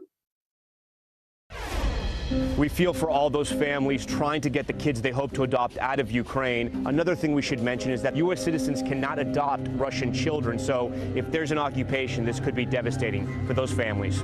Reporting from Lviv in western Ukraine, Tom Yamas, back to you. Now, as the Russian invasion of Ukraine intensifies, the Biden administration now holding talks with Poland about a possible deal that would help provide fighter jets to Ukraine. Let's bring in NBC News global security reporter Dan DeLuce and retired Marine Corps Colonel Brendan Kearney. He's also the former chief of staff to Europe for the Marines. Dan, I'll start with you on this. What do we know about this potential deal to get these planes to Ukraine? Yes, Aaron, this is an urgent request coming from Ukraine. President Zelensky made this appeal in that conference call Saturday with members of Congress saying Ukraine needed help, and its top request was fighter jets. And he's asking for fighter jets that are Soviet-era, MiG planes that Ukrainian pilots know and are trained to operate. And Poland and other Eastern European members of NATO have planes that they could, in theory, deliver to Ukraine. The catch is Poland wants to replace those planes with U.S.-made F-16 fighter jets. And so that's what the U.S. is discussing with Poland. Poland wants to replace them quickly, but it's often a pretty complex process to provide U.S. aircraft. So that's what's under discussion. Well, Colonel Kearney, I want to bring you in here. What do you make of this idea of a possible plan to help provide these fighter jets to Ukraine? And would that actually help in this situation, do you think, or does it escalate things even more? Well, I think it's an extraordinarily smart idea to solve a problem that the Ukrainians are running into with really being, fighting against an adversary in the Russians that have got just many, many more aircraft than they have. So it's a smart move, and I would hope that the people that run foreign military sales in the Pentagon, and I used to be part of that many, many years ago, would move quickly in affecting this plan. It's something that's doable. You say move quickly. What does that mean? I know what government contracting and moving things around with the government doesn't necessarily mean the same thing as it does to the rest of us. How quickly would you expect something like this to actually happen, and could it then be useful to the Ukrainians? It's one of those things that the agreement, which is the number one thing that has to be accomplished first, can be accomplished in a matter of a couple days. And they should be already well into this, as this story has been brewing, I think, since before this last weekend. Mm-hmm. So I would hope you would take something that normally takes months, if not years, to come to agreement on, that this is well on its way to being agreed to, and we can start the process of getting these aircraft into the hands of Ukrainian pilots and maintenance personnel. All right, Colonel Brendan Kearney and Dan DeLuce, we appreciate you both. Thank you.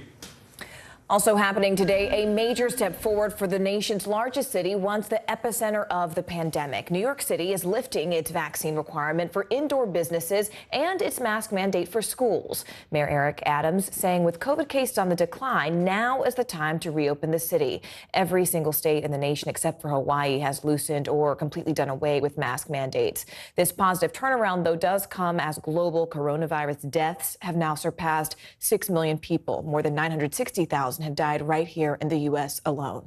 We'll turn to our doctor on duty for a breakdown of those numbers and what they mean in just a moment. But first, let's go and begin with NBC News correspondent Stephanie Goss for more on what the end of these mask mandates means for us.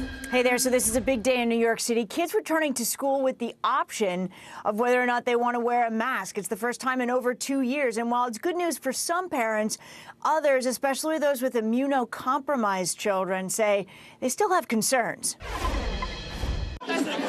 Mask or no mask? That's the biggest question now facing parents, teachers, and millions of children as many states and cities drop their school mask requirements. It was cool to actually see all my friends' faces. Starting today, masks are optional for students in New York City's K-12 public schools, a major milestone for the biggest school system in America, once at the epicenter of the pandemic. The mayor assuring parents it's okay to take it one day at a time. I know there's some who state that they still want their children to wear their mask. You can. We are not going to get in the way of your discretion. Nearly 60% of the nation's largest school districts have now made masks optional, with more on the way when California, Oregon, and Washington lift their school mandates at the end of this week. The great rollback following news from the CDC that more than 90% of Americans live in an area where face masks are no longer needed. But for parents whose children are at risk of severe disease or even death, the relaxed requirements are concerning. I think it's too soon. Elizabeth Greist is the mother of 2 immunocompromised kids in Connecticut. Masks became optional for students and faculty at their school just last week. She's still choosing to keep her kids masked. They keep them on at all times. They wear the N95 masks. Along with health concerns, experts warn fear could extend to children and teenagers with greater social anxiety, too, who've become used to wearing masks. It's okay for parents to reach out to the school board and talk about your choices. It's okay to go to your pediatrician and say, what should I be saying to my kid? The more parents who follow the child's lead, the better it'll go. Pediatric psychologists say to be on the lookout for children who are withdrawn from their friends and their activities. It's also worth pointing out that here in New York City, for children under 5, masks are still mandatory. That's because the vaccine for kids that age still hasn't been approved. Back to you.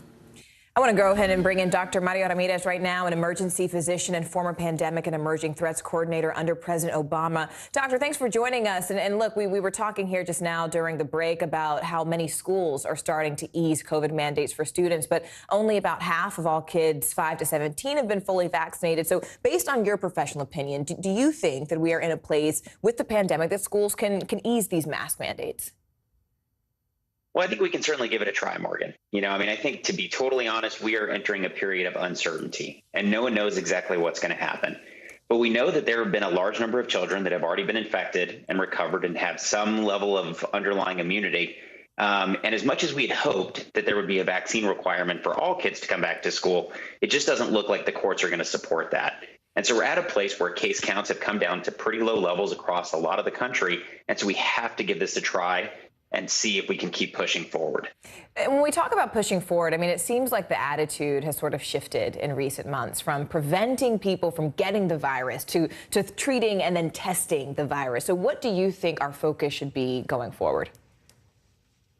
Well, I think this virus has kept many of us humble, right? I think when we started the pandemic several years ago, a lot of us hoped that we could create a vaccine that would keep people from being infected. And now we know that that's just not true. And that's not unlike a lot of other viruses out there.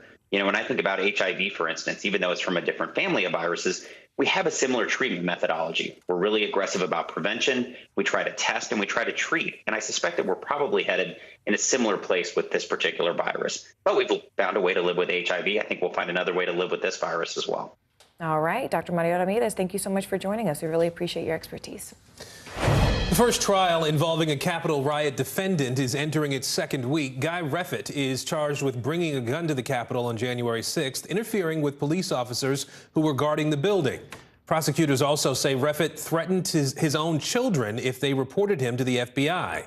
NBC News national security correspondent Ken Delanian is joining us now. So, Ken, what's happening in court today? Aaron, the prosecution is calling its final witnesses and expects to rest its case today. We anticipate hearing from 2 Capitol police officers and an FBI agent.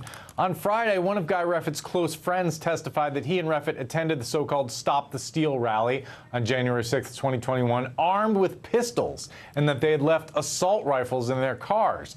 They got separated, but the witness said they met up later at their hotel, and he said Guy Reffitt bragged about walking through a barrage of pepper balls and urging the mob around him to push forward into the Capitol. The case against Guy Reffitt is the first of 700 cases related to the Capitol attack to reach a courtroom, and on Thursday, Reffitt's teenage son testified against him, saying he had turned his father into the FBI. Reffitt has been charged with 5 counts related to the riot, including obstructing the work of Congress. Prosecutors say he was a member of the Texas 3 Percenters, a gun rights and anti-government group. Reffitt's lawyers said Friday he probably will not call any witnesses in defense of his client, and the judge said the case would go to the jury early this week, Aaron.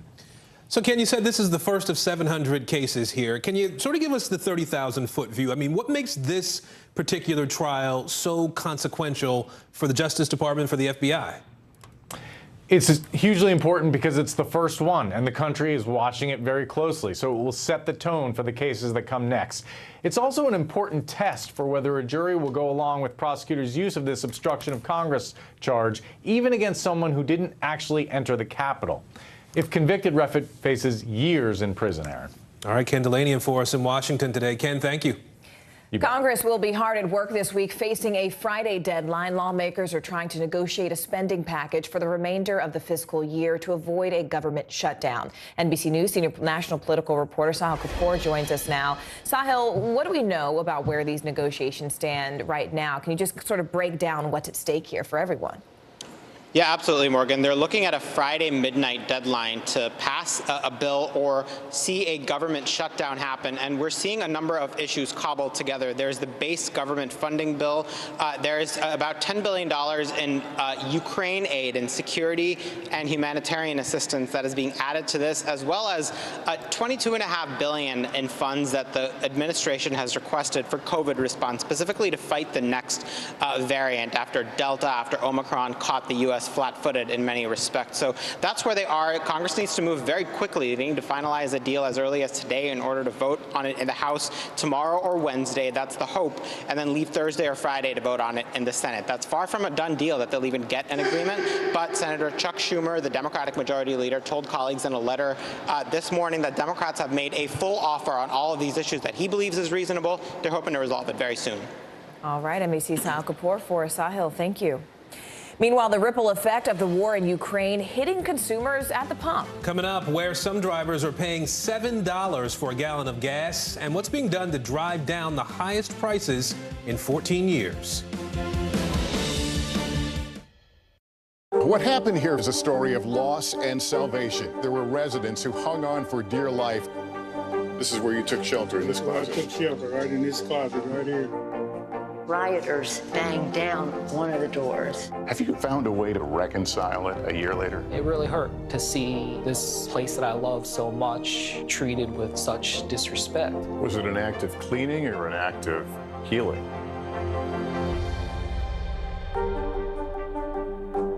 To cover the news, you have to be in it. We'll take you to the front lines of the story, bringing your news feed to life. Streaming live every night. It's your news playlist. Top Story with Tom Llamas, weeknights at 7 on NBC News Now. News is happening now. Look at what's making headlines around the world. Right now on Morning News Now. We're coming on the air with breaking news. And this is a significant moment. Whenever it happens, wherever you are, NBC News, streaming free now.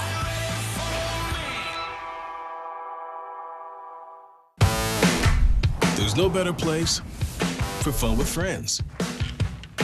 Quality time with your little golf buddy.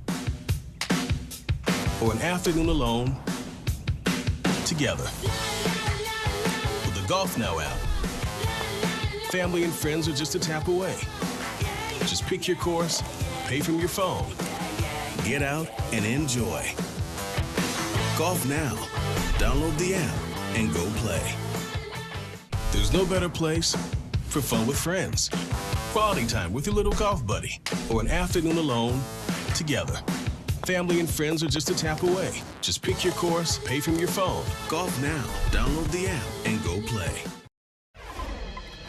Well, drivers across the country are digging deep now to pay for the highest gas prices in nearly 15 years. The average price for a gallon of gas is above $4. Just last week, that number was almost 50 cents cheaper. But get this, $4 per gallon would actually be a bargain for drivers in L.A., where gas is topping $7 a gallon for premium. Yeah, NBC News business and tech correspondent Jolene Kent is in L.A. right now with a closer look at the strain a lot of families' budgets are dealing with right now. That's rough, almost $7, Joe. Yeah, it's rough and it's also surreal. At this gas station, $6.99 for a gallon of regular, $7.29 for premium. I just talked to someone filling up his tank, and he said, you know, this is going to cut into his food budget filling up at this station. But of course, everyone knows why prices are going up given the Russian invasion of Ukraine, and they understand, but it doesn't make any of this stuff more affordable. The pain at the pump is off the charts. If it's going to be $7 now, it's going to be $9 pretty soon. $7 a gallon, a reality at some gas stations in Los Angeles. The unbelievable prices are reverberating nationwide. The national average for a gallon of regular is now $4.07. That's 46 cents more than just a week ago. If they keep fighting this war, I believe it exceeds $5 in less than a month. Russia's invasion of Ukraine is driving prices higher. In fact, they've jumped every single day since the war began. Although the U.S. does not rely as heavily on Russian oil as many other countries do, expected sanctions both here and abroad will make a tight global crude oil market even tighter, sending prices even higher. The oil market reacts much like the stock market, and unfortunately, drivers are paying for that at the gas pump. And with inflation spiking 7.5% and hourly wages only growing about 5%, many already stretched budgets have been shattered. The last time I put gas in my car, when it got to $40, I quit and it still wasn't full. In Georgia, 73-year-old Carolyn Hartfield relies solely on her Social Security check and her positive attitude. I do not do unnecessary trips. How much are you looking forward to the day the gas costs less? Oh my gosh, I'm really looking forward to that. Carolyn there says that she really wants to get back to doing her Florida road trips again to see her family and friends. But, you know, she really is representative. 60% of Americans live paycheck to paycheck. And if prices keep going the way that they're going, you guys, Americans are going to spend more than $500 billion on gasoline alone just this year. That is mind-boggling. Jolene Kentforth there in Los Angeles. Good luck on that drive away from that live shot, girl. $7. I'm not envying your position right now. Hope you got somebody waiting to drive you back. Appreciate it. Thanks, Joe. Thank you. 80 tons of help for their homeland. Still ahead, the massive operation underway to get humanitarian supplies to Ukrainian Americans who are stuck inside a war zone. Stay with us. To cover the news, you have to be in it. We'll take you to the front lines of the story, bringing your news feed to life. Streaming live every night. It's your news playlist. Top Story with Tom Llamas, weeknights at 7 on NBC News Now. Now Tonight with Joshua Johnson, streaming weeknights at 8 on NBC News Now. NBC News, streaming free now. The fire has grown leaps and bounds. What you see behind me is typical. How you doing? Pretty bad. Ooh,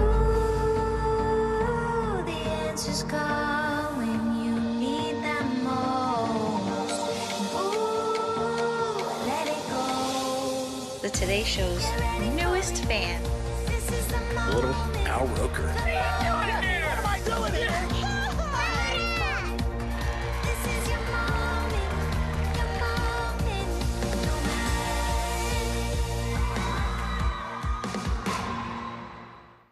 We're here to start conversations about the big things happening in our world, because it's not my job to tell you what to think. My job is to think about what you tell me. Now Tonight with Joshua Johnson, streaming weeknights at 8 on NBC News Now. The fire has grown leaps and bounds. What you see behind me is typical. How you doing? Pretty bad.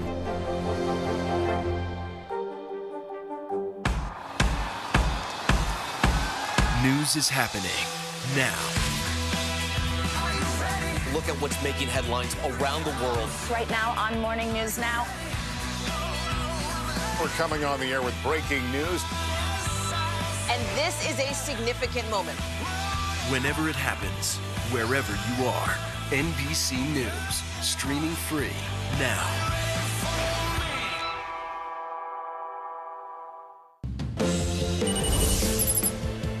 Making news right now, a lockdown at Joint Base Andrews in Maryland just after Vice President Kamala Harris landed there. The breach happened after two people bypassed a security checkpoint in a vehicle. One was captured and was carrying a weapon. The vice president and her husband had just arrived at the base from Selma, Alabama. We don't know the identities of the two people. Florida Governor Ron DeSantis defending the state's so-called Don't Say Gay bill. He told reporters the bill has been misrepresented in the media. He said the main goal is for no sexual instruction to be given to young students. The bill passed the Florida House of Representatives last week and will be considered by the state Senate today. And a special cruise dedicated to the classic sitcom The Golden Girls is returning to the seas next year. Guests will board in Miami for a trip filled with trivia and parties centered around Blanche and Rose and Dorothy and Sophia. That cruise set to sail on April 8th, 2023. And at the bottom of the hour now, let's go ahead and bring you up to date on the breaking developments out of Ukraine. Russian forces are edging closer to Kyiv as more and more Ukrainians flee their homes. Now, 2 attempts to establish humanitarian corridors just for people to get out, well, they both failed. That's after Russia broke the ceasefires by launching shelling attacks. Russia has agreed to open evacuation routes again, but those routes led to either Russia or Belarus. Ukrainian officials rejected the offer immediately. So far, the United Nations believes more than 1.5 million refugees have left Ukraine. We are covering every single angle of this humanitarian crisis now. So let's go ahead and begin with NBC News correspondent Ellison Barber, who joins us now from a refugee welcome center there right at the Ukrainian-Polish border. Ellison, first, thanks for being there. Thanks for your reporting. And just how are people being taken care of once they enter Poland? I mean, once they cross that border, sort of what happens next? So it really varies from location to location. This is the 6th border crossing we've been to, and it is by far the most organized one. It is organized by the Polish government. You look up there and you see a sign. It rotates through in a number of different languages telling people, welcome to Poland. Poland will help you. Inside there is food, outside there is food, there is medical help inside, there is all sorts of aid that people might need. And a very big thing is that there is transportation. You see, if we come this way, you can see people loading into these buses. This is really the first place a lot of people come to after they've crossed into the border.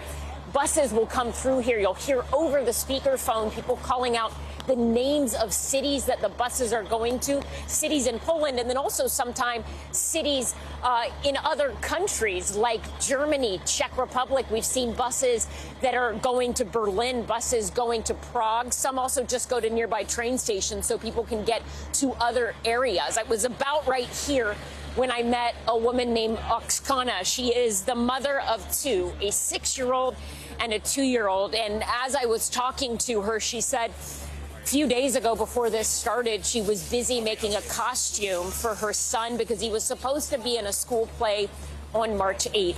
Instead, they are here. It is the first time they have ever left Ukraine. She said she'd always wanted to come to Poland. She'd wanted to leave Ukraine and visit other countries, but never like this. Listen to some more of what she told us. We just put everything we had in our bag, but the rest of the clothes we left in Ukraine. Our city is destroyed. We don't have it anymore. Our Kharkiv is destroyed. Some residential areas are still standing, but there aren't many of them. My children are sitting down on the ground. Just look at it. We came from another country. Is this your first time here? Це ваш перший раз тут, у Польщі? Yes, it's my first time abroad, actually. Do you have any family, friends, places to stay? У вас є хтось тут, з ким ви зупинитеся?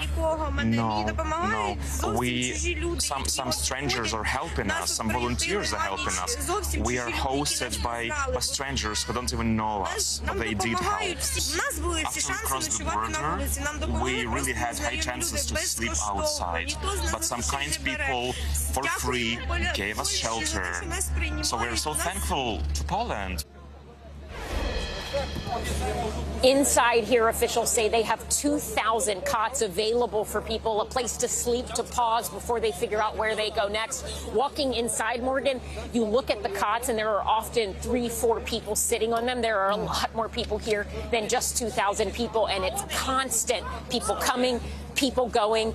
When we tried to get a sense of how many people have been helped here, officials said they don't know, but we do know the UN says at least 1 million people have fled from Ukraine to Poland since this war began. Morgan. Unbelievable, and we so appreciate you putting faces to those numbers we're reading about this side. Ellison Barber there on the Ukrainian-Polish border. We appreciate it, Ellison. Now, Ukrainians living in America are joining the fight in a different way. Chicago is home to one of the largest Ukrainian-American populations in this country. That's where an army of volunteers is collecting humanitarian supplies to send overseas. NBC News correspondent Shaquille Brewster is joining us now from a suburb of Chicago. So, Shaq, tell us what's going on behind you there. Yeah, I'll tell you, just in the past couple of minutes, you had people come in and bring some donations, and now you see some of the volunteers here at this shipping service. We're in the suburbs of Chicago. You see them unpacking some of the bandages. They're going through and sorting them. They said they've been getting a flood of donations and also a flood of interest in people trying to help. So much interest that they're not even accepting more volunteers. The people who come, they know how to do it. They know how to sort everything, and these are items that are going out the door fairly quickly. This service has already shipped about 80 tons overseas to Europe. It goes on a truck to New Jersey and then goes off to Warsaw. So that is the process that you're seeing here, and they're just trying to get as many supplies as they can out the door. Shaq, I know people are looking for ways to help any way that they can, but for these folks, I would imagine it's a little more personal. What have they told you about why they're joining this effort? For many of them, these are folks who have family in Ukraine. They have friends in Ukraine. They know and they see the images that are coming out of the invasion and of the war that you're seeing over there. And this is their way to help. I want you to listen to my conversation with one of the volunteers earlier this morning, Igor, who owns a cable company, who stopped what he was doing and has been working here day in, day out. Listen to why he said he's doing it. Everybody has to do their part. So somebody has to find and hold the gun at the front line, and somebody has to bring the medicine to help people that were injured. You're part of that fight? Oh, absolutely. And everybody who's helping, no matter what are you doing, you're sorting the items here, you're delivering those items to the plane, you're flying that plane voluntarily to Ukraine to bring those items, or even every single person that's donating $5 to our country to help. They're getting medical supplies, they're getting military supplies, they're getting people who are buying things on Amazon and just having them shipped directly here so that it can get on that truck and the shipment can go out. I spoke to the owner, and they said they've already sent about 80 tons of material. They said donations are slowing down a little bit, but they feel like with the help that they have here, they're going to make sure that this continues to get to the front lines and gets to the people who need it in Ukraine. All right, Shaquille Brewster for us in Rolling Meadows, Illinois. Shaq, thanks. Families fleeing the town of Irpin just outside the capital, Kyiv, are under heavy sustained shelling from Russian forces. At least 4 civilians, a mother, her 2 children, and a family friend were found dead as they tried to escape the Russian bombardment. A warning, some of what you're about to see, it may be disturbing. Here's Sky News correspondent Alex Crawford. They were running for their lives, frantically trying to keep their families together amid the mayhem and gunfire, desperately handing over their toddlers to soldiers and strangers, scrambling to get away from the firing and shelling even as they fled. Many have spent days under fire, trapped in their homes until they realized it was run or die, with the Russians getting closer. And the soldiers in my city, Russian soldiers, and we killing people. Irpin, on the outskirts of the capital, is being relentlessly shelled. And there's no escape, not even for the civilians you can see at the top of your picture, running with their cases to get away. This is an entirely residential area. 2 children and their mother were killed outright. But this area is filled with families, utterly powerless against this attacking army. The bombed bridge connecting Irpin with Kyiv is now a target for the Russian troops. And those trying to escape came under fire several times. The Ukrainian soldiers tried to shoot down drones, pinpointing the positions of the fleeing families. Those rushing to get out are the most vulnerable, who felt too nervous to try to escape until now, when there was no other option. But this route, used by hundreds 24 hours earlier, is now desperately dangerous. And the attackers are showing no mercy.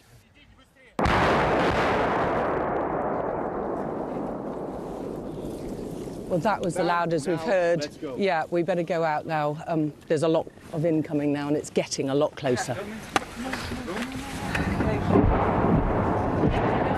The Russian military is pushing forward towards the capital and is taking ground, killing and injuring as they do so. And a lot of the casualties are civilians, hurt by shrapnel and mortars fired in heavily populated, built-up areas. Attacking civilians and non-combatants is an international war crime, and multiple families gave us first-hand accounts, many who only just survived themselves. I was helping people evacuate near the bridge, and I wanted to give some chocolate to a child, and there was a family of 4 there, but only the mother survived. A child about 13 or 15 was hit by 2 bits of shrapnel in the head and died immediately. All 3 of them died. President Putin says he's not attacking civilians. What would you say to that? They're shelling civilians directly, she tells us, not any military place or object. They're shooting at schools, on hospitals. They're shooting everywhere, all the time, for the last 3 days. What's happened? That's what they've come from. They show us the damage done to their home and the residential buildings around them and in their street. When we got out of our home, I saw 5, 6 shells maybe. Every building was destroyed and had been hit. The stream of people fleeing are traumatized, but many are also angry and full of despair. Putin's a war criminal, she says, the Antichrist. You've been waiting for him, now you've got him. Families have been torn apart in the chaos. They ran into Irpin from a village outside before escaping Irpin too, and they've left elderly relatives behind. All houses are in fire, and that's all that they can see. How much destruction is there that you can see in the town centre? I think all destroyed. There's nothing to help. There's nothing to build or defend. There's nothing. I came here and I left my parents to die, she tells us. And I told my husband, you've got to go back and bring them here because I can't just leave them to die. But in amongst this suffering and trauma, there are small glimpses of hope. Her 81-year-old mother and father are found. And the family is reunited. How could I live without you, she says. There is incredible heartache and fear, but also an astonishing defiance about these people. Alex Crawford, Sky News in Irpin. Hundreds of orphans are in danger as Russian forces advance into southern Ukraine. 2 orphanages in that area could be cut off from government funding soon, and some fear that lack of resources could lead to a dire shortage of food.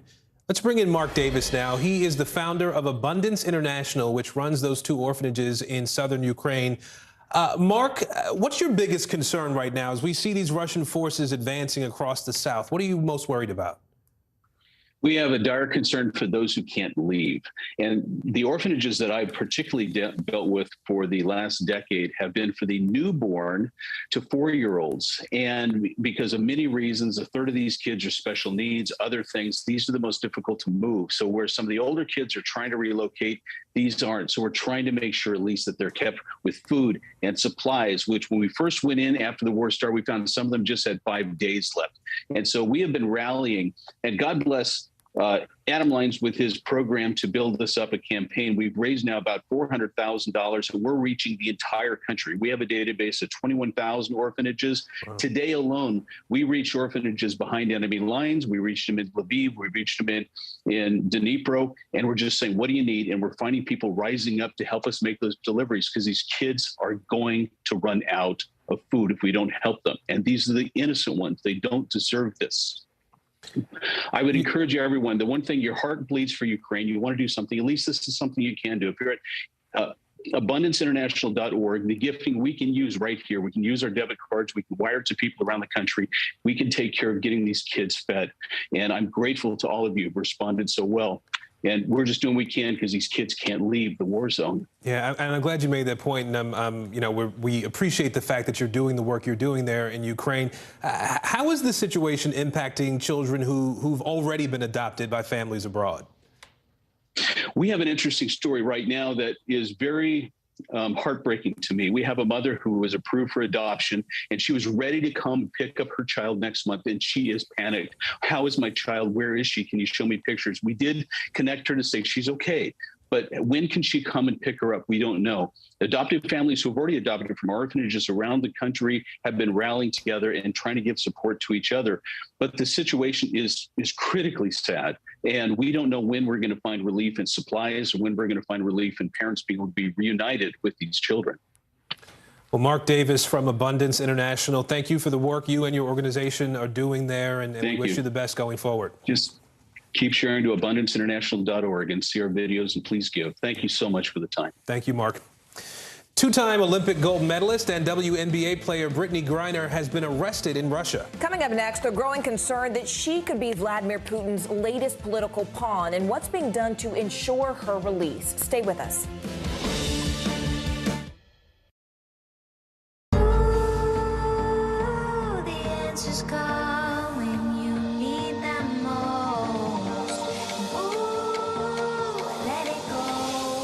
The Today Show's newest fan.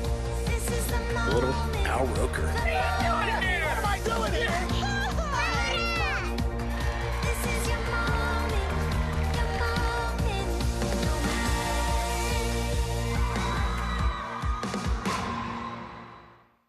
News is happening now. Look at what's making headlines around the world. We're coming on the air with breaking news. This is a significant moment. Whenever it happens, wherever you are.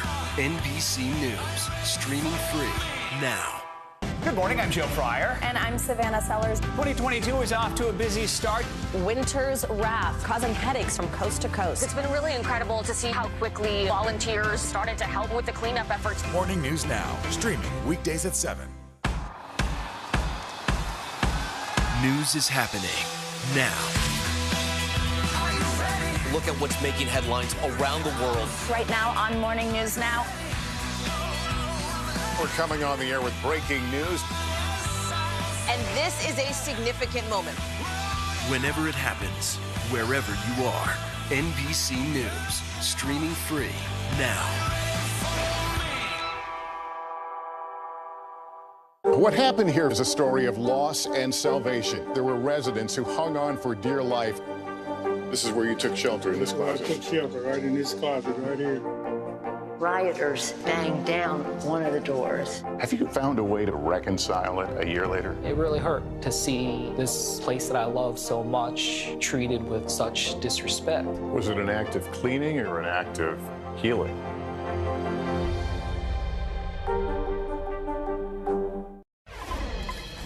More mystery surrounding the drug arrest of gold medal winning women's basketball star Brittany Griner in Russia. There are reports that Griner has been in custody for weeks now. This video from an airport near Moscow was released on Saturday, although the date it was recorded is not clear at this point. The video appears to show Griner going through security there. Agents allegedly found marijuana vape cartridges in her luggage. The charge carries a 10-year prison sentence. NBC News correspondent Kathy Park has more.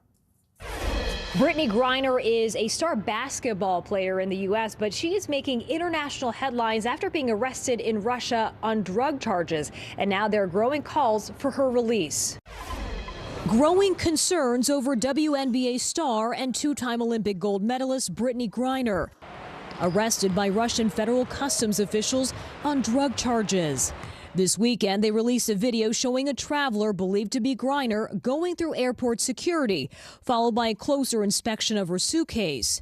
The Customs Service saying they found vape cartridges containing hash oil, an offense which could carry a 10-year prison sentence. So how worried should we be about Brittany's well-being right now? Unfortunately, Kathy, I think we should be really worried. Once they figured out who she was, given the timing and everything that's happening right now, it's undeniable that she's now being held as part of the pawn in this geopolitical standoff and in the war in Ukraine.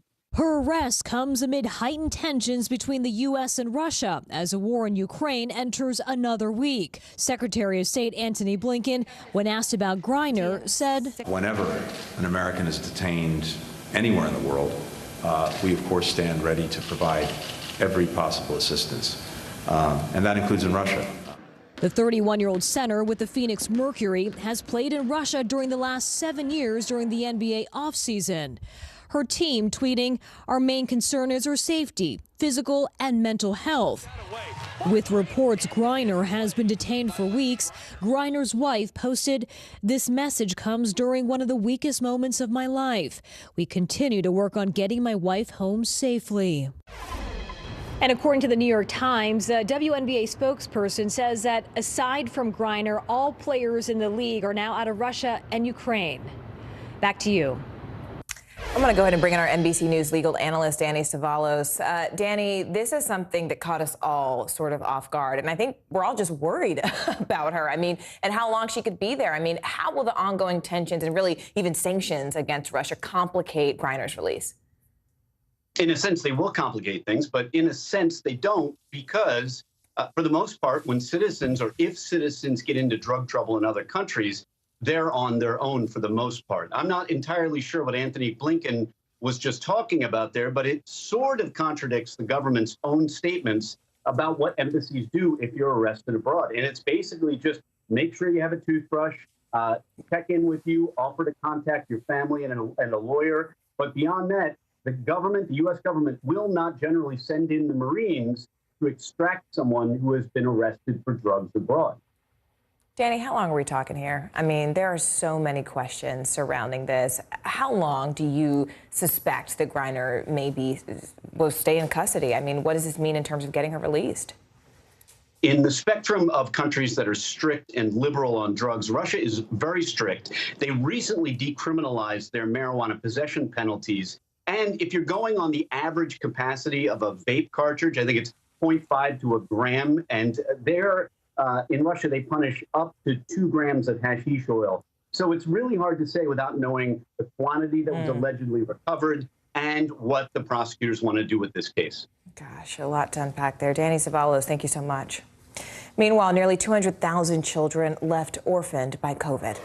After the break, their struggle to find financial and emotional support when they need it the most.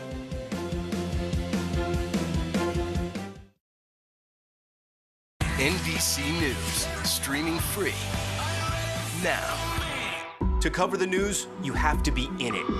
We'll take you to the front lines of the story, bringing your news feed to life. Streaming live every night. It's your news playlist.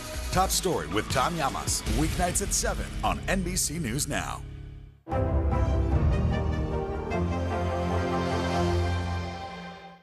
Top Story with Tom Llamas is your news playlist on NBC News Now.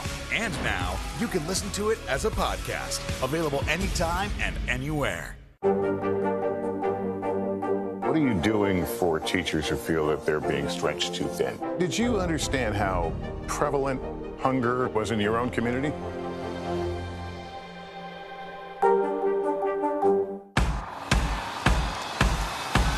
News is happening now.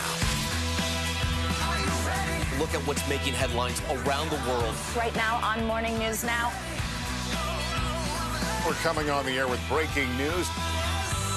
And this is a significant moment. Whenever it happens, wherever you are, NBC News, streaming free now.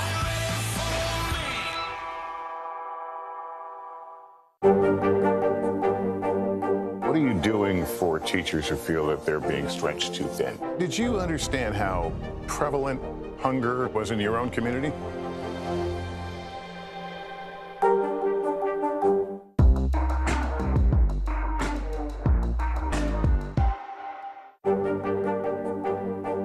What are you doing for teachers who feel that they're being stretched too thin? Did you understand how prevalent hunger was in your own community?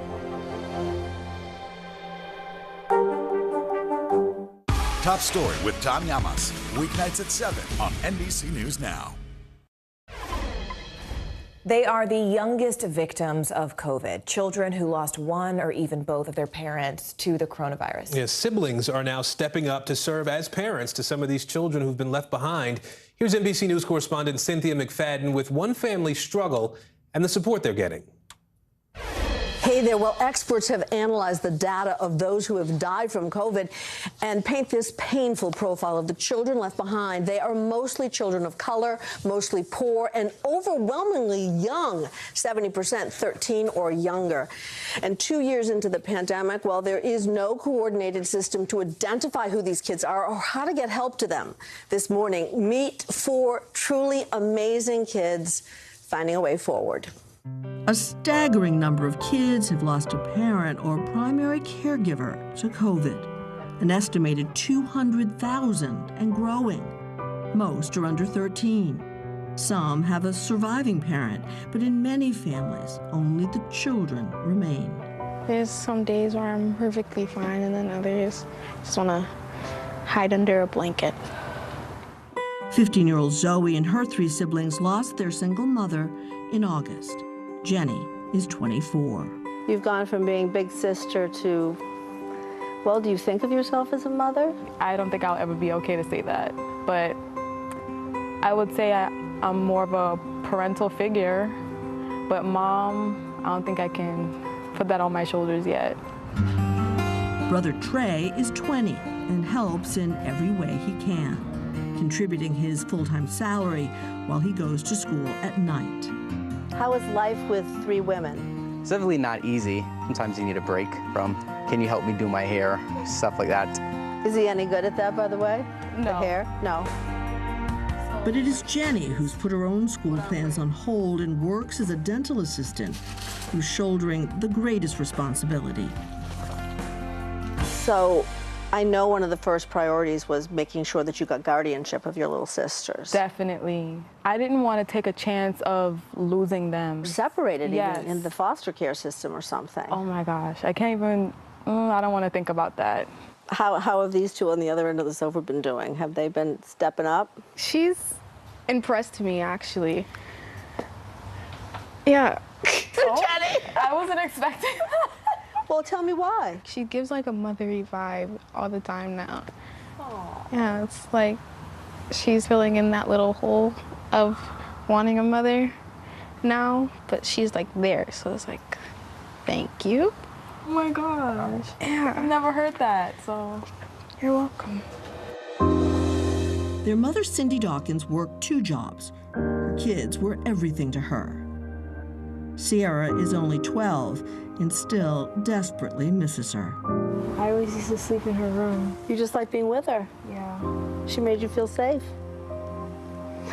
After Cindy's death, Jenny and Trey had no idea what to do, so they called a mom from Trey's high school who'd helped them in the past. I'm looking at these 2 kids that are like deer in headlights, and all they said was, we just want to make sure we stay together. Janie Yoshida and her husband stepped in to pay the rent for the next 6 months. You and your husband were the safety net. Yeah, not easy, but I don't know what would have happened. Did anyone from the hospital ever call you guys and say, hey, your mother's died, what can we do?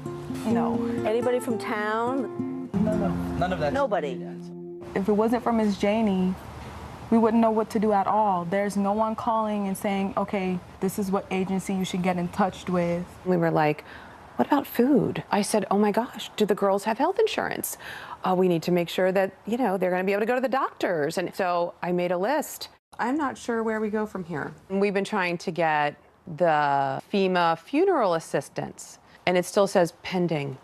To think that 2 young people are going to navigate this by themselves, I've barely been able to navigate it. Sadly, there are many families like theirs.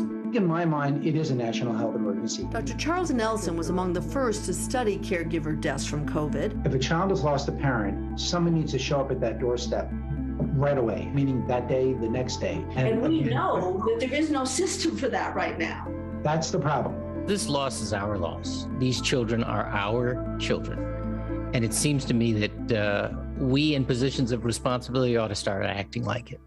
Deval Patrick co-chairs a large bipartisan coalition that's urged the White House to make these kids a priority. There are resources available that are going unutilized, but there is so little transparency and clarity about how to access those programs, that they might as well not exist.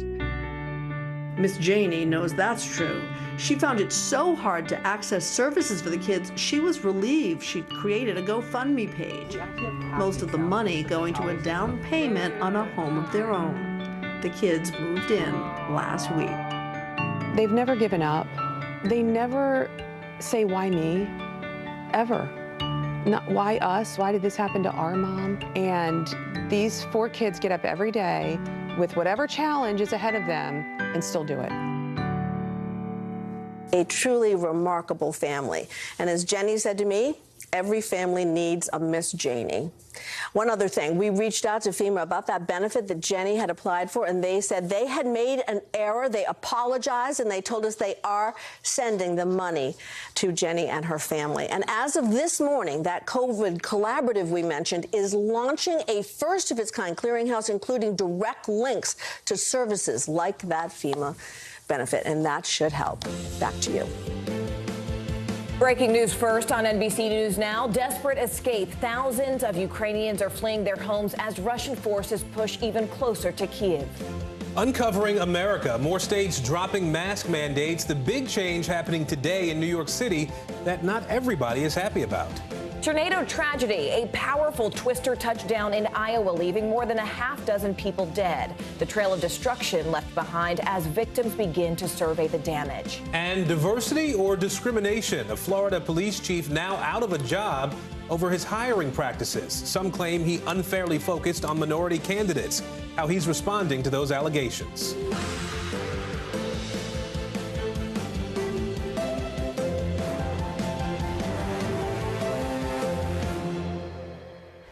Good Monday, everybody. I'm Aaron Gilchrist. And I'm Morgan Radford. Thank you so much for joining us. We begin this hour with breaking news. Russian forces are closing in on Ukraine's capital city of Kyiv. Right now, they are believed to be just miles away from the city line.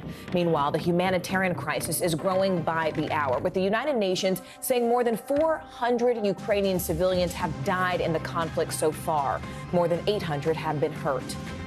Many of those still in Ukraine are desperately trying to get out. Russia agreed to open so-called safe corridors to allow civilians to get out. But those corridors only lead to Russia and its ally, Belarus. Ukraine's leadership has rejected that plan outright. All the while, America and its NATO allies have been ratcheting up the pressure on Russia. U.S. troops taking part in military exercises in Latvia, which borders Russia. We begin our coverage this hour with NBC News foreign correspondent Matt Bradley, who's in Ukraine. Matt, you have been there for weeks. I know that you're currently in a small town just east of Lviv, closer actually to Kyiv. So what more are we learning about these proposed humanitarian corridors to really get people out?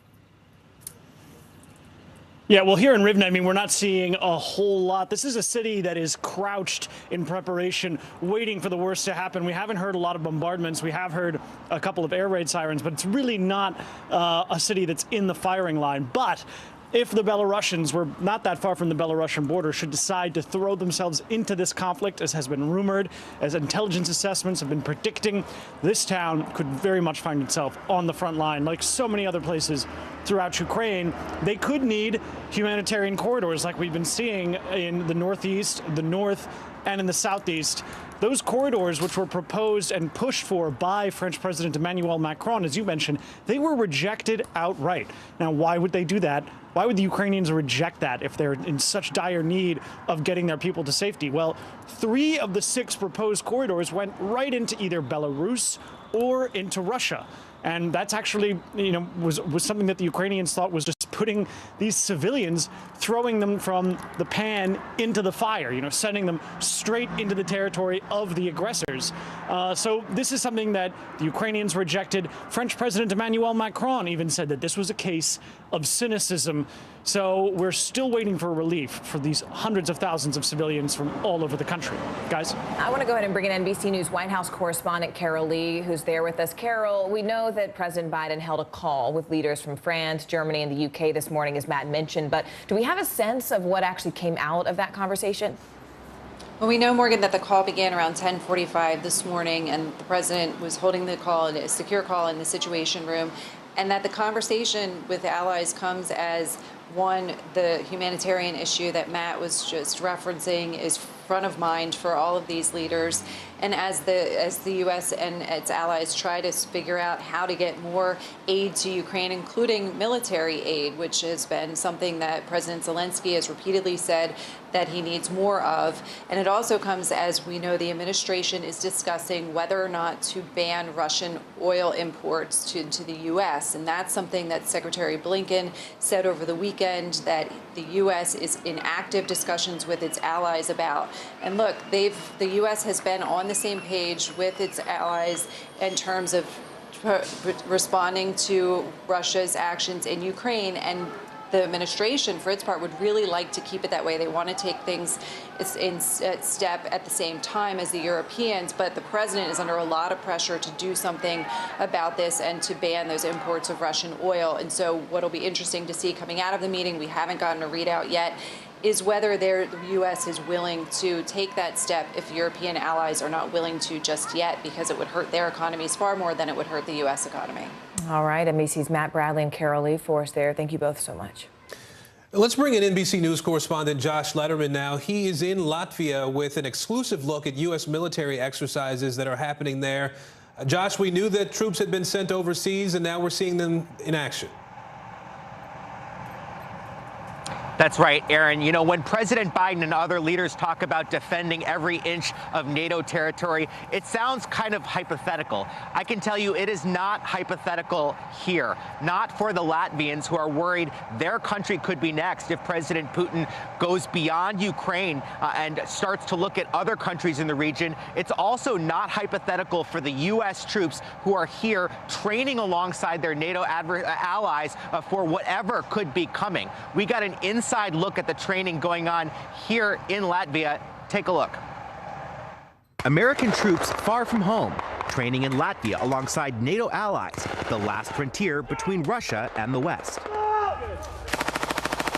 The battlefield scenarios these war games are simulating are entirely real. Brigadier General Joseph Hilbert oversees the 7th Army Training Command. What message do you think exercises like this send to our potential adversaries? I think they send that we're ready, and we are again a 30-member alliance that's based on common values of freedom. It's a little over 100 miles from here to the Russian border. When President Putin says that NATO's expansion into Eastern Europe threatens Russia, this is what he's talking about. But NATO says it's a defensive alliance and that these troops pose no threat. Last month, the U.S. sent an additional 7,000 U.S. troops to Europe to be ready to assist NATO's response force, activated for the first time in its history to defend NATO territory. Attention! The U.S. deployed about 800 troops to the Baltic nations of Latvia, Estonia, and Lithuania as Russia moved into Ukraine, plus Apache attack helicopters made in the U.S. U.S. troops are playing the attackers. Italian troops on the other side playing the defenders. They switch sides regularly to ensure they're ready for everything. We are training together in case any nation or other alliance were to impede upon NATO. And Josh, I know Secretary of State Tony Blinken is also in Latvia today. What have we heard from him at this point? That's right, Aaron. Secretary Blinken visiting all 3 NATO allies in the Baltics on this trip. And today he did something very interesting. He went after President Putin very personally, bringing up the fact that during the siege of Leningrad during World War II, Putin's 1-year-old brother was actually killed during that siege by the Nazis.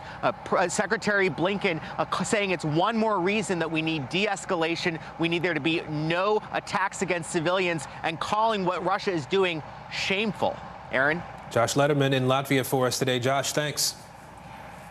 A major COVID milestone for the largest city in America. New York City is getting rid of its vaccine requirements for businesses starting today. On top of that, the city is ending mask mandates in schools. This week marks 2 years since the World Health Organization declared COVID-19 a pandemic. Meanwhile, there is still immense frustration among some people over the way that the pandemic was handled. For example, a convoy of truckers there, as you see on your screen, protesting COVID mandates, has now made their way to Washington, D.C. They drove laps around the Capitol Beltway Beltway interstate this weekend, and they plan to circle the Beltway again today. We are covering the pandemic from every angle this hour, so let's go ahead and begin with NBC News correspondent Ron Allen. Ron, I know you're here in New York City. What sort of reaction have you been seeing here about the easing of these mask mandates?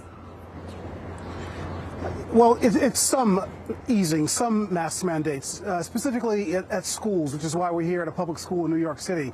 The key word is optional. Students no longer have to wear masks K to 12. Younger students still do, and that has some parents a bit upset. Those students, of course, are not eligible for vaccines. This is all progress, and the mayor lifted this mandate because of the progress that's been made here, because of the high vaccination rate, because of the very low COVID numbers that have stayed low after the Omicron surge during the holiday season and so forth. So today, students are arriving, and they do not have to wear masks for the first time in well over a year or more. Here's what some parents have been saying about this. It's a decision that parents are letting the students make if they're old enough, deciding whether to wear a mask or not. Take a listen.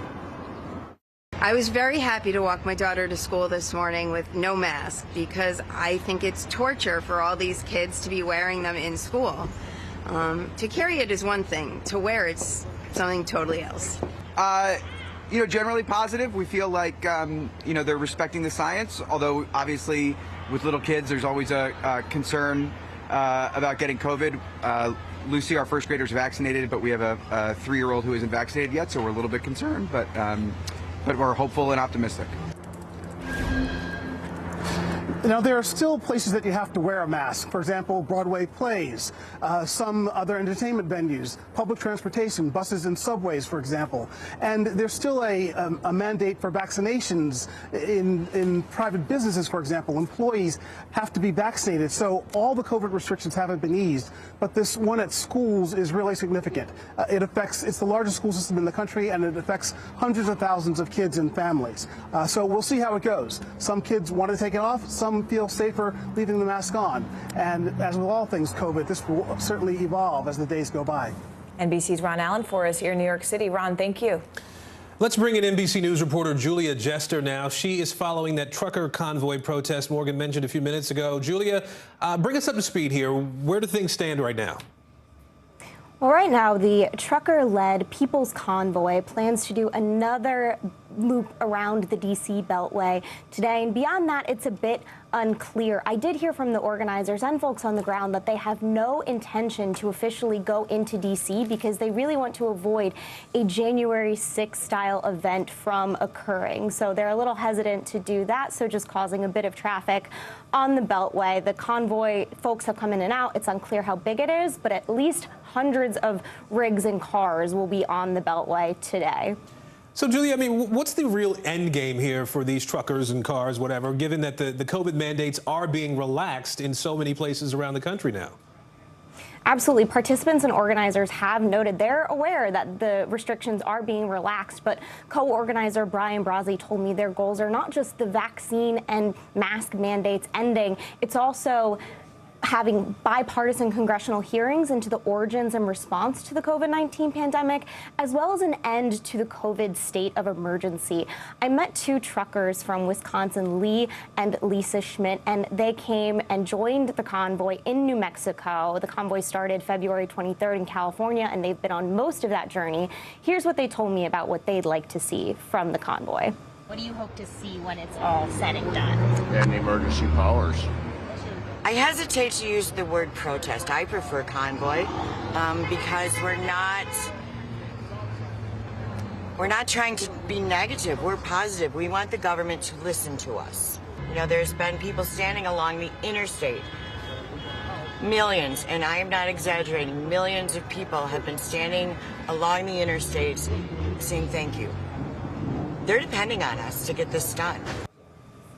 And Lisa and Lee told me that they hope that they will be part of a group that has been trying to meet with lawmakers this week. Co-organizer Brazzi told me that they are working to meet with Senators Ted Cruz and Ron Johnson, but that has not been confirmed by their offices to NBC News.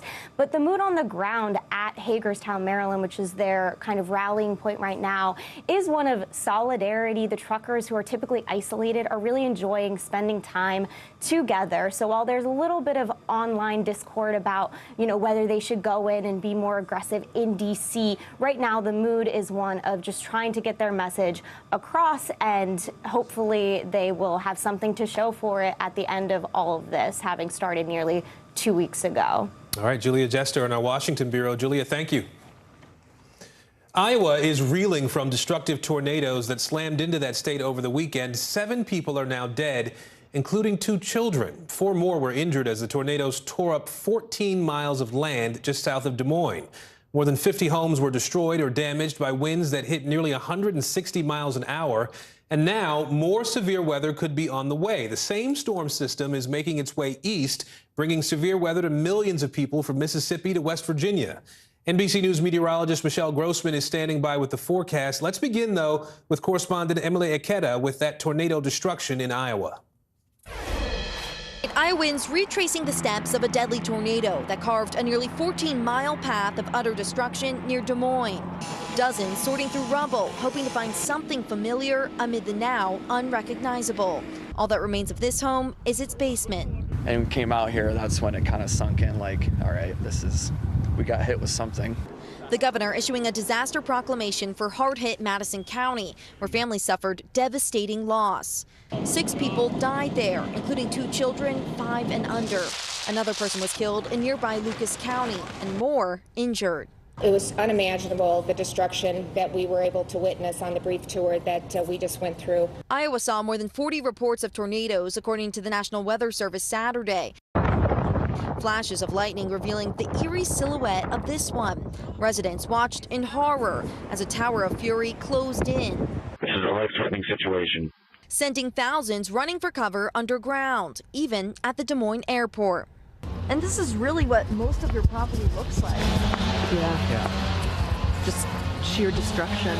The O'Neill's home thankfully withstanding the EF3 tornado and winds topping 130 miles per hour, but the rest of their property a mangled mess.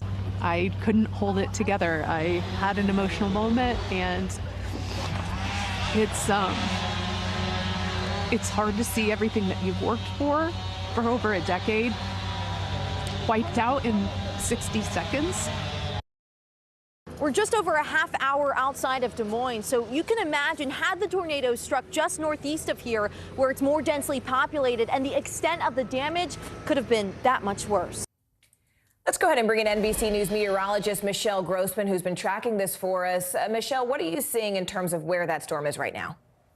Hi there, Morgan. Well, we saw that sad scene on Saturday. Now we're seeing snow in those spots. So where we saw the rubble, they're getting snow on top of that with really cold temperatures too. And then yesterday, that storm system moved off to parts of Arkansas. And now as we look at radar, we're seeing just this expansive storm. We had that clear cold side, the clear warm side, that spring-like setup. So that trailing cold front all the way down to the south central states, heavy rain where you see the yellows and reds, the blues, the whites, that's where you're seeing the snow. So we do have a cold side to this. Not expecting a lot of snow, 2 to 4 inches in those spots, but we are expecting a lot of rain. So let's take a look at the severe side, because we are expecting severe weather this afternoon. 48 million at risk, where the biggest threat will be damaging winds. We could see winds gusting over 60 miles per hour, the potential for hail, and of course we could see a few more tornadoes. So we're going to really watch that as we go throughout the afternoon hours. There is a flood threat as well. Heaviest rain in those thunderstorms. They can drop a lot of rain in a short amount of time. We have a lot of humidity in place. It's so warm. You can feel that even on the East Coast when you step outside. So your rainfall forecast, we're looking anywhere from 1 to 3 inches. Where you see the yellows, the oranges, the reds stretching from Louisiana all through the Mississippi Valley, the Tennessee Valley into the Northeast, that's where we're seeing the heaviest rain or expecting the heaviest rain.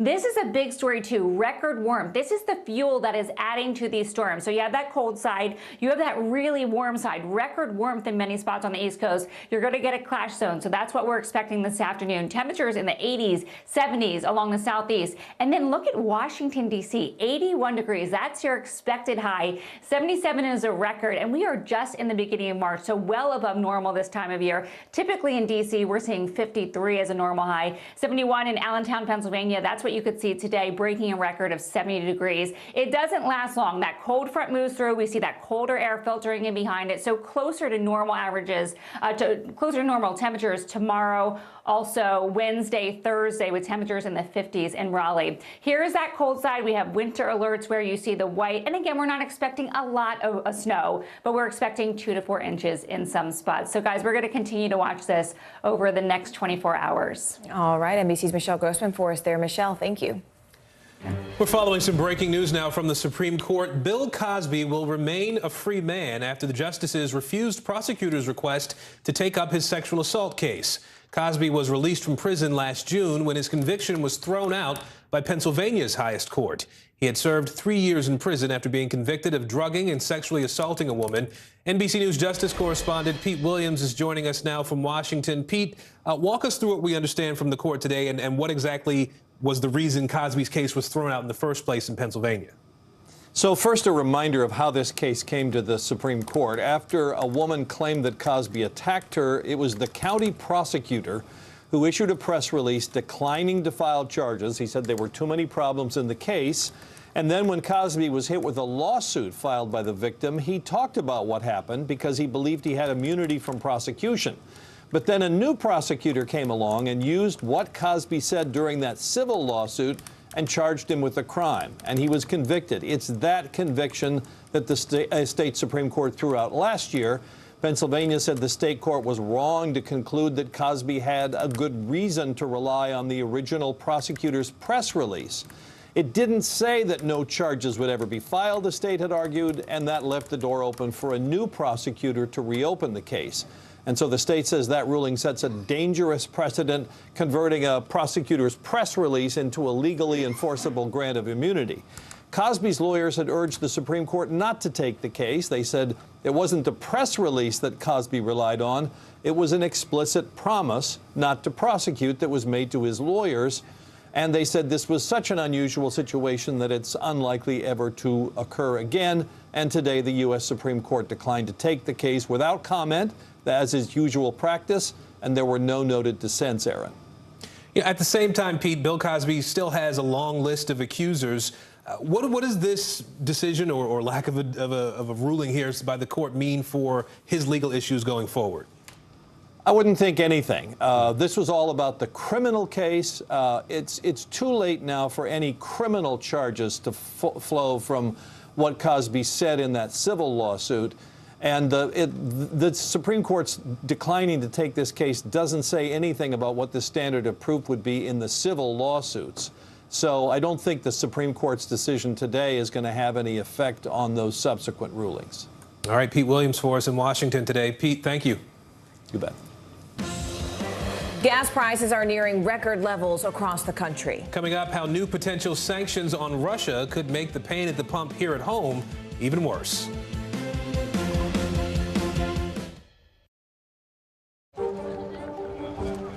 Let's go. This is a critical choke point for this fire.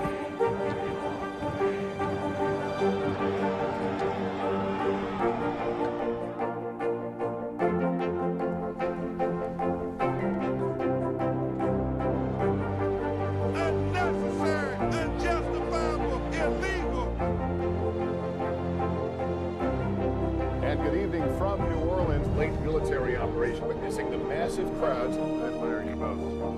Nice to really spend some time with you. Appreciate it.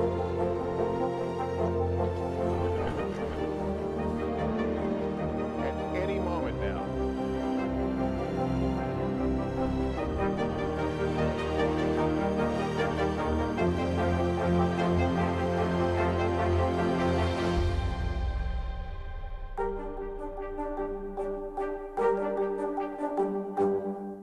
News is happening now. Look at what's making headlines around the world. We're coming on the air with breaking news. This is a significant moment. Whenever it happens, wherever you are, NBC News, streaming free now.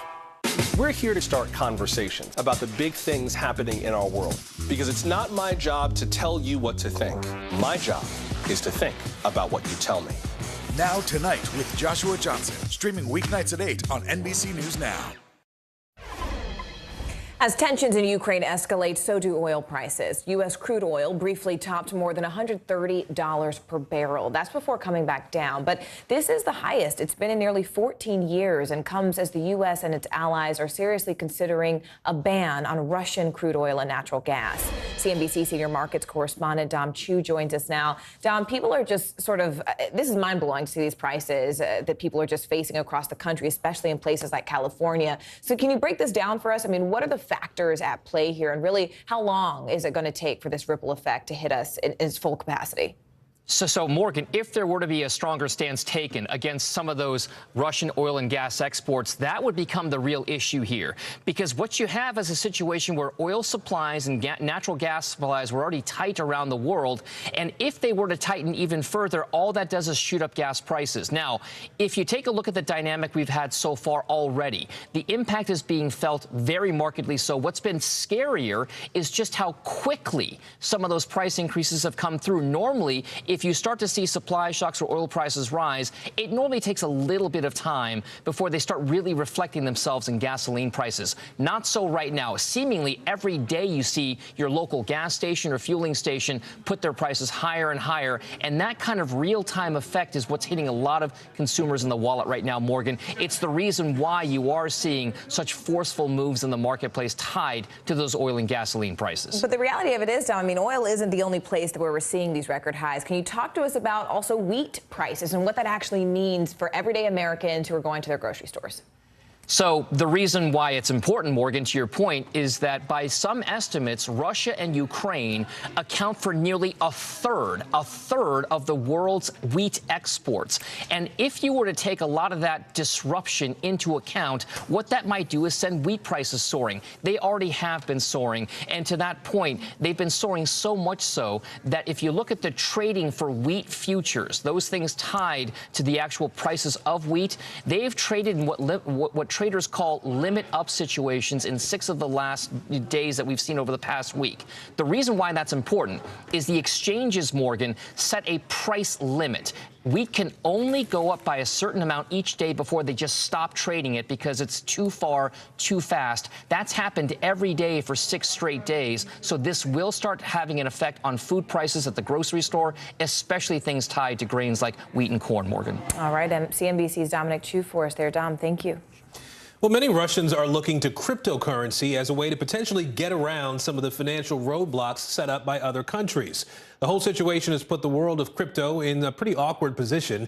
Here to help us make sense of it all is NBC News Deputy Editor for Technology, Ben Goggin. Ben, first, help us understand the role that cryptocurrencies have played in this war so far. What have we seen? Yeah, so for Ukrainians and for Russians, cryptocurrencies have been a type of lifeline. In Ukraine, the central bank has restricted traditional digital trading. So a lot of everyday Ukrainians are turning to cryptocurrency to try to leave the country along with their money. Ukraine, the country itself, has been soliciting donations via cryptocurrency and has actually brought in more than $50 million that they are giving to their military. In Russia, there's unprecedented levels of trading right now in cryptocurrency as everyday Russians are trying to avoid the effects of the economic sanctions that are depreciating the ruble. So just one other question for you then. What are some of the challenges for crypto right now as it tries to sort of navigate and function in this time of war? Right. So right now, the cryptocurrency exchanges are probably most worried about increasing calls for regulation. Ukraine itself has called on crypto exchanges to completely freeze all accounts belonging to Russian people to maximize the effect of the economic sanctions. Crypto exchanges don't want to do that, and they've said we're only going up to the point of legal sanctions. And so right now, crypto companies are trying to navigate that dynamic. All right, Ben Goggin for us today. Ben, thank you. We appreciate it. Thank you. The war in Ukraine left a young married couple stranded in Florida with their baby. Up next, how they're using their expertise to protest the conflict with art.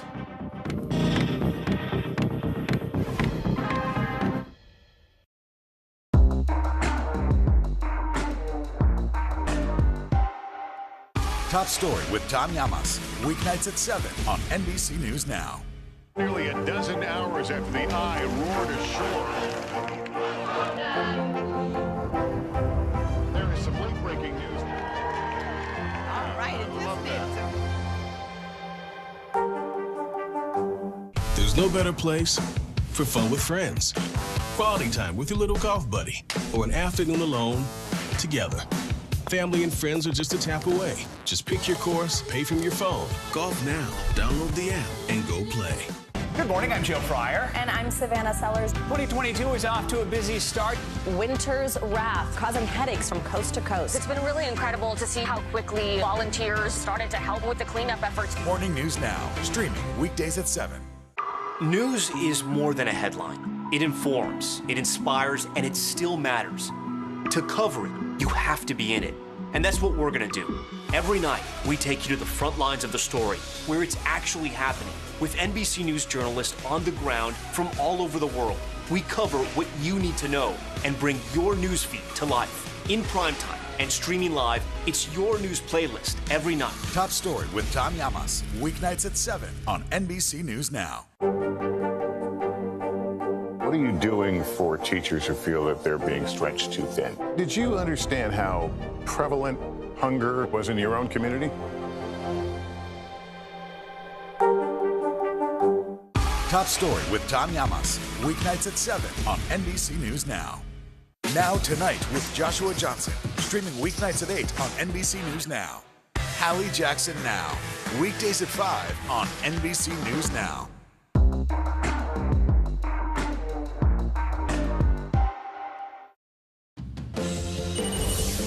Making news right now, Utah's governor may have just put an end to a bill that would ban trans students from competing in girls' sports. Governor Spencer Cox says he will veto the legislation, which has already passed the state legislature. Utah would have been the 12th state to enact such a law, but a veto from Cox makes that unlikely. Also in Florida, more than 1,000 homes are being evacuated as firefighters battle two massive infernos. 10,000 acres have been destroyed so far, along with multiple houses along the Panhandle. This area is still largely recovering from a destructive 2018 hurricane. Officials say dead trees and windy, dry conditions are making those flames very difficult to extinguish. Hundreds of dogs and their mushers are racing from Anchorage to Nome, Alaska. They're rushing to the finish line of the 50th Iditarod Trail Sled Dog Race. 49 teams are participating in the 975-mile race. And then the winner is expected to finish, well, in about 8 days. At the bottom of the hour now, let's bring you up to speed on the breaking developments out of Ukraine. Civilians there are desperately trying to get away from Kyiv as Russian troops close in on the capital. Across the country, relentless shelling by the Russians has made evacuations difficult and in some cases deadly. Diplomats are now making another attempt at a peaceful resolution today, with Ukrainians and Russians meeting for the third time in Belarus. Now, as those talks take place, refugees are pouring into neighboring countries as the UN says more than 1.7 million Ukrainians have fled from their homeland. NBC News crews are on the ground for us, covering every angle of this breaking story. NBC News foreign correspondent Kelly Kobiea joins us now from eastern Ukraine. Kelly, I know you've been tracking these surges of refugees that we've seen crossing the border there. What are you seeing today? Yeah, Aaron, we're seeing those numbers go up pretty significantly day on day. On Saturday, the Polish Border Patrol Guard said that 129,000 people crossed over into Poland from Ukraine. Now, these are, keeping in mind, these are just numbers for Poland. And on Sunday, that number went up to 142,000. So a pretty significant rise day on day. And we're seeing that as we're at these border crossings. We spent time at Poland's busiest border crossing, Medyka, and there's just a constant flow of people. And there's also a huge number of humanitarian groups there to try to help them, especially with their initial needs as they arrive on the border with basically with nothing, with what they can carry. And one of those groups is Florida-based GEM, Global Empowerment Mission. They, along with Bethany Frankel's Be Strong, are working to provide emergency supplies as well as plane tickets to get people to different countries. And we talked to GEM founder Michael Capone about just how difficult, just what a challenge these kinds of numbers present. Take a listen. I've been on disaster fronts for 20 years. This will be by far, and it already is, times 1,000 of anything any organization or the UN has ever seen. I mean, this is already 50% more than the entire refugee population of Syria over the course of years, right, in a week.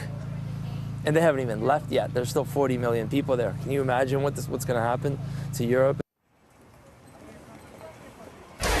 And so this is the real issue. 1 million people already in Poland, 1.7 million Ukrainians fleeing. Other countries will have to accept some of these refugees. It's just not financially realistic for one country like Poland and these smaller border countries to absorb them all. Aaron? So even with that reality, Kelly, knowing that all these countries, all these governments have to try to find a way to accept 1.5 million refugees, what are they doing? How do they plan to make this something that they can absorb? Well, this has happened so quickly that even the UN High Commissioner for Refugees has said it's really a logistical nightmare. And that's sort of the next step going forward, is trying to figure out how some of these women and children can be relocated to different countries. Already there is free train travel throughout Poland for anyone with a Ukrainian passport. Other countries in Europe are accepting people, a huge number.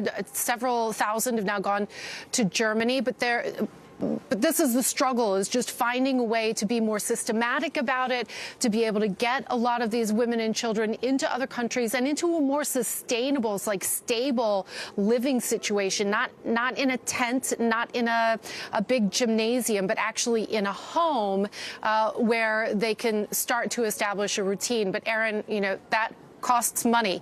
So these governments will have to share that financial burden or work out who pays, how they pay, how much they pay. It's going to be an immense cost. And for a long time to come at that. Kelly Kobieja for us on the ground in Rzeszów, Poland. Kelly, thank you. Protests against the war in Ukraine have taken many forms, but 2 Ukrainians in Miami are sending their message through art. NBC South Florida reporter Christian Benavides joins us now. Hey there, Christian. Hi there, Morgan. The pop-up art gallery is taking place in Miami's Alapata neighborhood. It's drawing a lot of attention because it's a show about Russian aggression in Ukraine. But as we found out, the timeliness of it is purely coincidental. It's perhaps the most timely art exhibit in the city of Miami, and it almost didn't happen. We decided to open a pop-up before the war. It was very spontaneous decision. The exhibit is titled The Memory on Her Face, and it's run out of a warehouse turned impromptu gallery. It features the work of 5 Ukrainian artists on Russian aggression in their homeland. It became like our protest against war, peaceful protest. This work by artist Nikita Kadam features a silkscreen photo of a building on the Donbas region of Ukraine shortly after it was bombed back in 2014. Russian soldiers, army come to Donbas, and many buildings, many lives was destroyed. The silkscreen is attached to a metal shield. It's meant to represent the fragility of life. The exhibition here in Miami is happening by pure chance. The couple who was visiting from Ukraine was here for Art Basel, got stuck in the States because they contracted COVID. They then decided to set up this pop-up exhibition about Russian aggression in Ukraine before the conflict broke out. Husband and wife Max and Julia Voloshin set up the exhibit in late January. They were originally scheduled to go back to Kiev in December, but stayed in Miami after contracting COVID during Art Basel. After recovering in January, on a whim, they set up this exhibition as a pop-up. They had no idea war was about to break out. Omar Lopez Chahud is the curator. We opened right before the war. I never thought that this would escalate the way it did. The couple is now unable to go home due to the war, where they run their own gallery back in Kiev. Second World War, in our space was a bomb shelter. That gallery is now a bomb shelter once again. These are images of artists and gallery employees taking refuge. I think it's very important to bring attention to what is happening now in Ukraine. Heartbroken, but at the same time I appreciate how people are fighting, how brave they are. The show is running through the end of March. Meantime, the couple is also trying to figure out what their next steps will be. They're unable to go home, so they're renting an apartment in Miami with their young child. They say they will focus on doing more pop-up galleries across the country here so they can hopefully raise some money for those artists back in Ukraine that are, again, inside of that gallery turned bunker. Morgan? Yeah, really important work and reporting. Cristian Benavides, thank you so much for joining us. Russian forces are indiscriminately shelling civilians in Ukraine, it would seem. The Russian military has leveled entire apartment buildings and bridges, trapping civilians who are trying to get away. We should warn you that some of the images you're about to see may be disturbing. Here's Sky News correspondent Adam Parsons.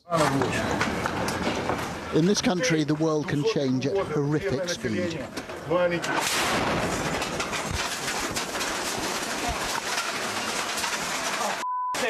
This was Irpin, just outside Kiev, and this scene of sudden devastation is being played out repeatedly.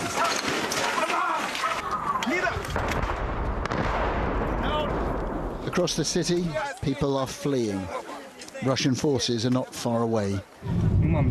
The Ukrainian soldiers here help people to escape, but they are also preparing to fight, and it won't be long. The smoke pouring into the sky here comes from Viennitsa airport, hit today by rockets. The Ukrainian foreign minister claimed the airfield had been hit by a Russian cruise missile attack, and his country's president repeated his demand for more support from the West. This is your humanitarian obligation to protect us, to protect people, and you can do it. If you don't do it, if you don't provide us at least with the planes that we could defend ourselves, then we can come to the only possible conclusion. You want us to be killed slowly. Russia's long military convoy continues to slowly make its way towards Kiev, like a dark cloud approaching the capital.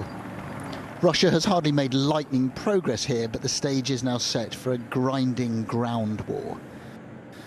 Look at these missiles raining into the air. Sky News has verified and located the video in Permuha, 40 miles from central Kiev.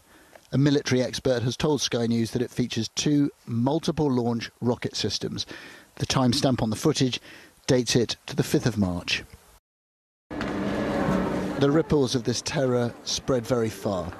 Today, the number of refugees fleeing Ukraine went past 1.5 million. Many more are displaced within the country itself. Today, again, efforts to evacuate people from war-torn cities were abandoned due to Russian shelling.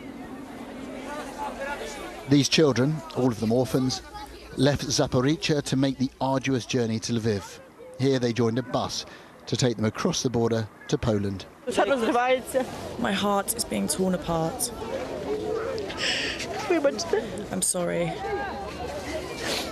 I simply lack words, and I feel so sorry for these children. They're so young. It is terrifying to stay in Zaporizhzhia when air raid sirens go off and we must constantly hide in the basement. We don't want to leave Ukraine. We love it, but unfortunately we must leave. Lviv station is a stage for so many scenes of sadness and separation. This woman had just arrived from Kharkiv. Her city has been brutally smashed. There were no lights. Someone has no water. Someone has no gas. Thank God we could repair things. But my parents stayed, and I may never see them again. Vladimir Putin spoke today to the French President Emmanuel Macron, but there's little sign of Russia easing its assault. And ranged against that is Ukraine's resolve. There were protests today in places seized by Russian troops. This one is Henichesk in the Kherson region. The crowd shout, "Henichesk is Ukraine, Russians go home." But they won't. They are here and fighting. The Ukrainian news agency Interfax reports that Russian troops opened fire at this separate protest, wounding 5 people. This is a brutal conflict, and it's not going to end soon. Adam Parsons, Sky News, Lviv, Western Ukraine.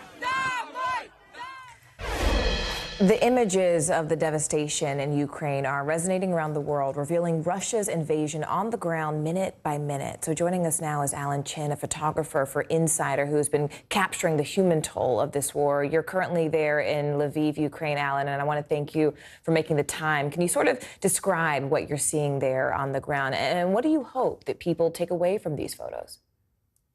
Yeah, so basically at the Lviv train station, every day thousands of people arrive on trains. Most of them want to continue on to Poland, which is only 43 miles away. But it is overwhelming, right? So there are several hundred volunteers which are making food and tea and coffee, hot beverages, building fires to stay warm. And it's what is striking about it, though, is that although at times it's disorganized and chaotic, there is it's all quite orderly nonetheless. Ultimately, you know, sometimes it can look, you know, like it's a real mess, and there are some very upsetting and emotional scenes. But at other times, though, you realize that people stand in line, you know, patiently for their turn. And the railroad, my latest piece actually is about the railroad. I see you're not pulling up those images, but I spent some time with the leaders of the railroad who have kept the trains running. And who have moved over 1 million people from the areas under attack to the safer areas. And so they have continued to do that, right? If a piece of track is damaged, if a train station is hit, if you know, if something happens, they reroute a train. They might have to cancel a train, but they're keeping them running. Alan, that work that you're doing, really humanizing what the human toll of this war is so important, so that people understand, you know, what people are facing every single day as they're making the hardest decisions of their lives. You are capturing those most intimate moments, and we want to thank you for your work and for sharing it with us, Alan Chin. Absolutely, thank you. Well, many Americans were outraged at the Trump administration's policy to separate families at the border. Coming up next, why more than 1,000 children are still being kept from their parents more than a year later. Stay with us.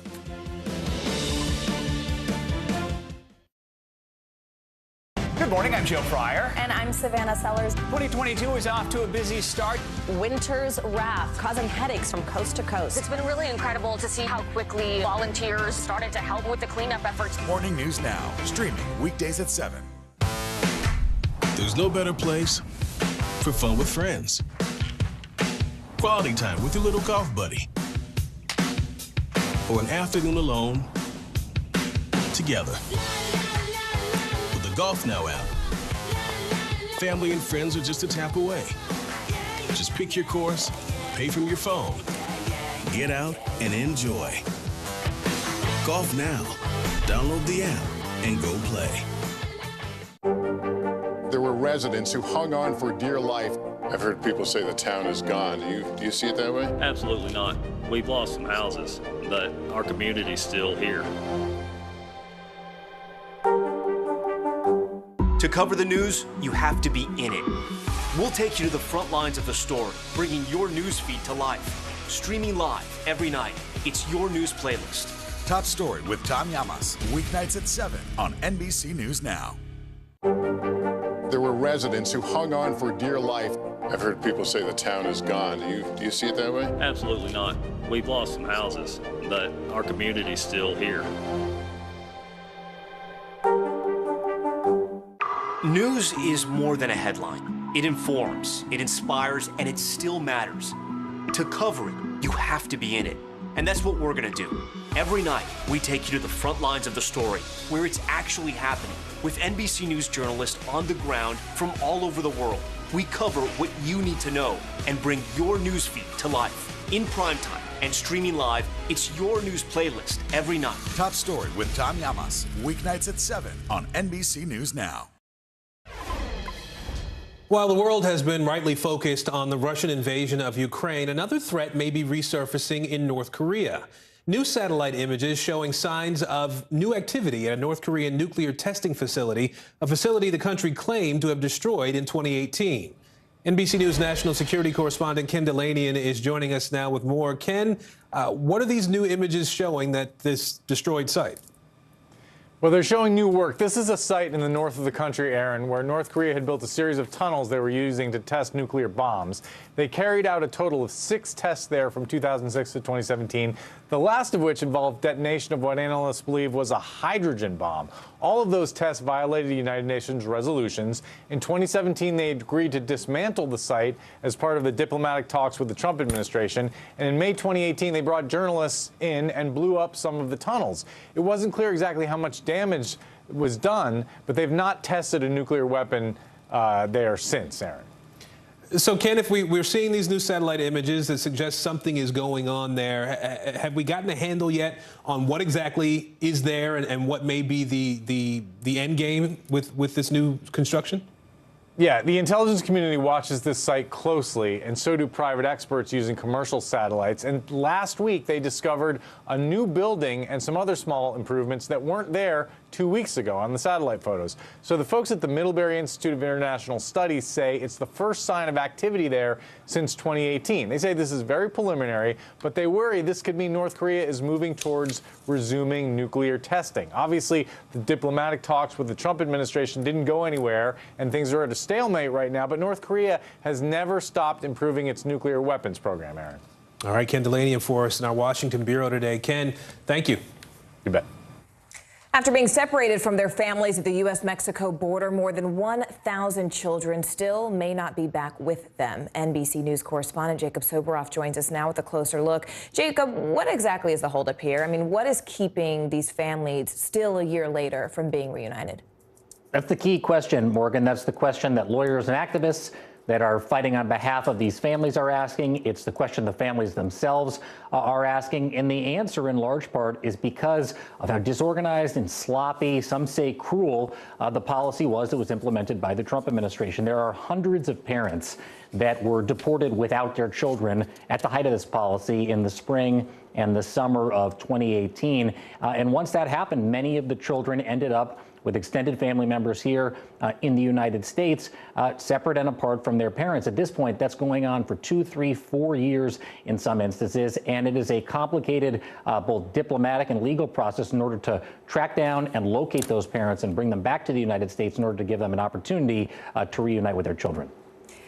Jacob, what happens next? I mean, what will happen to the children who cannot be reunited with their families? What do the days ahead really look like for them in the immediate future?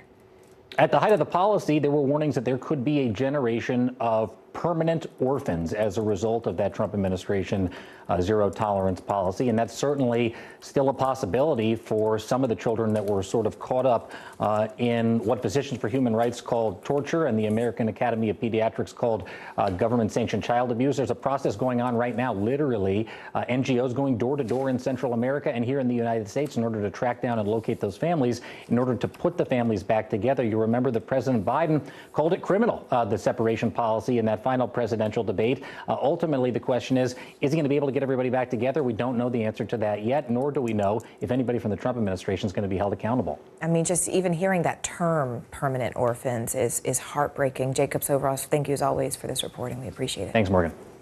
A growing divide continues to rock the Republican Party. Following President Biden's victory in the 2020 election, widespread claims about voter fraud emerged from allies of former President Donald Trump, as well as from President Trump himself. Now Trump loyalists continue to push false claims of a stolen election, while the rest of the GOP appears ready to move forward. NBC News senior political editor Mark Murray is joining us now. Mark, let's start with some of these claims first. What are they and how have they been debunked?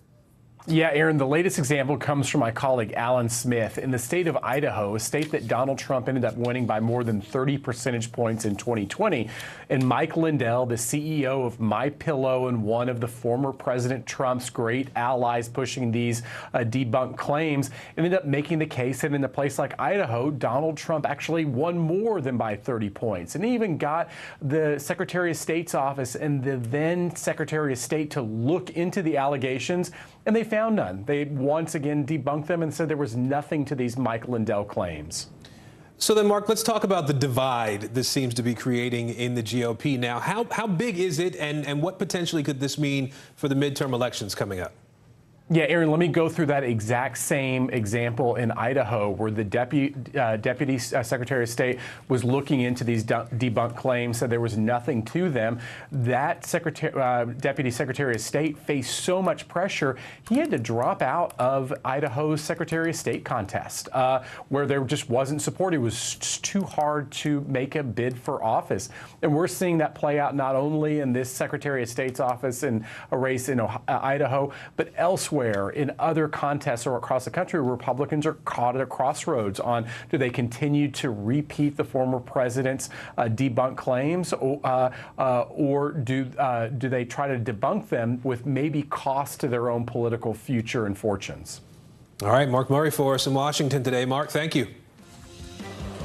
Coming up, a city in Florida has fired the head of its police department, claiming discrimination against white people. That former police chief is now defending his hiring decision, and he joins us to explain next. What are you doing for teachers who feel that they're being stretched too thin? Did you understand how prevalent hunger was in your own community? Now Tonight with Joshua Johnson, streaming weeknights at 8 on NBC News Now. These days, it feels like the news never stops. So let's get into it. What's happening right now, what it all means for you for an hour every day. It can be hard to keep up, so let's get started together. Hallie Jackson Now, weekdays at 5 on NBC News Now. Top Story with Tom Llamas, weeknights at 7 on NBC News Now. Good morning, I'm Joe Fryer. And I'm Savannah Sellers. 2022 is off to a busy start. Winter's wrath causing headaches from coast to coast. It's been really incredible to see how quickly volunteers started to help with the cleanup efforts. Morning News Now, streaming weekdays at 7. Hallie Jackson Now, weekdays at 5 on NBC News Now. News is more than a headline. It informs, it inspires, and it still matters. To cover it, you have to be in it. And that's what we're going to do. Every night, we take you to the front lines of the story, where it's actually happening, with NBC News journalists on the ground from all over the world. We cover what you need to know and bring your newsfeed to life. In primetime and streaming live, it's your news playlist every night. Top Story with Tom Llamas, weeknights at 7 on NBC News Now. News is happening now. Look at what's making headlines around the world. We're coming on the air with breaking news. This is a significant moment. Whenever it happens, wherever you are, NBC News, streaming free now. Top Story with Tom Llamas, weeknights at 7 on NBC News Now. Hallie Jackson Now, weekdays at 5 on NBC News Now.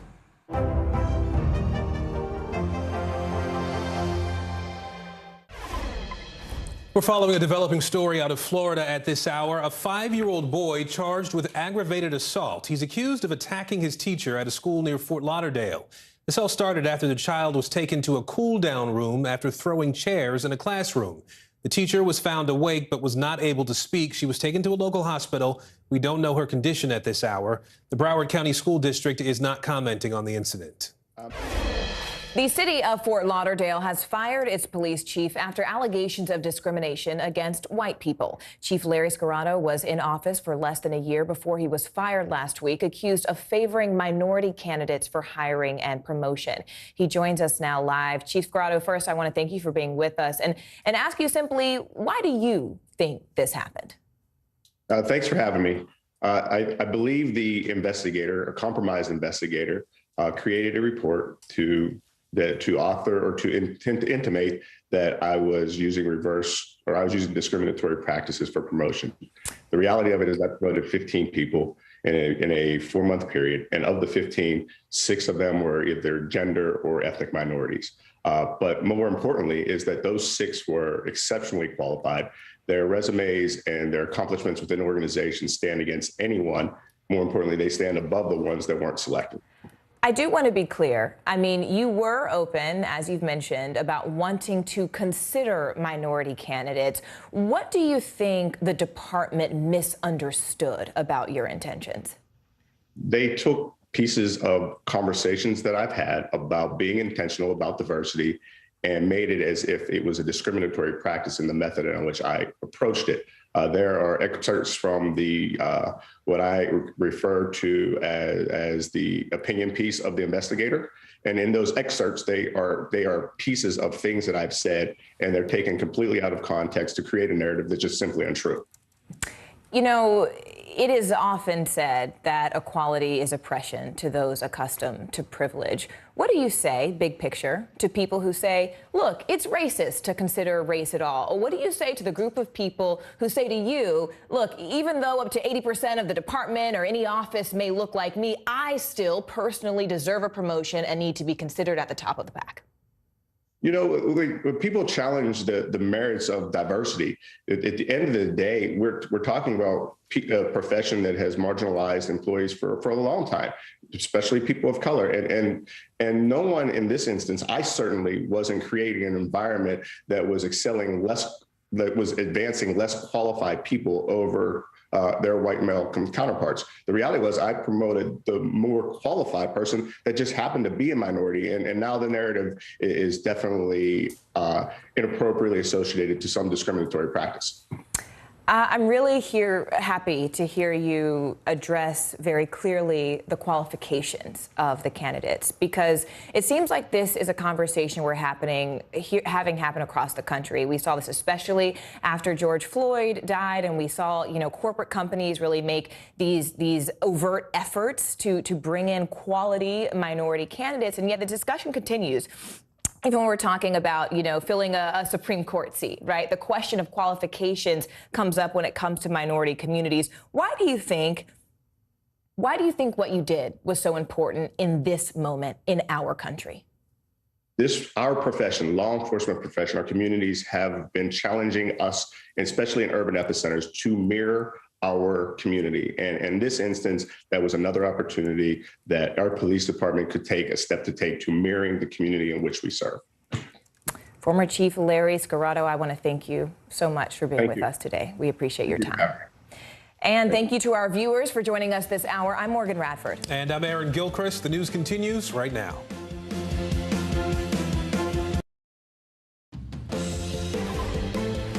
Hey everyone, I'm Allison Mars. You're watching NBC News Now. Good to be with you. Here's what's happening.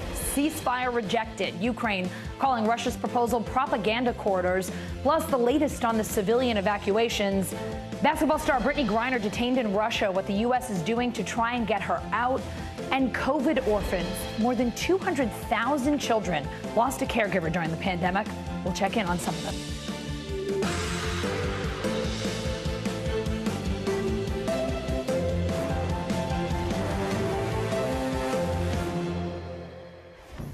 We start this hour with Russia's attack on Ukraine. The Pentagon briefing the press this hour. Ukraine rejecting a ceasefire proposal from Russia to evacuate civilians. Around 2,000 people have fled a Kyiv suburb. That's according to the Ukrainian National Police. Many of them crossing this badly damaged bridge trying to get out. Meanwhile, both countries are meeting for a third round of talks today in Belarus with low expectations of any breakthroughs. NBC News correspondent Cal Perry is in Lviv, Ukraine. Cal, let's start with those talks. What are you hearing from Ukrainian officials? Any progress? Have they made any headway?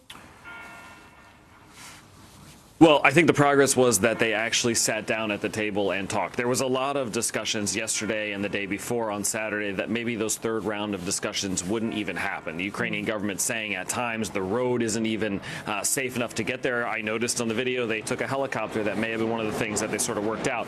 But no, nothing substantial has come out of them. There were these discussions about these humanitarian corridors. By and large, that did fail. We did see some civilians leaving at least one city for a couple of hours, but nothing substantial and no framework for future talks that we're aware of yet, though we're waiting for an update from the Ukrainian government. A top advisor to President Zelensky is saying that Russia's organizing propaganda corridors with its ceasefire proposal. What else is Ukraine's government saying about the plan that it rejected? And the reason he's calling them that is because they lead in one direction. They're humanitarian corridors that the Russians offered to open up that were leading into Russia, right? Well, if you're fleeing Russian violence and you're a Ukrainian citizen, you don't want to go to Russia. So that's pretty obvious. And this all kind of adds up to the suspicion that the Ukrainian government had that the Russians are sitting down to regroup. We've heard about these convoys being bogged down. We've heard about them being slowed down. And so it just feeds this narrative that the Ukrainians were worried about, that when they sit down and talk, not only does the bombardment continue, and this is what the president said, but that the Russians are just buying themselves time, Allison. Cal, a senior U.S. defense official says that nearly 100%, nearly all of the Russian troops that were along the border are now actually inside Ukraine. Soldiers are building checkpoints around Kyiv as Russian forces are closing in. What else are you seeing and hearing there tonight? What do you know about the advances that they've made? So there's two fronts, really, to this war that the Russians have opened up. A southern front where they're moving north from Crimea. The cities of Mariupol, the cities of Kherson are either falling or are surrounded and are in the process of being bombarded with civilians trapped. There's a northern front, what's called the Sumy area, which is just south of Russia, where Russian forces have moved in, all of which is starting to pinch in on the capital. As you said, the capital seems to be bracing for possibly being surrounded, some kind of siege. The checkpoints there, we understand, are almost doubling and tripling in size. And here where I am in Lviv on the other side of the country, 350 miles from Kyiv, checkpoints ring this city. This is a city that deals with nightly curfews. The statues here, the historic statues that exist in the old town center, are being wrapped up in case they have to be shuttled away. So certainly this is a country now, we're into week number 2. It feels like things have slowed down, but the reality set in that this Russian invasion not only is not going anywhere, it's continuing. And that number, 100% of the troops now have crossed the border. That's an ominous sign for people here, of course. Yeah, it sure is. All right, Cal Perry in Ukraine, thank you so much. More than 1 million Ukrainian refugees now in Poland, according to the United Nations. Today, the Polish government announced that it's setting up a nearly $2 billion fund to help. NBC News correspondent Ellison Barber is at a camp near the Poland-Ukraine border. Allison, the volunteers here have served so many people warm meals today. They can't even guess how many people they have served. You can imagine if you have spent days in the cold on the train, afraid, trying to leave your home. When Russian military, they are there attacking, how great it is to have a bit of a moment for warm food, something just to fill your belly and then figure out where to go next. We have watched here as bus after bus has come to this welcome center. When people get here, they see that sign telling them where they are, and then in a lot of different languages telling them Poland welcomes you. You are safe here, that inside there is free Wi-Fi, there is free food, medical attention if needed, and most importantly, for a lot of people, transportation.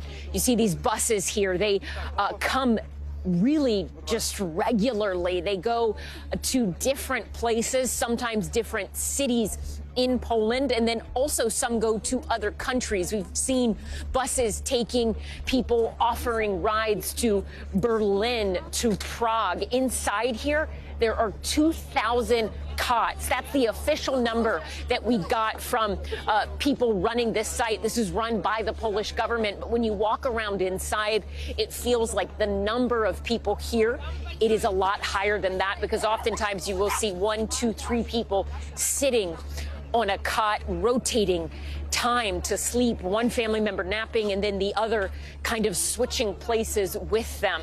We've met a lot of people here today, a lot of women, a lot of children who have fled not because they wanted to, but because they had no choice. One of them is a woman named Oksana.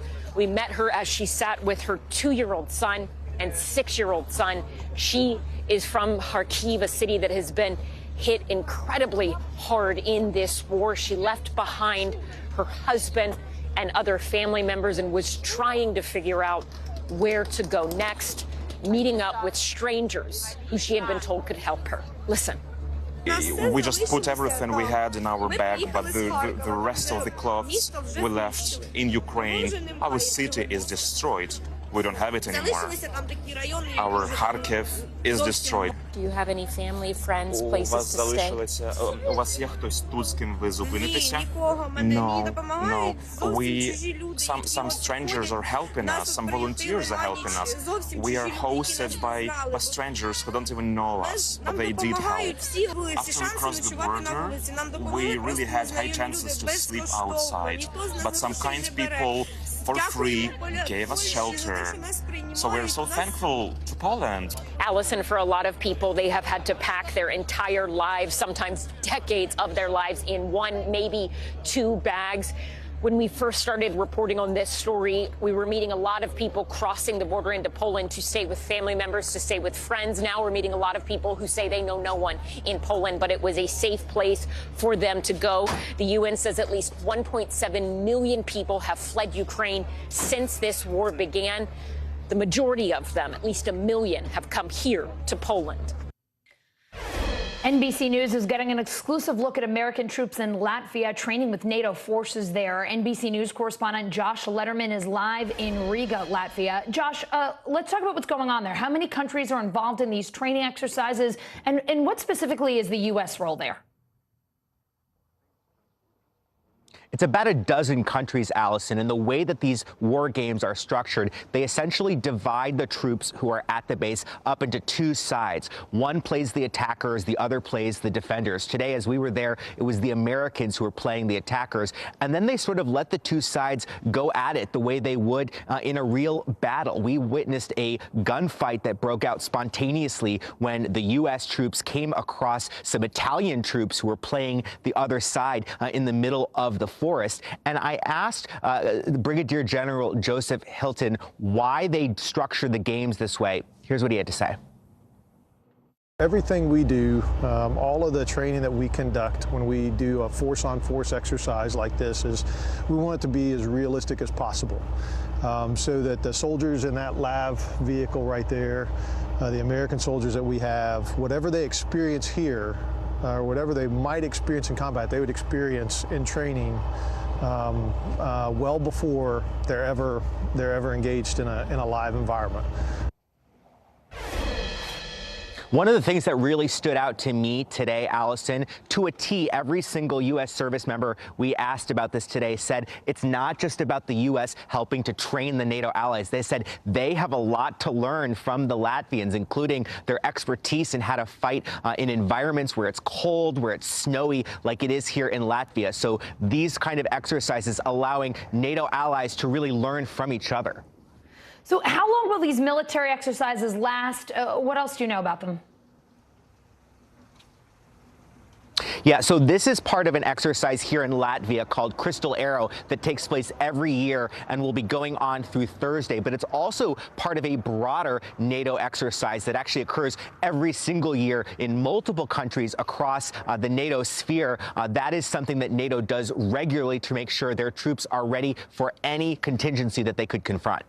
Josh, in addition to those exercises, Secretary of State Antony Blinken is in Latvia today. He made a personal appeal to Vladimir Putin to end the fighting. What did the secretary say? Yeah, this was pretty remarkable, given that Secretary Blinken has usually tried to avoid direct criticism or direct comments about President Putin. They don't want to provoke him. They want to leave the door open to diplomacy. But today he was both emotional and personal, talking about the way war has affected President Putin's own family. Here's what he said. Every Russian has lived or learned about the horrific siege of Leningrad during World War II, in which that city's civilian population was systematically starved and intentionally destroyed over nearly 900 days, leading to hundreds of thousands of deaths. That siege affected millions of Russian families, including President Putin's, whose one-year-old brother was one of the many victims. Now, Russia is starving out cities like Mariupol. It's shameful. Blinken also making a point today that NATO's Secretary General has emphasized repeatedly that NATO does not intend aggression towards anyone, does not want conflict, but that if conflict comes to NATO, all of the allies are fully prepared to defend every single inch of territory. Allison? All right, Josh Letterman in Latvia, thank you. Is the crisis in Ukraine the start of a new Cold War? Some experts think so. NBC News global security reporter Dan DeLuce joins me now. Dan, a historian of the U.S.-Soviet conflict told you she is stunned by how quickly the ground has shifted in a matter of days and the many parallels with the Cold War. Tell us more here. How does this current crisis both compare and contrast to the Cold War? Yeah, Allison, Professor Sarot and other historians say that really is kind of a breaking point in history, how quickly things have shifted just really in a matter of days. And the parallels there are a lot of parallels here. One is you see countries sort of lining up with Washington or lining up with Moscow. And of course, you have two superpowers who have massive nuclear arsenals who are now once again really almost in indirect conflict. And there's a risk of a direct conflict. There are differences. There isn't that kind of communist ideology that Moscow used to promote under the Soviet Union, which did have a certain amount of appeal around the world, especially to countries that felt they had been victims of imperial or colonial powers. So there are some differences, but the real parallel you see is just the risk here. We haven't had to really contemplate the idea of a conflict between the U.S. and Russia since the Soviet Union dissolved, and now we're back at that point. Dan, you spoke to a professor at Johns Hopkins University who served in George W. Bush's administration. He said this about the current crisis: I think we're going to have to face it as something we're going to have to deal with for quite some time and be quite resolute and creative about confronting it. The biggest weapon the U.S. has in this fight right now is economic pressure. What other creative options should President Biden consider in the near and long term? Right, so the economic part of this is unusual, right? That was not part of the Cold War. The Soviet Union had kind of a closed economic system. But the modern day Russia is very much integrated in the global economy and much more vulnerable to sanctions. But beyond that, I think we're going to see a kind of information warfare that we saw during the Cold War, where we, the U.S. and the West, try to counter Russia's propaganda. And we've seen a lot of that unfolding even in the past couple of weeks. Another effort, I think, will be trying to push away Russia from the international stage, to make them a pariah, to ban them from international organizations and arenas. And we've already seen a lot of that. And then finally, there's war crimes investigations. The Biden administration says it's collecting evidence for possible war crimes allegations against Russia. And if that comes to pass, that would be another way of trying to kind of push back against what the West calls Russian aggression. So I think those are different lines of effort you'll see. Dan, one expert told you the biggest difference between the current crisis and the U.S.-Soviet contest might be Putin's personality, that so much seems to be about him personally. What kind of unique challenges does that create? You know, Allison, it makes it more volatile. Yeah. It makes it riskier, and it makes it more unpredictable. Because even in the Soviet era, even where there was tremendous tension between the U.S. and the Soviet Union in some very dangerous moments, over time the Soviet Union was not ruled by one individual per se. There was kind of a system there. There was a regime, and over time there was sort of some predictability, and we actually developed kind of codes of conduct almost between the U.S. and the Soviet. We don't have that now. Right. And there's a risk that one man's grievances and one man's biases could lead to something really terrible. So I think it worries government officials across the West and in Washington in particular. Understandably so. Dan DeLuce, thank you so much for coming on today and sharing your reporting with us. Ukrainian Americans living in Chicago launching a massive humanitarian operation to send supplies overseas. Check it out.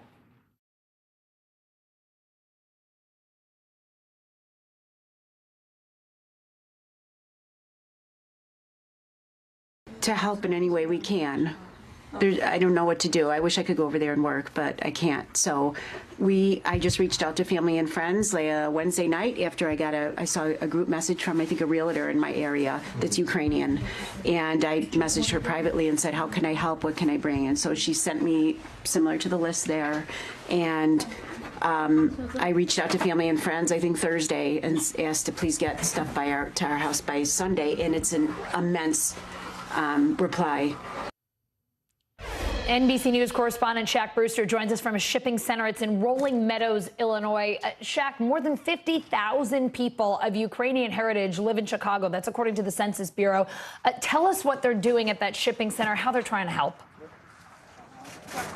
Well, they're taking donations and sending those donations, sorting them and sending them off to Ukraine. I'll tell you, all these boxes that you see here, there's some blankets there. There's boxes and boxes of diapers that you're seeing there. You continue to go down, you see comforters, sleeping bags, jackets. All of these donations just came in the past couple of hours. You have some food coming in by a gentleman right there who just is bringing them in. And that's what they're doing. They're collecting these flood of donations from people all across the Chicago area. We're in the Chicago suburbs right now. They're sorting them, and then they're putting them on trucks like these, and then sending them off to a shipping center in Ukraine. Now, this is a Ukrainian shipping center, so they know the process, they know how to make it work, but they're taking all these donations and sending them off to people who need them the most. Shaq, what are people there telling you about why this is so very important to them? Well, Allison, I'm sure you see some of the people in the background behind me who are sorting them, who are carrying those boxes. There's many more boxes inside, some medical supplies inside. They're all volunteers, Allison. They're not getting paid for this. One person I spoke to, he actually owned a cable company, but he stopped what he was doing and went and decided to volunteer, spending more than 12 hours a day participating in volunteering and helping sort these items. He told me that Shaq, I'm so sorry to interrupt you. We've got to go to the Pentagon. Overseas. Press Secretary John Kirby is briefing the press. Let's listen in. Ukraine, and certainly to help reinforce and bolster deterrence and defense capabilities of the NATO alliance. These, as all the other ones we've talked about in recent weeks, are not permanent moves. They are temporary moves. And we're going to adjust our posture continuously as conditions require. And as President Biden has noted before, we are not and will not send forces into Ukraine. So these additional personnel will be going to NATO's eastern flank. Specifically, we'll be sending a number of KC-135 refueling aircraft out of Fairfield Air Force Base in Spokane. We'll deploy with approximately 150 personnel. They're scheduled right now, they're planned right now, to deploy to Suda Bay, Greece, to provide additional aerial refueling support to the commander of U.S. European Command. This 500 will also include an air support operations center out of Fort Stewart, Georgia. They'll comprise basically of 40 personnel. Right now, they're planned to deploy to Poland and to Romania, and again, to help provide additional command and control for U.S. European Command flight operations. And then lastly, about 300 personnel will be making up a modular ammunition ordnance company out of Fort Bragg and a support maintenance company out of Fort Stewart, Georgia. They'll be going to Germany to provide additional logistics support to the 1st Armored Brigade Combat Team, 3rd Infantry Division already deployed there, and what we've already talked about. Again, these are purely defensive forces. These are specifically, the ones we're talking about today, are enablers. And we said before, when we deployed the additional 7,000, that there would be associated enablers with them. This is part of that support. All these posture adjustments are being done, as I think you know, in full consultation with the NATO allies in question.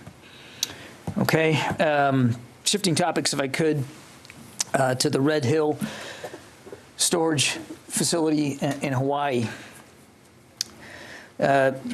Secretary Austin decided today, and you should have the statement. If you don't, you'll have it shortly, that directs the Secretary of the Navy, in coordination with the commander of the United States Indo-Pacific Command, to take all steps necessary to defuel and to permanently close the Red Hill bulk fuel storage facility in Hawaii. I know many of you are tracking the importance that leaders across the Department of Defense have placed on that November leak and the contamination that resulted from it.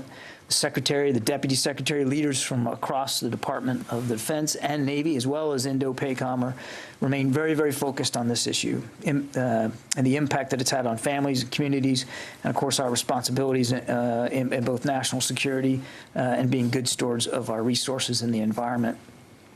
Throughout this process, the department's approach has been guided by a commitment to protect the population, the environment, and the security of the country, goals that are mutually supportive. As the Secretary outlined in his direction to the Department of the Navy, the Department of Defense launched a thorough review of the facility's long-term future, work that was grounded in analysis and completely aligned with our focus. So a few points on today's decision. First, national security. We will defuel Red Hill and reposition the fuel to land and afloat locations. This will meet our national security objectives by better positioning the United States to meet future challenges in the Pacific region while ensuring environmental stewardship and protecting the population. Secondly, as the Secretary noted, we're going to be able to take care of our people and the community. We are committed to mitigating the impacts of the November incident, and we are restoring safe drinking water to all affected residents and providing best-in-class sampling and testing to ensure the continued safety of the drinking water. And finally, we're going to complete environmental mitigation efforts for the Red Hill drinking water well and any other impacted areas, and continue to engage the community on land use. One additional note, which I believe many of you are tracking, the Commander U.S. Pacific Fleet has directed a command investigation into the releases and contamination of the water supply. When that review is complete, the Navy will publicly release the report and continue to work closely with the Department of Health in Hawaii about pursuing follow-on actions. That work continues. I want to end by noting that the Secretary's decision is not considered by the Department to be some sort of quick fix. We have work to do. We know that across the enterprise with elected officials from Hawaii and local organizations, and of course with our military families, many of whom have suffered as a result of that leak and that contamination. We're going to stay transparent, as fully transparent on this work as we can. We're going to continue to update you and them as actions are taken, but we do believe that this decision by the Secretary today marks a significant first step in the path forward. With that, take questions. Bob. Thank you, John. On Ukraine, I wonder if you could discuss sort of the overall direction of the Russian campaign in Ukraine. I'm thinking in particular, for example, of their increased use of long-range fires, artillery, and rockets in recent days. Is this an adjustment by them? Is this a new phase of the war? Are they compensating for problems in other areas? Or how would you describe the thrust of where they are right now? With the caveat, Bob, that we don't have perfect visibility into Russian plans. What we believe is happening as the Russians continue to get frustrated and slowed down, and they really haven't made any noteworthy progress in the last few days, with the exception of down south. In the south, they continue to have some progress, but up in the north and northeast. What we assess is as they continue to get frustrated, they continue to rely now more on what we would call long-range fires. So this is bombardment, missile strikes, long-range artillery into city centers that they aren't in yet, at least not on the ground in any significant number. So we're seeing that. And, of course, that has been leading to, and as you would expect it would, when you're relying more on long-range fires, you're gonna cause more damage. And you're going to kill more people and injure more people, and so that's what we think is happening. That's what we're seeing them do, and we think it's because again they have not been able to make up for the lost time that they continue to suffer from on the ground in terms of the advancement of ground forces. And they have not taken control of any of the cities yet? Is that? I wouldn't say no cities. I mean, we do assess that Kherson fell to the Russians around the coast of Nasia Azov, a town called Berdansk. We believe they have control over, certainly we believe that they're in control of that power plant up near the Dnipro River that we talked about last week. So some smaller towns as they continue their advance down south. In the north, we do not see them have any control over Kyiv. Kharkiv, still a lot of heavy fighting outside Kharkiv, and of course Kharkiv is really becoming a victim to a lot of these long-range fires. And then in that town to the northeast of Kyiv called Cherniv, they still are attempting to encircle the city, but they have not taken it yet. So again, I think down south you see them have a little bit more success and some control over some local population centers, but up in the north not so much. The other one that I would note is Mariupol on the Sea of Azov. Just to the south of the Donbass. We believe that they very much are aimed on taking Mariupol. Mariupol is a violent place to be right now. This is another location for long-range fires and bombardment. You've heard the mayor himself talk about power outages and water supply problems. We believe that they are trying to encircle Mariupol as well, but they have not done it yet. Jen. John, have you seen any evidence that Russian morale among the troops is low? We've seen some reports, but have you seen any evidence of that? And how would you characterize that convoy, the 40-mile-long convoy north of Kyiv? If it doesn't have tanks in that convoy, where are those tanks? Where did they go? Yes, I don't have perfect visibility on the convoy. We're watching it with much the same imagery that you are. We believe that the main purpose of it was resupply. So it does, when you look at the images from the air, you can see a lot of it they don't look like armored vehicles so much as they look like resupply trucks. That's not to say that there aren't combat vehicles in there. We don't have perfect visibility on it, but the assessment is that it was largely meant to help resupply, and it is still stalled. It is still stuck. We don't assess over the course of the weekend that it has made any progress. And I'm sorry, you had another one. Morale. We certainly see what's in the open press that you see about anecdotal evidence that some soldiers are flagging in their morale. We have also picked up other indications as well on our own that that morale continues to be a problem for many of the Russian forces, particularly up in the north and the east.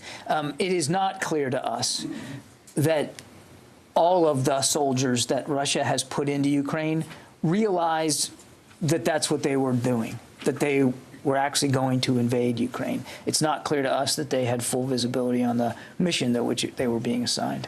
And again, if that convoy was a resupply convoy and not really armored vehicles, where were those columns of tanks that were supposed to encircle Kyiv? Were they sent elsewhere? Yeah, I don't know. That's a better question for the Russian Ministry of Defense. We don't have perfect visibility in terms of what they're moving and what alternative routes they might have taken. And I don't want to leave you with the idea that we know perfectly what each and every vehicle is in there. It looks to be like our assessment is that it's largely meant for resupply, but I can't rule out that there aren't combat vehicles. It's a very, very long convoy. We don't even know if it's all, we can't even say that it's all one convoy and not several, but it does remain, as our best assessment is, it remains stalled. Fadi. Thank you, John. So when the reports about efforts by the Russians to recruit Syrian fighters to fight in Ukraine, first of all, what do you have to say about these reports? And based on your knowledge, did this effort start before the war or after the war? And who are these fighters they're seeking to recruit? Are they from the Syrian military, or what is your understanding of the situation? I can't speak for Russian recruiting efforts, Fadi. We do believe that the accounts of them, the Russians seeking Syrian fighters to augment their forces in Ukraine, we believe there's truth to that. So it's interesting that Mr. Putin would have to find himself relying on foreign fighters here. Who they are going to be, how many they're getting, what they're going to pay them, all of that we don't have perfect visibility on. But we're in no position to refute the accounts that they might be seeking to recruit Syrian fighters. And since you mentioned that, it's kind of interesting that the Russian president is trying to rely on foreign fighters. Do you have an assessment, despite all the troops he has inside of Ukraine now, why he has to go and tap into foreign fighters, especially in Syria? I can't get inside Mr. Putin's head. He has pretty much all the combat power that he that he assembled. Our assessment is he has pretty much all of it inside Ukraine now, the ground forces in particular. So he has an awful lot of combat power available to him. We still assess that he has the vast majority of that combat power available to him. I can't begin to speculate why he would find it necessary to seek help from foreign fighters. We do believe, as I said to Jen, that they are having morale problems, they are having supply problems, they are having fuel problems, they are having food problems, they are meeting a very stiff and determined Ukrainian resistance, and we still maintain that they are several days behind what they probably thought they were going to be in terms of their progress. But I can't, honestly, I cannot get inside, Mr. Putin's brain as to why he would find it necessary to seek support from foreign fighters. David? John, on this issue of Polish MiG-29s to Ukraine, a number of U.S. officials have said this is under active discussion about how the U.S. might backfill. We just went back and looked at some previous statements by Polish officials. On Sunday, the Chancellery, the Prime Minister of Poland, tweeted, Poland won't send its fighter jets to Ukraine. On March 1st, the President of Poland said, we are not sending any jets to Ukraine. So what are we talking about here? I mean, it sounds like this is flogging a dead horse. Is this really a proposition on the table? I can't speak for Polish leadership, David. What we've said is that this would be a sovereign decision for a nation state to make, whether it's Poland or anybody else. Should they want to provide aircraft to the Ukrainian Air Force, that's a sovereign decision that they can make. The United States is not going to stand in the way of that. There was discussion about if a nation such as Poland were to do this, would there be a capacity for the United States to backfill those aircraft with American-made aircraft? And what I can tell you is, because I can only speak for the Department of Defense, is that we are part of an interagency discussion to examine that possibility. No decisions have been made, certainly none that we're aware of by Poland, even, as you pointed out in your quotes there. But we are having a discussion about should a nation like Poland want to do this, and should there be a desire or a need for some sort of backfill of assets? What would that look like? How would we do that? How many? From where? Those are the kinds of things we're talking about right now. One other question on aircraft transfers. Former NATO commander General Breedlove has said that some Ukrainians have been trained to fly the A-10, and that there are, I think he said, 6 A-10s in storage available for transfer to Ukraine. Is that under consideration? I have not heard anything about A-10s, and I can't verify the number that are quote-unquote in storage. Yeah. Thanks, John. I wanted to ask about Red Hill. What other relief or assistance might still be available to affected military families? And you'd also mentioned environmental mitigation. Can you give us a sense of the scope of what needs to be done on that site and how long it might take, or even a dollar figure that we're talking about? Can't give you much of a dollar figure or timeline. Let me just talk process for you. Well, before I do that, the impact of families obviously is foremost on everybody's mind, and I don't want to speak for the Navy. They're working very, very hard to get these families back safely to their homes and to take care of them where they are. So I would refer you to Navy to speak to the specifics of that. But as I said, and you'll see it in the Secretary's memo, I mean, taking care of these folks is a paramount concern to him. So what's going to happen here, and this is a long way of getting to your question, which is to say I can't answer it specifically, but just so you understand process. There was already an assessment team that was in place to determine what it would take to get Red Hill operational again, because as you know, we suspended operations back in December, so it hasn't been in use since December. That assessment team will now shift their focus to help us figure out what it takes to defuel it. In other words, to get operational capacity back up again for the purpose of defueling, not for continuing operations for fueling. We'll get that homework assignment back probably at the end of April. We'll do the forensics on that, figure out what we need to do, and then once we have prepared the site for defueling, and we know we can do that safely. We estimate that it'll probably take somewhere within 12 months or so to fully defuel and close it.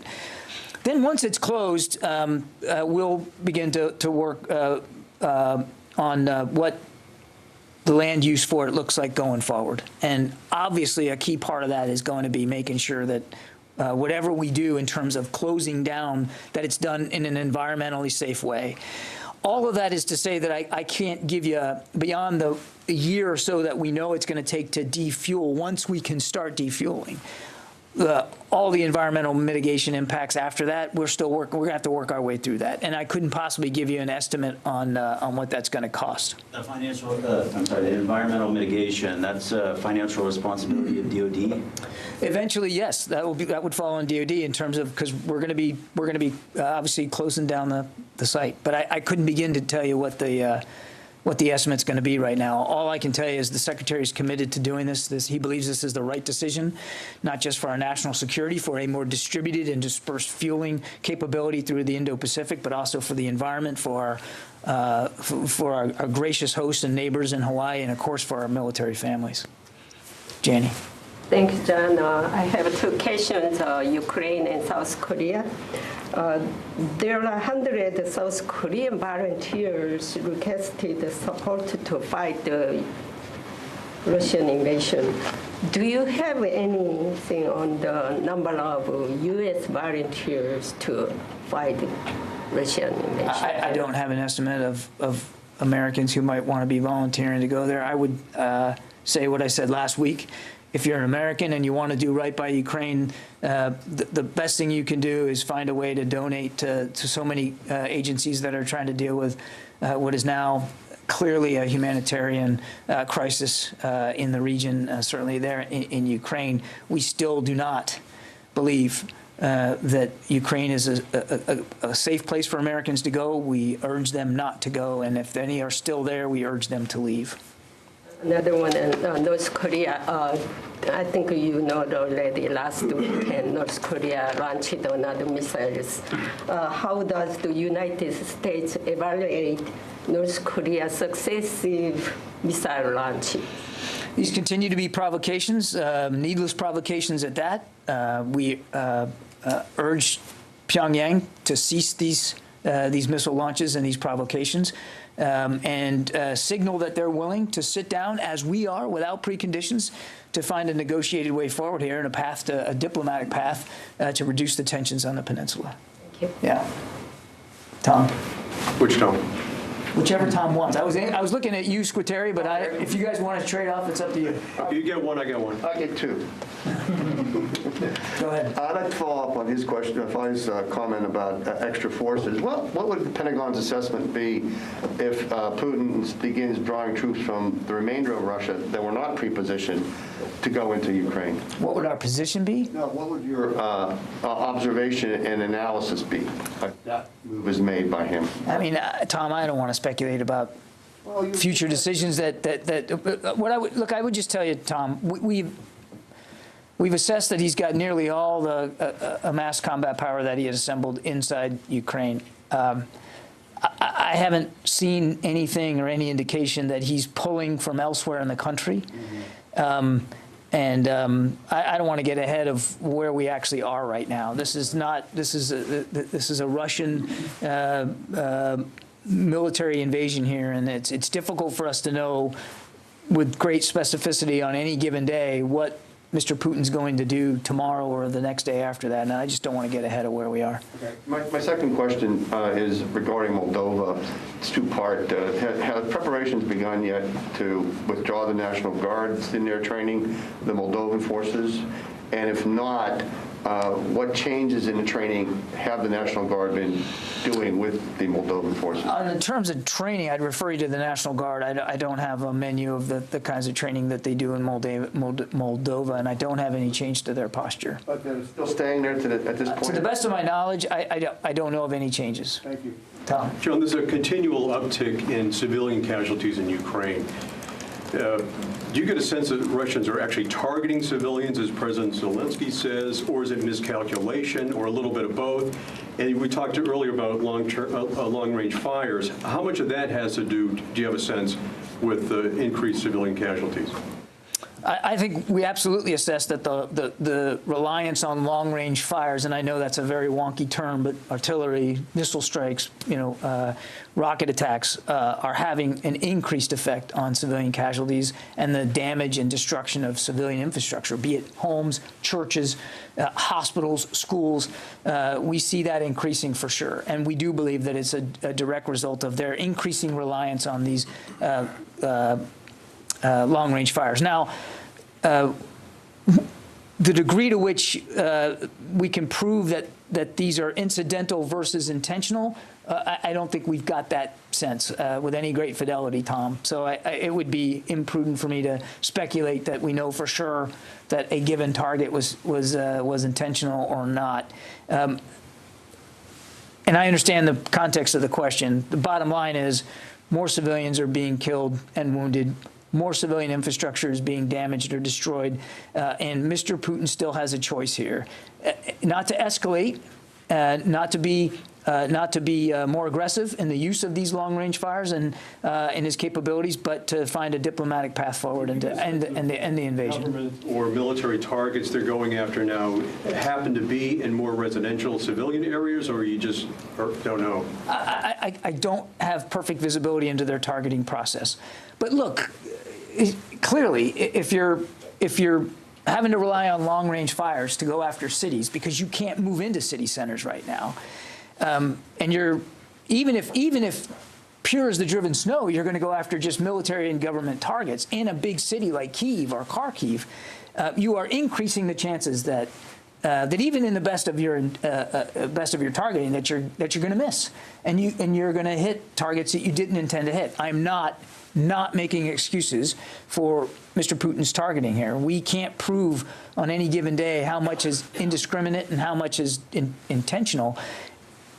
Bottom line is more people are getting hurt, more damage is being done, more people are having to now flee their country, and all of it, Tom, intentional or not, was completely unavoidable. Completely unavoidable, and frankly can still be unavoidable going forward. Mr. Putin does the right thing. Take his troops out, stop the invasion, and sit down and try to find a negotiated way forward. Can I follow up on that? Sure. So Jen Psaki said on Friday, I think it was, that the U.S. is looking into whether Russia is intentionally targeting civilians, talking about the potential for some sort of an ICC action here. Is DOD providing information to this review that's ongoing? Are you looking for actual evidence that the Russians are targeting civilians for potential criminal court? Not that I'm aware of. And then second thing, back to the jets.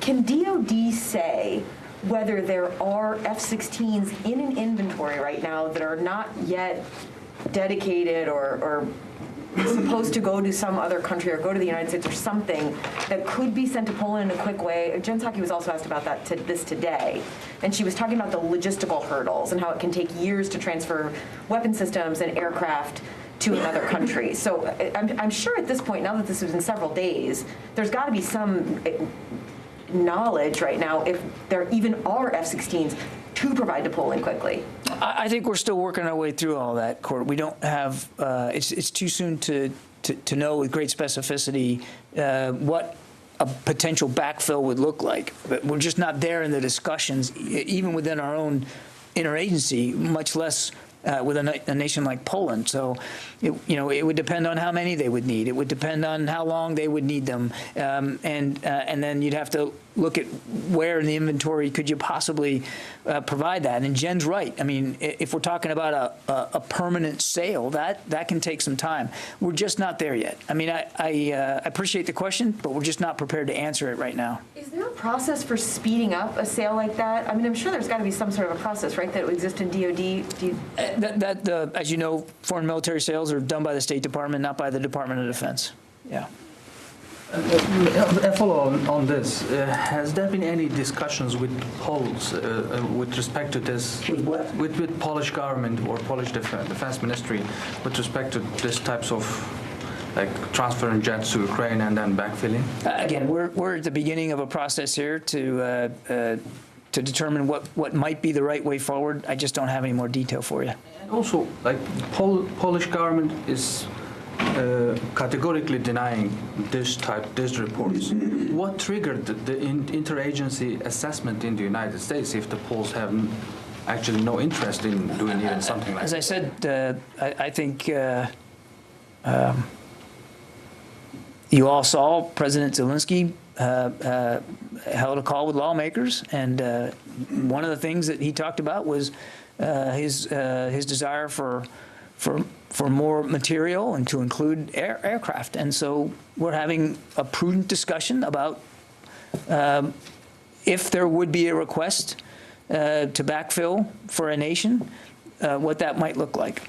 So you're responding to what Zelensky said, not to anything the Polish government might have said? I'm not going to get into international discussions. I'm telling you that we're looking at this. No decisions have been made.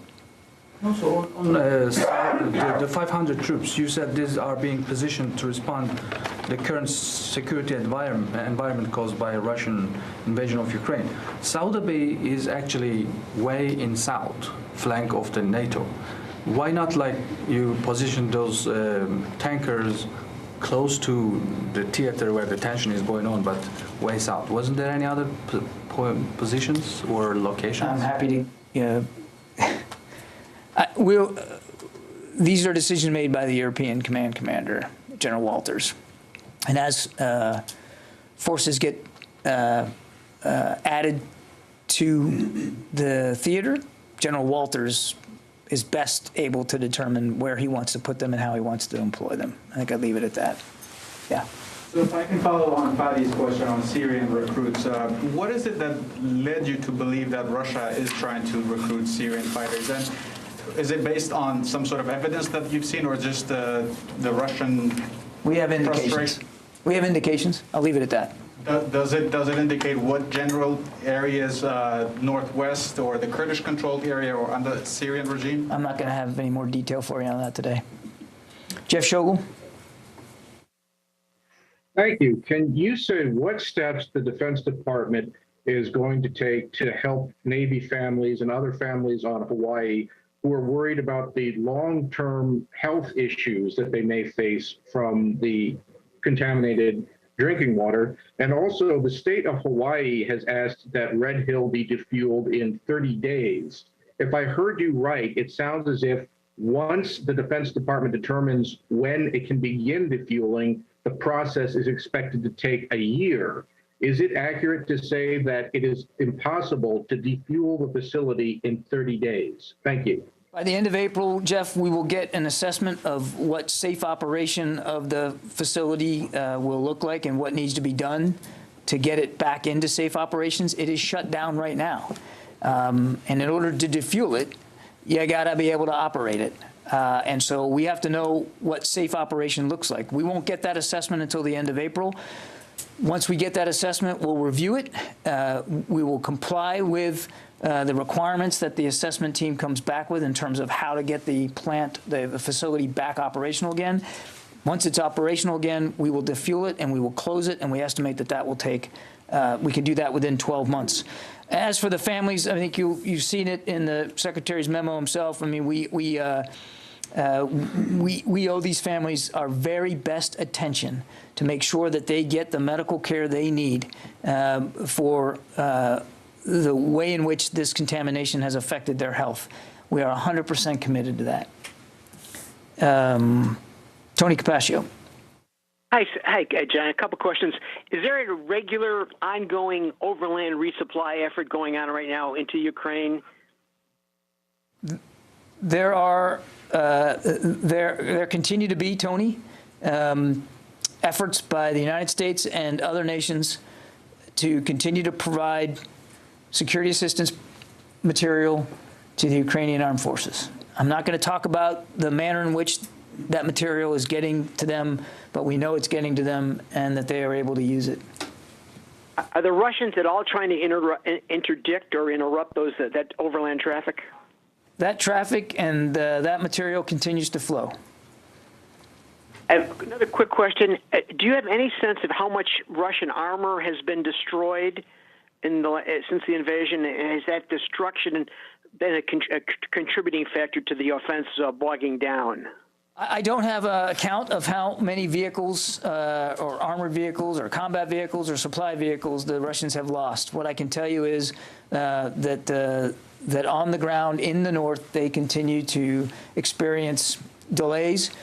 They continue to experience a stiff resistance, and they continue to experience logistics and sustainment challenges of their own that have slowed them down. But I couldn't give you a vehicle count.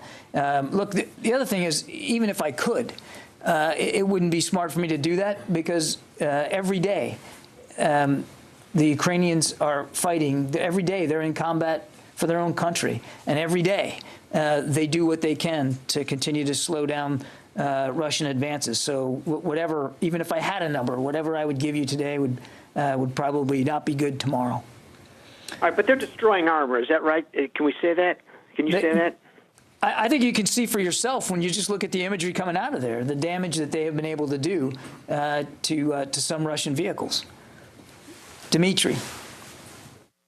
Hi, John. You said that nearly 100% of the Russian combat power is now in Ukraine. So I'm curious, what route did the new forces come in recent days? Do you expect a fresh Russian effort to take Kyiv now that all their forces are in the country? And then secondly, you talked about increased use of long-range fires. Are you also seeing increased use of Russian combat aircraft or other kinds of warplanes in Ukraine, or has that remained kind of static? On the routes, Dmitry, most of what we've seen introduced in the last several days were introduced from the north, north of Ukraine. I think that's about the best way I can characterize that. And on Russian aircraft, I would say the airspace over Ukraine remains contested. The Russians have not achieved air superiority over the whole country. It is dynamic. It changes day to day. But Ukrainian aircraft are flying, Russian aircraft are flying. Missiles from both are also in the airspace, very contested. I don't have the Russian air operations plan, so I can't tell you with any specificity on any given day how many of their aircraft are up and flying and what missions they're conducting. But clearly, and you can, again, you guys can see this for yourself in the imagery coming out of Ukraine. I mean, the Russians continue to be able to fly their aircraft, but it is contested, and it is contested by the Ukrainians. Let's see, Oscar from the Polish press agency. Thanks. So I wanted to ask, Dr. Carlin recently said in Congress that you are going to have to redo the global posture review in light of the new realities. And some lawmakers and governments, today Latvia, have been pushing for a permanent U.S. presence on the eastern flank. Is that something that's being considered? And when could we see the results of this overhaul? Thank you. I think you might be misunderstanding a little bit of what Dr. Carlin said. I don't think she said we have to redo the global posture review. She said that certainly in the wake of this invasion, it would be wise for us to take a look at our European posture. That makes a lot of sense, given what we're seeing right now. And at the appropriate time, we'll do that. It's not the time now to be looking at redrawing the posture map of Europe. Right now, we're focused on making sure that we can better bolster the capabilities of the alliance, and that's what we're doing, including with those 500 troops I just talked about today. But certainly, we would be taking into consideration over the long term whether or not European posture does need any adjustments. No decisions have been made about changing any permanent presence in Europe, whether it's in Latvia or anywhere else. So we're focused on making sure that we can continue to help Ukraine defend itself, and you continue to make sure that NATO can defend itself. That's what our focus is on right now. Jared from Our Monitor.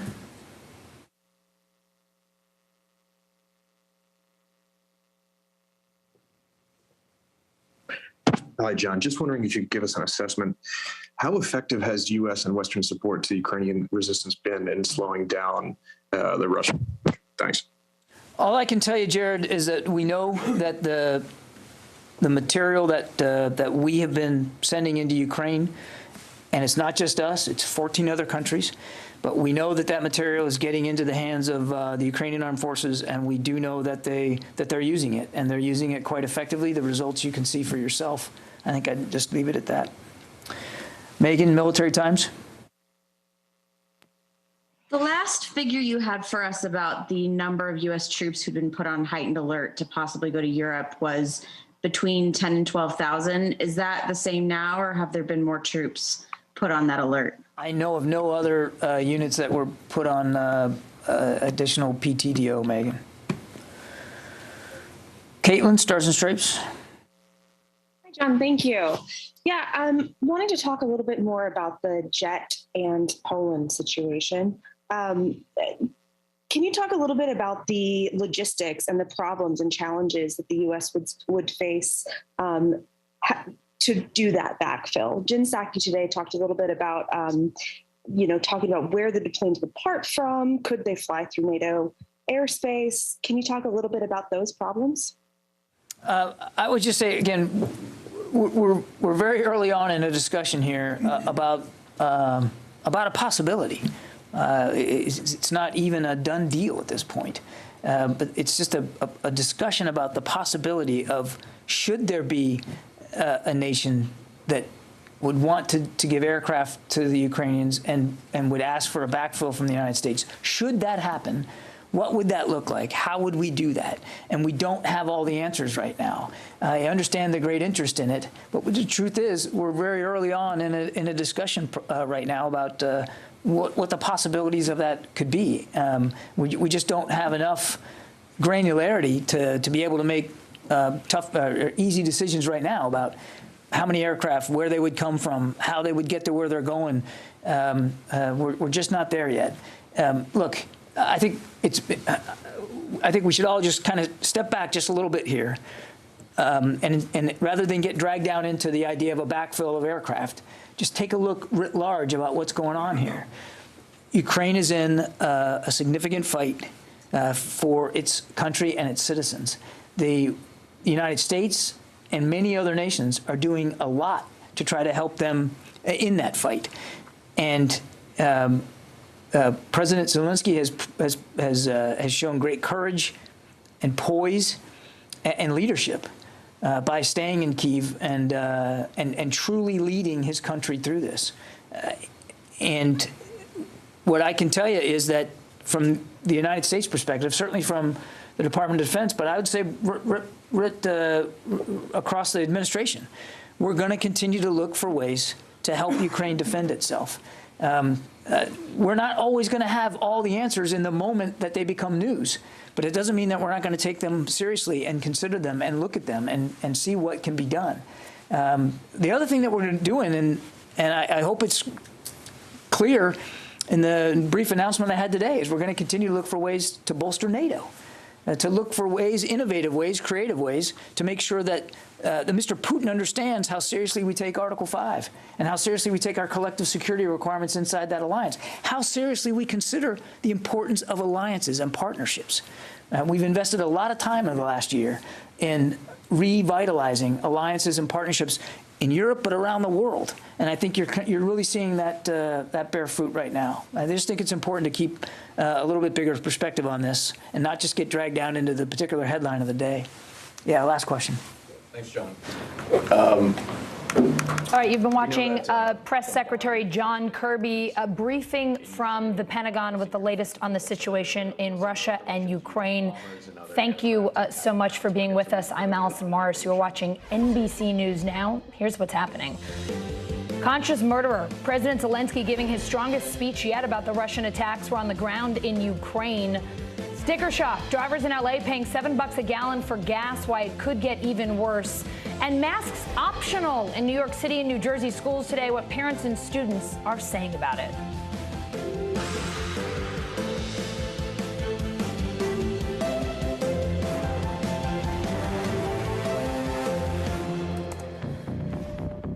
We start with more than 1.7 million refugees fleeing Ukraine, according to the United Nations. Just over 1 million of them in Poland, trying to get deeper into the country as they escape the violence back in their homeland. NBC News foreign correspondent Kelly Kobiea spoke with a mother and her 2 children there. But first, NBC News correspondent Jay Gray is at a train station near the Poland-Ukraine border. Hey there, we want to give you a real-time look at what's happening on the ground here. We're at Przemyśl train station. First of all, take a look inside here. That's where they're gathering supplies, things that they can give to people that are making their way through this train station, and hundreds of thousands of Ukrainians are doing just that. Take a look. You can see people spilling out even at nightfall onto the patio here and out over to the deck where the trains show up. And I can tell you that we've seen more people today than we've seen during our entire time on the ground here. Concerning because officials say they know that bigger crowds are on the way. Hundreds of thousands of Ukrainians have made their first stop here at Przemyśl, and then they board a train, they board a bus, and travel to somewhere further into Poland and possibly on into Europe. You can see one of the biggest things they get here while they're here is a warm meal, so important to so many who some have walked for days just to get to a train, to ride here, get to a bus, to make it here. Again, the crowds are expected to grow dramatically over the next several weeks. They're trying to figure out exactly how they're going to accomplish taking care of everyone. They've got buses running, they've got trains running, but at this point, they're afraid it may not be enough. That's the latest from here along the Polish-Ukraine border. People evacuating the Ukrainian town of Irpin as heavy shelling destroys their homes. An improvised footbridge, their only means of escape. Here's NBC News chief foreign correspondent Richard Engel. The Russians have now arrived at the gates of Kiev. This footbridge is one of the only ways people are able to escape a much more intense battle on the side that the Russians have taken over and get to relative safety. The Russians have taken over this suburb, which is on the northern edge of Kiev. They are bombarding it heavily. The Ukrainians blew up this bridge in order to slow down the Russian advance, but it has also made it extremely difficult for people to evacuate these areas that are hotly contested as Russian forces try and consolidate their positions and the Ukrainians try to keep them on that side of the river. And all day we have seen a stream of panicked people, some being carried, some in wheelchairs. They are each carrying one bag at a maximum. Some families have been separated here, broken down into tiers. But this is now a small evacuation, a reverse evacuation, where people are leaving the suburbs, heading into the center of Kiev, hoping that they can find relative safety there in numbers in the built-up part of the city. Let's go to NBC News foreign correspondent Matt Bradley. Matt, President Zelensky is saying we're not prepared for ultimatums in a new interview with ABC News. Here he is. What needs to be done is for President Putin to start talking, start the dialogue, instead of living in the informational bubble without oxygen. I think that's where he is. He is in this bubble. He's getting this information, and you don't know how realistic that information is that he's getting. Matt, what else are you hearing from Ukrainian officials about Vladimir Putin's proposals to end this attack? Yeah, I mean, we're hearing that there was a sort of a 3-pronged proposal, all of which taken together would be tantamount to Ukraine admitting defeat and capitulating to the Russian invaders. They're saying that, well, and Dmitry Peskov said this himself.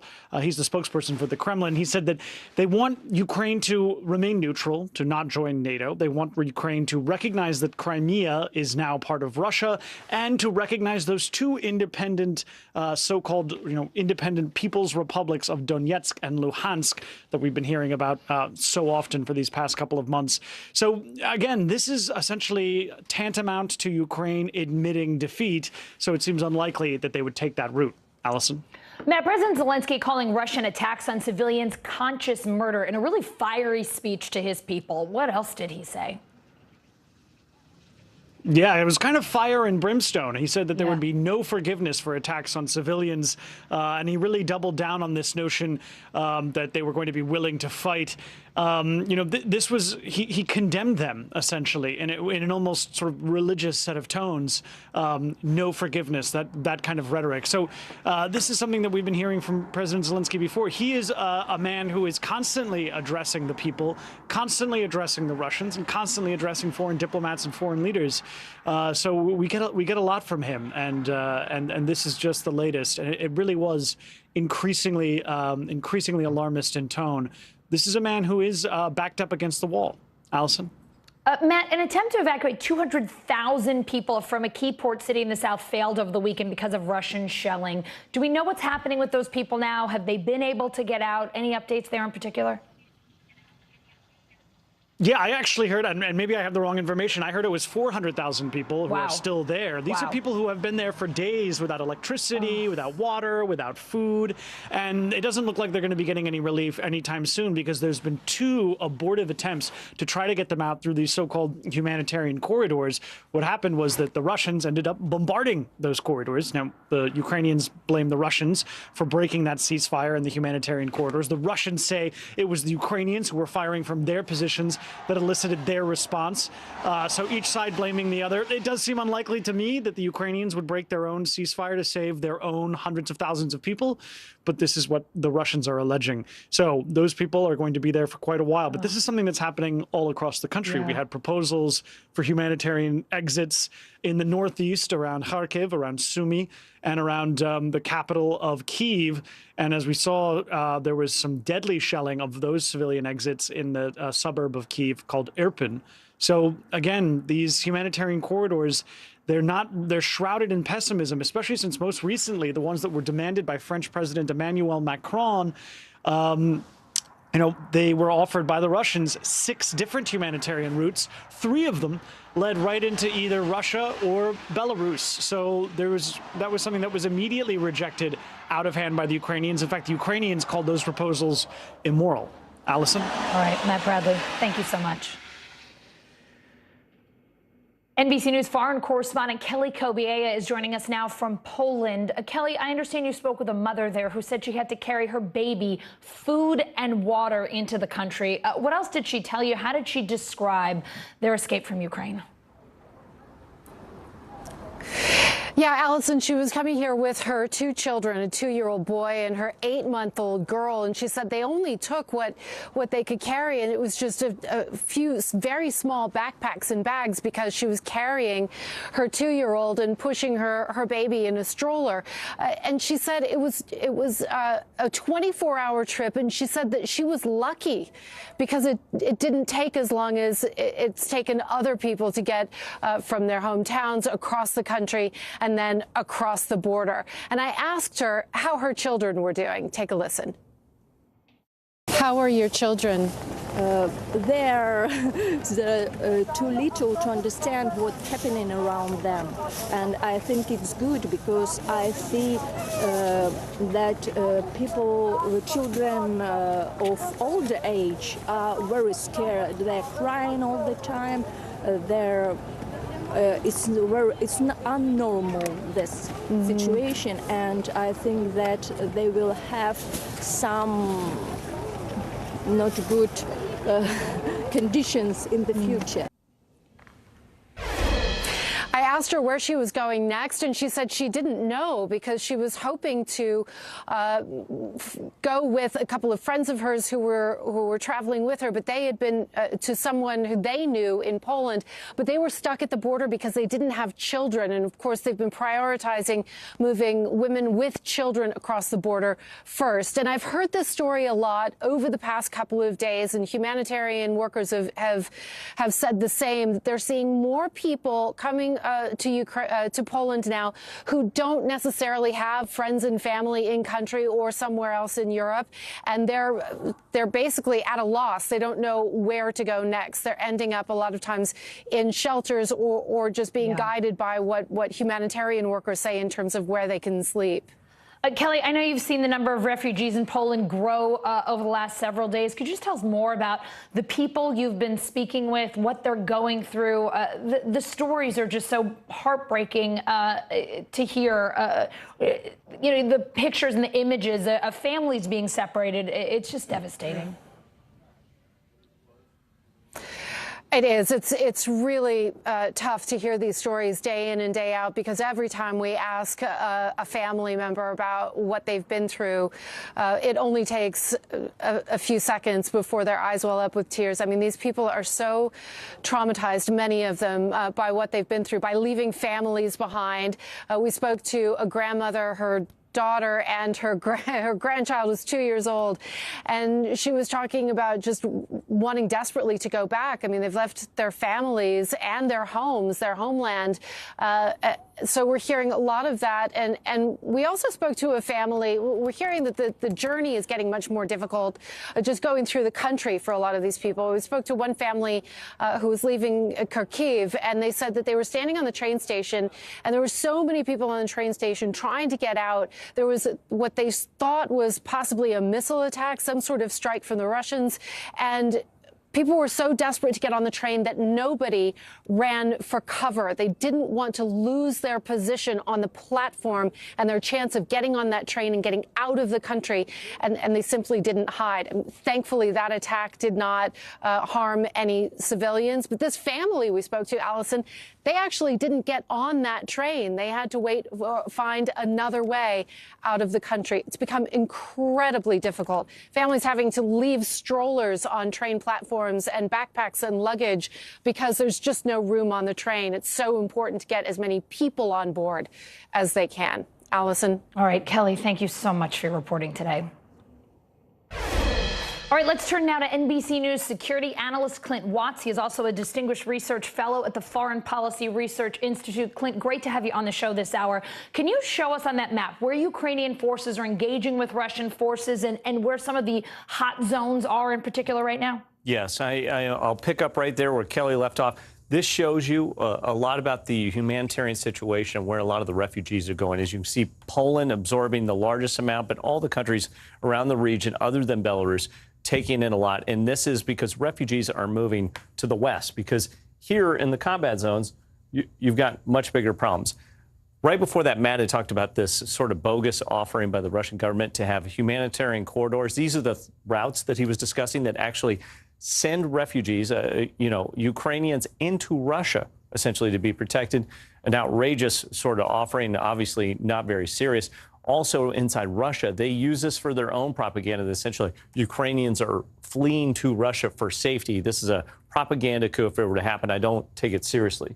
The bigger picture, though, is what we have going on right now. And I'm going to switch to this one, which shows the latest advances. And what you'll see is essentially two zones, two things going on.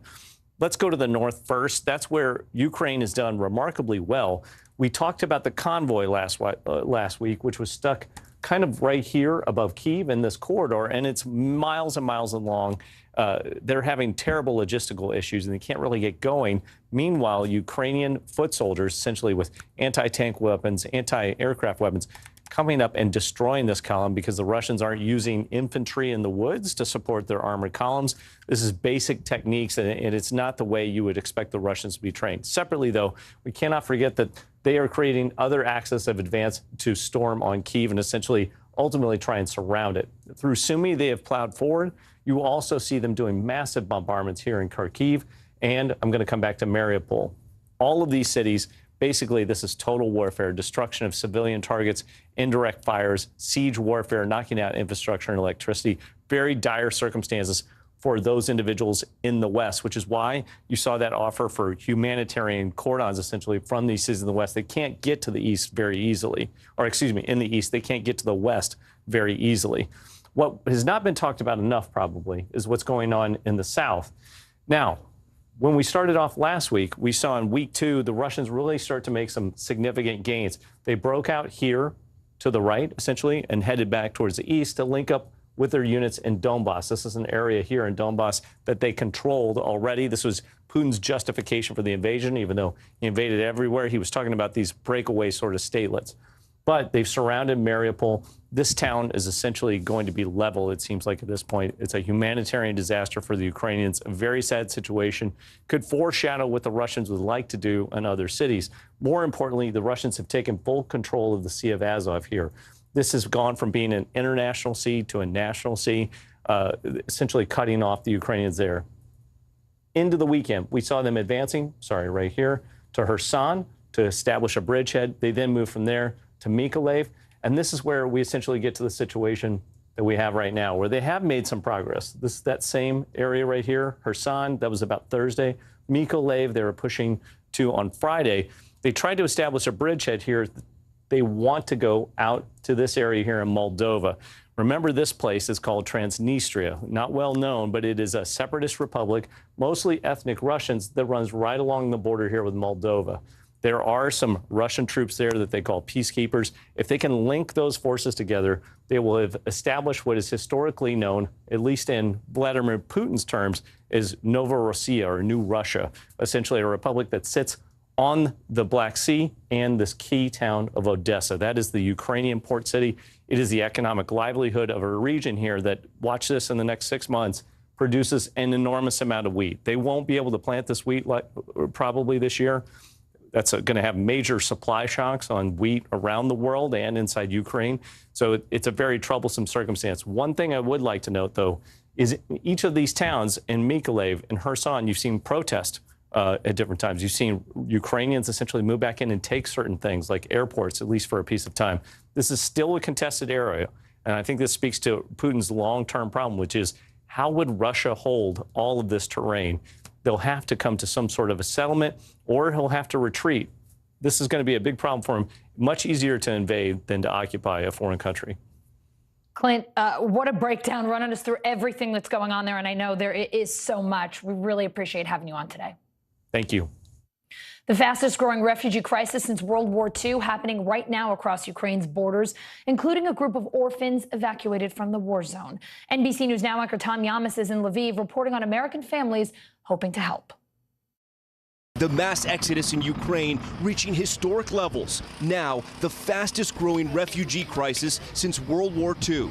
I just left my home to nowhere. I have no plan. I just wanted to save my child. Protecting children is fueling the migration from the fighting in the east to safe havens in the west. These children you see here may be in the worst possible position because they're orphans. They do not have family. They are in limbo right now. They are being taken care of. They're being fed. But like everyone else in Ukraine at this moment, no one knows what's going to happen tomorrow. Last Friday, we introduced you to a group of Ukrainian orphans evacuated from the war zone. 8-year-old Demetrius told us how he hopes to still be adopted. What do you want the world to know about Ukraine? He told me he wants the war to stop. Anything you want to say to anybody, friends back in that other region? Demetrius's answer shook me because it's the reality of this war. I want them to stay alive, not to die. Our story hit close to home for several families back in the U.S. because they recognized children they were trying to adopt. I said, oh my gosh, look, this is Vicha is what we call him, and he was eating. Vicha's up to us asking to be on camera. He spent summers and winters in Iowa, getting to know the Heineck family, who wants to adopt him and his 2 siblings. He's just like so special, and he wants to be with us so bad, and we have to say, you know, we can't come today, and we're waiting. The Heinecks tell us there are at least 300 American families in the same boat. Because it's kind of like they're at that reach, but you can't get to them. The Romeros also recognized a child they're trying to adopt. The couple is now in Poland on the border helping refugees, but also trying to move along the adoption of their child, who they say texts them every day that he's afraid of the war. For the last 2 years, in my heart, he's been my son, and it doesn't matter what's written on paper, but he's my son. And I just want to hug him. Closing arguments in the first case against a Capitol rioter. What this trial could mean for other January 6th defendants next.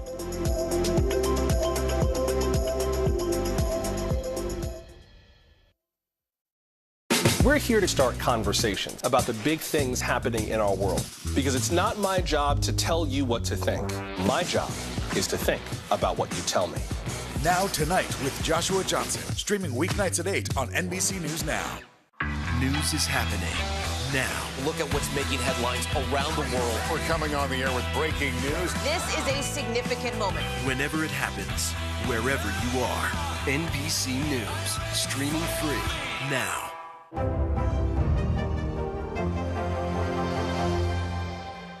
Hallie Jackson Now, weekdays at 5 on NBC News Now. There's no better place for fun with friends. Quality time with your little golf buddy. Or an afternoon alone together. With the Golf Now app, family and friends are just a tap away. Just pick your course, pay from your phone, get out and enjoy. Golf Now. Download the app and go play. We're here to start conversations about the big things happening in our world, because it's not my job to tell you what to think. My job is to think about what you tell me. Now Tonight with Joshua Johnson, streaming weeknights at 8 on NBC News Now.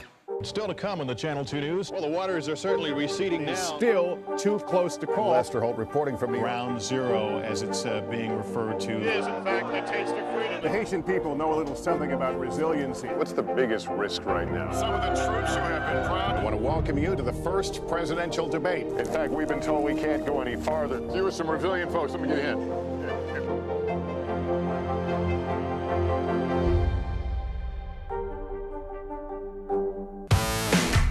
There's no better place for fun with friends. Quality time with your little golf buddy.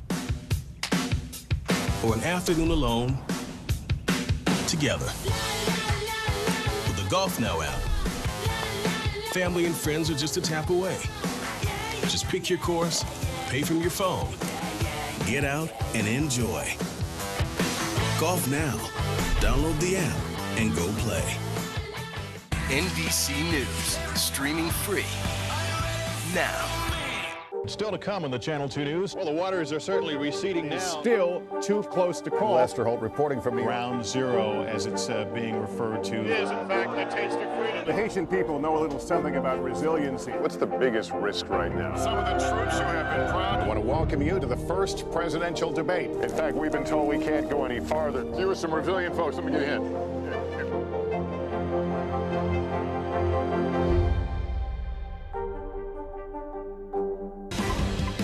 Time to check in with NBC News Digital reporter Maya Eaglin. She's got the latest headlines from NBCNews.com. Hey, Maya.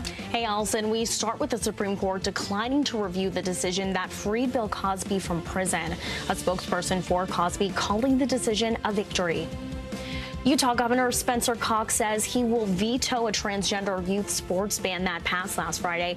Without the governor's support, Utah will not join the 11 other Republican-led states that have enacted bans. The NFL suspending Atlanta Falcons wide receiver Calvin Ridley through at least the 2022 season because he bet on games last year. Ridley was on a non-football illness list and was not with the Falcons when the betting took place and will have the option to appeal the decision. Mexico suspending its top division soccer league Sunday after a massive brawl among fans. 23 people remain hospitalized, with 10 in serious condition. And The Batman securing the second largest North American box office sales during the pandemic, pulling in around $130 million. That's $100 million shy of December's Spider-Man No Way Home's opening. Allison, back to you. All right, Maya, thank you.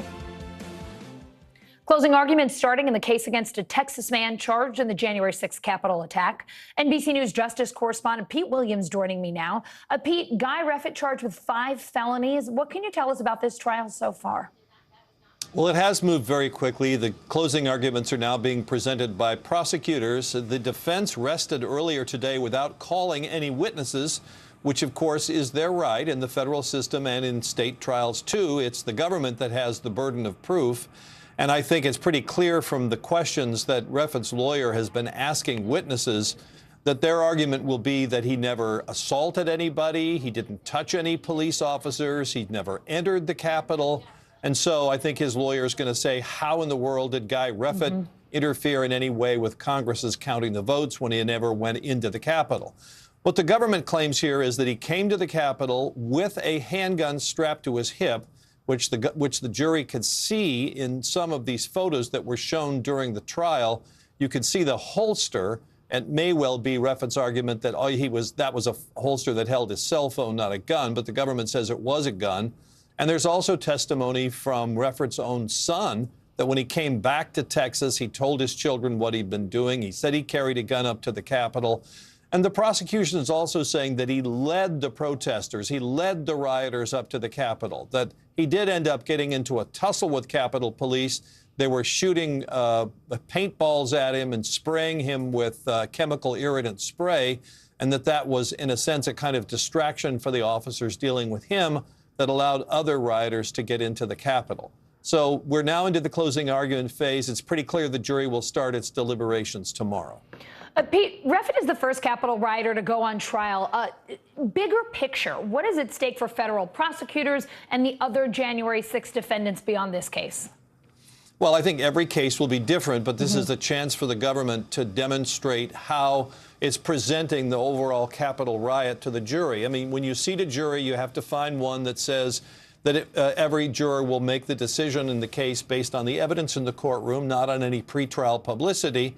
So you have to tell them what happened on January 6th and give the government's theory of the case, which is that the rioters came there trying to stop the government, trying to stop Congress from counting the electoral vote, and explain to them how they did that and build the case for why this is an obstruction, which is one of the counts against Reffitt. So this may be a sort of template for the government to use in future cases, although everyone's going to be different. And this one seems to have a lot of evidence for the government, including his statements at home to his own children.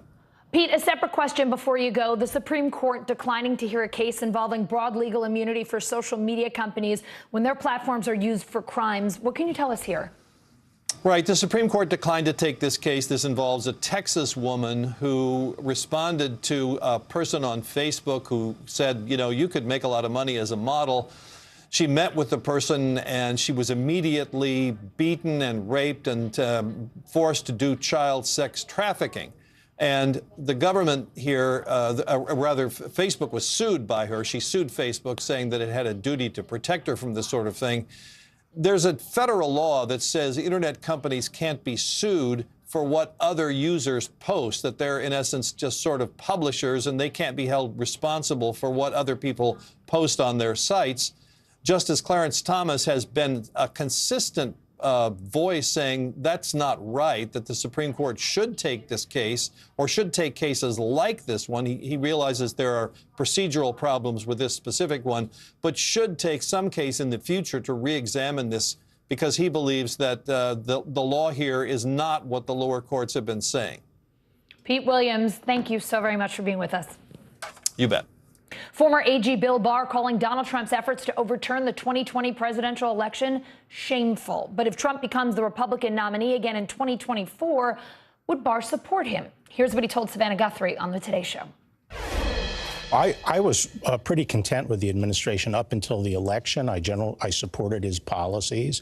He was always hard to work with and resistant to advice, but you could usually keep things on track. But after the election, he went off the rails. He wouldn't listen to anybody except a little coterie of sycophants who were telling him what he wanted to hear. And I think he did a lot of damage after the election, both with this idea that the election was stolen and also by him sort of rallying this group on the Capitol Hill. I think that the aim was to pressure Congress and to pressure the vice president. And I said that regardless of whether laws were broken, regardless of that, it was a shameful thing because one branch of government shouldn't be trying to use a mob to pressure another branch of government. You said to the Chicago Tribune before the election, you know how liberals project all this BS about how the president is going to stay in office and seize power. They're creating an incendiary situation. Did you underestimate the length that the president was willing to go to? Yes. I don't think he should be our nominee, and I'm going to, support somebody else for the nomination. But if he is the nominee and you have your choice is Donald Trump or whoever's running on the Democratic side, would you vote for him? Because I believe that the greatest threat to the country is the progressive agenda being pushed by the Democratic Party. It's inconceivable to me that I wouldn't vote for the Republican nominee. Coming up, oil prices soaring, sending gas prices through the roof, how much it's costing to fill up across the country, and how much worse it could get.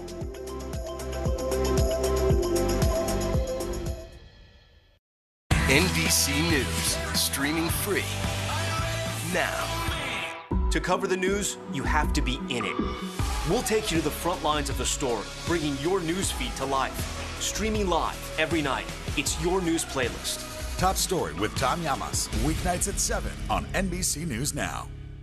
News is happening now. Look at what's making headlines around the world. Whenever it happens, wherever you are, it's here now. We're here to start conversations about the big things happening in our world, because it's not my job to tell you what to think. My job is to think about what you tell me. Now Tonight with Joshua Johnson, streaming weeknights at 8 on NBC News Now. There were residents who hung on for dear life. I've heard people say the town is gone. Do you see it that way? Absolutely not. We've lost some houses, but our community's still here. We're here to start conversations about the big things happening in our world, because it's not my job to tell you what to think. My job is to think about what you tell me. Now Tonight with Joshua Johnson, streaming weeknights at 8 on NBC News Now. These days, it feels like the news never stops. So let's get into it. What's happening right now, what it all means for you for an hour every day. It can be hard to keep up, so let's get started together. Hallie Jackson Now, weekdays at 5 on NBC News Now. There's no better place for fun with friends. Quality time with your little golf buddy. Or an afternoon alone together. With the Golf Now app, family and friends are just a tap away. Just pick your course, pay from your phone, get out and enjoy. Golf Now. Download the app and go play. What happened here is a story of loss and salvation. There were residents who hung on for dear life. This is where you took shelter, in this closet. I took shelter right in this closet right here. Rioters banged down one of the doors. Have you found a way to reconcile it a year later? It really hurt to see this place that I love so much treated with such disrespect. Was it an act of cleaning or an act of healing?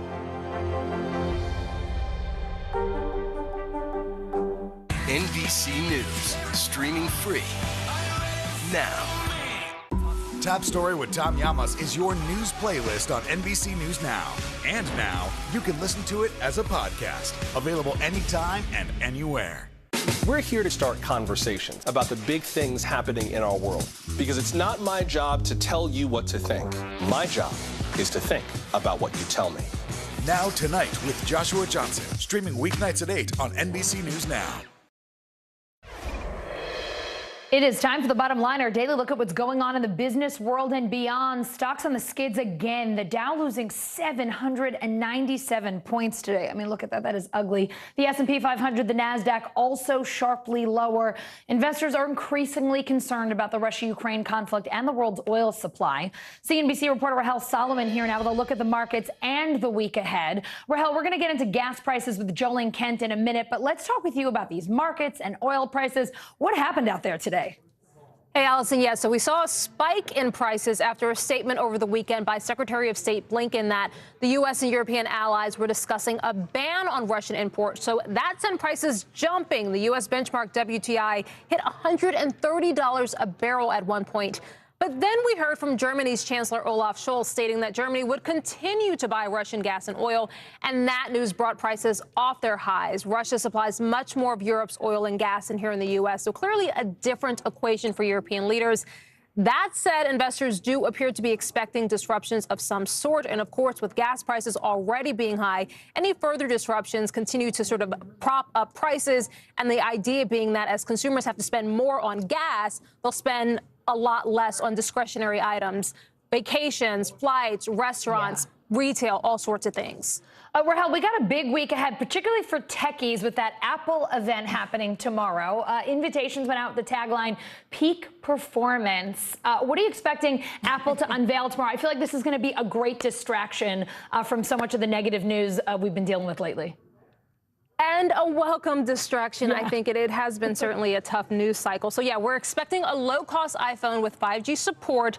The company could also refresh some of its iPad and Mac models and software updates that allow you to unlock your iPhone while still wearing your mask. Won't that be nice? Oh, yes. And a slate of new emojis. So the update also enables iPhones to accept credit cards without any additional hardware. That could beef up its competition with the Square readers and tablets used by many small businesses. So a lot to watch there, Allison. You had me at unlock your phone without removing your mask. I had to go like this a million times this morning on the bus trying to get that phone to open. So that would be a welcome change. Rahel, I know a few big companies are still releasing earnings this week. Who are we hearing from?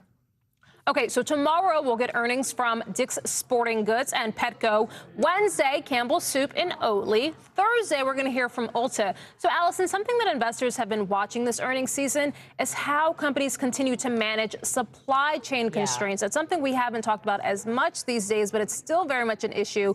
You can remember Abercrombie stock plunged 13% after it reported earnings that disappointed and cited inventory delays. Burlington Stores and Best Buy also cited supply chain issues in their reports, so something investors will continue to watch this week. Well, I know we also get February's Consumer Price Index on Thursday. Economists predicting inflation will be up 7.8% year over year. What are you watching for there? I mean, it seems like there's no good news coming on the inflation front whatsoever. And it doesn't seem like there's any here either. Allison, one note I said saw get ready for another monster number. So not a ton, I know, it hurts to even say it. Not a ton of optimism out there. Prices continue to be high. You know it, I know it, we all know it. The Fed knows it. They're planning a number of interest rate hikes. Just a little perspective, though, Allison, not to rub it in, but the number posted in January was an annual increase of 7.5%. And that was the biggest gain since 1982. So the expectation here is even higher than that number. Ooh. And even though wages are rising, they're not rising enough to make up for inflation. So what you're hearing from workers is that they're actually making more, but seeing less. You know, the only positive I can think of in all of this, Rahel, is when prices finally start to come down, it's going to feel so good because we are so not used to it. It's going to feel like such a relief. I realize, though, relative, right? Sure. We may have to wait a while. Also, something kind of cool. South by Southwest kicks off in Austin, Texas on Friday. Back live for the first time in a couple of years. Let's talk about that, a little bit of normalcy again. Yes, a sign of normalcy, sort of, because the crowds will be smaller, but there will be crowds, there will be real people. So, yes, definitely a sign of more normal times. And how about this one, Allison? For the first time, Dolly Parton's going to be performing. She's actually releasing, Dolly NFT collectibles. So NFTs at a music festival, it's a new normal. I'm into it, though. I mean, you said it. Live, Dolly Parton. What more could you ask for? Rahel Solomon, you are our ray of sunshine, a bit of good news today, even with that inflation preview. It's hard work, Allison, these days. It's hard work, but thank you. You make it look good. Thanks, Rahel. Yeah. All right, now to those surging oil prices that are trickling down to the gas pump. AAA saying the average price of regular unleaded is now more than $4 a gallon nationwide. That's a 45-cent jump since last week. NBC News business and technology correspondent Jolene Kent's in Los Angeles, where the prices are downright shocking. In California, the pain at the pump is off the charts. If it's going to be $7 now, it's going to be $9 pretty soon. $7 a gallon, a reality at some gas stations in Los Angeles. The unbelievable prices are reverberating nationwide. The national average for a gallon of regular is now $4.01. That's 40 cents higher than just a week ago. If they keep fighting this war, I believe it exceeds $5 in less than a month. Russia's invasion of Ukraine is driving prices higher. In fact, they've jumped every single day since the war began. Although the U.S. does not rely as heavily on Russian oil as many other countries do, expected sanctions both here and abroad will make a tight global crude oil market even tighter, sending prices even higher. The oil market reacts much like the stock market, and unfortunately, drivers are paying for that at the gas pump. And with inflation spiking 7.5% and hourly wages only growing about 5%, many already stretched budgets have been shattered. In Georgia, 73-year-old Carolyn Hartfield relies solely on her Social Security check and her positive attitude. I do not do unnecessary trips. She's no longer taking joy rides in her convertible, swapping in more hikes and walks instead. The last time I put gas in my car, when it got to $40, I quit and it still wasn't full. How much are you looking forward to the day the gas costs less? Oh my gosh, I'm really looking forward to that because I want to take another trip to Florida and I just can't afford to do that. Coming up, the nation's largest school district ditching the masks. What students and parents are saying about it next.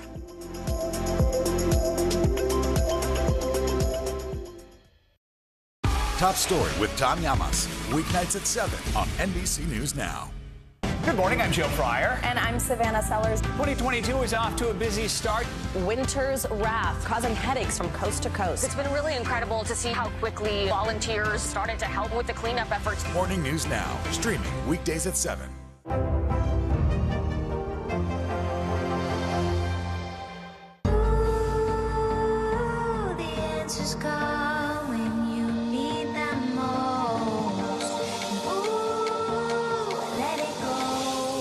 The Today Show's newest fan.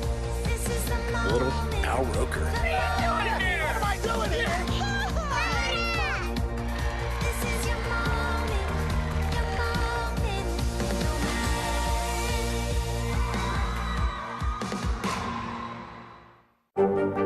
There were residents who hung on for dear life. I've heard people say the town is gone. Do you see it that way? Absolutely not. We've lost some houses, but our community's still here. These days, it feels like the news never stops. So let's get into it. What's happening right now, what it all means for you for an hour every day. It can be hard to keep up, so let's get started together. Hallie Jackson Now, weekdays at 5 on NBC News Now. Top Story with Tom Llamas, weeknights at 7 on NBC News Now. New York City Public Schools lifting its mask mandate today for students over 5. NBC News correspondent Ron Allen's outside Robert F. Wagner Middle School on the Upper East Side. So yes, it's a big day here in New York City. Most of the mask mandates are done after nearly 2 years of it, especially significant here at public schools like this one that we're at today. Students now have the option of wearing a mask or not. Optional is the most important word. Some students say that they want to keep the mask on because it makes them feel safer, more comfortable. Families are taking this day by day.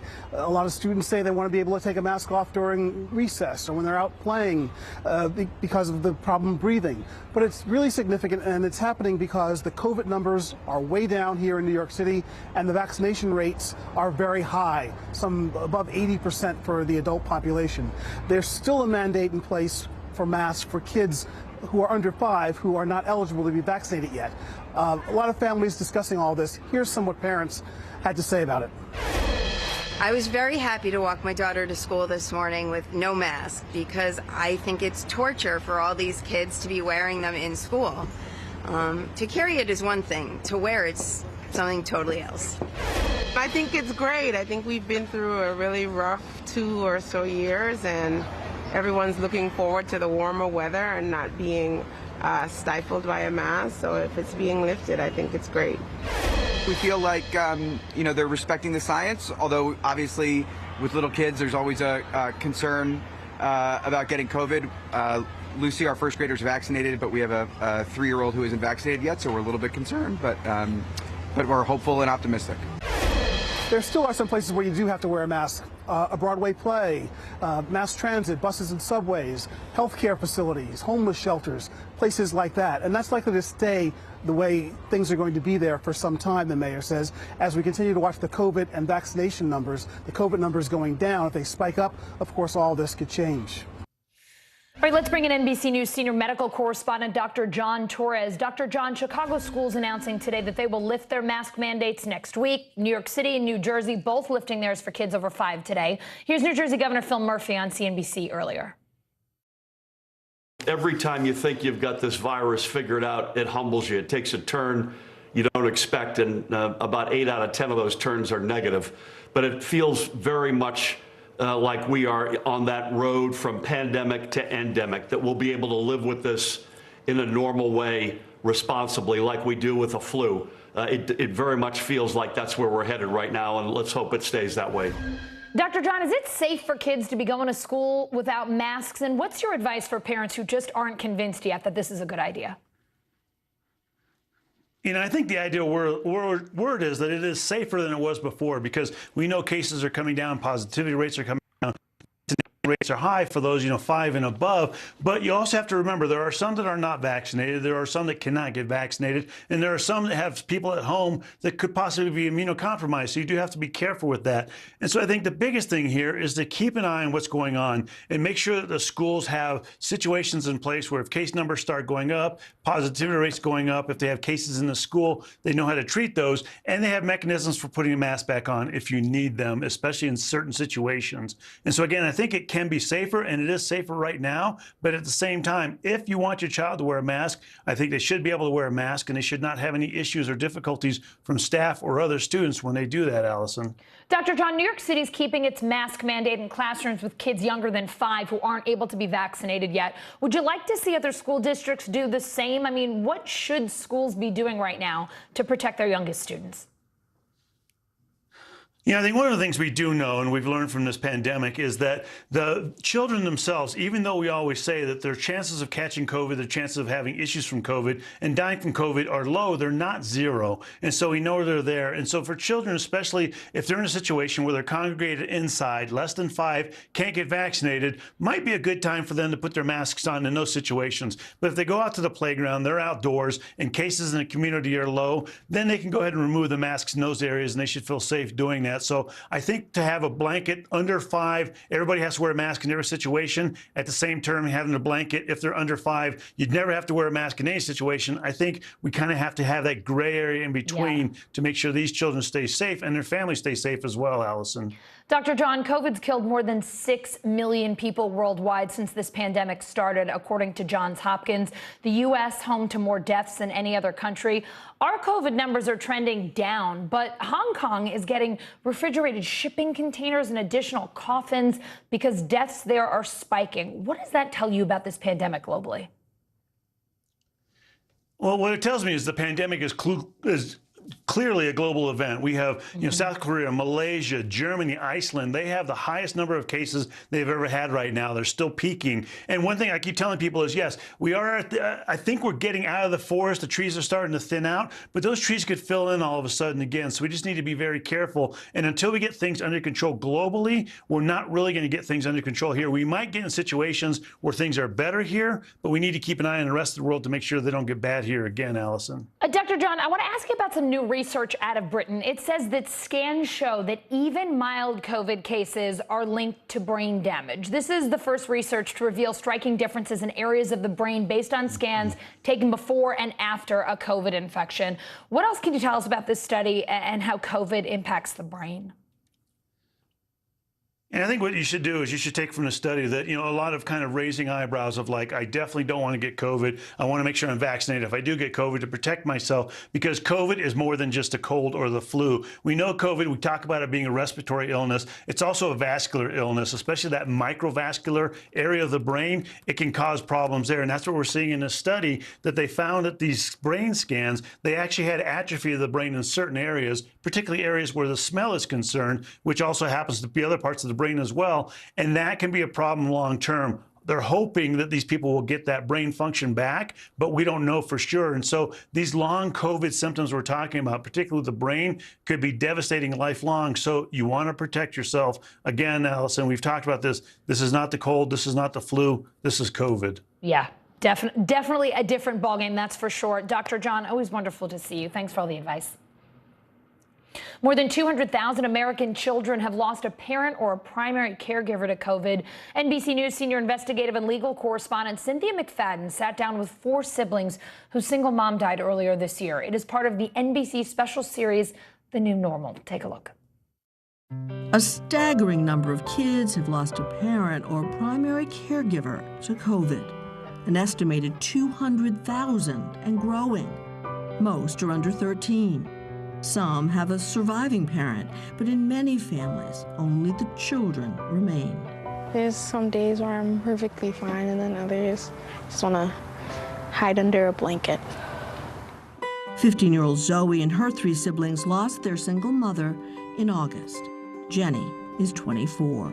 You've gone from being big sister to, well, do you think of yourself as a mother? I don't think I'll ever be okay to say that, but I would say I'm more of a parental figure, but mom, I don't think I can put that on my shoulders yet.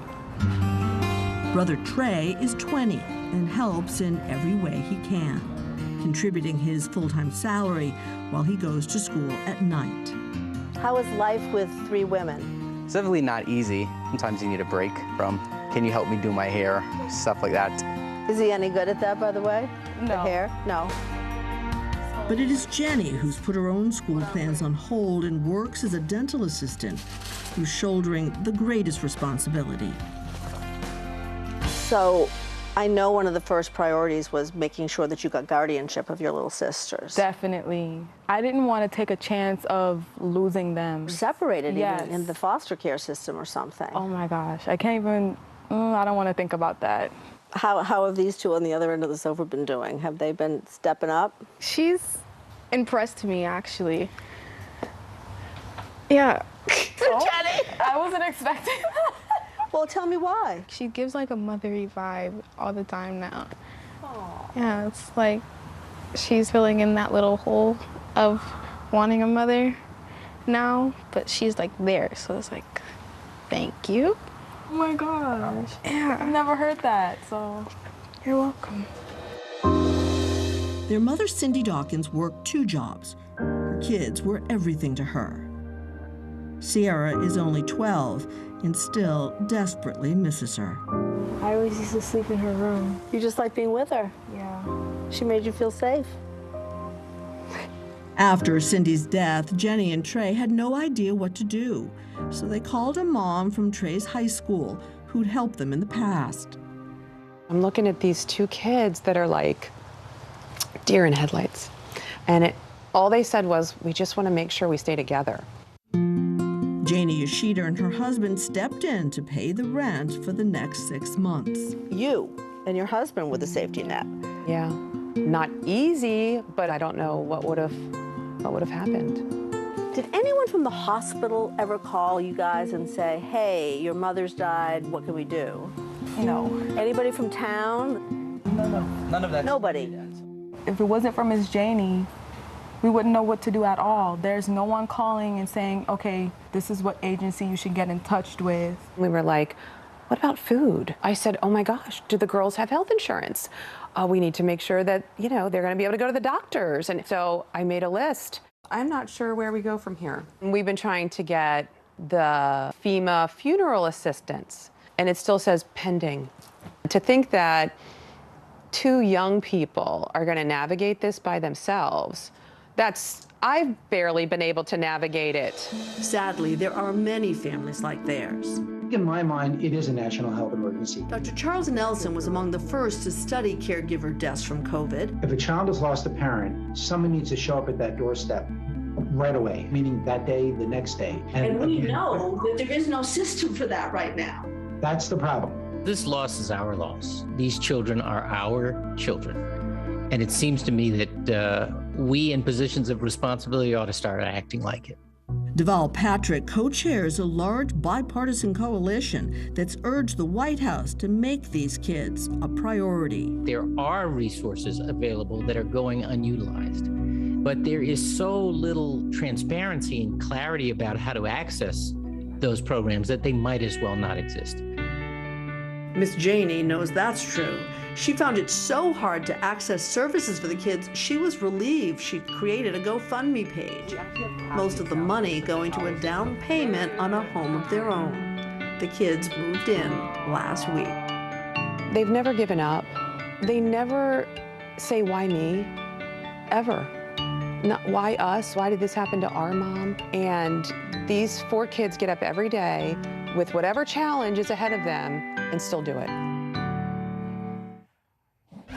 Oh, Cynthia joins me now. Cynthia, you always bring us the stories that bring me to tears. I don't know what was more emotional, those incredible siblings or Miss Janey, who was so unbelievable to help them. You were reporting on a bipartisan coalition that's trying to get the White House to help kids like this. What specifically are they asking for? Because it seems like there's so much. I don't know where they begin. Right? It just seems. Start? Yes, yeah. Exactly. What are they saying is most important first?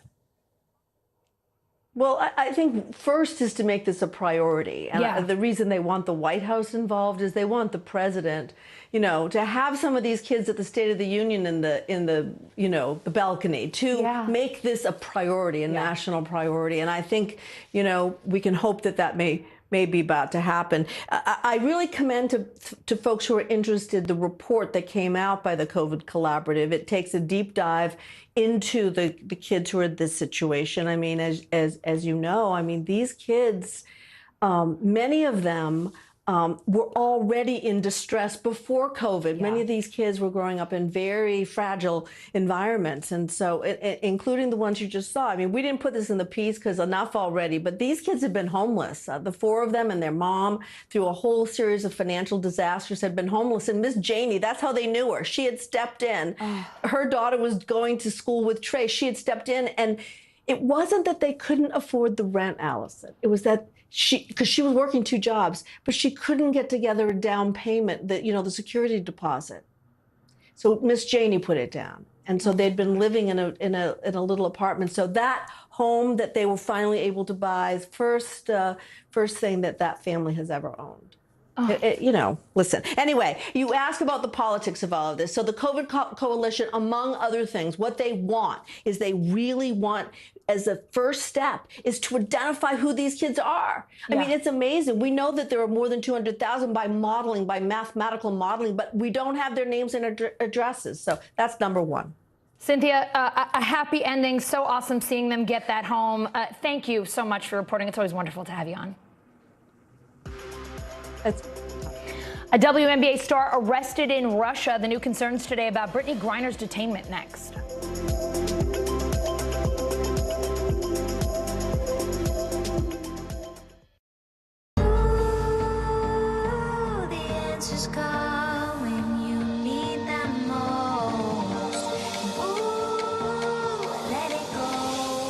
The Today Show's newest fan.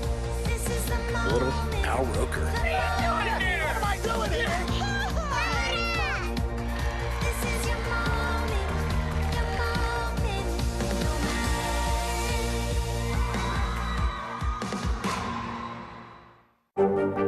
There were residents who hung on for dear life. I've heard people say the town is gone. Do you see it that way? Absolutely not. We've lost some houses, but our community's still here. Top Story with Tom Llamas, weeknights at 7 on NBC News Now.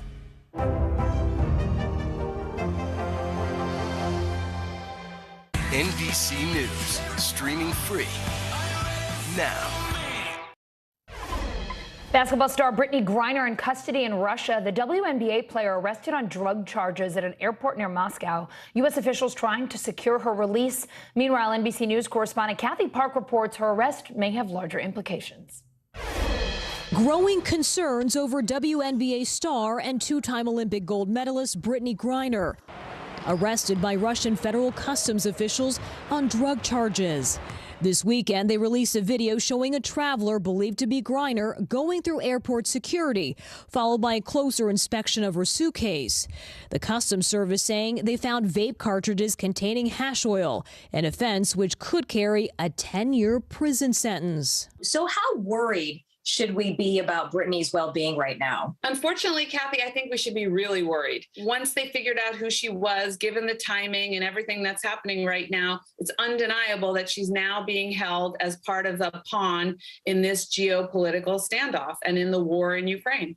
Her arrest comes amid heightened tensions between the U.S. and Russia as a war in Ukraine enters another week. Secretary of State Antony Blinken, when asked about Griner, said, "Whenever an American is detained anywhere in the world, we of course stand ready to provide every possible assistance. and that includes in Russia.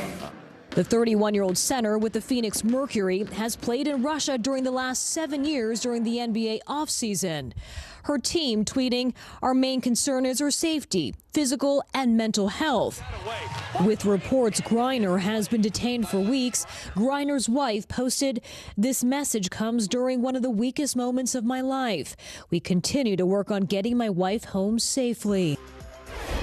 All right, that does it for us. Hallie Jackson starts right now.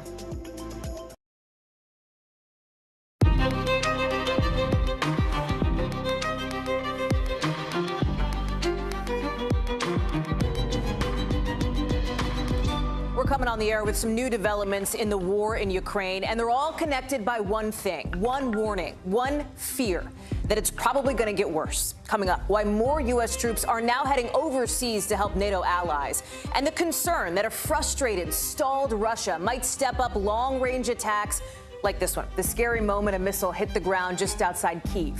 We'll take you live to Ukraine to explain why one top official tells me the refugees they're seeing are more and more traumatized. And then here at home, you've got Congress pushing to ban Russian oil, and the markets, look at the big board, taking a nosedive on all this uncertainty. Plus, we'll go deeper on what the White House is saying now about WNBA star Brittany Griner, detained in Russia for going on 3 weeks now. Her wife calling this one of the weakest moments of her life. Plus, Bill Cosby, he's going to stay a free man for now, with the Supreme Court declining to hear a case about the actor's overturned sex assault conviction. Remember that? But one victim's attorney says the decision doesn't surprise her. We'll explain why. And as America's biggest city drops mask rules today overseas, it's looking more like COVID 1.0 in Hong Kong. We're going to take you there. Plus, an exclusive look at how the CDC is deciding what the new normal will look like in this country. A behind-the-scenes look at how NBC News got to go behind the scenes in tonight's backstory later on in the show. Hey, I'm Hallie, and today, a senior defense official is saying just about every soldier that Russia had planned to use in Ukraine is now there, with the focus now on trying to get innocent people out of the way of danger, and the real concern, it's getting to be too late. And you know, we're going to tell this story through one town's story, Irpin. It's a suburb of about 60,000 people. It's only 15 miles or so, right in the center of Kiev, just outside it. You can see it on the map here. And people are desperate to get out. They're so desperate that they're tiptoeing across this, I don't know, you can't even call it a bridge. It's held together by nails and prayers, basically, after Ukrainians blew up the main bridge to try and slow down Russian troops. The streets are torn up. Getting out by car is super tough. Look at that. So folks have to walk, carrying bags of whatever they have, dealing with moments like the one we're about to show you, captured on camera when a missile hit. And a warning, it's tough to watch. 200-х вывозили, мирное население, маленькие.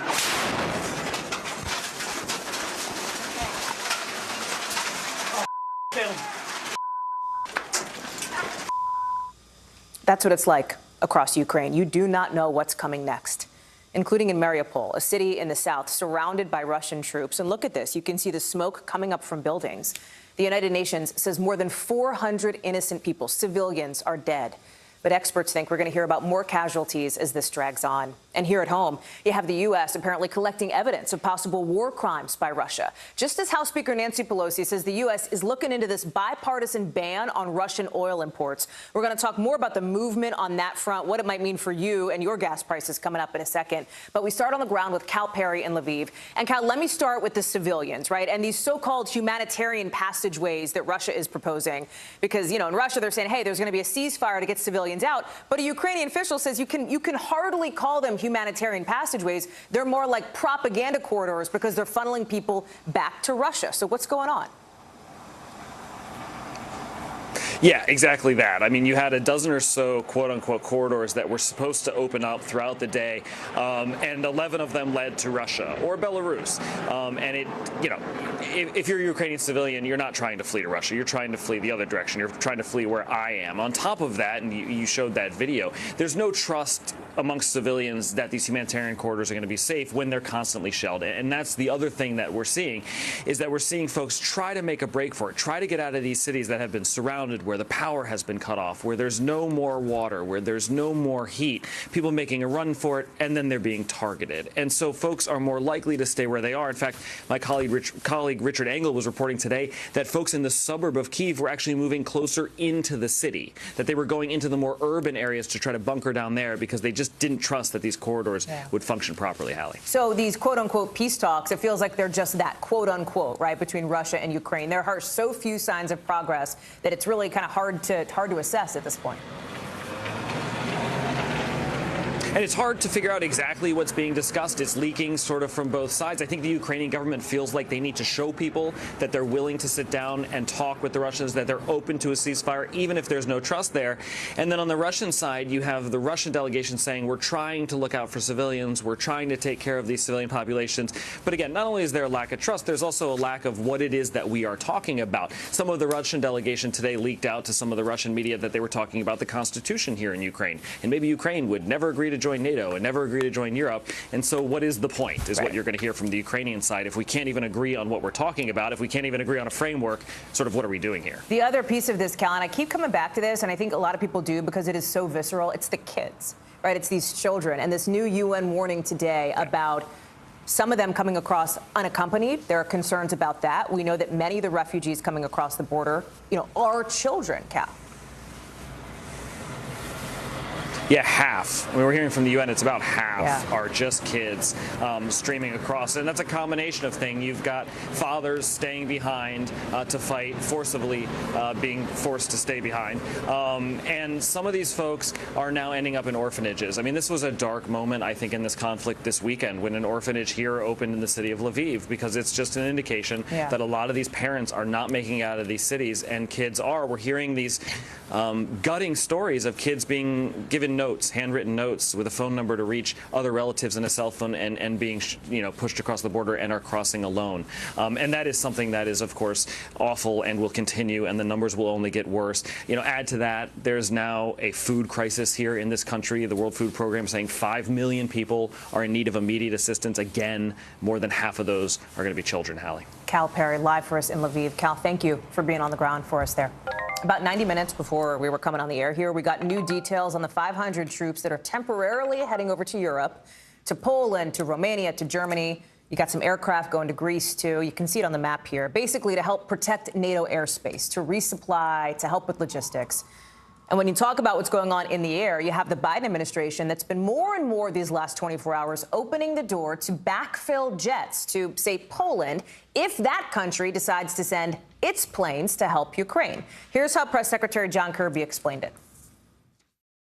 What we've said is that that this would be a sovereign decision for a nation state to make, whether it's Poland or anybody else. There was discussion about if a nation such as Poland were to do this, would there be a capacity for the United States to backfill those aircraft with American-made aircraft?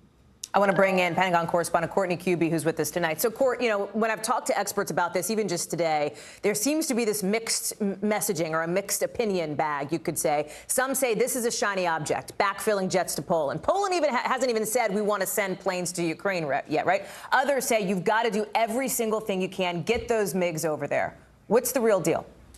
So there's a whole lot of issues here. Yes, Poland has not said that they want to send them. In fact, there have been some statements out of the Polish government that are on the contrary to that they do not want to send jets to Ukraine. But let's assume that that Poland did want to, that Ukraine wanted to accept these fighter jets, that Ukraine could accept the fighter jets. Where's the U.S. component to that? So members of Congress are saying the United States needs to backfill, needs to make sure that Poland is protected by providing F-16s. Well, that's not as easy as it sounds. It's not like the United States has this inventory of F-16s that are sitting around that they can grab. You can't run down to Walmart and pick some up and send them over to Poland. So it may not be that easy. There are a lot of logistical issues. Press Secretary Jen Psaki at the White House actually was pretty open about that at her briefing today, saying that not only is the issue of having to backfill, which, by the way, can take years for these major aircraft and weapon systems to be built and sent over, but there's also the issue of the logistics of doing just that. And what that means is, how would they get the MiGs, the Polish fighter jets, into Ukraine safely. It's a contested airspace. That's right. What would happen if they were flying them over and Russia shot them down? You know, so there's a whole lot of logistical issues that would have to be worked out. At the end of the day, though, Hallie, the Biden administration is looking into this, but it's a very, very early in the process and a bureaucratic process that rarely moves quickly. I mean, you talk about logistics, even like the runways to get these planes on and off, right? And the airports, and you know, yes, Russians have been targeting some of those spots. There was also something really interesting today, Courtney, and we've been hearing more and more about this. What you're talking about right now is the Ukrainian resistance, right? How much can the Ukrainians put up a fight against Russia? But on the Russian side, you had the Pentagon making these allusions to indications about morale being low in Russian troops, right? And this is something that's developed more and more as they're struggling with, apparently, according to the U.S., food and fuel and supplies and, like, listen, not psyched to be in this fight. That's right. And some of them weren't, specifically the conscripts, the people who are not career military for the Russian military. Many of them, according to U.S. officials, didn't know that they were going over there to fight in the first place. And you have to imagine, you know, you're a young volunteer, you know, on most of them on a one-year term, and you go to Ukraine and you're faced with people who probably many of them may even seem like Russians. They may seem very similar to them, and they don't really understand. They weren't told that they were going to be meeting a resistance or fighting a war. So there are a lot of reports, some are anecdotal, but some are backed up by U.S. intelligence, that Russian forces, there's low morale in some of the conscript forces. They are, as you said, they're suffering in some places with problems with their resupply. We hear a lot about this convoy that's been moving down towards Kyiv. Yeah, that's a resupply convoy. I think that's another thing people may not know. Yes, there are some military tanks and things that are in that 40-mile convoy, but most of that, it was actually an effort to get supplies down for the battle to surround and ultimately take Kyiv. Right. So that is just, it's actually become very symbolic of the Russian offense here. And that is in the north, in the east, they're really meeting with logistical hurdles and with now some morale problems. Courtney Kube live for us at the Pentagon on another long day, and I know long night for you. Court, thank you. So all of this, everything we're talking about that's happening overseas, is affecting the markets, too, here in the United States. And today, worst daily loss since this Ukraine invasion began. Look at this. The Dow was down something like 800 points today. The S&P, 128 down. Its worst day, actually, since last October. And then the NASDAQ was down 482 points. Why? Well, investors are worried that you might see higher energy prices, even more than we've already seen, that could slow down the economy and raise inflation. I want to bring in now Christina Partsinevelos. Christina, there's this term that I know our friends at CNBC and you like to say, which is we're tiptoeing to correction territory. What does that mean? How significant is this? A correction territory means when markets fall 10% from their most recent high. Another term we also use is bear market territory. So that is when markets drop 20% from their most recent high. And the best way visually, a bear is like this. That's why it's going down. And unfortunately, with the NASDAQ, where I am right now, we are 20% off of those most recent highs. So in bear market territory, we did see a sell-off today. You mentioned that. A lot of that stems around the concern of oil prices climbing higher. There was a Bank of America note that said that every time 1 million barrels of oil is off the market from Russia, we could potentially see the price jump by $20, which is why so many people today were just throwing around $200 barrels, you know, saying it could potentially hit that level. And if it does, that means we are all going to have to pay more for goods because every company uses oil as their inputs to ship goods, to bring goods across the border, you name it. And so that's the reason why there are a lot of concerns about inflation, and it weighed heavily on markets today. Christina Partsinevelos, good to see you in the NASDAQ. Appreciate it. So what she's talking about here, right, relates to what the White House is talking about and thinking about and what they're thinking about over on Capitol Hill. And that's energy, Russian oil, and this question of should the U.S. ban imports of Russian oil?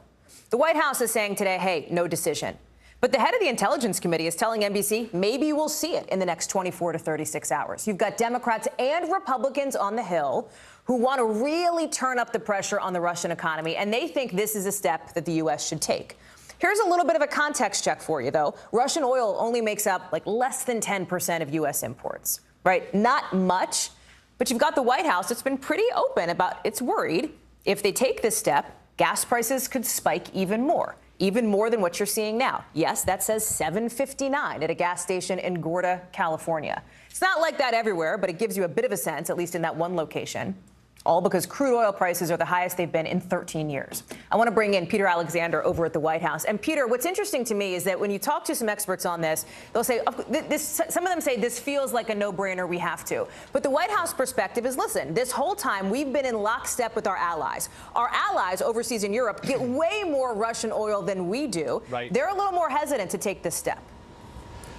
Yeah, Hallie, you're exactly right. I mean, it's about 3.5% of our oil in total that we use comes from Russia. It's about a third of the oil imports for Europe right now. So it's highly significant for them. And that's why it's a much bigger step. And it's why even before the president spoke today with the leaders of the UK, with Germany, and with some other leaders as well, Macron of France, that we heard from some of those leaders saying that they agree that their countries, that Europe needs to sort of phase away from its dependence on Russian oil, but they said they are in no position to enforce a Russian oil embargo right now. It would just be too damaging to them. So as you noted, for President Biden, it's a not too dissimilar situation with smaller percentages, as you noted there. The White House saying that, in effect, they're trying to juggle what is this punishment, this penalty for Vladimir Putin, with what would be an extension of the pain that Americans are already feeling at the pump right now. But as you note, lawmakers, a bipartisan group of lawmakers,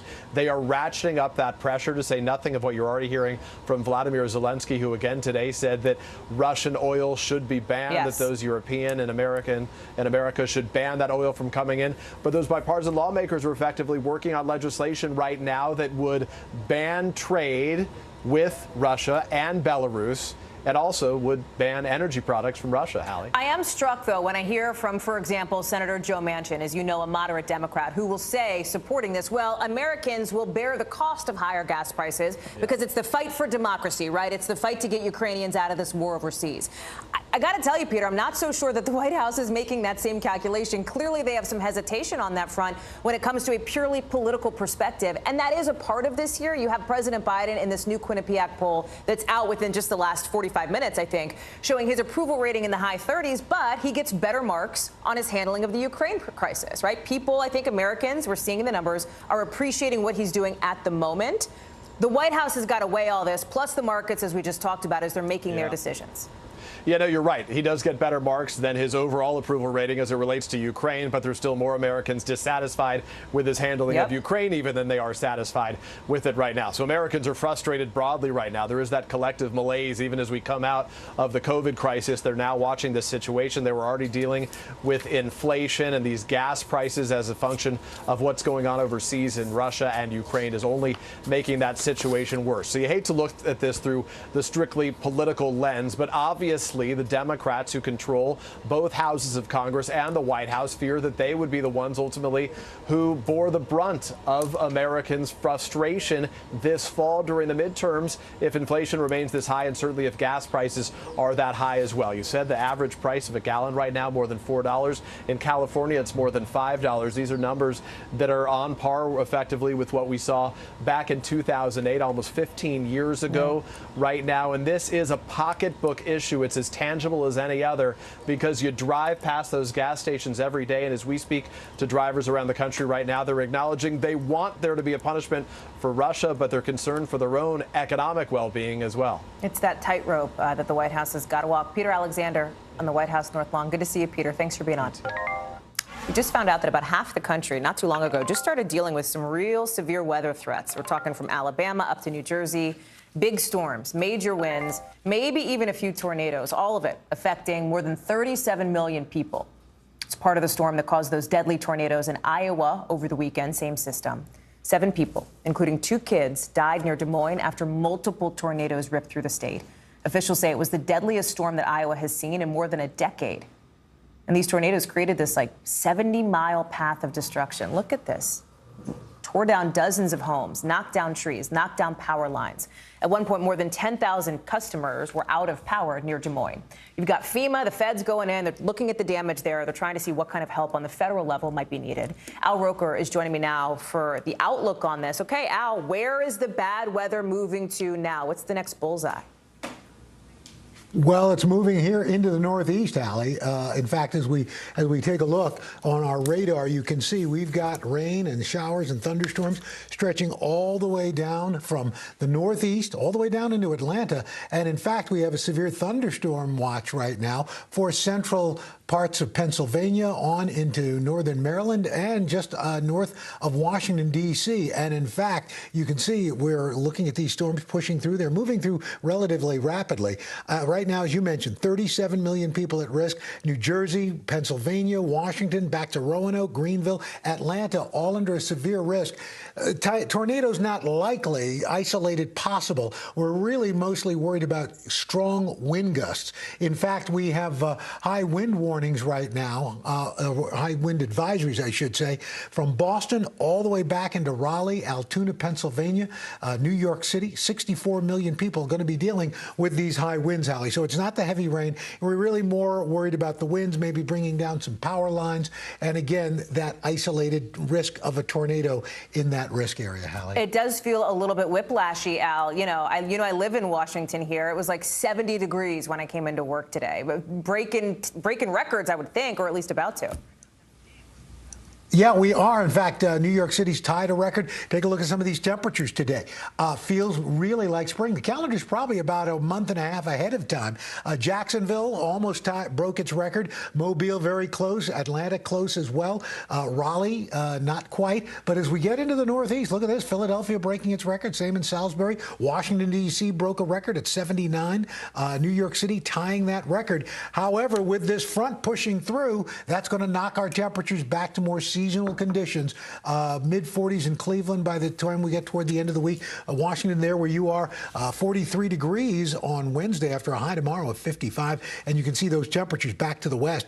Chicago by Thursday, 39. 19 in Minneapolis on Thursday, and Omaha with temperatures 26. So winter's not quite done yet. We're still hanging in there, but things are moderating as the seesaw goes back and forth. Each time it goes up a little higher. Hallie? Al Roker, good to see you. Thank you, Al. We'll look for more of you tomorrow morning on the Today Show. Appreciate it.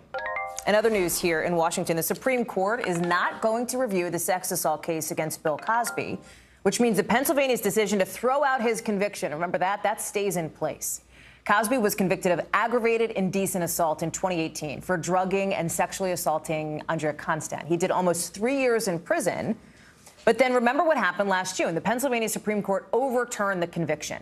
At the time, the court said that he was not given protection against incriminating himself. Cosby's spokesperson today says it's a huge victory, saying his rights were subject to a, quote, reprehensible bait and switch. The former comedian became one of the first celebrities convicted of sexual assault in the Me Too era after Constand and dozens of other women accused him of inappropriate sexual behavior. Pete Williams is joining me now. So, Pete, there's a lot to this here, a lot of layers. You've got Cosby's accusers. You heard from what Cosby's spokesperson had to say. His accusers say this is a huge disappointment, although one of the attorneys representing one of the victims says she's not altogether surprised by this. No, I don't think this should come as any surprise at all. You know, you have to remember the Supreme Court does not view itself as the judicial outrage correction court. Their business, as far as they're concerned, is to harmonize the law. If it's being applied differently in different parts of the country, or there are major constitutional questions involved, that's when the Supreme Court would step in. But this was a very unique circumstance. Remember what happened here. The district attorney, the local prosecutor, looked at the case and said, I just don't think the evidence is strong enough. He put out a press release saying, I'm not going to prosecute Bill Cosby. And on the strength of that, Cosby then testified in the civil lawsuit that his accuser filed against him. And then that was unsealed. And the new prosecutor came along and used Cosby's own testimony to file new charges. Those are the ones that put him in prison. Those are the ones that the Pennsylvania Supreme Court then tossed out, saying that, you know, he had a reasonable expectation that, in essence, he'd been given an immunity deal. So does what the Supreme Court has decided now have any bearing on the civil suit that's been brought against Cosby? So Hallie Jackson fans take note. It's not a Supreme Court decision. They haven't decided anything. Okay.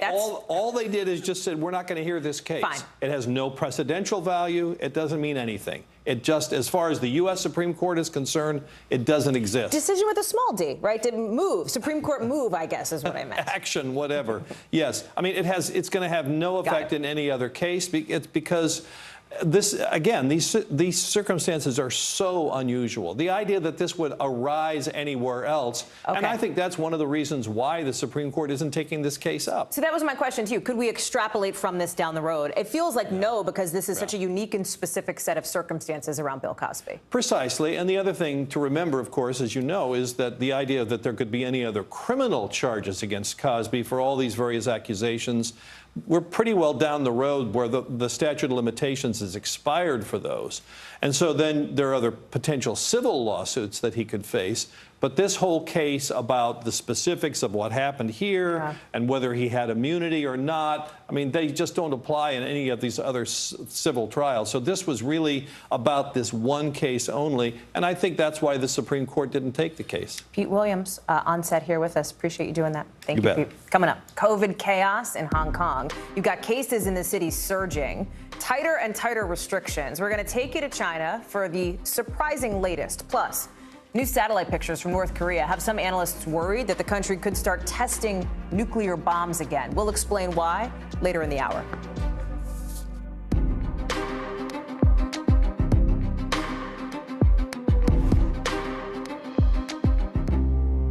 What happened here is a story of loss and salvation. There were residents who hung on for dear life.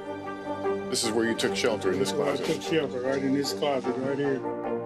Rioters banged down one of the doors. Have you found a way to reconcile it a year later? It really hurt to see this place that I love so much treated with such disrespect. Was it an act of cleaning or an act of healing?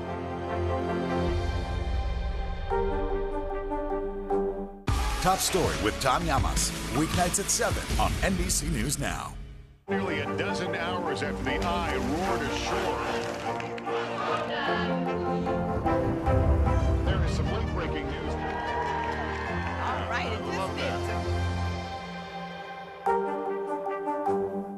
News is more than a headline. It informs, it inspires, and it still matters.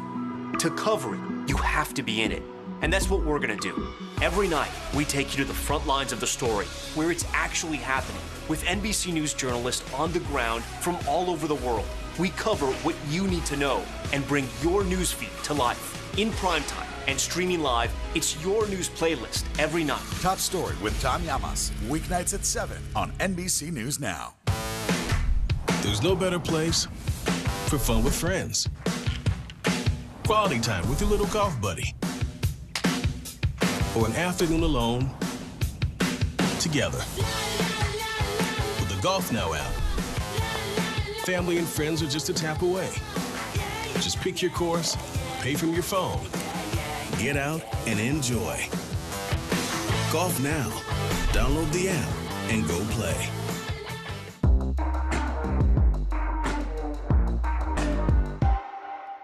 These days, it feels like the news never stops. So let's get into it. What's happening right now, what it all means for you for an hour every day. It can be hard to keep up, so let's get started together. Hallie Jackson Now, weekdays at 5 on NBC News Now. There were residents who hung on for dear life. I've heard people say the town is gone. Do you see it that way? Absolutely not. We've lost some houses, but our community's still here. To cover the news, you have to be in it. We'll take you to the front lines of the story, bringing your news feed to life. Streaming live every night. It's your news playlist. Top Story with Tom Llamas, weeknights at 7 on NBC News Now.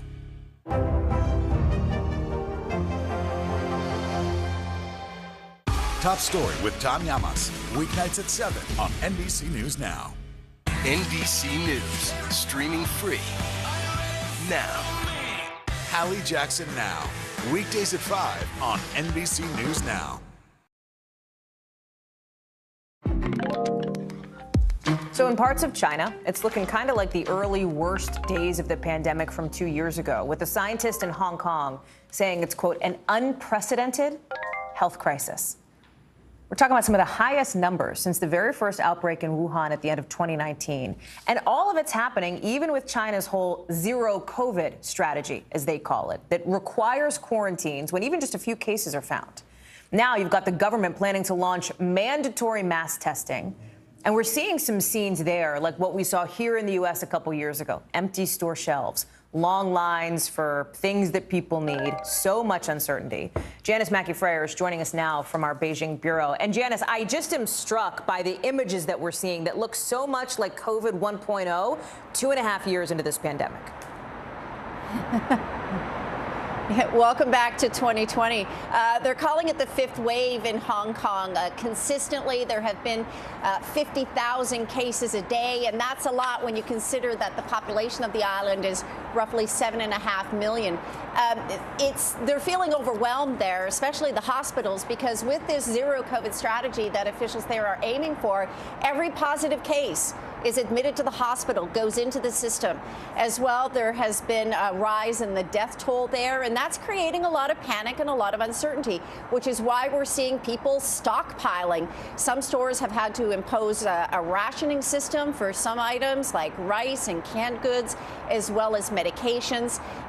People there are blaming mixed messaging over the zero COVID strategy, but experts say that it needs to get under control because the concern now, beyond reputational damage to Hong Kong as a financial hub, the real concern for a lot of people is that a mainland-style total lockdown could be coming.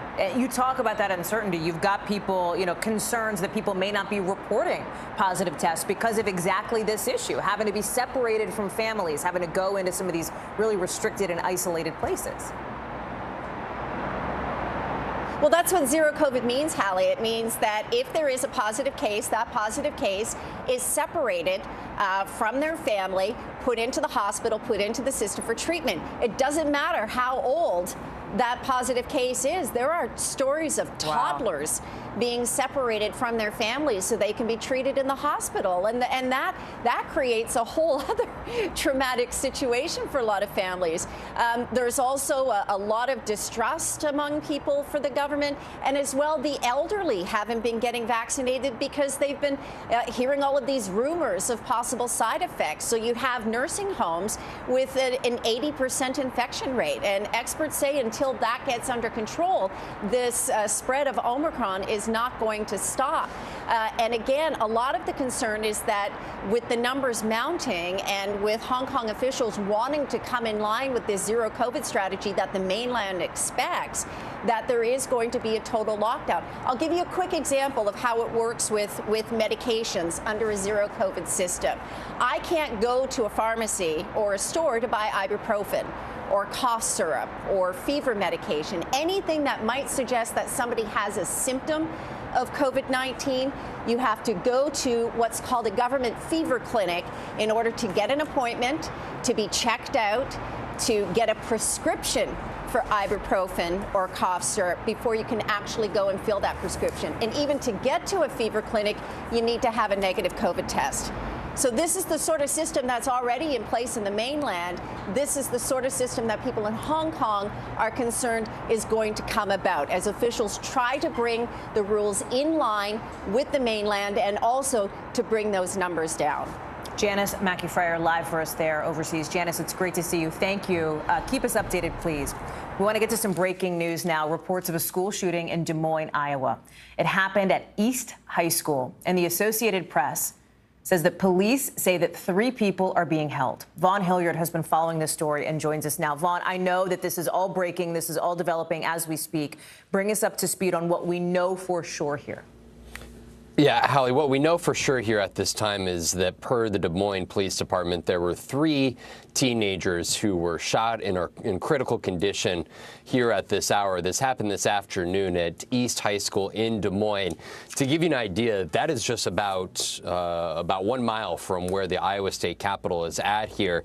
The school was in session at the time. The students were ultimately let go from their lockdown situation and released. The police are saying here at this time that they have multiple individuals, potential suspects here detained. But I think this speaks to the greater concerns here about shootings. You know, when we're talking about even Des Moines specifically, the number of shootings in Des Moines proper in 2021 doubling from 2020. Again, we are still just in the beginning stages here of understanding what happened in this particular instance here. But you heard from President Biden just last week calling for federal action on gun control, gun regulations. But you have not seen that over the course of years in mass shootings. Last year, the Washington Post, a database, actually calculated there were 42 school shootings last year. There's already 4 here this year now, with these three young individuals shot outside of Des Moines High School here. But again, we're in the early stages of understanding the extent of this situation. And I just want to be clear, Vaughn, on the condition of these students that you're talking about. Critical, am I correct? Critical condition is our understanding at this hour here from the local police who are on scene at this time, Hallie. It is devastating to hear about, and I know you'll stay on top of this one, Vaughn, and bring us any updates as you get them. Thank you. Thanks. Let's get you over now to the 5 things our team thinks you should know about tonight. Number 1, let's start with some new satellite pictures showing signs maybe that North Korea could be planning to start testing nuclear bombs again. Analysts say the images show new buildings and construction at the country's nuclear testing site. That's what you're seeing in these squares, the highlighted parts of these images. You don't have to be a nuclear expert to be able to look at that, right? There's a lot of concern about this, especially because North Korea said it destroyed that site back in 2018. Number 2, federal prosecutors today told jurors during closing arguments that Guy Reffitt was ecstatic about what he did when he tried to storm the Capitol while armed on January 6th, they say. Reffitt is the first defendant to take his case to trial. Both sides have rested, and the jury is expected to start deliberations tomorrow. We'll be on verdict watch for that. Number 3. A convoy of truckers are circled around D.C. today because of COVID mandates. Day 2 of protests on the Beltway. They're not nearly what we saw in Ottawa in Canada, but demonstrators say they want to get lawmakers' attention on this issue. Number 4, Supreme Court Justice Clarence Thomas wants to take a closer look at giving sites like Facebook broad immunity. He says he wants the High Court to tighten up protections for social media platforms when they're used to commit crimes. His comments are coming after the court declined to take up an appeal from a Texas woman who was sex trafficked at 15 after friending her abuser on Facebook. And number 5, did you hear about this? The NFL just suspending Falcons wide receiver Calvin Ridley for the 2022 season because he was betting on games last year, they say. The gambling apparently happened during a 5-day stretch when Ridley spent time away from the team, citing mental health reasons.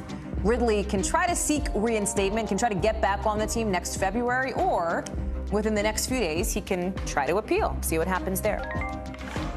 Turning back to Ukraine, we talked about at the top of the show, the U.S., according to officials, collecting evidence of potential Russian war crimes, with the National Security Council spokesperson telling NBC they will use every tool available, including criminal prosecutions, if it gets to that point. And you know the world's also watching, with the International Criminal Court opening an investigation into those allegations, specifically on the weapons Russia might be using. So we're breaking down exactly what those weapons are. Watch. This is brutality. This is inhumane. The head of NATO on Friday claiming Russia is using so-called cluster bombs in its invasion of Ukraine. And the international NGO Human Rights Watch saying Russia killed civilians by firing these bombs into Kharkiv, accusing them of violating international humanitarian law. They cited a 2010 UN treaty banning these weapons, although it's not signed by Russia, Ukraine, or for that matter, the United States. But what exactly are cluster bombs? Basically, they're rockets that open up in the air and let out smaller bombs that can hit a bunch of targets at once over a big area. But a lot of times they don't explode when they hit the ground. So rescue teams like this one in Syria have to clean up a threat that can last for a long time after the fighting. Russia's also accused of using vacuum bombs, sometimes called thermobaric weapons, like these the country has used in practice. Basically, it sucks up all the oxygen where it's detonated, creating a huge fireball and devastating the area. The Kremlin denies using any cluster or thermobaric weapons, and a senior U.S. defense official says they cannot confirm or deny their use. But some experts, looking at the devastation, call it like they see it. When you fire artillery into residential areas, when you bomb civilians, when you attack a nuclear power plant, you are committing war crimes. And Ukrainians are working to find that evidence, with visual teams sifting through the damage to try and make a case against Russia at the International Criminal Court. By the way, the U.S. is not part of the International Criminal Court, and the U.S. has used these weapons, according to the Cluster and Landmine Munition Monitor, an international group that tracks this kind of thing, saying the U.S. used cluster bombs in Afghanistan in 2002 and Iraq in 2003. Amnesty International says they were used in 2009 in Yemen. Under former President Trump, the Pentagon indefinitely put off a planned ban on certain cluster bombs. The Human Rights Watch is calling on the Biden administration to change that policy. So we are quickly approaching a horrific number, nearly 2 million refugees that have left Ukraine just since this invasion began a matter of days ago. And according to the UN, half that number, they're just kids, including one girl, Irina. She's 7 years old. This is her. She just celebrated her birthday at this camp for refugees in a Romanian border town. Take a look at what that was like. Happy birthday to you. Happy birthday to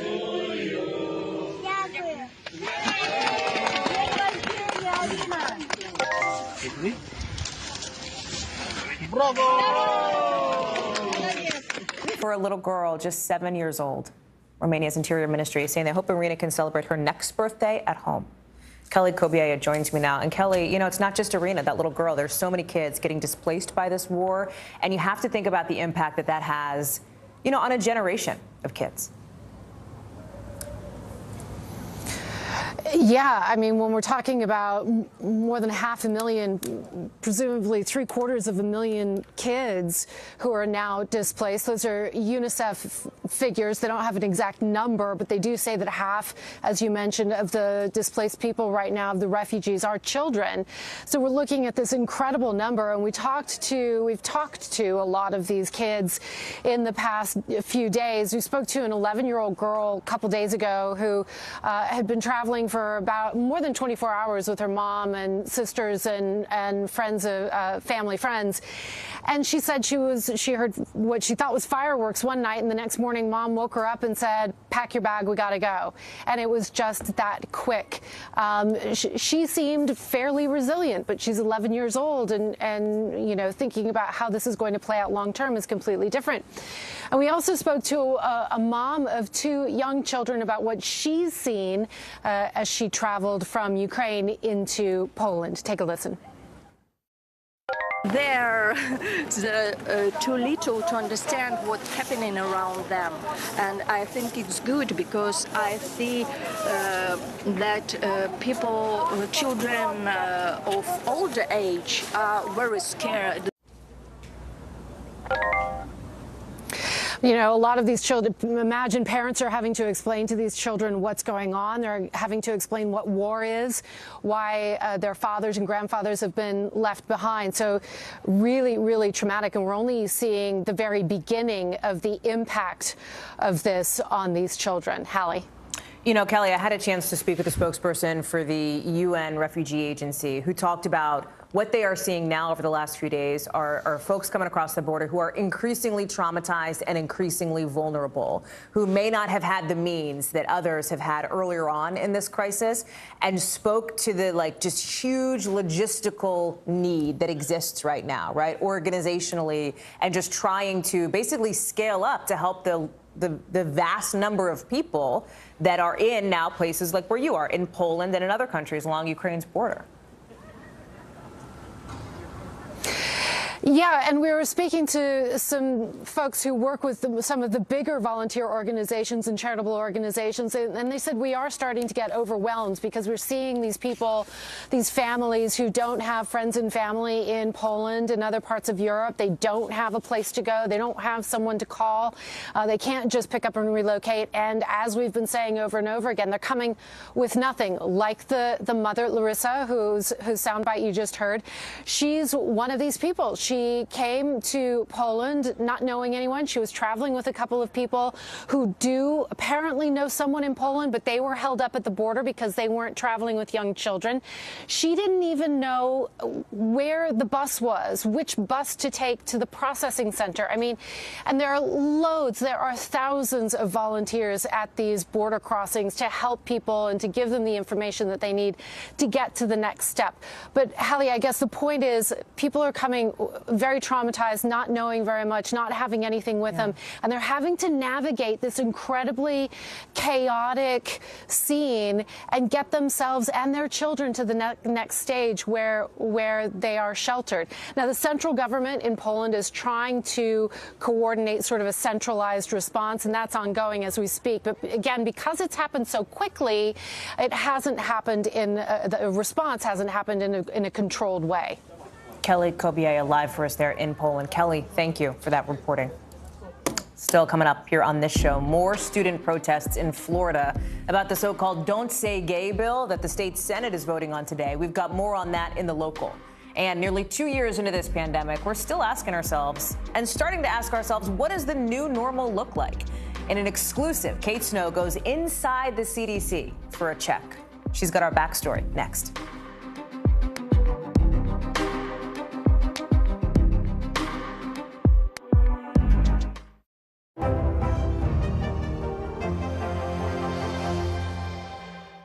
You're watching NBC News Now. Here's what's happening. Right now on NBC News Now. We've got all the angles covered tonight. Look at what's making headlines around the world. President Biden making news tonight on several fronts. We're answering the questions you want answered. There's a lot to talk about this evening. Let's start breaking all this down.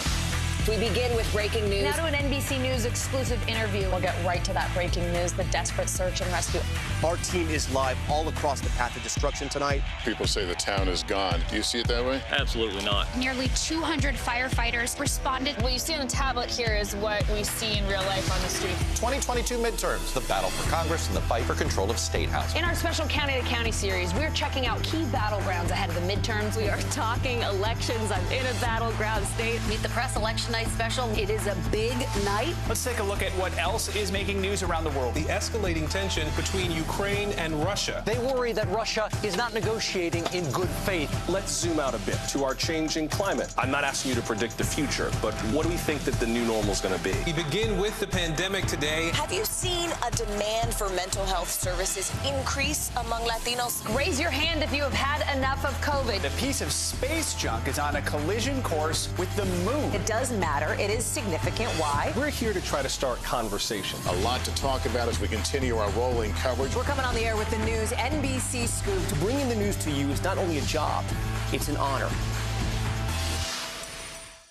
News is happening now. Look at what's making headlines around the world. Whenever it happens, wherever you are, it's here now.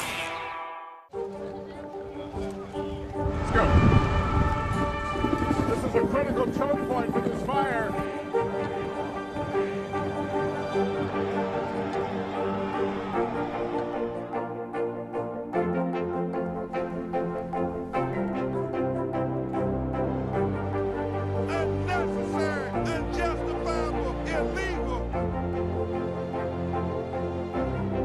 And good evening from New Orleans. Late military operation witnessing the massive crowds. I admire you both. Nice to really spend some time with you. Appreciate it.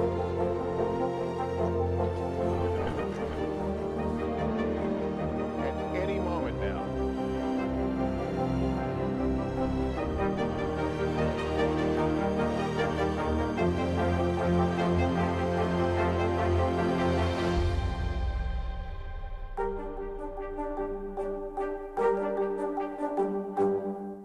Top Story with Tom Llamas is your news playlist on NBC News Now. And now, you can listen to it as a podcast. Available anytime and anywhere.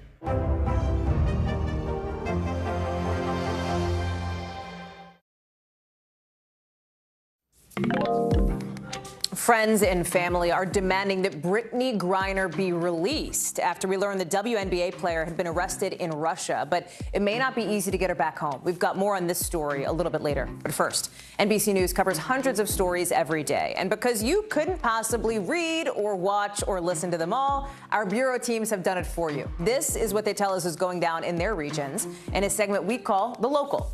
From our Southeast Bureau, Florida's Senate is voting on what critics call the Don't Say Gay bill right now, and it looks like they have enough support to pass it. That means it goes to the governor's desk to be signed into law.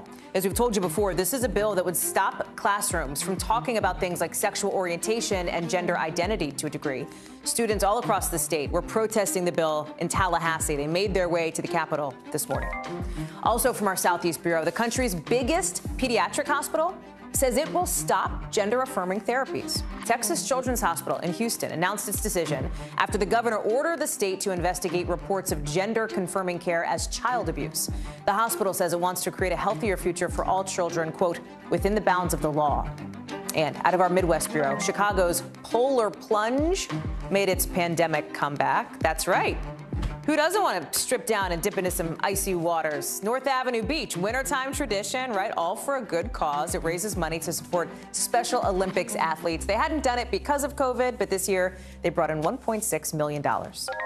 Time now to get the backstory. Our behind-the-scenes look at how a story comes together and how it fits into our bigger picture. And tonight, we're getting exclusive access to the CDC. What does the new normal look like? Where are we with herd immunity? What about new variants? You are looking at, of course, our Kate Snow talking with scientists and the agency's director, Dr. Rochelle Walensky. They showed us things like a map where they look at the impact of COVID in the U.S. Green is good. It means low total cases, low strain on hospitals. Yellow is medium, orange is high. And guess what? We're seeing more of the yellow, more of the green, which is why you're seeing more and more restrictions being lifted. Kate also had a chance, that's that map right there, by the way. Kate also had a chance to follow Dr. Walensky to a federally funded clinic in St. Louis, where she talked about the future and what the future looks like in a world where COVID exists. Watch. I do anticipate that this is probably going to be a seasonal virus. It may be seasonal around the time other respiratory viruses thrive, so that would be the way the flu is. The way the flu is.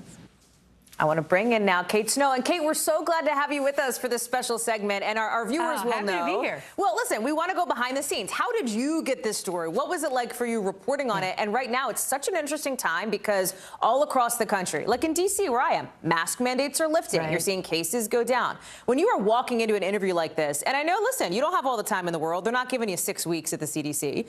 What is your Right. reporting pursuit and priority? Yeah, so interesting. So number one, we kind of went at this thinking, where do we go to get the biggest, right? Who's accountable? Who's the person in charge of really our COVID response? We could have gone to the National Institutes of Health in Washington. We chose to go to the CDC in Atlanta. They were good to us. They let us come in. You're seeing their emergency operations center there. They let us go in there. If you notice, Hallie, there's not a lot of people in there besides us. That's because they're still working from home too, just like the rest of the world.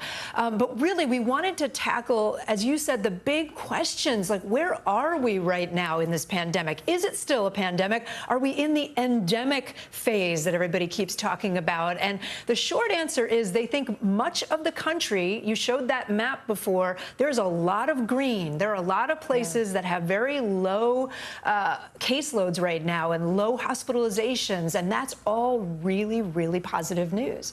You don't just snap your fingers, Kate, and get this kind of, ability to see inside the CDC. You have been reporting on this pandemic for 2+ years at this point. I have to imagine that, you were able to rely on kind of your expertise in your reporting on this to be able to talk with these officials. Well, yeah, I do a lot of homework, too, as I know you do, too, Hallie. I would also say Lauren Dunn, if I could shout out. She's a medical unit producer here. She's fantastic. She really set up and, made all the calls to the CDC and got our access after we thought it up and said, this is what we need to do. We need to go inside. But Dr. Walensky I had interviewed before once, and this is a true story. She's a big fan of NBC News, and she's a big fan of nightly news in particular, and actually watches the show that I anchor every Sunday night, nightly news. So it was kind of funny. At the very end, she asked if we could take a picture, and because she wanted to show her husband that she'd been with me in St. Louis. But look, it was a serious topic, and I did do a lot of homework to kind of really try to press all these officials that I talked with. We ended up doing 3 different interviews: Dr. Walensky in St. Louis and 2 others in Atlanta, and asking a lot about where we are, which is we're in a good place, but is it perfect? No. Can we let our guard down completely? No. Can we take the masks off? Right. Yes, depending on where you live. One of the lines that really sticks with me, Hallie, is Dr. Walensky said to me, take the masks and put them in a drawer, but don't throw them away. That's probably good advice for everybody. Was there anything, Kate, that you heard or saw in the course of this reporting that surprised you, that you didn't expect to see or hear? Well, I didn't realize the administration actually admits this in their report they put out last week, that they were really woefully unprepared at the CDC about a year ago in terms of monitoring and collecting data for a new variant, right? If a new variant pops up in the U.S., will they actually find it? And I was able to talk to Dr. Walensky about that. They say, the CDC says, that it is now incredibly more prepared than it was a year ago because they're doing genomic sequencing at a level they weren't doing before. So they can actually sequence the virus and find new variants. Take a listen to an exchange we had about the future. If you were a betting person, Dr. Walensky, would you think that we're likely to have more variants? Or is it just impossible to say? It is impossible to say. We can decrease our chances by getting more and more people vaccinated. And in fact, I think we will see more variants. The real question is, how much impact will they have on us? So there's that uncertainty, Hallie. We will see more variants. Yeah. Excuse me, we just don't know what they look like. Kate Snow, it is great reporting. So many of us enjoy watching you on Sunday nights on Nightly News, and we'll look for more tonight on NBC Nightly News with Lester at 6:30 Eastern. Kate